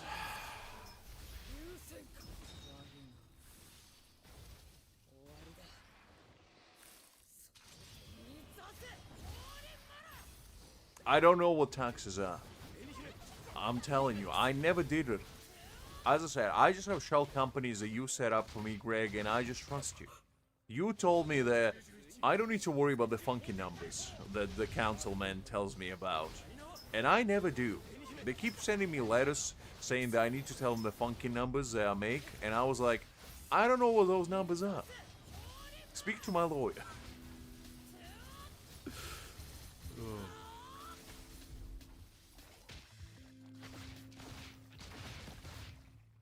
Putting up taxes on video games is insane to me. Golly. So GTA 5, GTA 6 rather, will be like, 10,000 clams that you have to pay up front for an early access. And another 10,000 to have the privilege of having online mode in the game.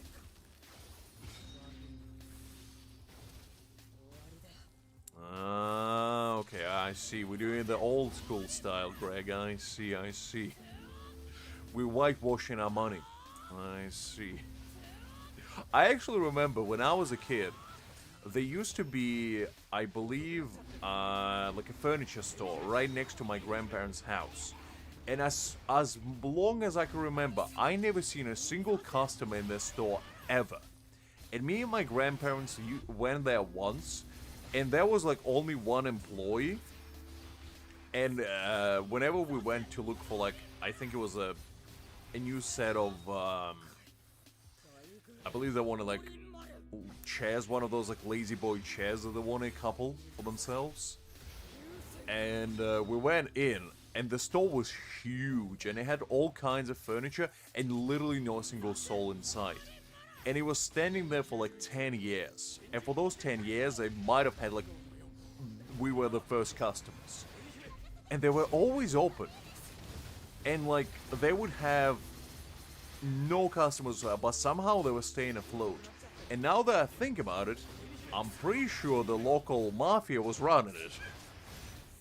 Because how else could they stay afloat? There had to be some shady stuff going on in the back rooms there. Exactly, Greg. Exactly. Don't tell my secrets away. Ugh.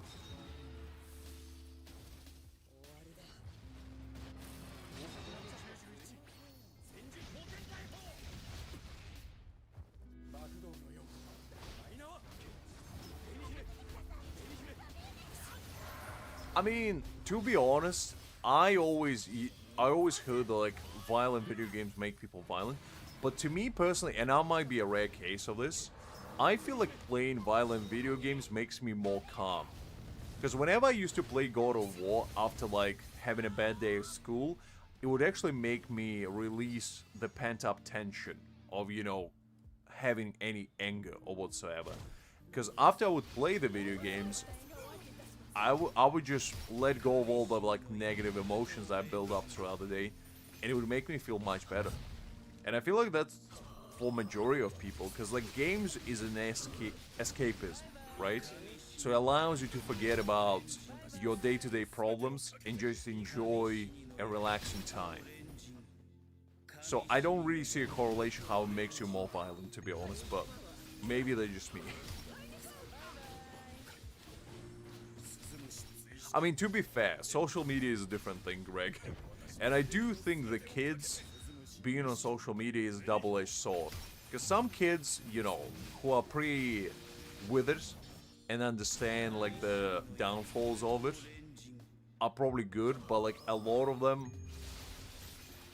probably just get the worst out of it. Because I grew up with social media. I grew up in an age where social media was a Wild West.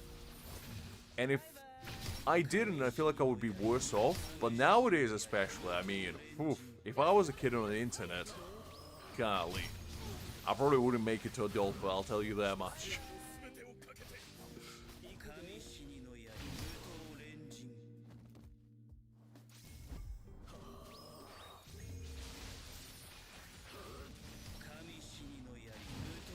I think, like, there is some legitimacy to if somebody has, like, violence tendencies. And, they have a problem with that. Maybe, having external influence like movies or games or, even music or whatever might make them more violent. That could be the case. But you could say that about anything, really. It's case-by-case point, obviously, but I feel like for majority of people, that's not really the case. Yeah, pretty much. Because, like, social media, for the most part, like places like Twitter, is basically like a void of all your happiness getting sucked into whenever you go there. And that's like, the less you use them, the more happy you are with your existence. Because in most cases, as you said, Greg, it's just a perpetual hole of self-glorifying other people and making yourself feel bad in comparison. So why would you want to participate in that rat race? I don't see a point in it personally. That's why I never had like social media accounts, to be honest, that I was using at least very actively.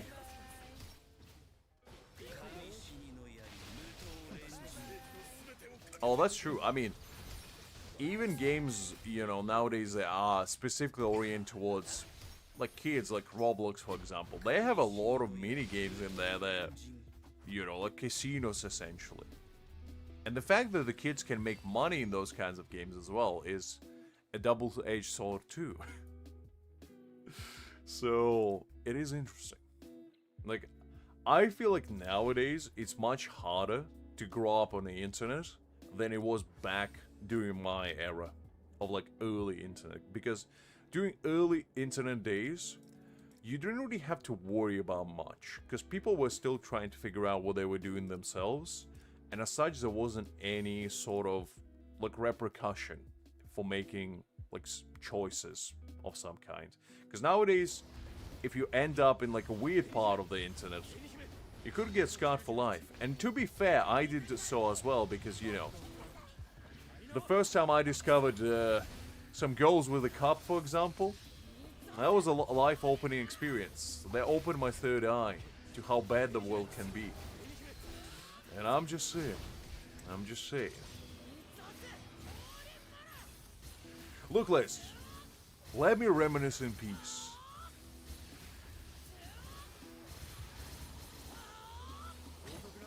What do you mean stop the cap, Greg? Come on. I'm just being honest.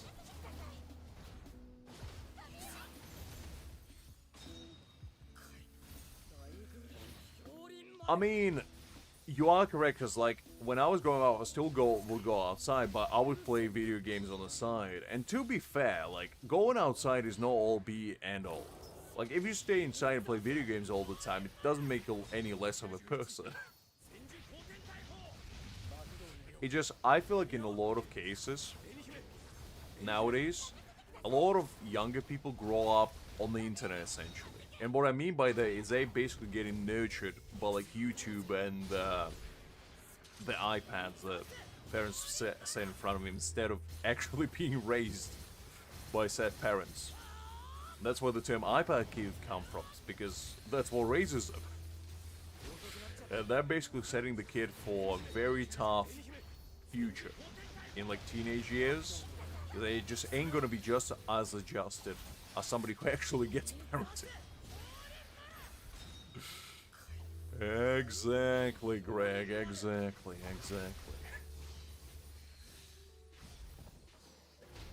No, yeah, I mean, as I said, it really depends case by case points, because I'm sure there's some kids out there, like at 12 years of old, they already got their stuff together. I'm sure that is the case. But that's not the case for all of them. So, it is interesting though, because I feel like in like 10 years time at this point, at some point there will be like robot butlers that parents would just sit their kid with and probably not even get involved in the parenting at all. There would be like just Jarvis parenting your children. And then the kids growing up basically however you want them to grow up, because you're gonna be able to program the said butler to basically teach them whatever you want. And yeah, it's gonna be interesting. Hi there, Nightmare. Glad to see you. Hopefully you're doing well. I am pretty hyped for half Annie. I think it was gonna be pretty exciting, and hopefully some cool stuff is gonna be around the corner. That's what I'm looking forward to.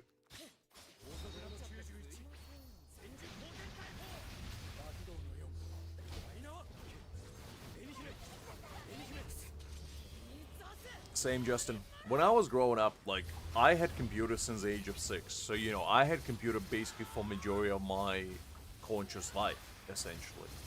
But the thing is, I never seen computer as, like, my all, which I'm sure some people do nowadays. I just saw it like a cool entertainment that I can have access to at any given time if I wish to.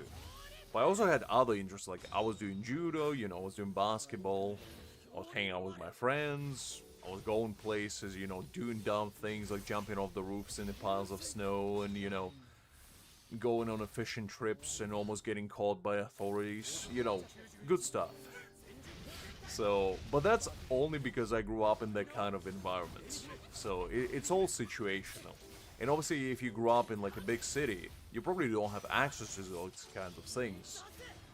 And your growing up upbringing would be different, obviously due to that.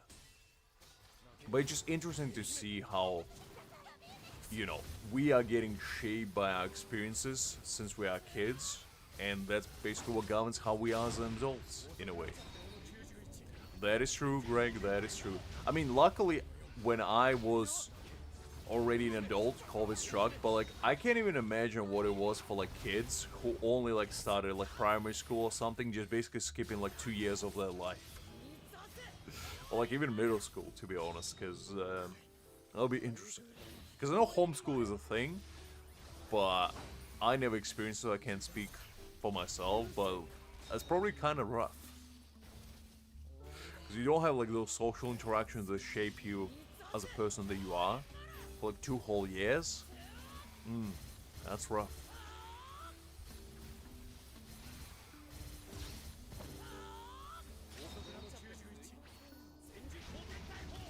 Well, that's true, and to be fair, like, the world that we live in nowadays is much more nuanced, shall we say. So you can't just let your kids go out there and, like, play like you maybe were able to before. You know, because my parents would just let me go off at, like, night by myself with a bunch of my friends at, like, 10 p.m. and not even worry about me. While nowadays, somebody else might be, like, wanting their kids back by like 7 o'clock sharp because they don't want them to wander around during night, and that's kind of the difference, I feel like, because parents are way more concerned about kids' safety or whatever now. I mean, you never know, Hakim, you never know.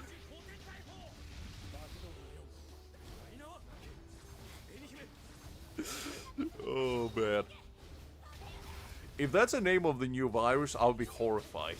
I'll be like, excuse me? What did you just say to me? The H virus? What is that? Does it come with a pair of tentacles? Because if it does, man, we have bigger fish to fry here.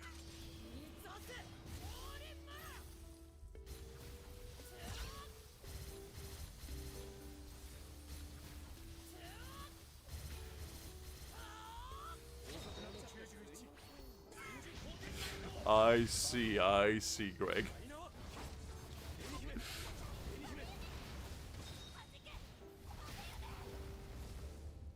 Pretty much.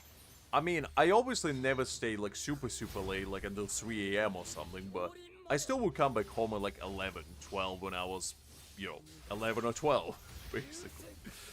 And, yeah, I don't know. And I never felt like unsafe either, because maybe that's because I grew up in a relatively small town, so I never had like the sense of, ooh, there might be some weird people lurking around or something, but I don't know.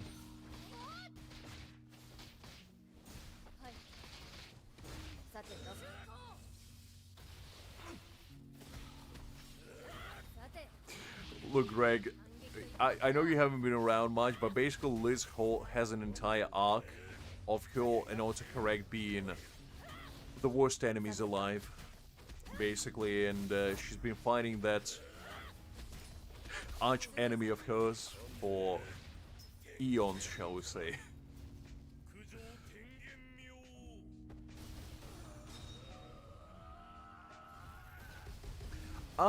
No, it wasn't like that tiny of a town. It had maybe like 30,000 population. It wasn't big, but it wasn't like super small, I guess. It was a city, technically, but it didn't have like a lot of people inside of it. And the thing is, majority of the people that were living there, like, no, 30,000 obviously, but like majority of people who like own certain establishments or whatever now, I knew because in those kinds of towns, you kind of know everyone in one way or another. And my grandparents used to, like my granddad used to work for the mayor. He used to be his accountant. So he knew a lot of people due to that. And because of that, a lot of people knew me by extension. So, as such, I never really felt like unsafe. Because if I ever did have like some weird individual going after me or whatever, I knew that I could have like popped into like a shop or something, and chances are I probably knew somebody there and could ask them for help or whatever. So in that regard, I always felt safe. But like, if I go on the streets of London even now at night, I'm not feeling safe either. So you know, it's like one of those things. It depends on what kind of circumstance you grew up with, and like what kind of environment you have.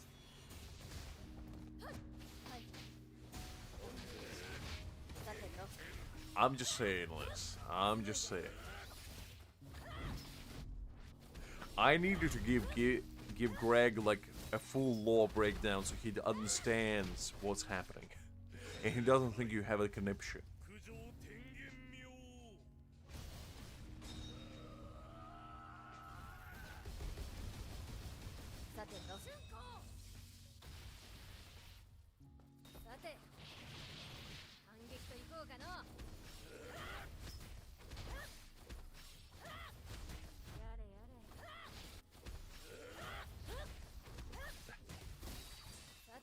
I mean, he can indeed think that, but I'm just saying.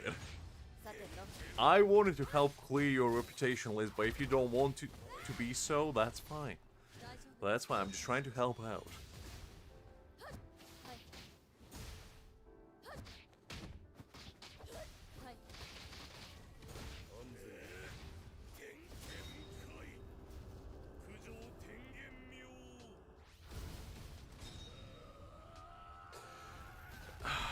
Liz, you're not even trying anymore. Like, I'm gonna be honest. Like, what is Kim wants? What is that supposed to mean, huh? Are you trying to chant a curse on us? The woman is channeling her inner Harry Potter and trying to Patronus all of us into oblivion. Unbelievable.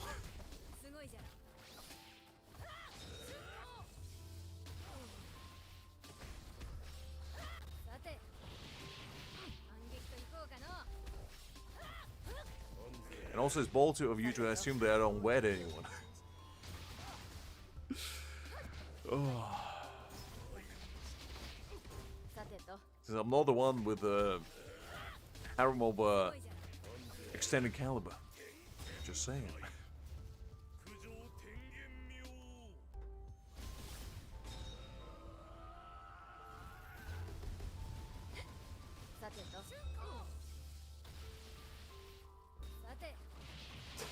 No, Liz, you said you're gonna curse me, okay?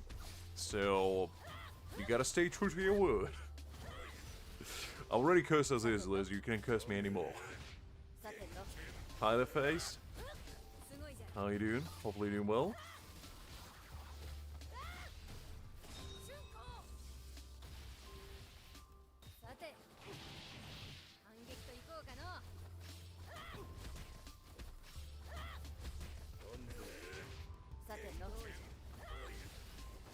Man, this clearly is getting harder. I knew I should have invested a bit more time in building my free-to-play account, but I just can't be bothered.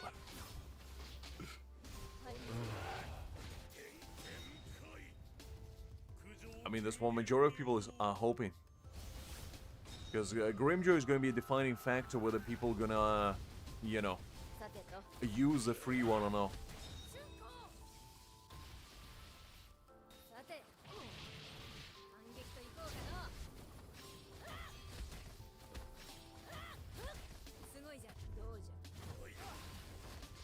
Listen, Liz, you're already doing that on a daily basis. You don't need to do it anymore.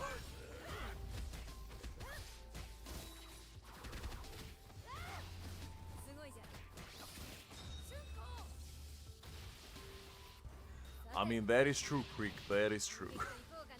I can't really argue with that one. Aizen is essentially a living cheat code in this game. Whenever you get B6 Aizen, you just basically win the game.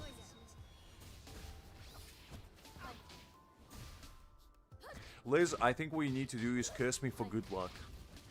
You need to channel your voodoo powers and give me all the good luck ever.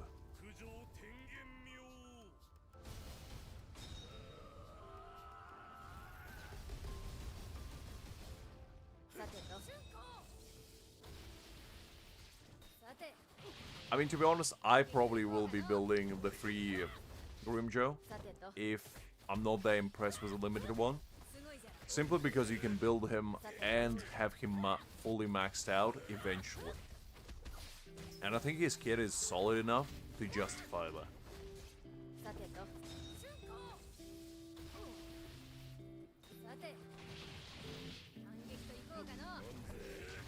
Because I mean, I'm really looking forward to trying that 60% defense against OMB2. Because I think that was gonna be his money ability. And I think he's gonna become a mini Aizen basically, due to that.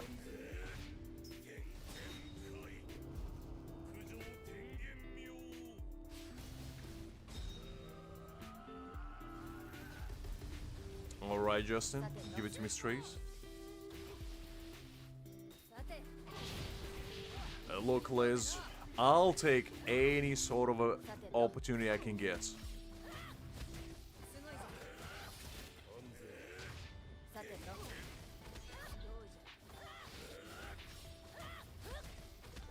What you need to do, Liz, is curse me so I have nothing but good luck. And I think that way, the curse might be broken. Because you know what they say, negative on a negative makes a positive.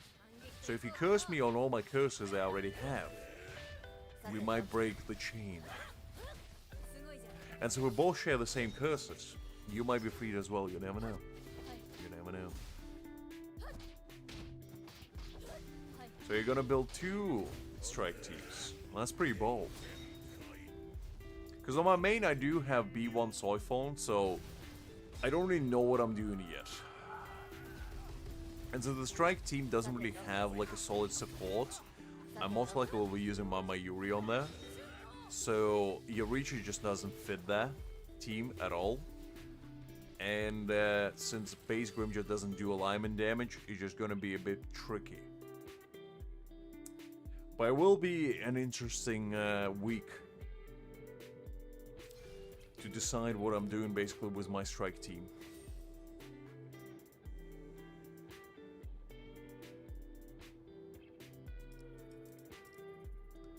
Let me go with oh man, this is gonna be a tough one. I might not be able to clear this one. Okay, let's see. Let's go with this. See how it goes. I mean, we're probably gonna get him like Hakim.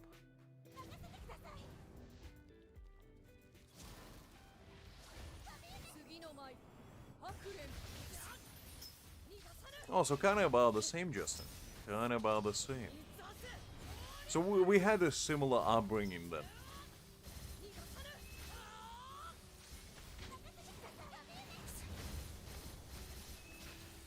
I never used that team phase. I refuse to build my strike team on my main account. I said nope. I brute force every single content that I possibly could with all 3 other types of teams. I just didn't build it. And now, after I got my hands on soy phone, now I have like opportunity to do so. I have soy phone creep. Hakim, you're thinking locally, you gotta think globally. 104 badges, double it up, all or nothing. And now you need to collect it 3 times.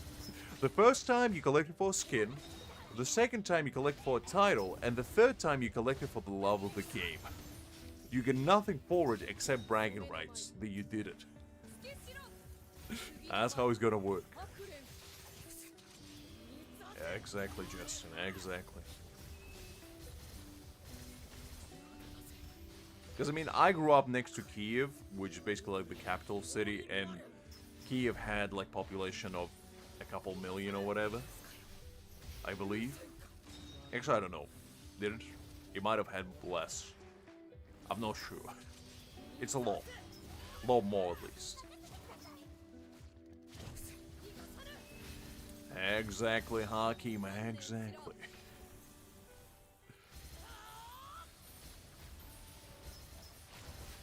You get the reward of the privilege of being able to play their game mode. That's your reward.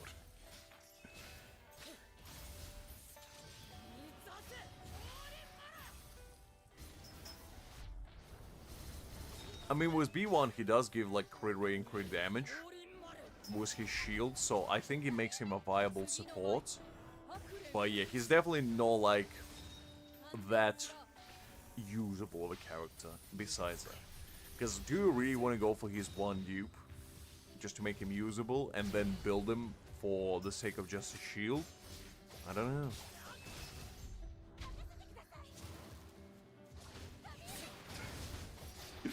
I mean, to be fair, if that was the case, Justin, I'm pretty sure all the whales would be sweating. Because Hakim would be farming those badges like nobody's business. He would basically get all of his whale friends to carry his level 1 units for him. And get all the badges known to mankind. The man would be swimming in them.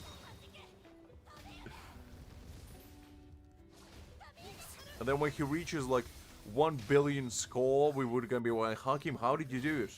And he's just gonna be sitting on a pile of badges like, I don't know, I'm just that good. I'm just that good.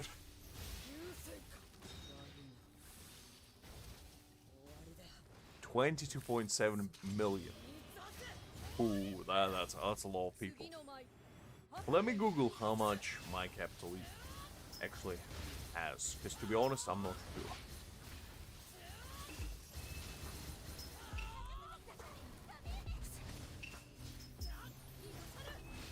$3 million. So there is 3 million. So yeah, roughly about what I thought.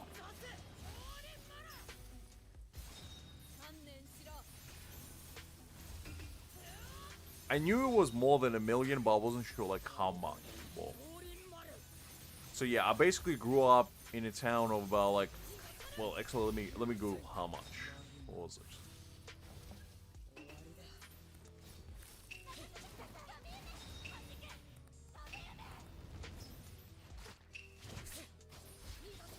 Okay, I was way off. It's actually 65,000 people. Okay. So it's 65,000 people. Which, you know, it's still not like a tremendous amount. But yeah. When I was growing up, I think it was about 40,000 though.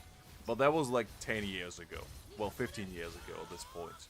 So it's multiplied by the factor of, you know, 50%, I guess.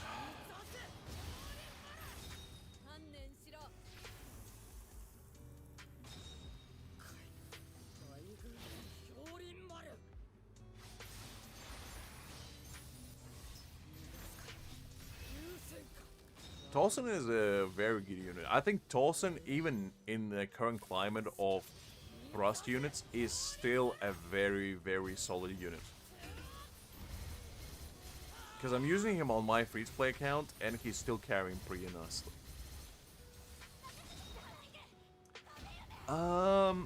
We don't really have counties as per such.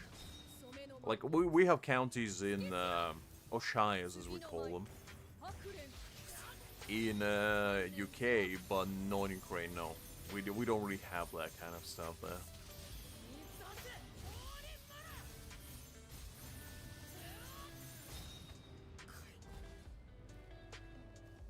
But yeah, in UK we have, you know, like Oxfordshire, Cambridgeshire. Everything has shire to it.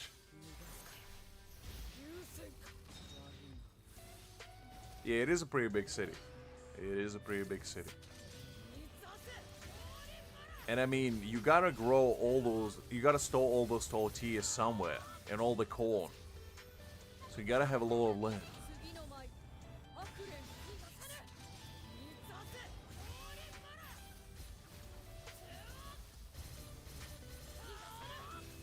No, I think there are like counties out there in like Europe and whatever, no, but states-wise, yes. But the reason for that is because US is one of the few countries which has different time zones depending on which part of the country you're in. Because on the East Coast, I think compared at least to UK, it's 5 hours difference, and on the West Coast, like in LA, it's 8 hours. So basically, depending on which part in the country you're in, is like 3 hours difference, give or take. So that's probably why.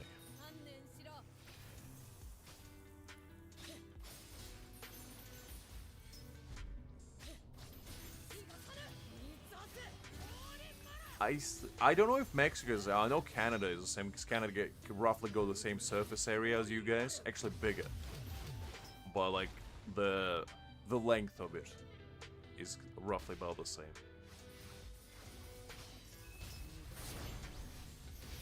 I mean, London is a peculiar place because I've been to London plenty of times to realize that I don't really like London. I don't like loudness, you know? I don't like noise, and I don't really like mass amalgamation of people. I don't mind people, I just don't like them to be so close together. It's too much. Some parts of London are very nice, but majority of it is just not my cup of tea.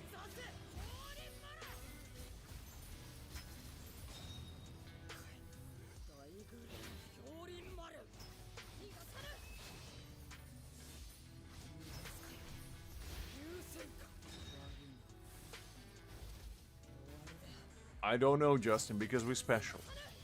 Because we like to be special. I mean, to be honest, I grew up driving on the right side. No, not me personally, but, you know, in Ukraine we do. So, I don't... That was actually one of the first things I had discovered when, you know, my parents brought me from the airport. And we got into the car. And I saw my mom sitting on, you know, the left side. I was like, hold up. What? Shouldn't there be a wheel? Apparently no. Apparently no. So that was my first discovery of that.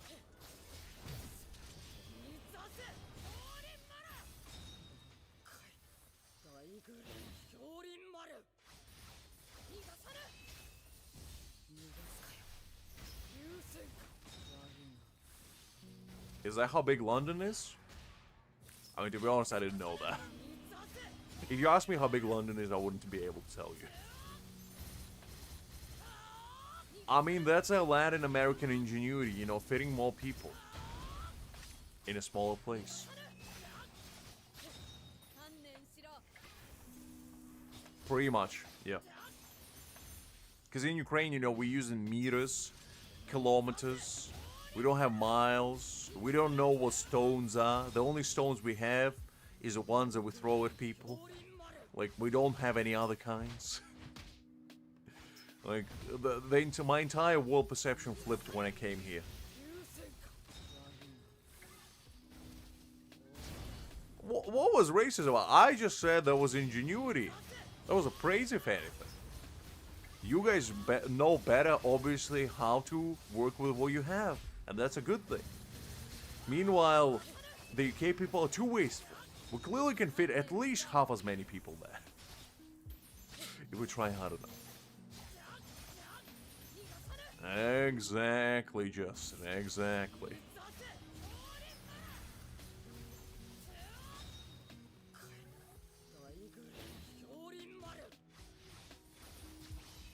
I mean, I think if she didn't try to flee, she probably wouldn't get into as much trouble, but... Yeah. That's unfortunate. I know, Liz, I know.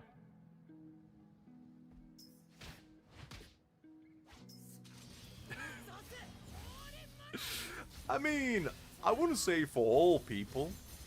You know, Justin is from US, and he has a lot of common sense. He's a very nice chap. Which is, if you don't know what chap is, basically a very endearing term for gentleman. In a good old T-land.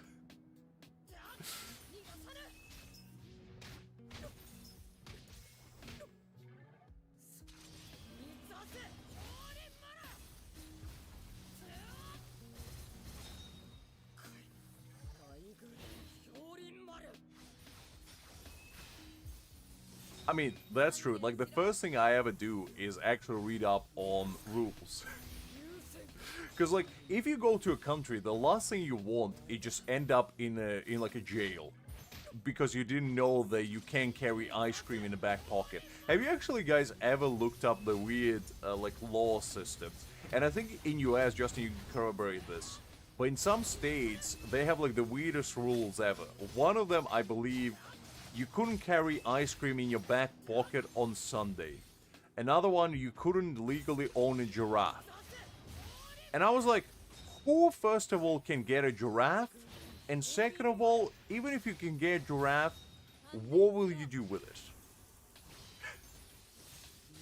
It's like, there was a bunch of those, like, kind of weird rules. And I remember I looked them all up, and I was just giggling to myself, because who in their right mind goes to a zoo, sees a giraffe, and they're like, Bill, come here. Bill, I want that thing in my backyard by 5 o'clock sharp. And don't you dare not bring it to me, or I swear to the almighty God. It's like, I don't think that's happening, right? Just how many giraffes have you seen? Is what I need to know now.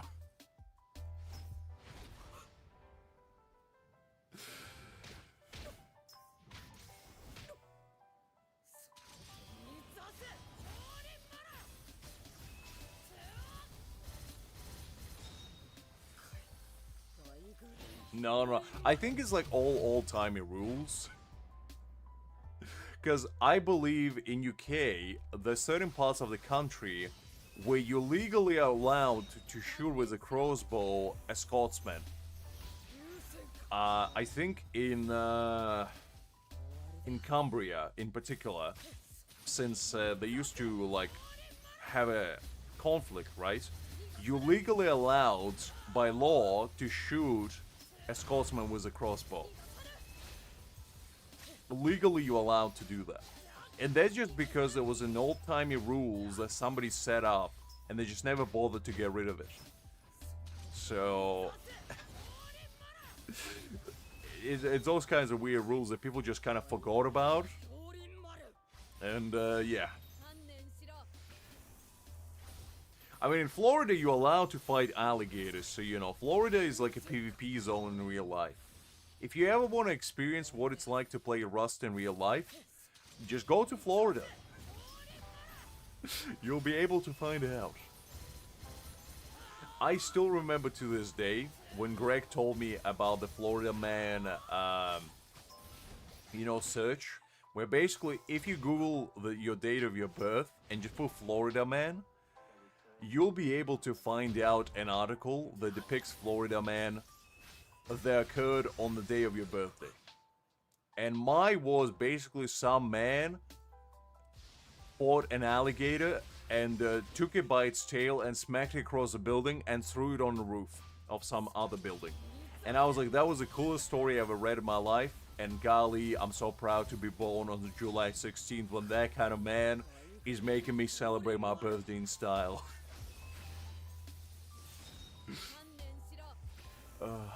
Listen, Liz, they're just Eastern European pastime activity. That's nothing special. Just because you don't have the stones in you to write a bed doesn't mean we don't. And also, you know exactly why I did so. So don't let me go on my nostalgia binge yet again. Golly.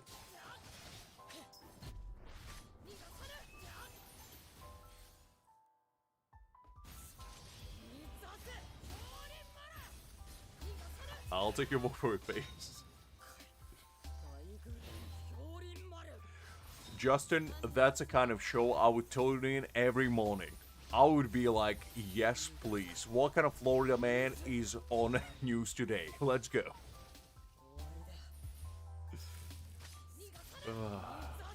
Yeah, Liz, but what would you more likely ride, a wolf or a bear? I'm just saying, wolves are pretty small. And I don't even know how you're gonna begin with riding an eagle. Okay, looks like I can beat this one, so that's fine. That's fine. We beat as many as we could, which is absolutely fine. We'll collect all our spoils. Alaska is pretty much a bear country at that point. Like, I'm sure Alaska has more bears than even Russia. Because they even have like a full island that has nothing but bears, don't they? I'm relatively certain. And that's just kind of crazy to me. You just have a full island with nothing but bears. And some people go there. And I'm like, well, it's not my kind of Saturday afternoon kind of activity, but I respect the hustle.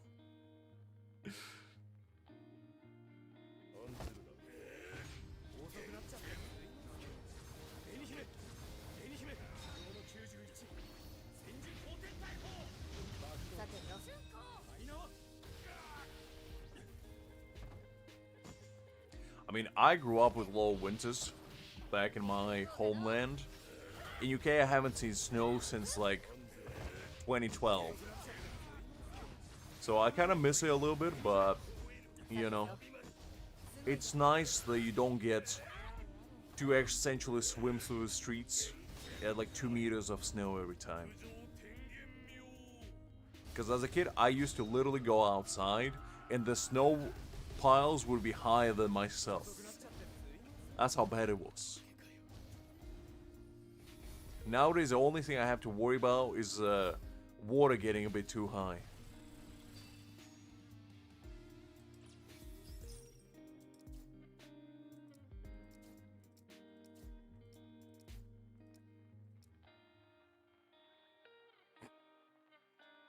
Listen, Liz, if your first instinct by seeing a lion is to go and pet them, I feel like your self-preservation instinct is out of whack.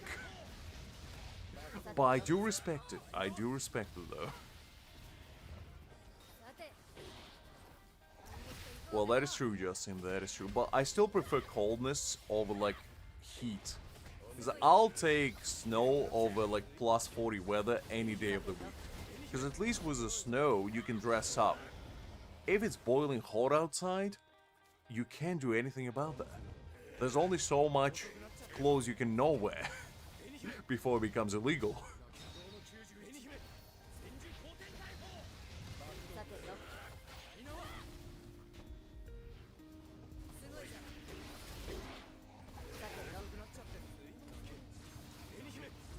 Face, I don't even want to ask what Ooga Booga sauce means, but that sounds like the most hilarious thing ever. It probably is very horrific, whatever it is, but just the name of it. Golly.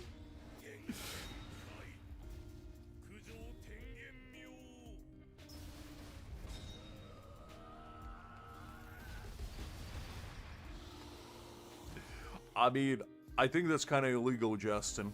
Unfortunately, you can't do that. I mean, cycle of life, cycle of death. You know what they say. Ugh. Gotta do what you gotta do. That's why I said I respect this. Doesn't mean I agree with it, but I respect it.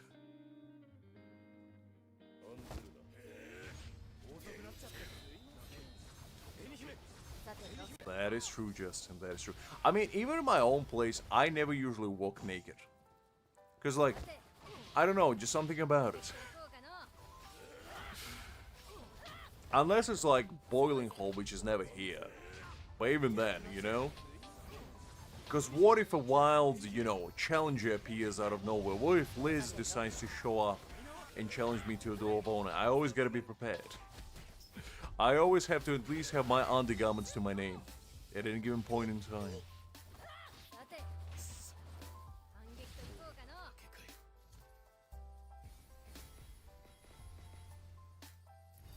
Ah, I see, face. I see. So it's not as fun, shall we say, as I originally thought it would be. Yeah, that doesn't sound particularly good, shall we say.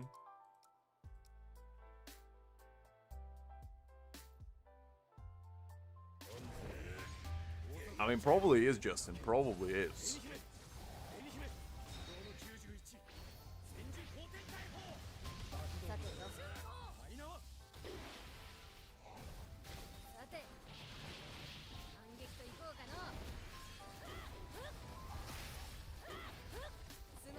But doing it in a McDonald's is just kind of crazy. It's like, why do it in a place where people eat? At least wait until, you know, they leave or something. Like, golly. Because I haven't been to McDonald's in a hard minute, but if that kind of thing happened in my local McDonald's, I'm never going again.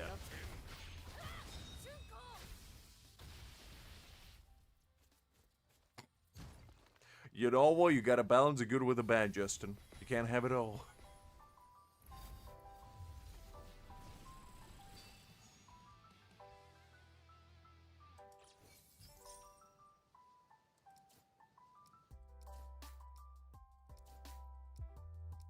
Wow, making music about it is kind of wild.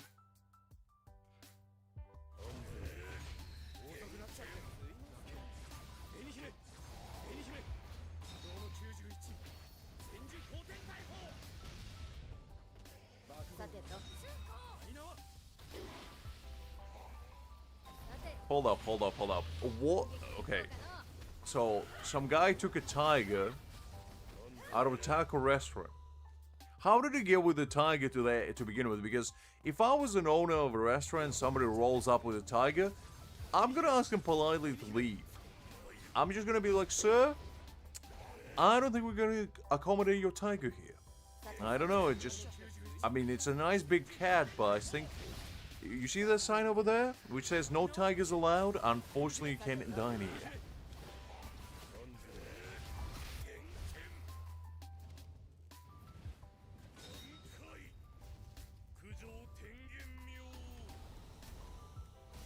Oh yeah, I remember that, Jess. I remember that. That was a pretty fun one.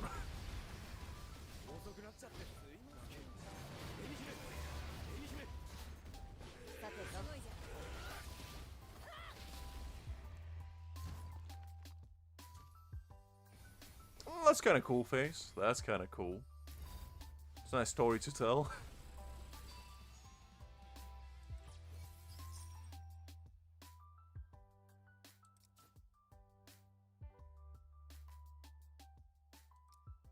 I see, so it wasn't their pet. I see, because I was gonna say, if it was their pet, that would be a different story.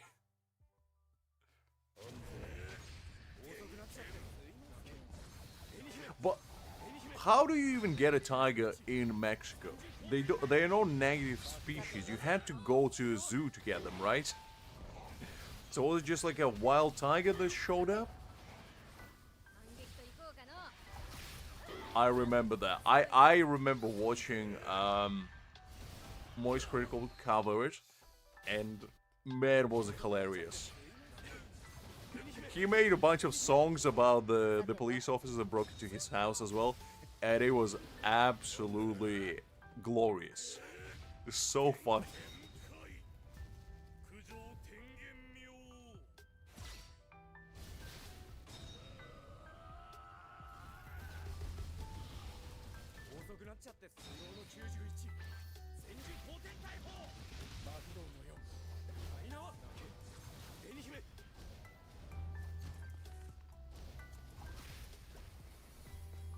I mean, that would do it, Face. That would do it. Because, I mean, if that kind of situation just happens in a public place like that, that's pretty much the end. That's a sign to close up. Because I'm surprised that place is still even afloat, because if I knew that happened in my local McDonald's, I'd say, I'll never show up again. It just ain't happening.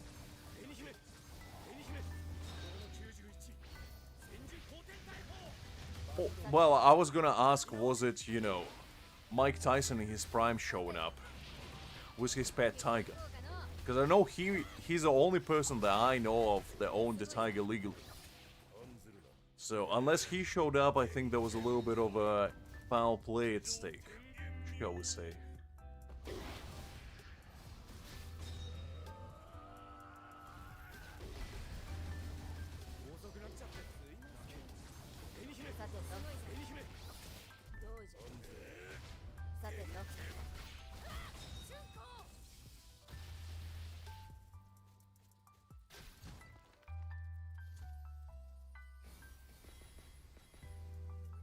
Let's see if we got anything exciting.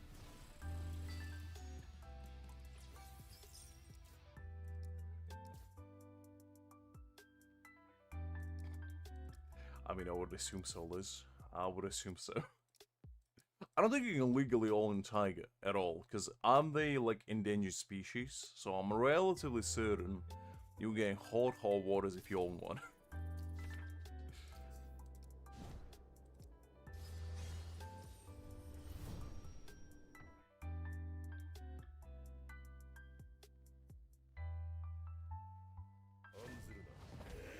Ah, I see face.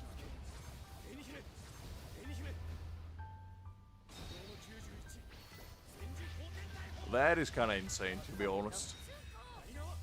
Going back to the place where you did it. Who employs of that place? Golly, I feel for them.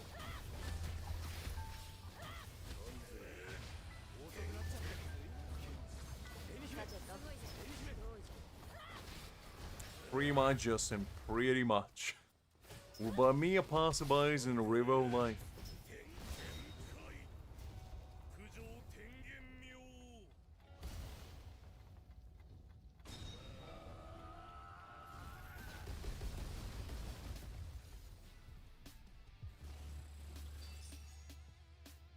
Wow. Going against a lion, that's kind of crazy.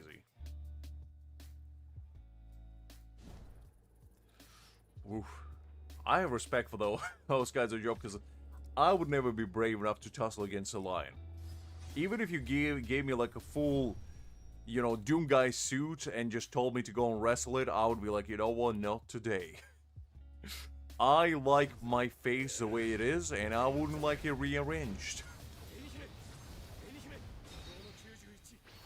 I'd say so, Justin. I mean, you know, there's billions upon billions of galaxies out in the universe. There's bound to be some sort of life form out there that's maybe even more developed than us. It's pretty naive to think that we'd like the center of the universe, we're the only living beings ever. Because the universe is ever expanding, we know that as well, and there's gotta be something out there that we just don't know about. I mean, we're not even 100% sure if our universe doesn't have any life on it, you know?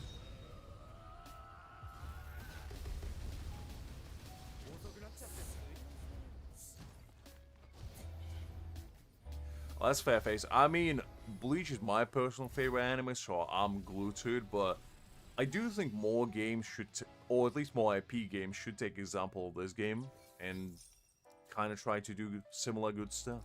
Not copy it necessarily, but you know. This is like the prime example of what an IP game should be like. I don't think so, Joe. I mean, it's pretty naive to think that we would be. We might be like the only species that in our known universe. Maybe. I doubt it, but maybe. But out there, you know, with so many galaxies, so many places, so many planets, there's gotta be something out there. Like, ain't no way we're the only ones here.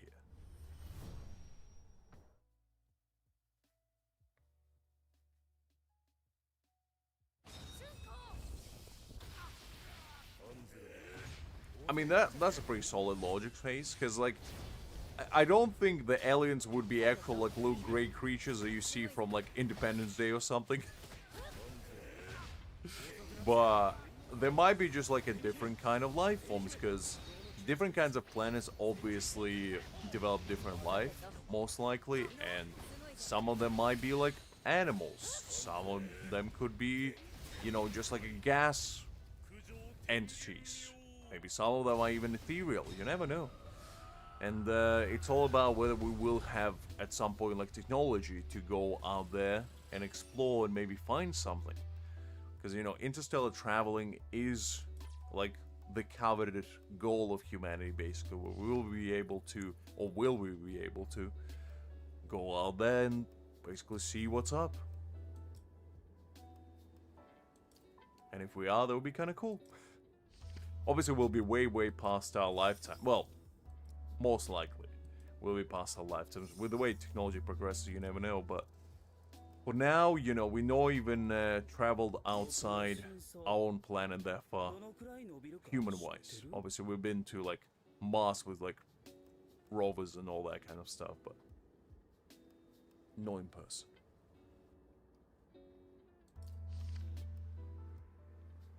Pretty much, Liz. Pretty much. I mean, I understand the perspective that some people might have about us being, you know, the only creatures out there, but I just don't think that's right. Because we know so little, even about our own galaxy. Like, we know so little. And to say that we know everything about the universe is a bit silly.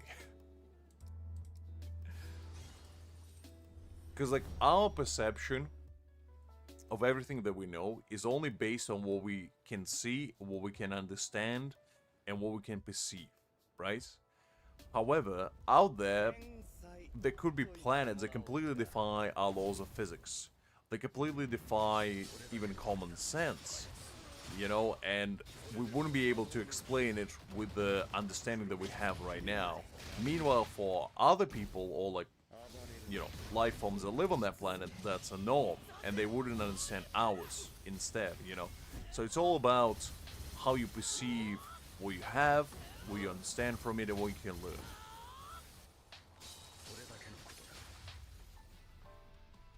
Pretty much, Justin, pretty much. Because, like, the thing about traveling in space is that time works completely differently. So, to travel to, like, even another planet is gonna take a long time.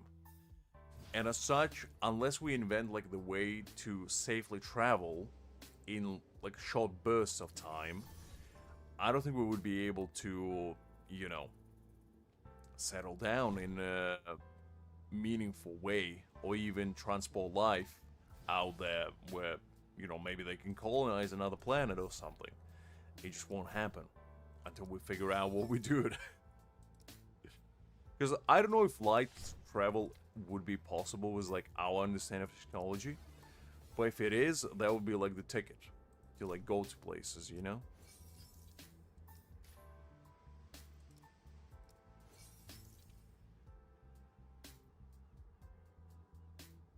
Pretty much, because that's where we grew up, Liz. And if we grew up on, like, Neptune, for example, our whole physique would be completely different. And also, you know, there is a theory that the Earth used to be just like a molten core of, you know, nothingness on it, and the ginormous asteroid came from the outer space and hit it. And what is to say that the giant asteroid didn't have, like, alien bacteria that basically infused with Earth's ecosystem, gave life to basically the first organisms that inhabited. So our universe might have been basically devoid of life until said life came from, like, another dimension or universe, galaxy, whatever, and made us inhabit. So there could be humans out there that, just like Earth, they just live on another planet, you know, and they had an asteroid came from their galaxy, they just collided with ours and birthed us as a result, basically. So, you know, you never know. Exactly, Face. Exactly. Germs were responsible for it all along. But that's like, you can make a billion different theories on how life came to be conceptualized, and none of them would be wrong. That's the thing. None of them would be wrong because we can't prove whether it's right or wrong to begin with. So who is to say?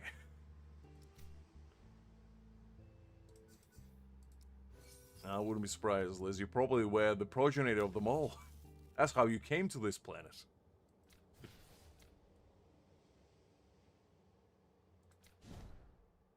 I mean, pyramids were built, let's be honest, on unsanctioned human labor. However, there is something to it. Okay, let's do, where's the... Yeah, let's do this one.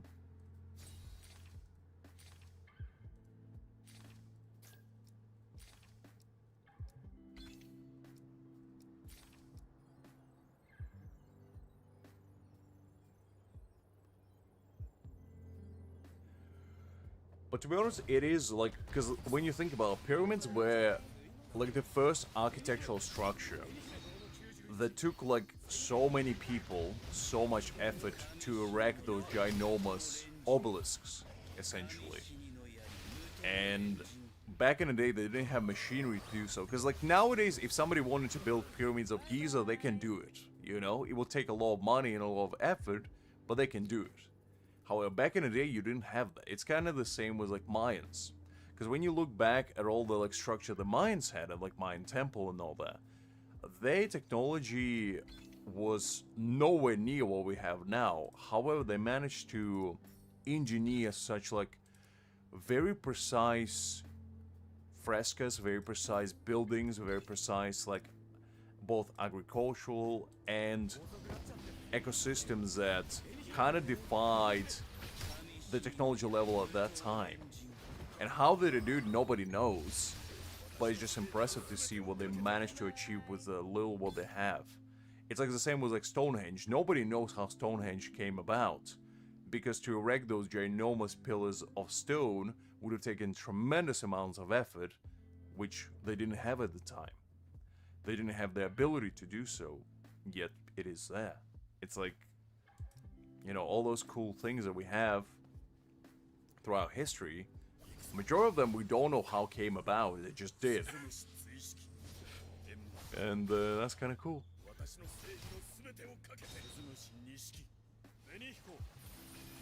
Exactly.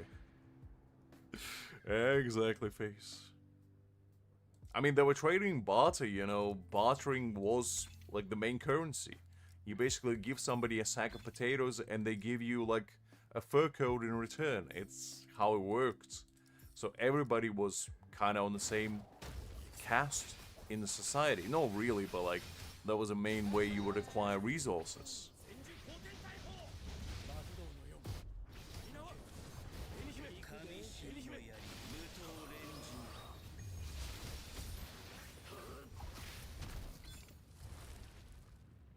I mean, that is a fair point, because like who's to say that our ancestors went even smarter than us?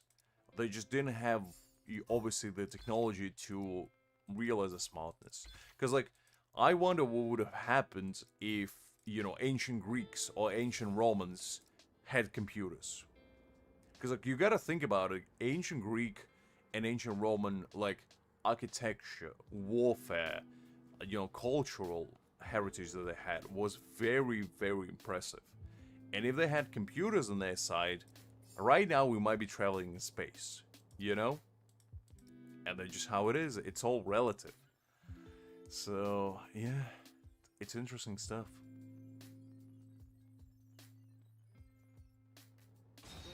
Well, funny you mentioned that, because that's the whole theory about why dinosaurs used to be so big, is because the ecosystem of the planet Earth used to be much more tropical climate overall. Like the average temperature was about 50 degrees Celsius, somewhere there. So the animals had to adapt and grow big as a result, because the warmer the environment, the bigger you get naturally. And the colder the environment, the smaller you get, because there's not as much nutrients, there's not as much vitamin D going on, and thus you don't have as much bone development, you don't have as much, you know, skin development. And as such, you are less likely to be ginormous. That's why you don't have like a giant creatures nowadays, at least. They grow in cold climates. The biggest one you have is, you know, polar bears, and they're not that massive. But back in the day, you know, you had mammoth and all of those, like, saber-toothed tigers and whatever not.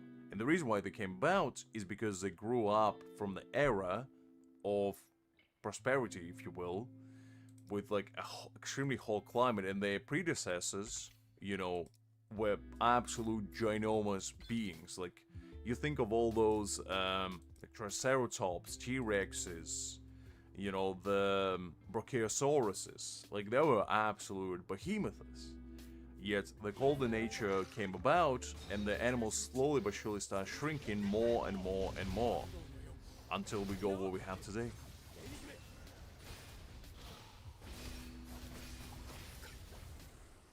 Yeah, Pangea was a thing, you know, so the climates were much more intertwined. as well, so there wasn't as much of a like striking difference. But yeah, it's fascinating stuff.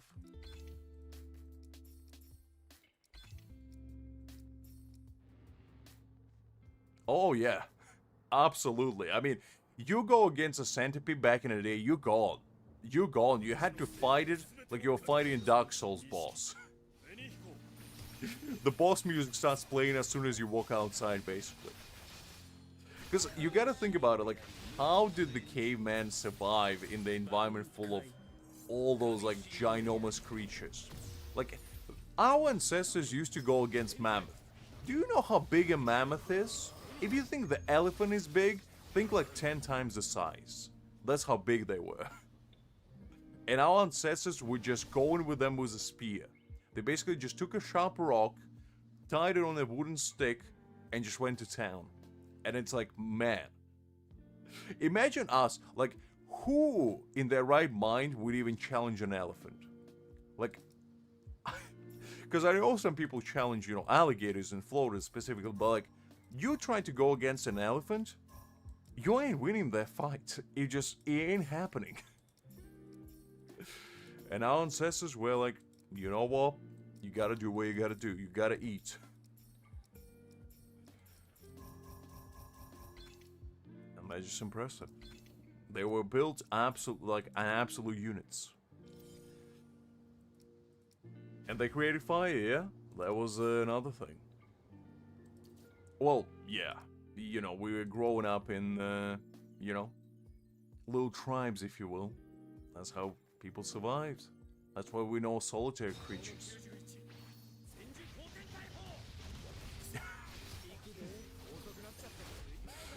Absolutely, Face. Absolutely. The last thing they were worrying about is what they're gonna eat. They're worrying about how they're gonna survive tomorrow. That was their biggest concern.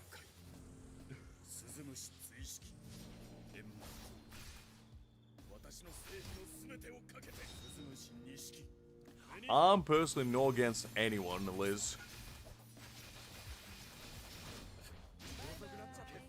But, you know, I know that Greg and Doc have a hidden agenda against French people, and I'm just fascinated by Floridians. I don't have anything against them. I just think they a very peculiar bunch of people that I just want to understand. You know? Kinda, Liz. Kinda. Exactly, Justin. Exactly. Because throughout the history, like, you look at any given point, you never found, like, solitary humans. At every given point in history, we were all in, like, cities, groups, tribes, you know? We were all part of community. Because we understood that as a single unit, we're pretty weak, you know? Like, you take an average human and you take an average lion. Lion wins every time. Like, in very rare cases, human might win, but like outwitting them or, you know, using like external material or whatever, no, but 99.9% of people are gone. Same was like, I don't know, you take elephant, probably 99.99% are gone. However, you take a group of people, you take like a group of 20 people, and then all of a sudden, you'll be like, okay, well, we got advantage in numbers, so maybe we can figure something out. And that's our strengths, you know, as a group of people, we have the ability to like adapt to situation and overcome like the obstacles within our path by like collective effort. And if we don't have that, we're pretty sucky as individuals, you know? We can't do much. But as a group, we can achieve great things.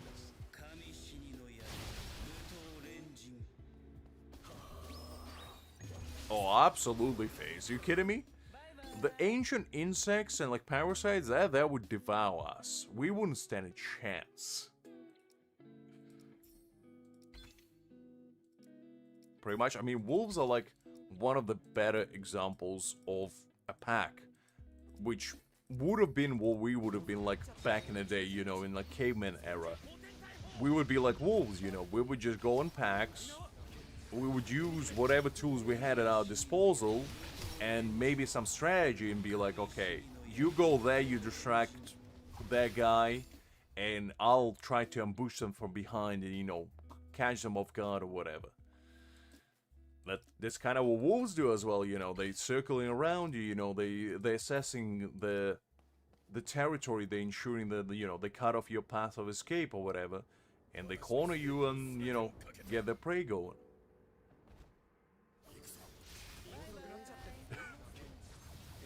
I mean, when you say it like that, face, it is indeed do be like that.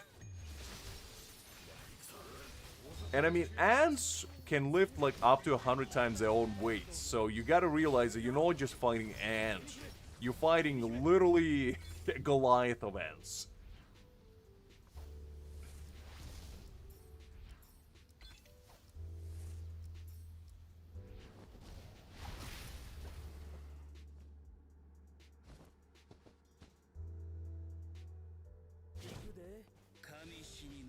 Liz, what do you mean one of your last names? How many last names do you have? I thought you were only allowed to have one.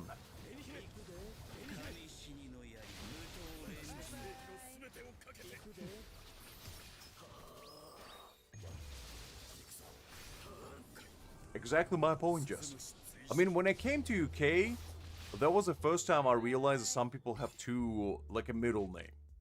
Because growing up in Ukraine, we don't have a middle name.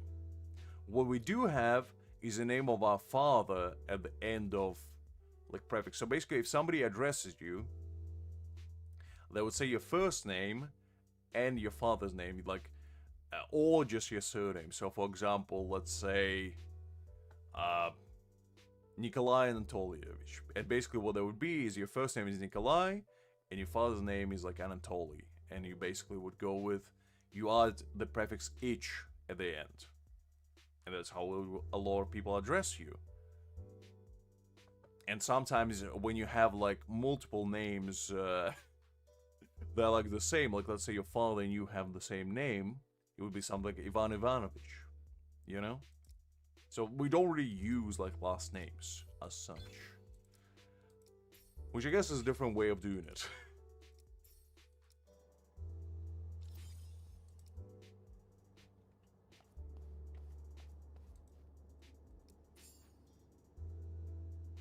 Three? Yeah, you see, I grew up with one name, that's it. That's already too much. Having two names, I mean, that's too much of a choice. Wait, yeah, we ain't going no middle name. Have you got middle names in the US, Justin?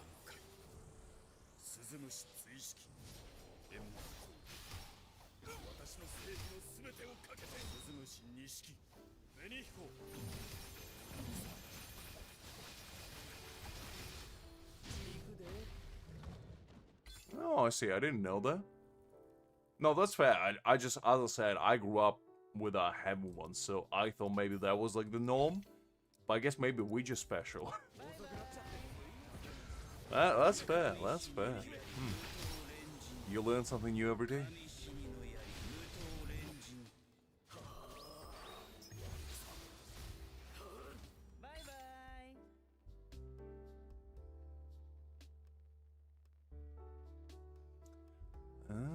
Well, I mean, it is technically like that, I guess, for us as well, because it is your father's full name, because you have, you know, your last name. But, yeah, I guess it's the same for us. Maybe that's where we got it from.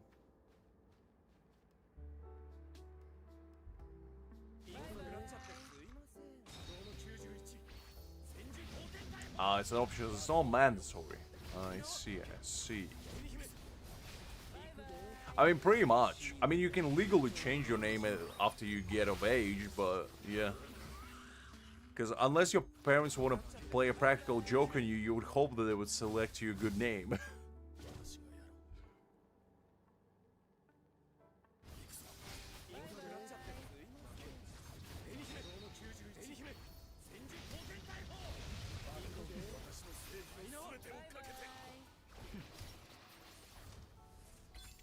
Exactly, Justin. Exactly my point.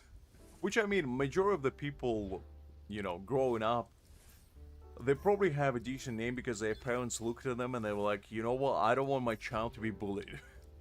So I'm gonna give them a nice name. But some people might not be as lucky.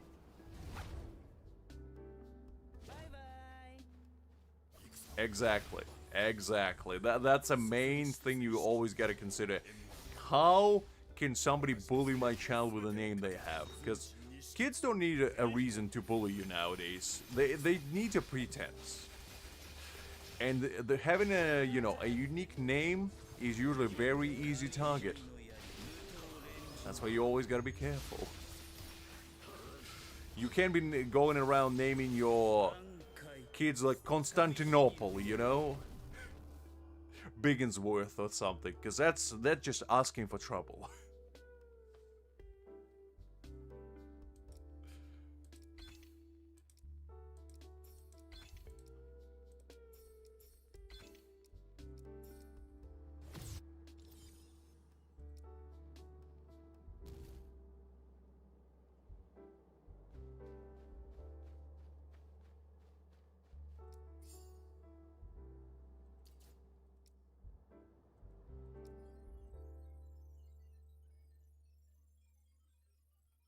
That's very grim of you to say there, Liz.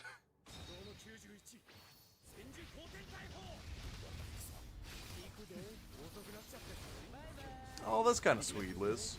I think my name came about from my mom was watching, at least as far as I know, she was watching an old like movie, and it used to be one of her favorite movies. And she basically named me after. She really liked an actor in that movie, and he was like a king.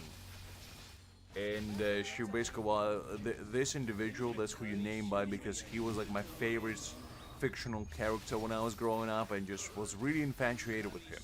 And I was like, I mean, fair enough, mother. I just saw you really like the name, to be honest. I didn't know you had a full history behind it.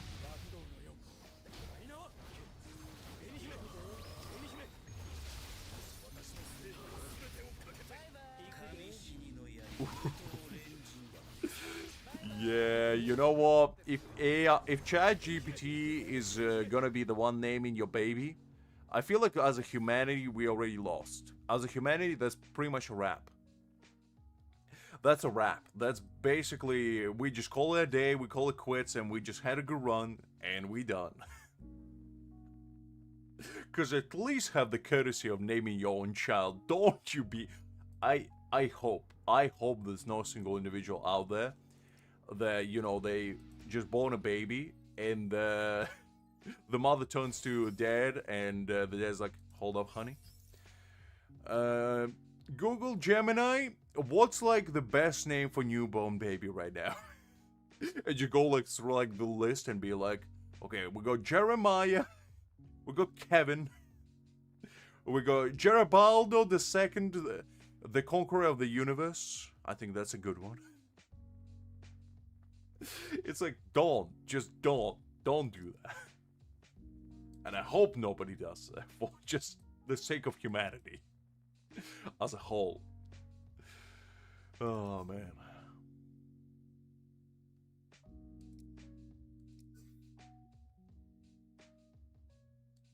I mean, she might have just really liked the name, Justin.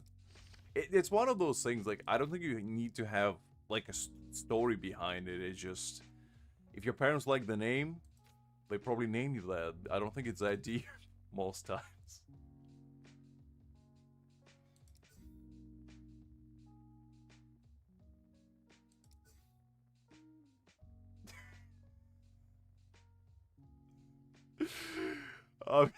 To be fair, you're not too far off, Face. You're not too far for better or for worse. Oh, man. It is gonna be like, Zuckerberg's voice as well, you know? Homo sapien number 16492947492937492847393. Welcome to the simulation. May your existence prove fruitful to the cause. It's like, I don't know about that. Exactly.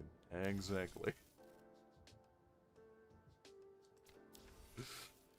Oh, man. Right, let's try...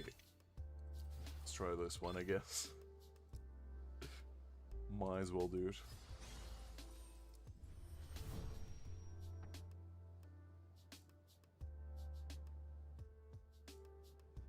That's one way of putting it, Liz. Oof.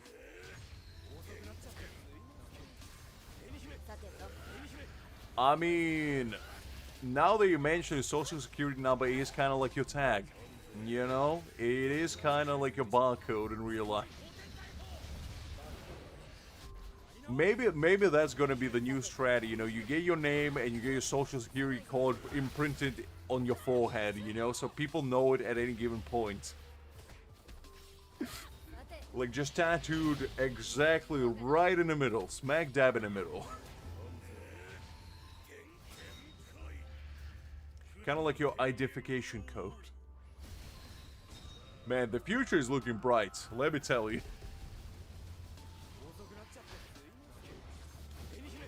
And then in school, the teachers just walk around with like a barcode scanner, basically just seeing which kid is skiving. Is a Homo sapien 123 is not present today. I didn't see him scanned.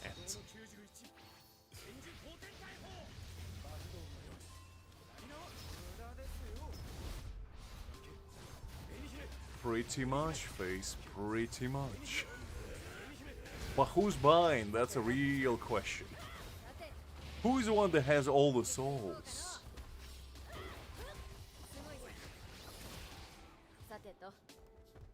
I mean, to be honest, to this day, I still don't 100% remember my social security number.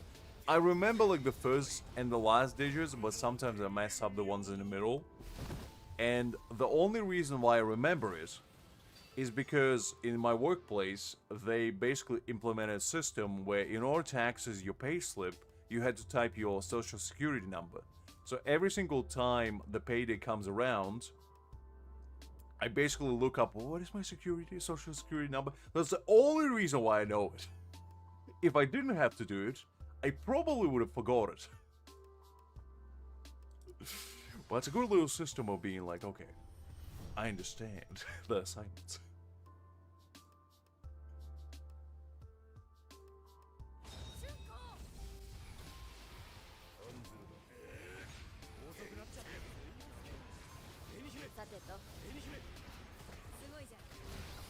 I think he has been there for a while, Justin. The thing is, it's like, you don't really use your social security number that often, so that's why I never had the inclination to remember it. It's too many funky digits, Liz, I don't know. It's somewhere between 1 and 10,000, that is. I never quite remember. It's 15, isn't it? I believe. Could be wrong, but I think it's 15.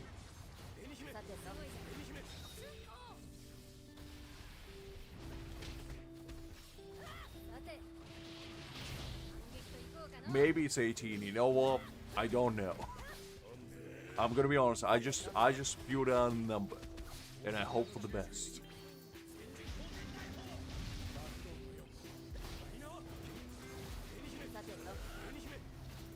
I mean, funny you mentioned that because the only reason why I know about my blood type is because my mom told me when I was growing up that I needed like a blood transfusion when I was a kid. And due to my blood type, because I have, is it AB minus? What's like the most rare one where other people can give it to me, but I can give my blood to basically everybody else. And the only way I can get other people's blood if somebody with my own blood type can basically donate it for me. So my uncle had to give it to me because he was like the only person that we knew about that they could give that kind of blood. And that's the only reason why I know about it. But yeah, I don't know what that means, but basically if anybody ever needs like blood transfusion is the one that I can give to anyone out there. But nobody can give me my except people with the same blood type. Which I feel like is a raw deal I got, because it's like, how am I a walking blood bag for everybody else, but ain't nobody can help me out? Like, come on.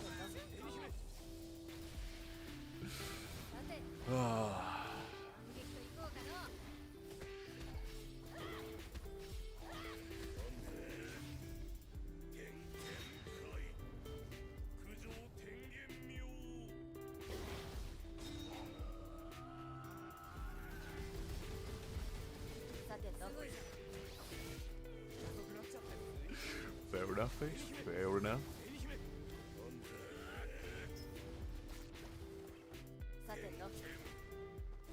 I mean, to be fair, how often do you need to utilize your blood type knowledge? It's one of those things that it's like, well, it's cool, I guess. I think it's AB negative, but I don't know. That's what I heard. I don't know the exact naming only, to be honest.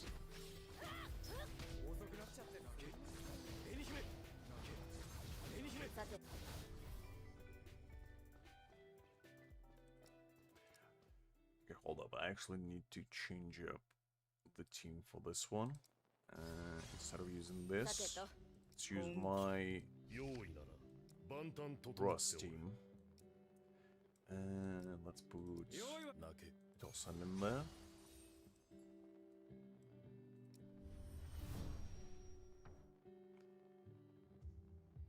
I'm gonna be honest with you, DBL, I didn't even think about it.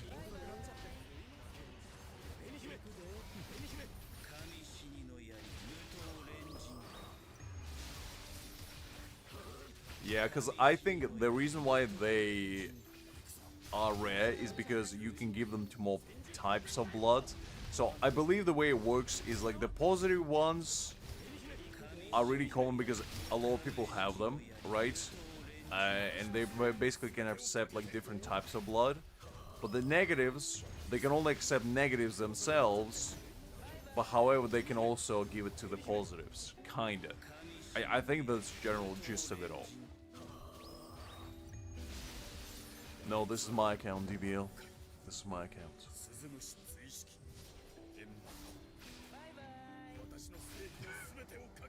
I mean, fair face, fair. Nothing quite like having at least 50% liquor content in your bloodstream at any given point. Never heard anyone.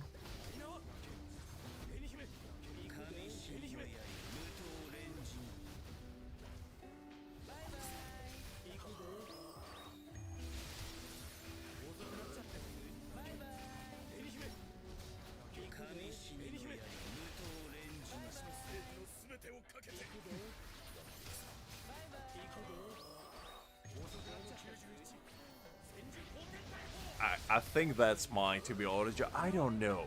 It's like, I got to explain when I was a kid and I never cared.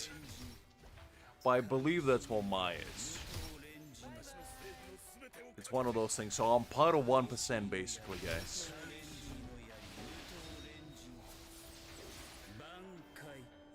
Not in the 1% that I would like to be in, but you know, part of 1% nonetheless.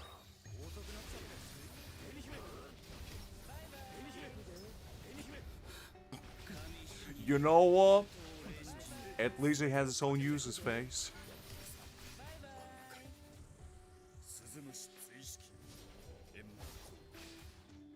I mean, look, Liz, when are you gonna just roll up to, like, I don't know, a clinic and be like, my blood type is AB negative, do you know? I bet you didn't. It's like, where are you gonna utilize that knowledge? Come on. Exactly, Liz. Top 1%, let's go! I go to like one of those fancy schmancy functions and roll up with a bunch of fancy people and I'm like, did you know that I am part of 1%? Like, oh, really? What is your net worth? Oh, no, not that kind of 1%. Do you know my blood type? Is AB negative. Oh, very nice. So what's your net worth? Listen, let's not talk about the boring stuff. Do you know where you're my blood type? I think there's gonna be a killer opener. I'm telling you.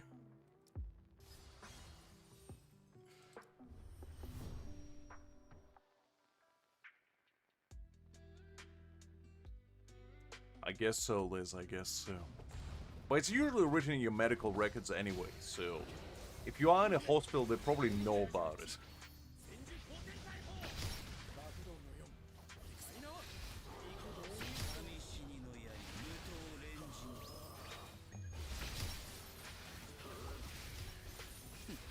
Oof. Oof, fate.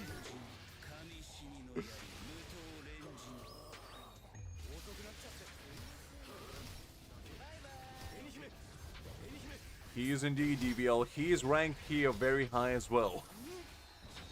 The man is grinding on there.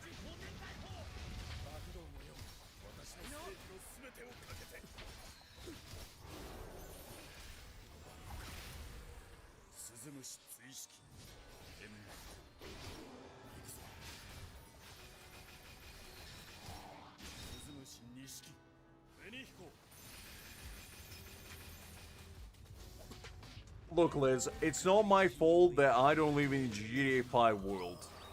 Look, between your floods, your earthquakes, your Mother Nature literally open up a chasm and swallowing you whole, what do you want me to do? The only thing I have to worry about is a little puddle that may or may not swallow my house, eventually. And cows, because the deadliest creature in UK is a cow. Do you know why? Because there's a bunch of lads out there, they go and tip in them, and sometimes the full cows fall on them, and that's how we go 5 casualties every year in UK. That's just how it is. That's just how it is.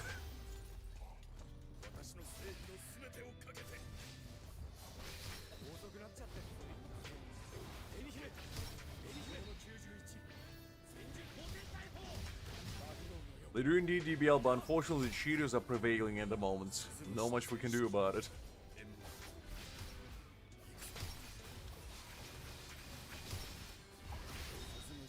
I don't think it's mad cow disease face. I think it's just alcoholism.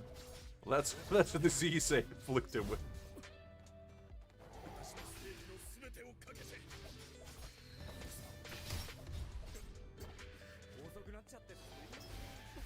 McDonald. I mean, you know what? That's fair.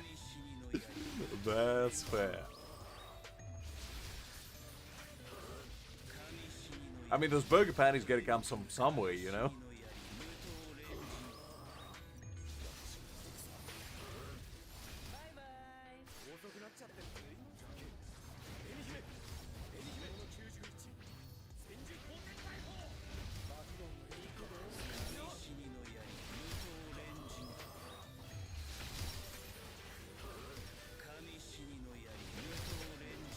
Liz acquired a new friend. By the looks of it.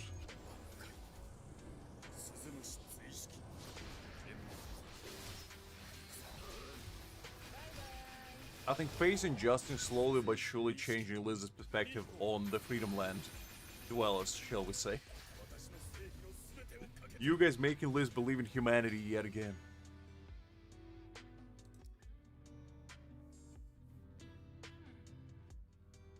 Oh, interesting. Well, that's kind of fun. Being born on an airbase, so he was airborne from the moment he came out of the womb. Now that's a story to tell right there.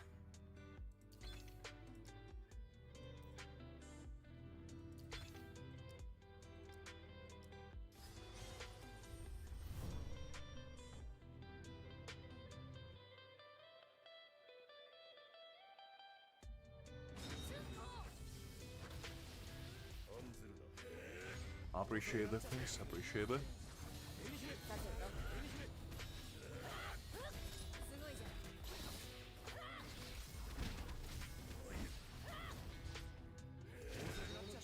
I mean, time for change is the present, DBL.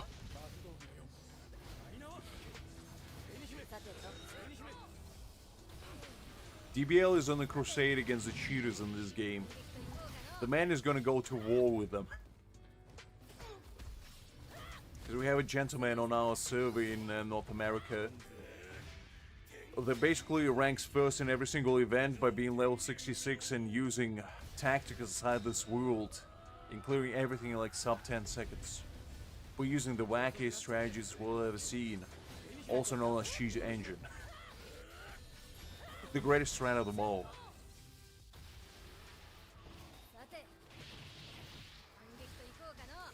Appreciate it, face, appreciate it. I mean, usually we just kind of chill in here. We don't really do much. We're just talking, you know. Sometimes I do some fun activities in the background, but it's usually me just doing weeklies and whatever else is there while chatting to the guys in chat.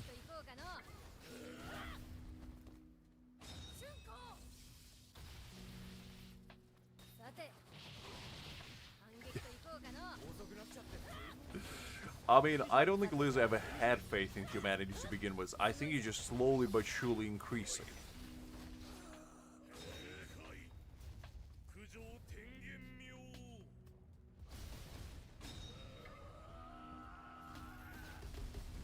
Some things never changed, I guess.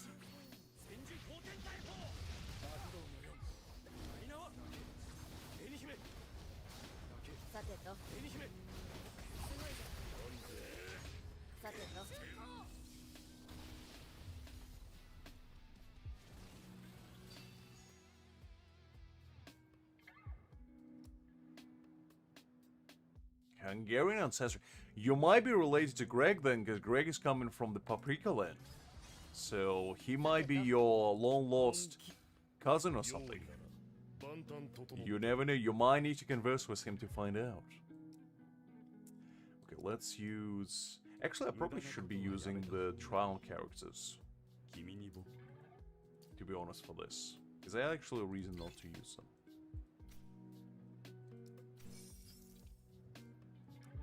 I don't really see...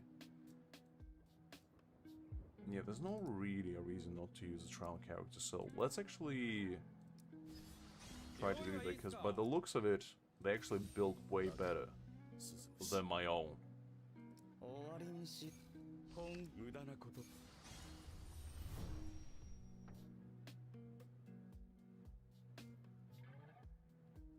Yeah, I did hear that, DBL. I am pretty excited, and I do think it's most likely, if I had to guess, it's most likely gonna be either Ulquiorra or Halibel. And the reason why I think that is because those are the two most likely cases. Because we knew about Halibel for a little bit, and we knew about Ulquiorra since basically the game released, so that makes the most sense.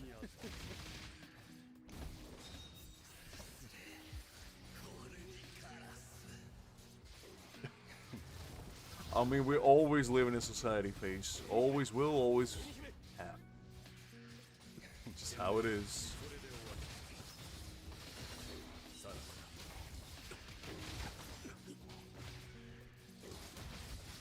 Wow, DBL is going on a rampage.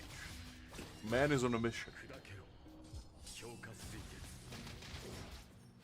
Ah, I see. So he channeled his in Liz for a second. I was gonna say.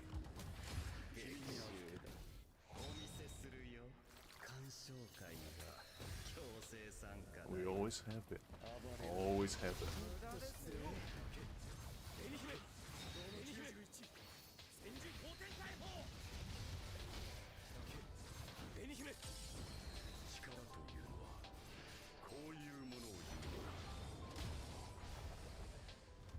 Pretty decent. Man, I completely forgot they actually get trial characters for this event. I'll be using my own.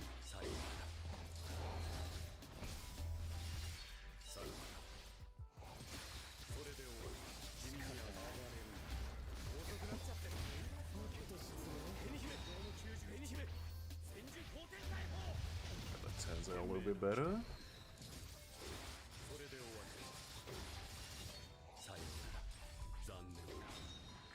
Don't give Liz any more ideas, DBL. I need her to, you know, cause less chaos. She already does enough.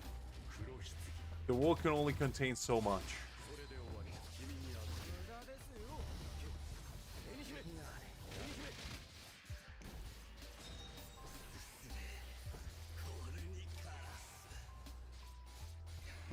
see, there's too much chaos right there.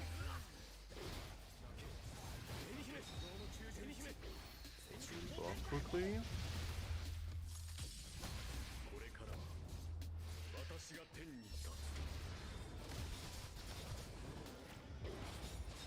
Get some ice for your forehead, Liz. That fixes all the issues.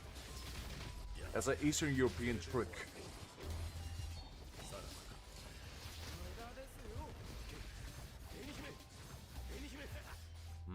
I don't know about that.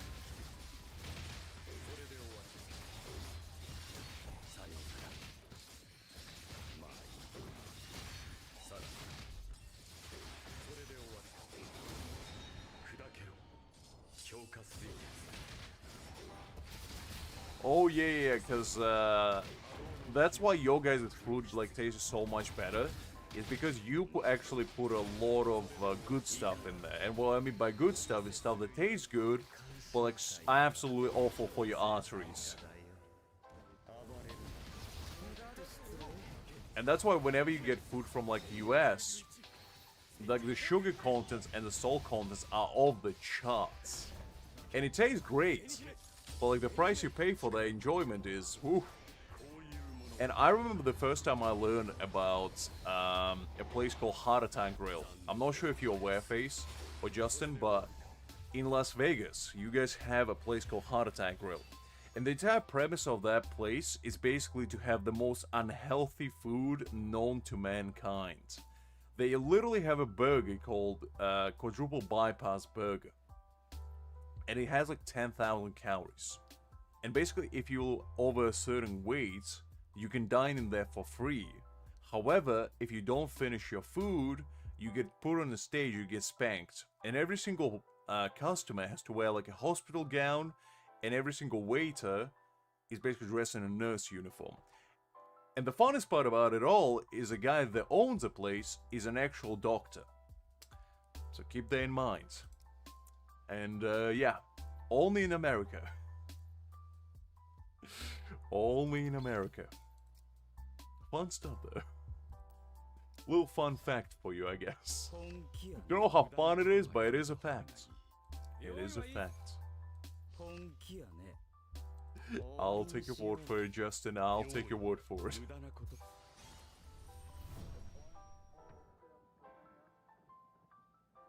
Because, I mean, I haven't really ate, like, fast food in a hot minute. I just watch a lot of YouTube, Liz. I don't know. Somebody did, like, a video about it, and I was like, man, this is crazy. It was years and years ago that I found about it. But, yeah, they just put, like, things into perspective for me. Because I thought in UK they're eating, like, an absolute garbage. Because we have a lot of fast food here as well, and, you know, the base diet of, you know, fish and chips and beans on toast doesn't really paint a health-conscious environment here. But then I look at stuff like that, I'm like, man, maybe we're not as bad.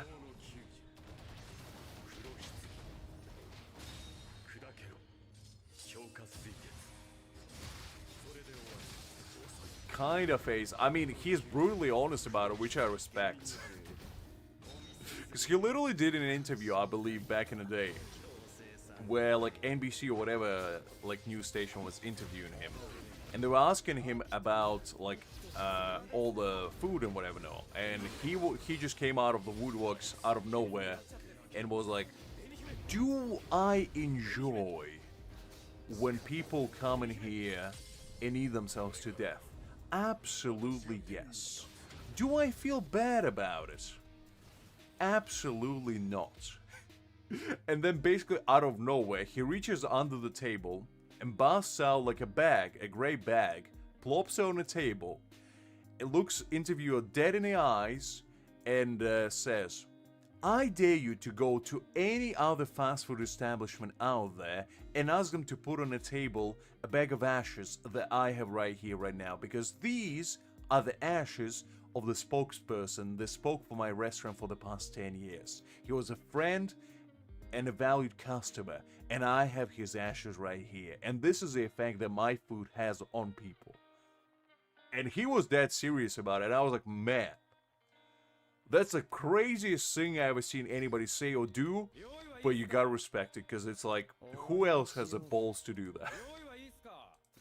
It's a quite a peculiar gentleman, shall we say, but man, it was an eye-opener, basically. It was an eye-opener. I mean, true, the entire premise why he opened the restaurants, because he was sick and tired of, like, the health-conscious industry basically frauding people and giving them, like, false advice and whatever, no? But I just saw that was one of the craziest interviews I've ever seen in my life.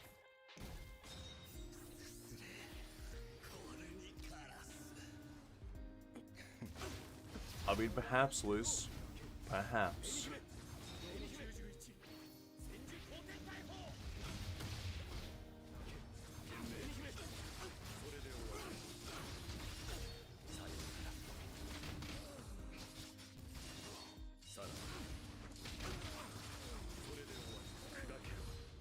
So yeah, wild place.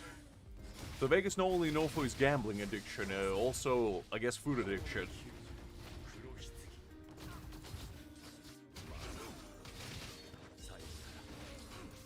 Absolutely, Justin. Absolutely. Can't go without it.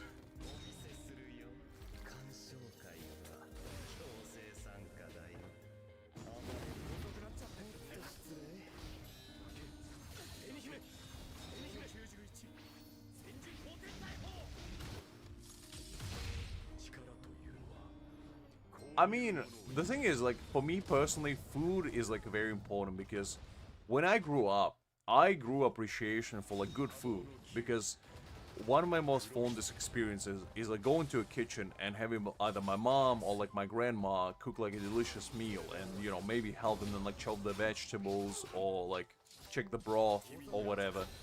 And I grew appreciation for, like, not just the food, but, like, the process that gets involved into making said food, because, you know, it's a very, like, personal experience that shapes you and your appreciation towards, like, your cuisine, your heritage, your roots that you come from, and your understanding towards, like, why you're eating said food and how it comes about. And I feel like nowadays a lot of people don't have that, because a lot of people don't have the time or the energy to cook for themselves. Which is absolutely understandable, because, you know, people live busy lives, you know, they have jobs, they have responsibilities they need to take care of, and they maybe just don't have time to cook. But I feel like being able to cook for yourself is one of the most, like, important things you can possibly do, because first of all, it makes you appreciate the food more, and second of all, it's just more healthy, you know, it's just better for you. But I understand that it's not as easy as saying, oh, just cook for yourself. Some people just genuinely can't. Whether because they don't know how to, or they just don't have the time to.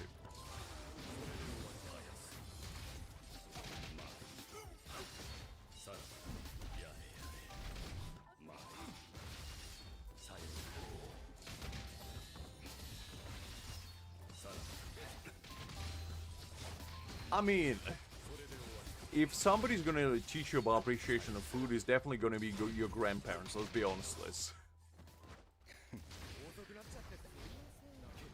That is true, Justin, that is true. Because, I mean, like, I understand why fast food is as prevalent as it is, but growing up in, like, relatively small city, we didn't have a single fast food establishment at all. Like, I haven't seen McDonald's until I came to the capital, which is Kiev, in my country. But in, like, my hometown, we didn't have a single fast food establishment. Literally not a single one. For, like, the population that we had of about 40,000, none of those people ate fast food. Like, obviously we had street stalls where, you know, you could go and get, like, shawarma or, you know, like a sandwich, maybe like a pastry or whatever. But we didn't have, like, quote-unquote fast food. If you wanted fast food, you had to make it yourself, basically. Or go to, like, a restaurant to get it. And that basically made me appreciate food way more, because, like, during lunch breaks, I would eat, like, either at school, I would go to, like, the nearest stall and just buy, like, you know, some sort of shawarma type situation. And that way I just had a much better experience instead of going to like McDonald's and getting Big Mac or whatever. So I just didn't grow up with that, and maybe that's why my appreciation of fast food is not as big as some other people's. It's because I grew up in a lot of home cooking. But yeah, I don't know. It's interesting.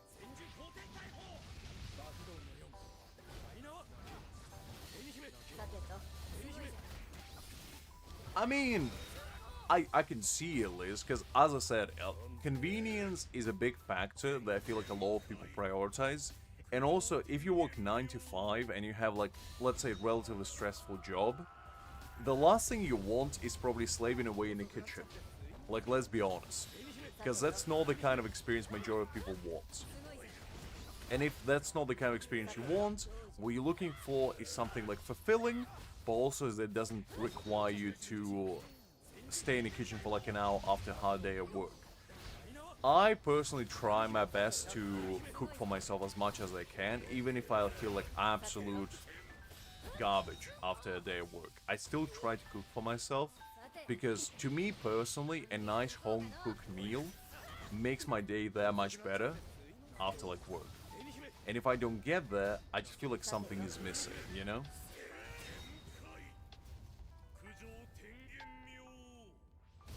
I mean, it could be real, depends on who you ask, I guess, Justin.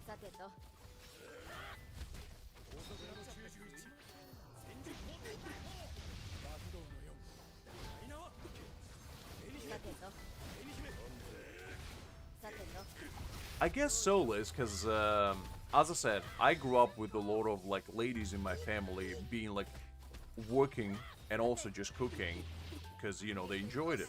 They didn't do it out of necessity, they did it out of enjoyment, because my grandparents, both, like, my granddad and my grandmas could cook.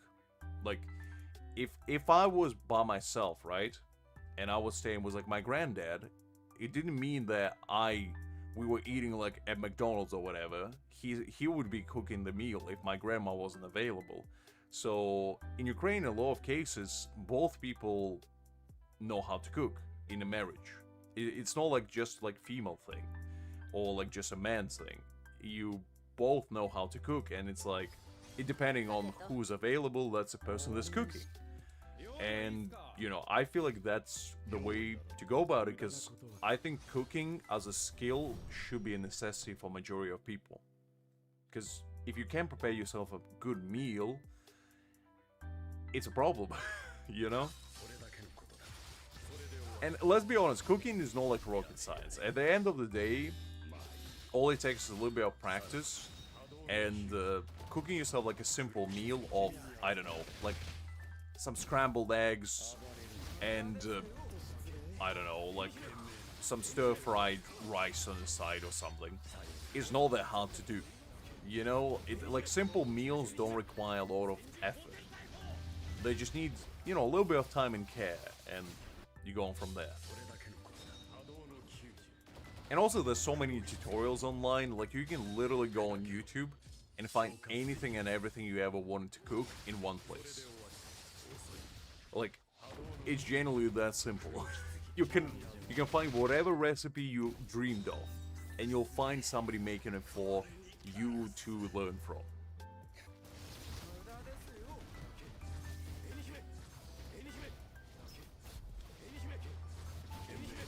I mean, that's why we go fight or flight instinct space, and a lot of people choose the flight. Not so much the fight nowadays. That's why escapism is such a big thing. That's good, Justin. I mean, you don't have to be the second coming of Gordon Ramsay to, you know, be able to go in the kitchen. You just have to be able to make yourself a nutritious meal that, you know, fills you up, and that's basically it.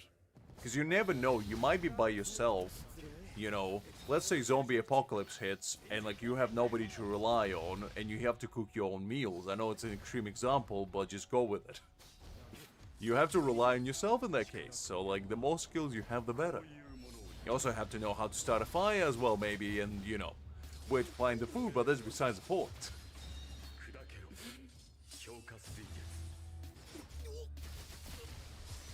Oh yeah, totally. Cause if somebody makes me like a meal, I can feel the appreciation from it, and I would show appreciation in return. Cause making food for somebody is very like intimate thing, you know.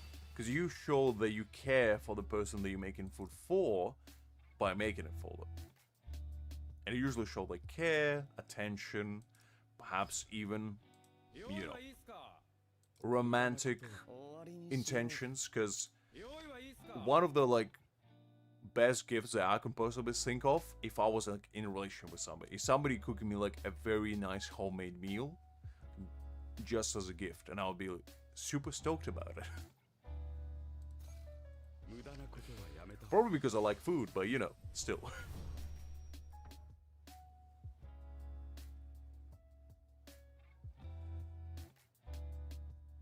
On ramen noodles. I mean, you're joking, Justin, but that's what we might need to do. Can't go wrong with some ramen.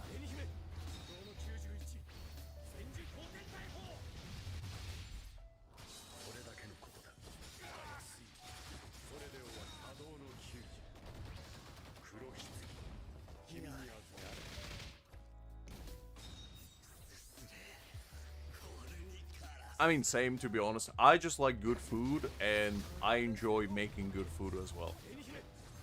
As I say, I'm not going Ramsay either. I can't make, like, beef Wellington on command. But, you know, I can make simple dishes. I can make a good scrambled eggs. I can make a nice stir-fried rice. I can make a nice, you know, chicken parmesan if I have to. I can make a nice, you know, cacio di pepe. It's like, I know how to cook, I just don't know how to cook, like, exquisitely, shall we say. And I can't bake either, like, I never tried. But cooking, I do know how to.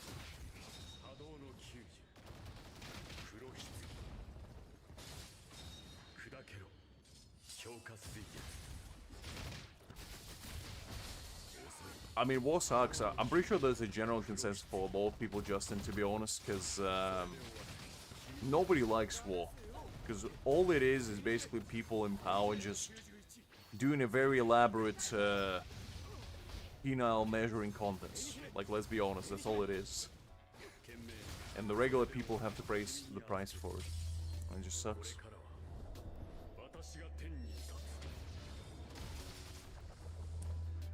Listen, Liz. How else are you heating up tortillas? You put them in the microwave and then you put them on the grill. How many times do I need to tell you that? If you freeze your tortillas, you microwave them first. That's common sense. You unfreeze them that way. And that way, they don't become brittle when you actually fry them. Golly.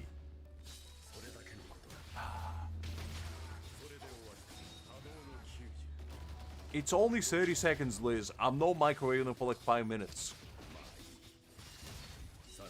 But fine, I'll hear you out. I'll hear you out.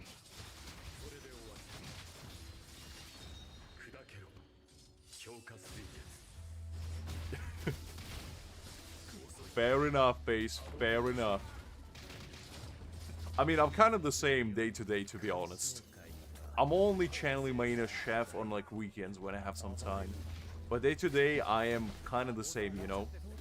Chop the food, put food on a stove, cook the food, eat the food, get out. That's kind of how it goes. Listen, Liz, just because I don't heat my water in the microwave doesn't mean I don't need to do it for other things. What is your point? As I said, I'm unfreezing it. If I had an ice block, yes, I would put it in the microwave before I put it in my kettle. I would do that. Because how else are you gonna melt it? You understand what freezing things is? That's the whole point of it. You unfreeze it. Golly. As I said, it's literally 30 seconds. Liz, I want you to do an experiment for yourself, okay? Take 2 tortillas, put them in the freezer, then cook one straight up on the skillet, and put one in 30 seconds on microwave, and then put it on the skillet, and you tell me which one tastes better. And then you can come after me, because I tried both, and the microwave tastes better. I don't know what to tell you. The one that you take straight out of the freezer is brittle. It breaks. Golly. How many times do I need to explain this? さてと。用意はいいっすか。さてと。 Okay, let's go with this. 本気。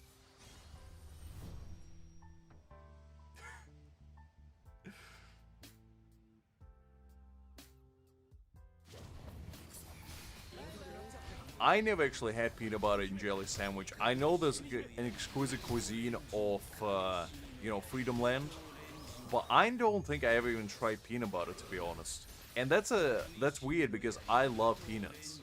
I eat peanuts literally almost on a daily basis. And I just don't know. I never had like the craving of peanut butter.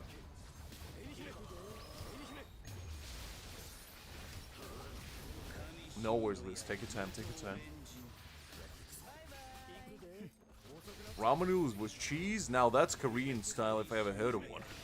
Because I know in Korea they love to put cheese on their ramen noodles.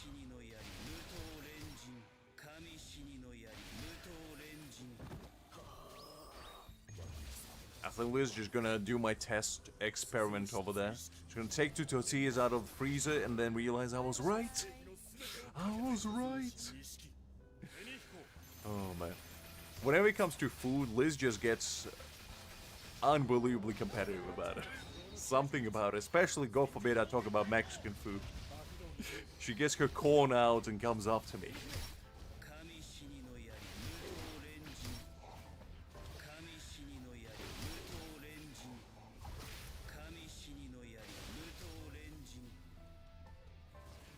Chips, cheese curls.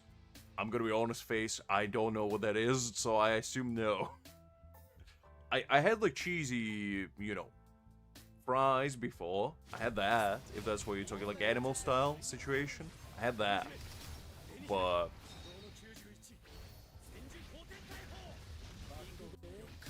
we have something called like Watson's, which is basically like your guys' cheese balls but extended. That's kind of the closest thing, I guess.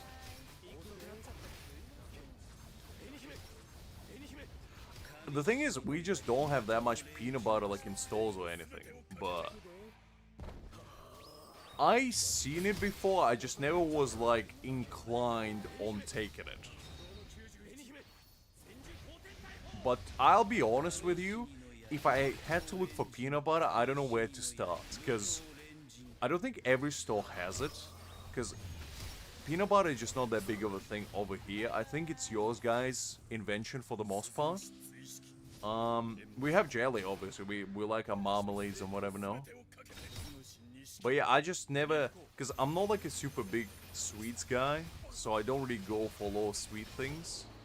And I assume peanut butter is sweet, right? Or am I wrong there? Is it like savory?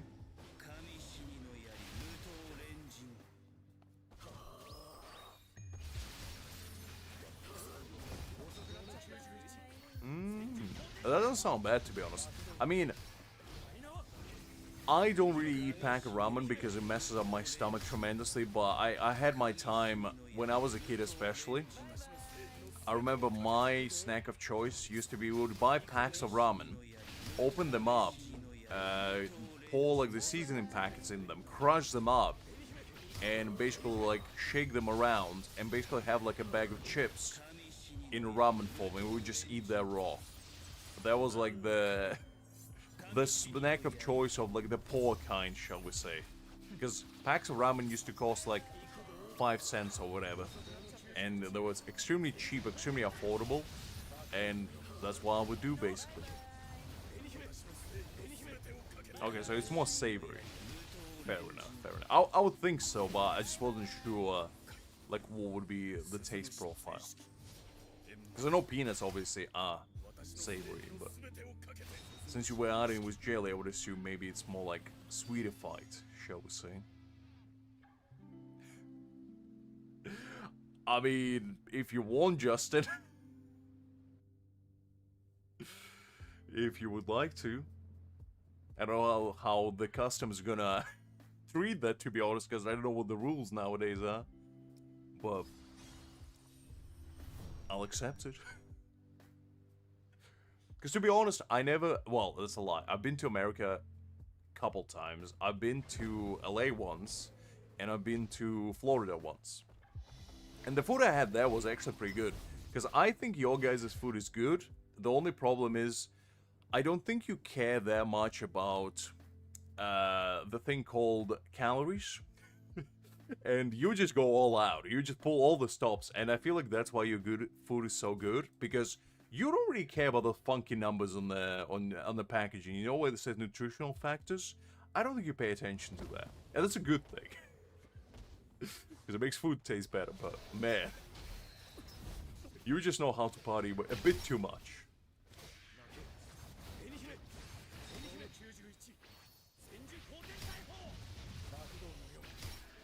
Oh wait, hold up. I need to change my team, I completely forgot.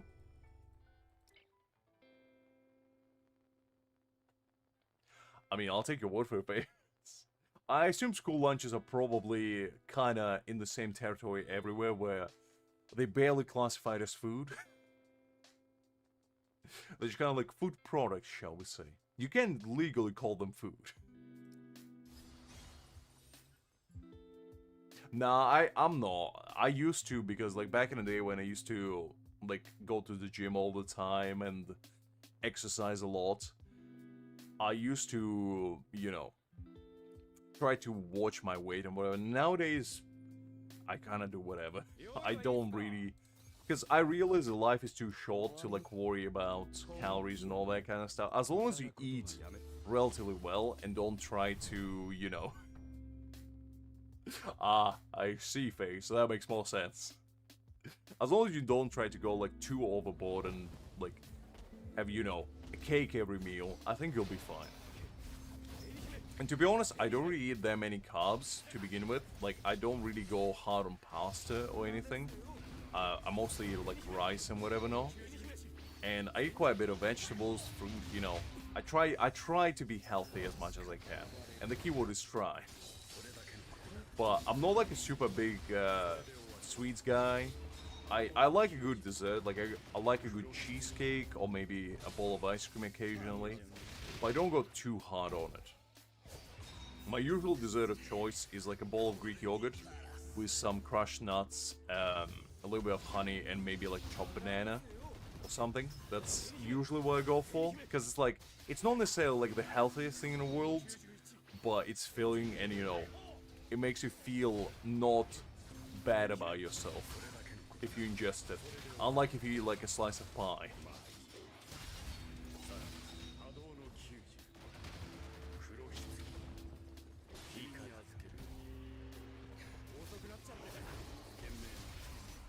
Ooh, get me to do that.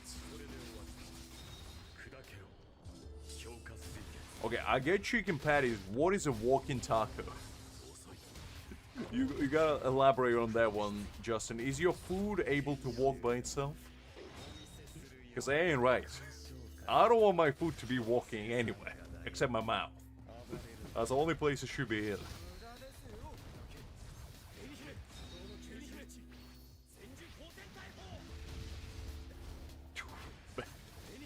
Wow, face.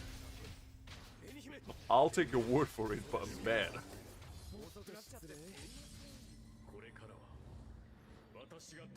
Ah, interesting. That sounds like fun.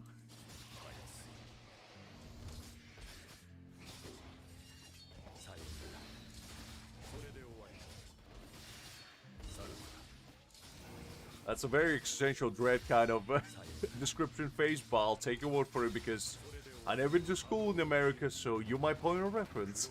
Just remember that.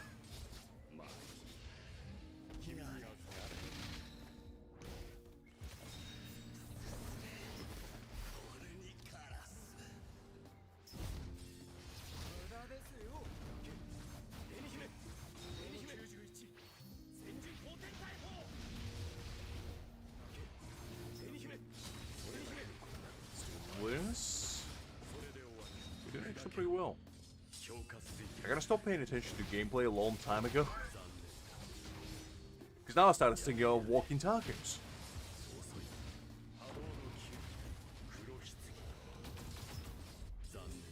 That actually doesn't sound bad, Justin. That sounds pretty bomb.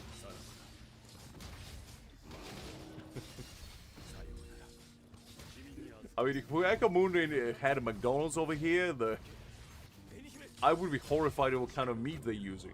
It's kind of like the same principle of Krusty Krab in Bikini Bottom. Like, what is Mr. Krabs using?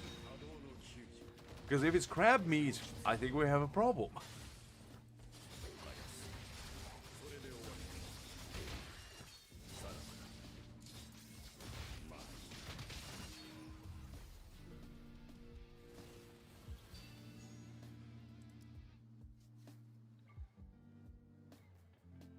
Ooh, we actually killed 69 enemies. Very nice. I'll take that. さてと 本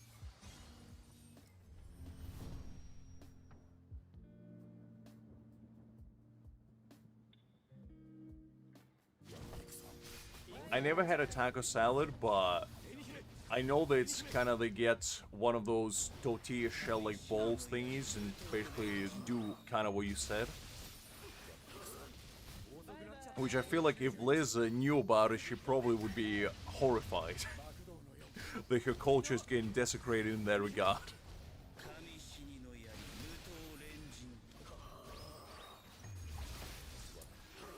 I mean, Mr. Aizen do be saying stuff like that, face. The true entrepreneur in heart. How do you think he funds all those fancy tea parties that he has going? Money gotta come from somewhere.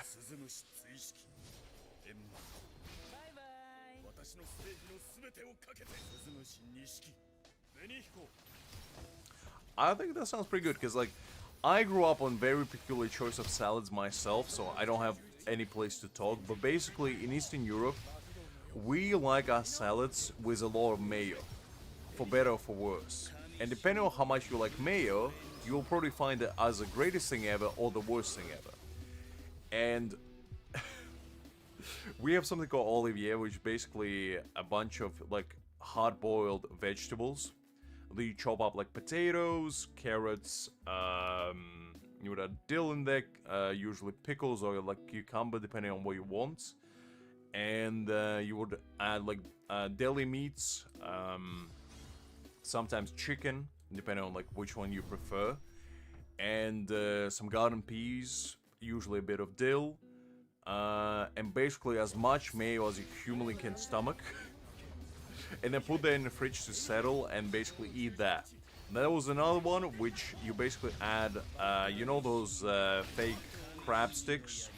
You basically take a bunch of those, you chop them up, you put them together with cooked rice, corn, cheese, and mayo, combine it together, and call it a salad.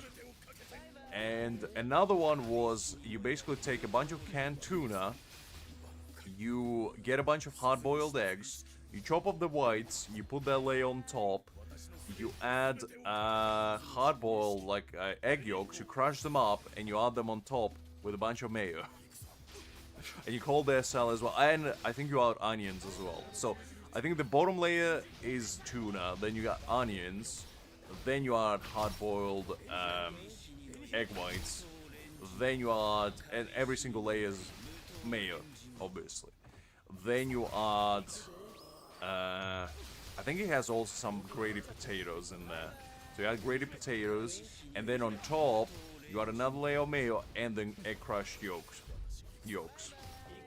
So we have a bunch of those funky kind of salads where you basically add a bunch of mayo.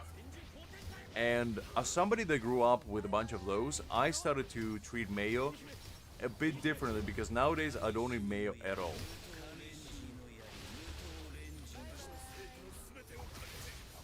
Yeah, I'm not a big fan of mayo nowadays. Maybe it's because I had enough mayo to last me a lifetime as a kid, but I'm just like not a big fan nowadays. It's too much. It's too rich. It's too much.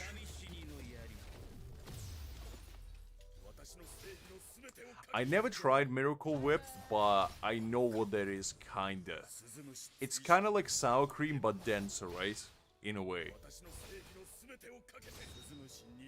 Because I love Greek yogurt. Greek yogurt is like my go-to condiment of choice. If I had to add anything to like, for example, I love coleslaw with Greek yogurt personally.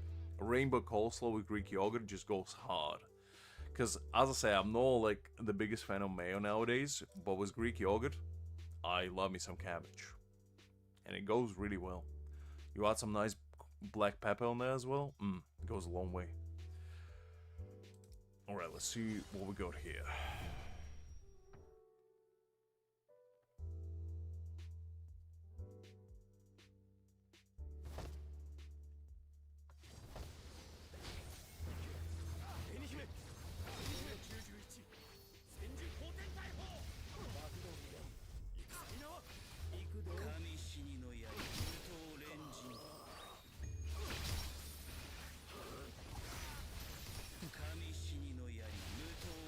Ooh, actually, hold up.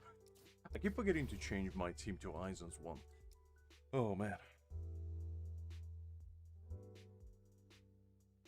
Let's see. Okay, let's swap this one. Actually, start with Szayelaporro. Let's put Aizen in there.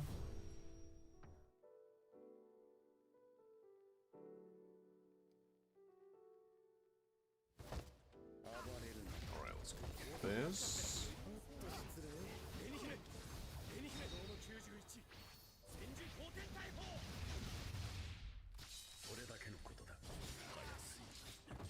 Ah, interesting.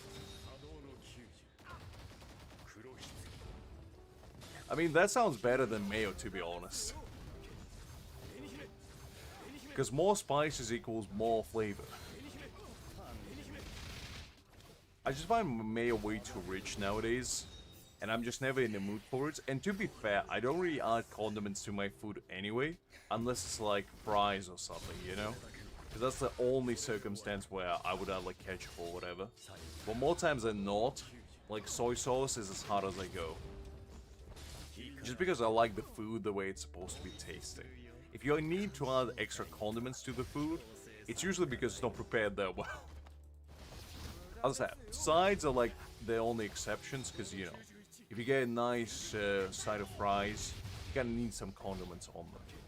Unless you go like salt and pepper fries, because those are usually pretty good by themselves.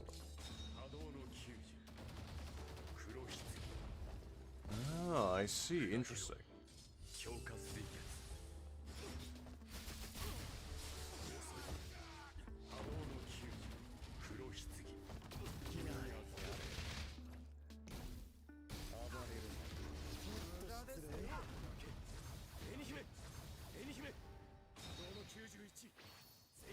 Oh, hot sauce goes hard. I love me a good hot sauce.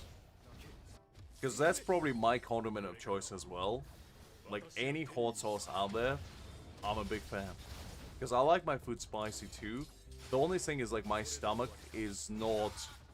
Like, I go a baby stomach, essentially, where it can't handle spice too well. Like, my biome over there just ain't doing it, but I still love it.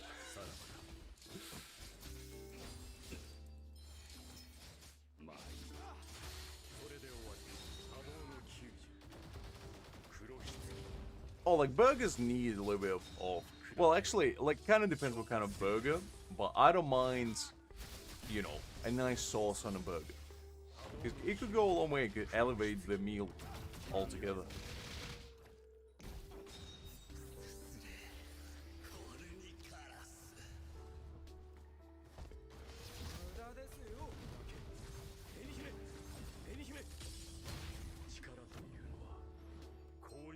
I didn't know that spicy food helps kill parasites in your body, to be honest. That's news to me, but if that is the case, that's even more reason to eat spicy food. Maybe that's why people, like, in Asian part of the world are so healthy, because they don't have any parasites. Maybe that's the secret towards longevity.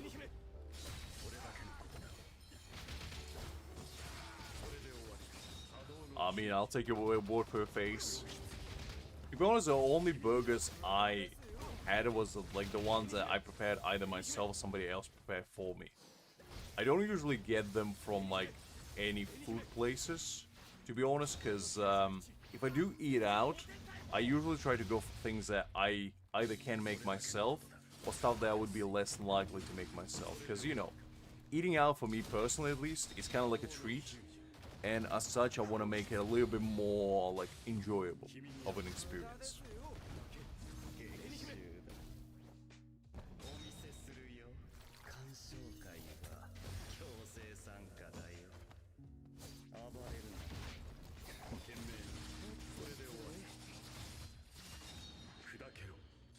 強化水月君には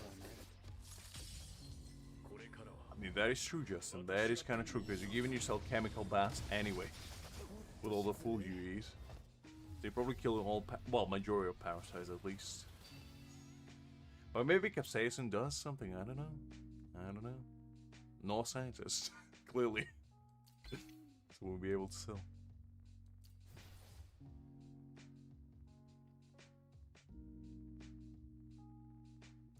I mean, I think that's probably the case for majority of places, to be honest, because like the quality of food is dropping, unfortunately, with more and more time going on.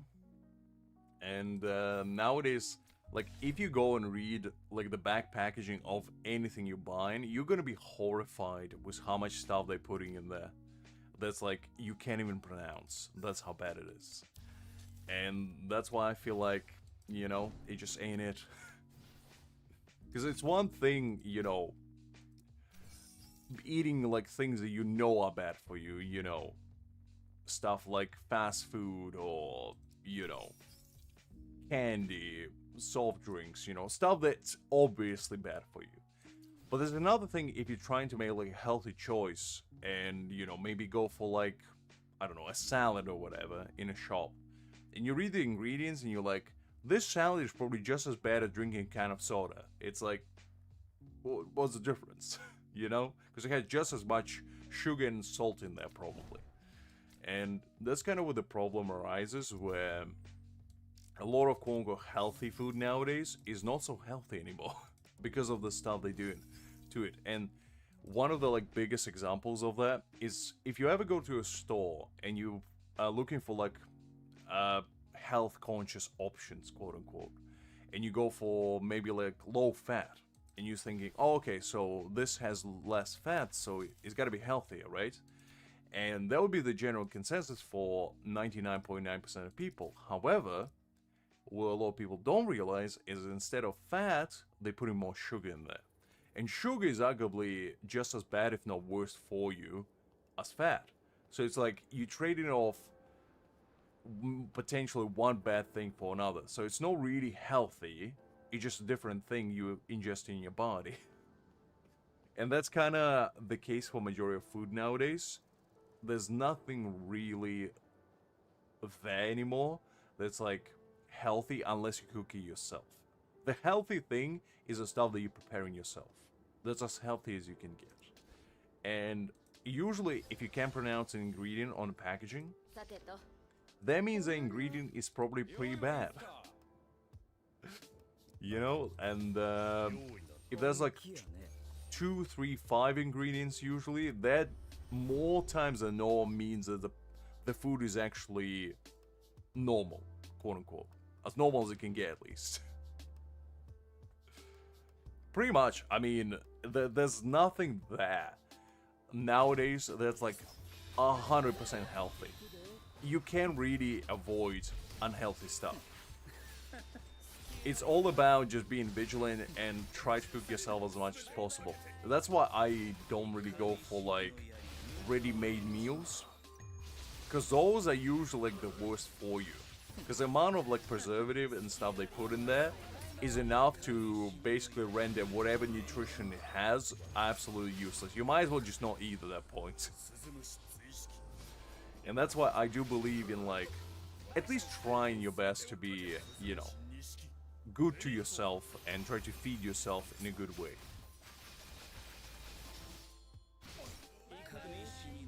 Pretty much. Yes, face.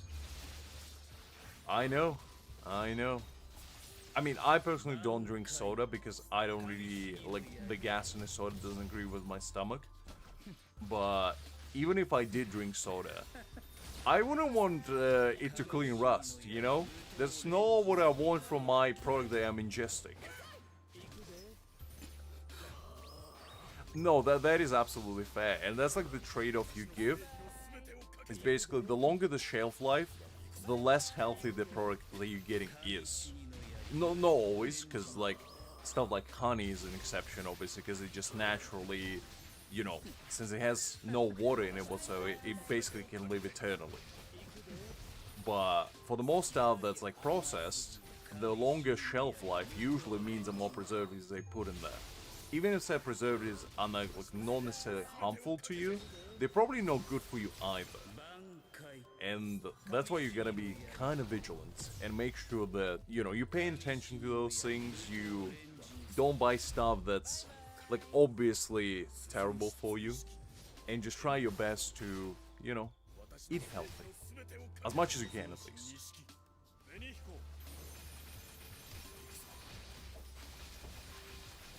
I don't really eat anything like canned fruit or veg wise. The only exception may be like canned peas. You know, maybe if you don't want frozen ones, I don't see how they can be unhealthy for you. But a lot of the fruit nowadays, the peas can comes in like a syrup, which basically renders the entire fruit useless. Because why would you put something that's already super sweet in the syrup anyway? I don't get that. But yeah, I don't know. Well, that's because they last forever, Justin. It's one of those foods that you like, it never expires, so that's why you can stock up until like the end of time and it will never spoil. Is it good for you though? That's a different question. But it's at least, you know, it's food. It's like, you can stock up on cans of like tomato soup, and it's probably not gonna expire anytime soon. Is it gonna have a lot of nutritional value in there? Probably not. I mean, I don't know, but unlikely. And just kind of the trade-off, you know? You want stuff that lasts forever. I mean, probably the only exception to that is like those MIE packets, you know, the kind of military using, because I know those last like years upon years, and the way they do them is they freeze dry them, I believe, and like preserve them that way, but they don't put any like chemicals in there. So that's probably like the most healthy thing to stock up on if things ever go south. I don't know how you buy them though, because I don't know if they're like available online or whatever. But those would be probably like the healthiest choice you can possibly make. Yeah, if it's in water, I think that's the way to go. Welcome back, Liz. Welcome back. You just missed our health conscious seminar about how to eat well to feel well.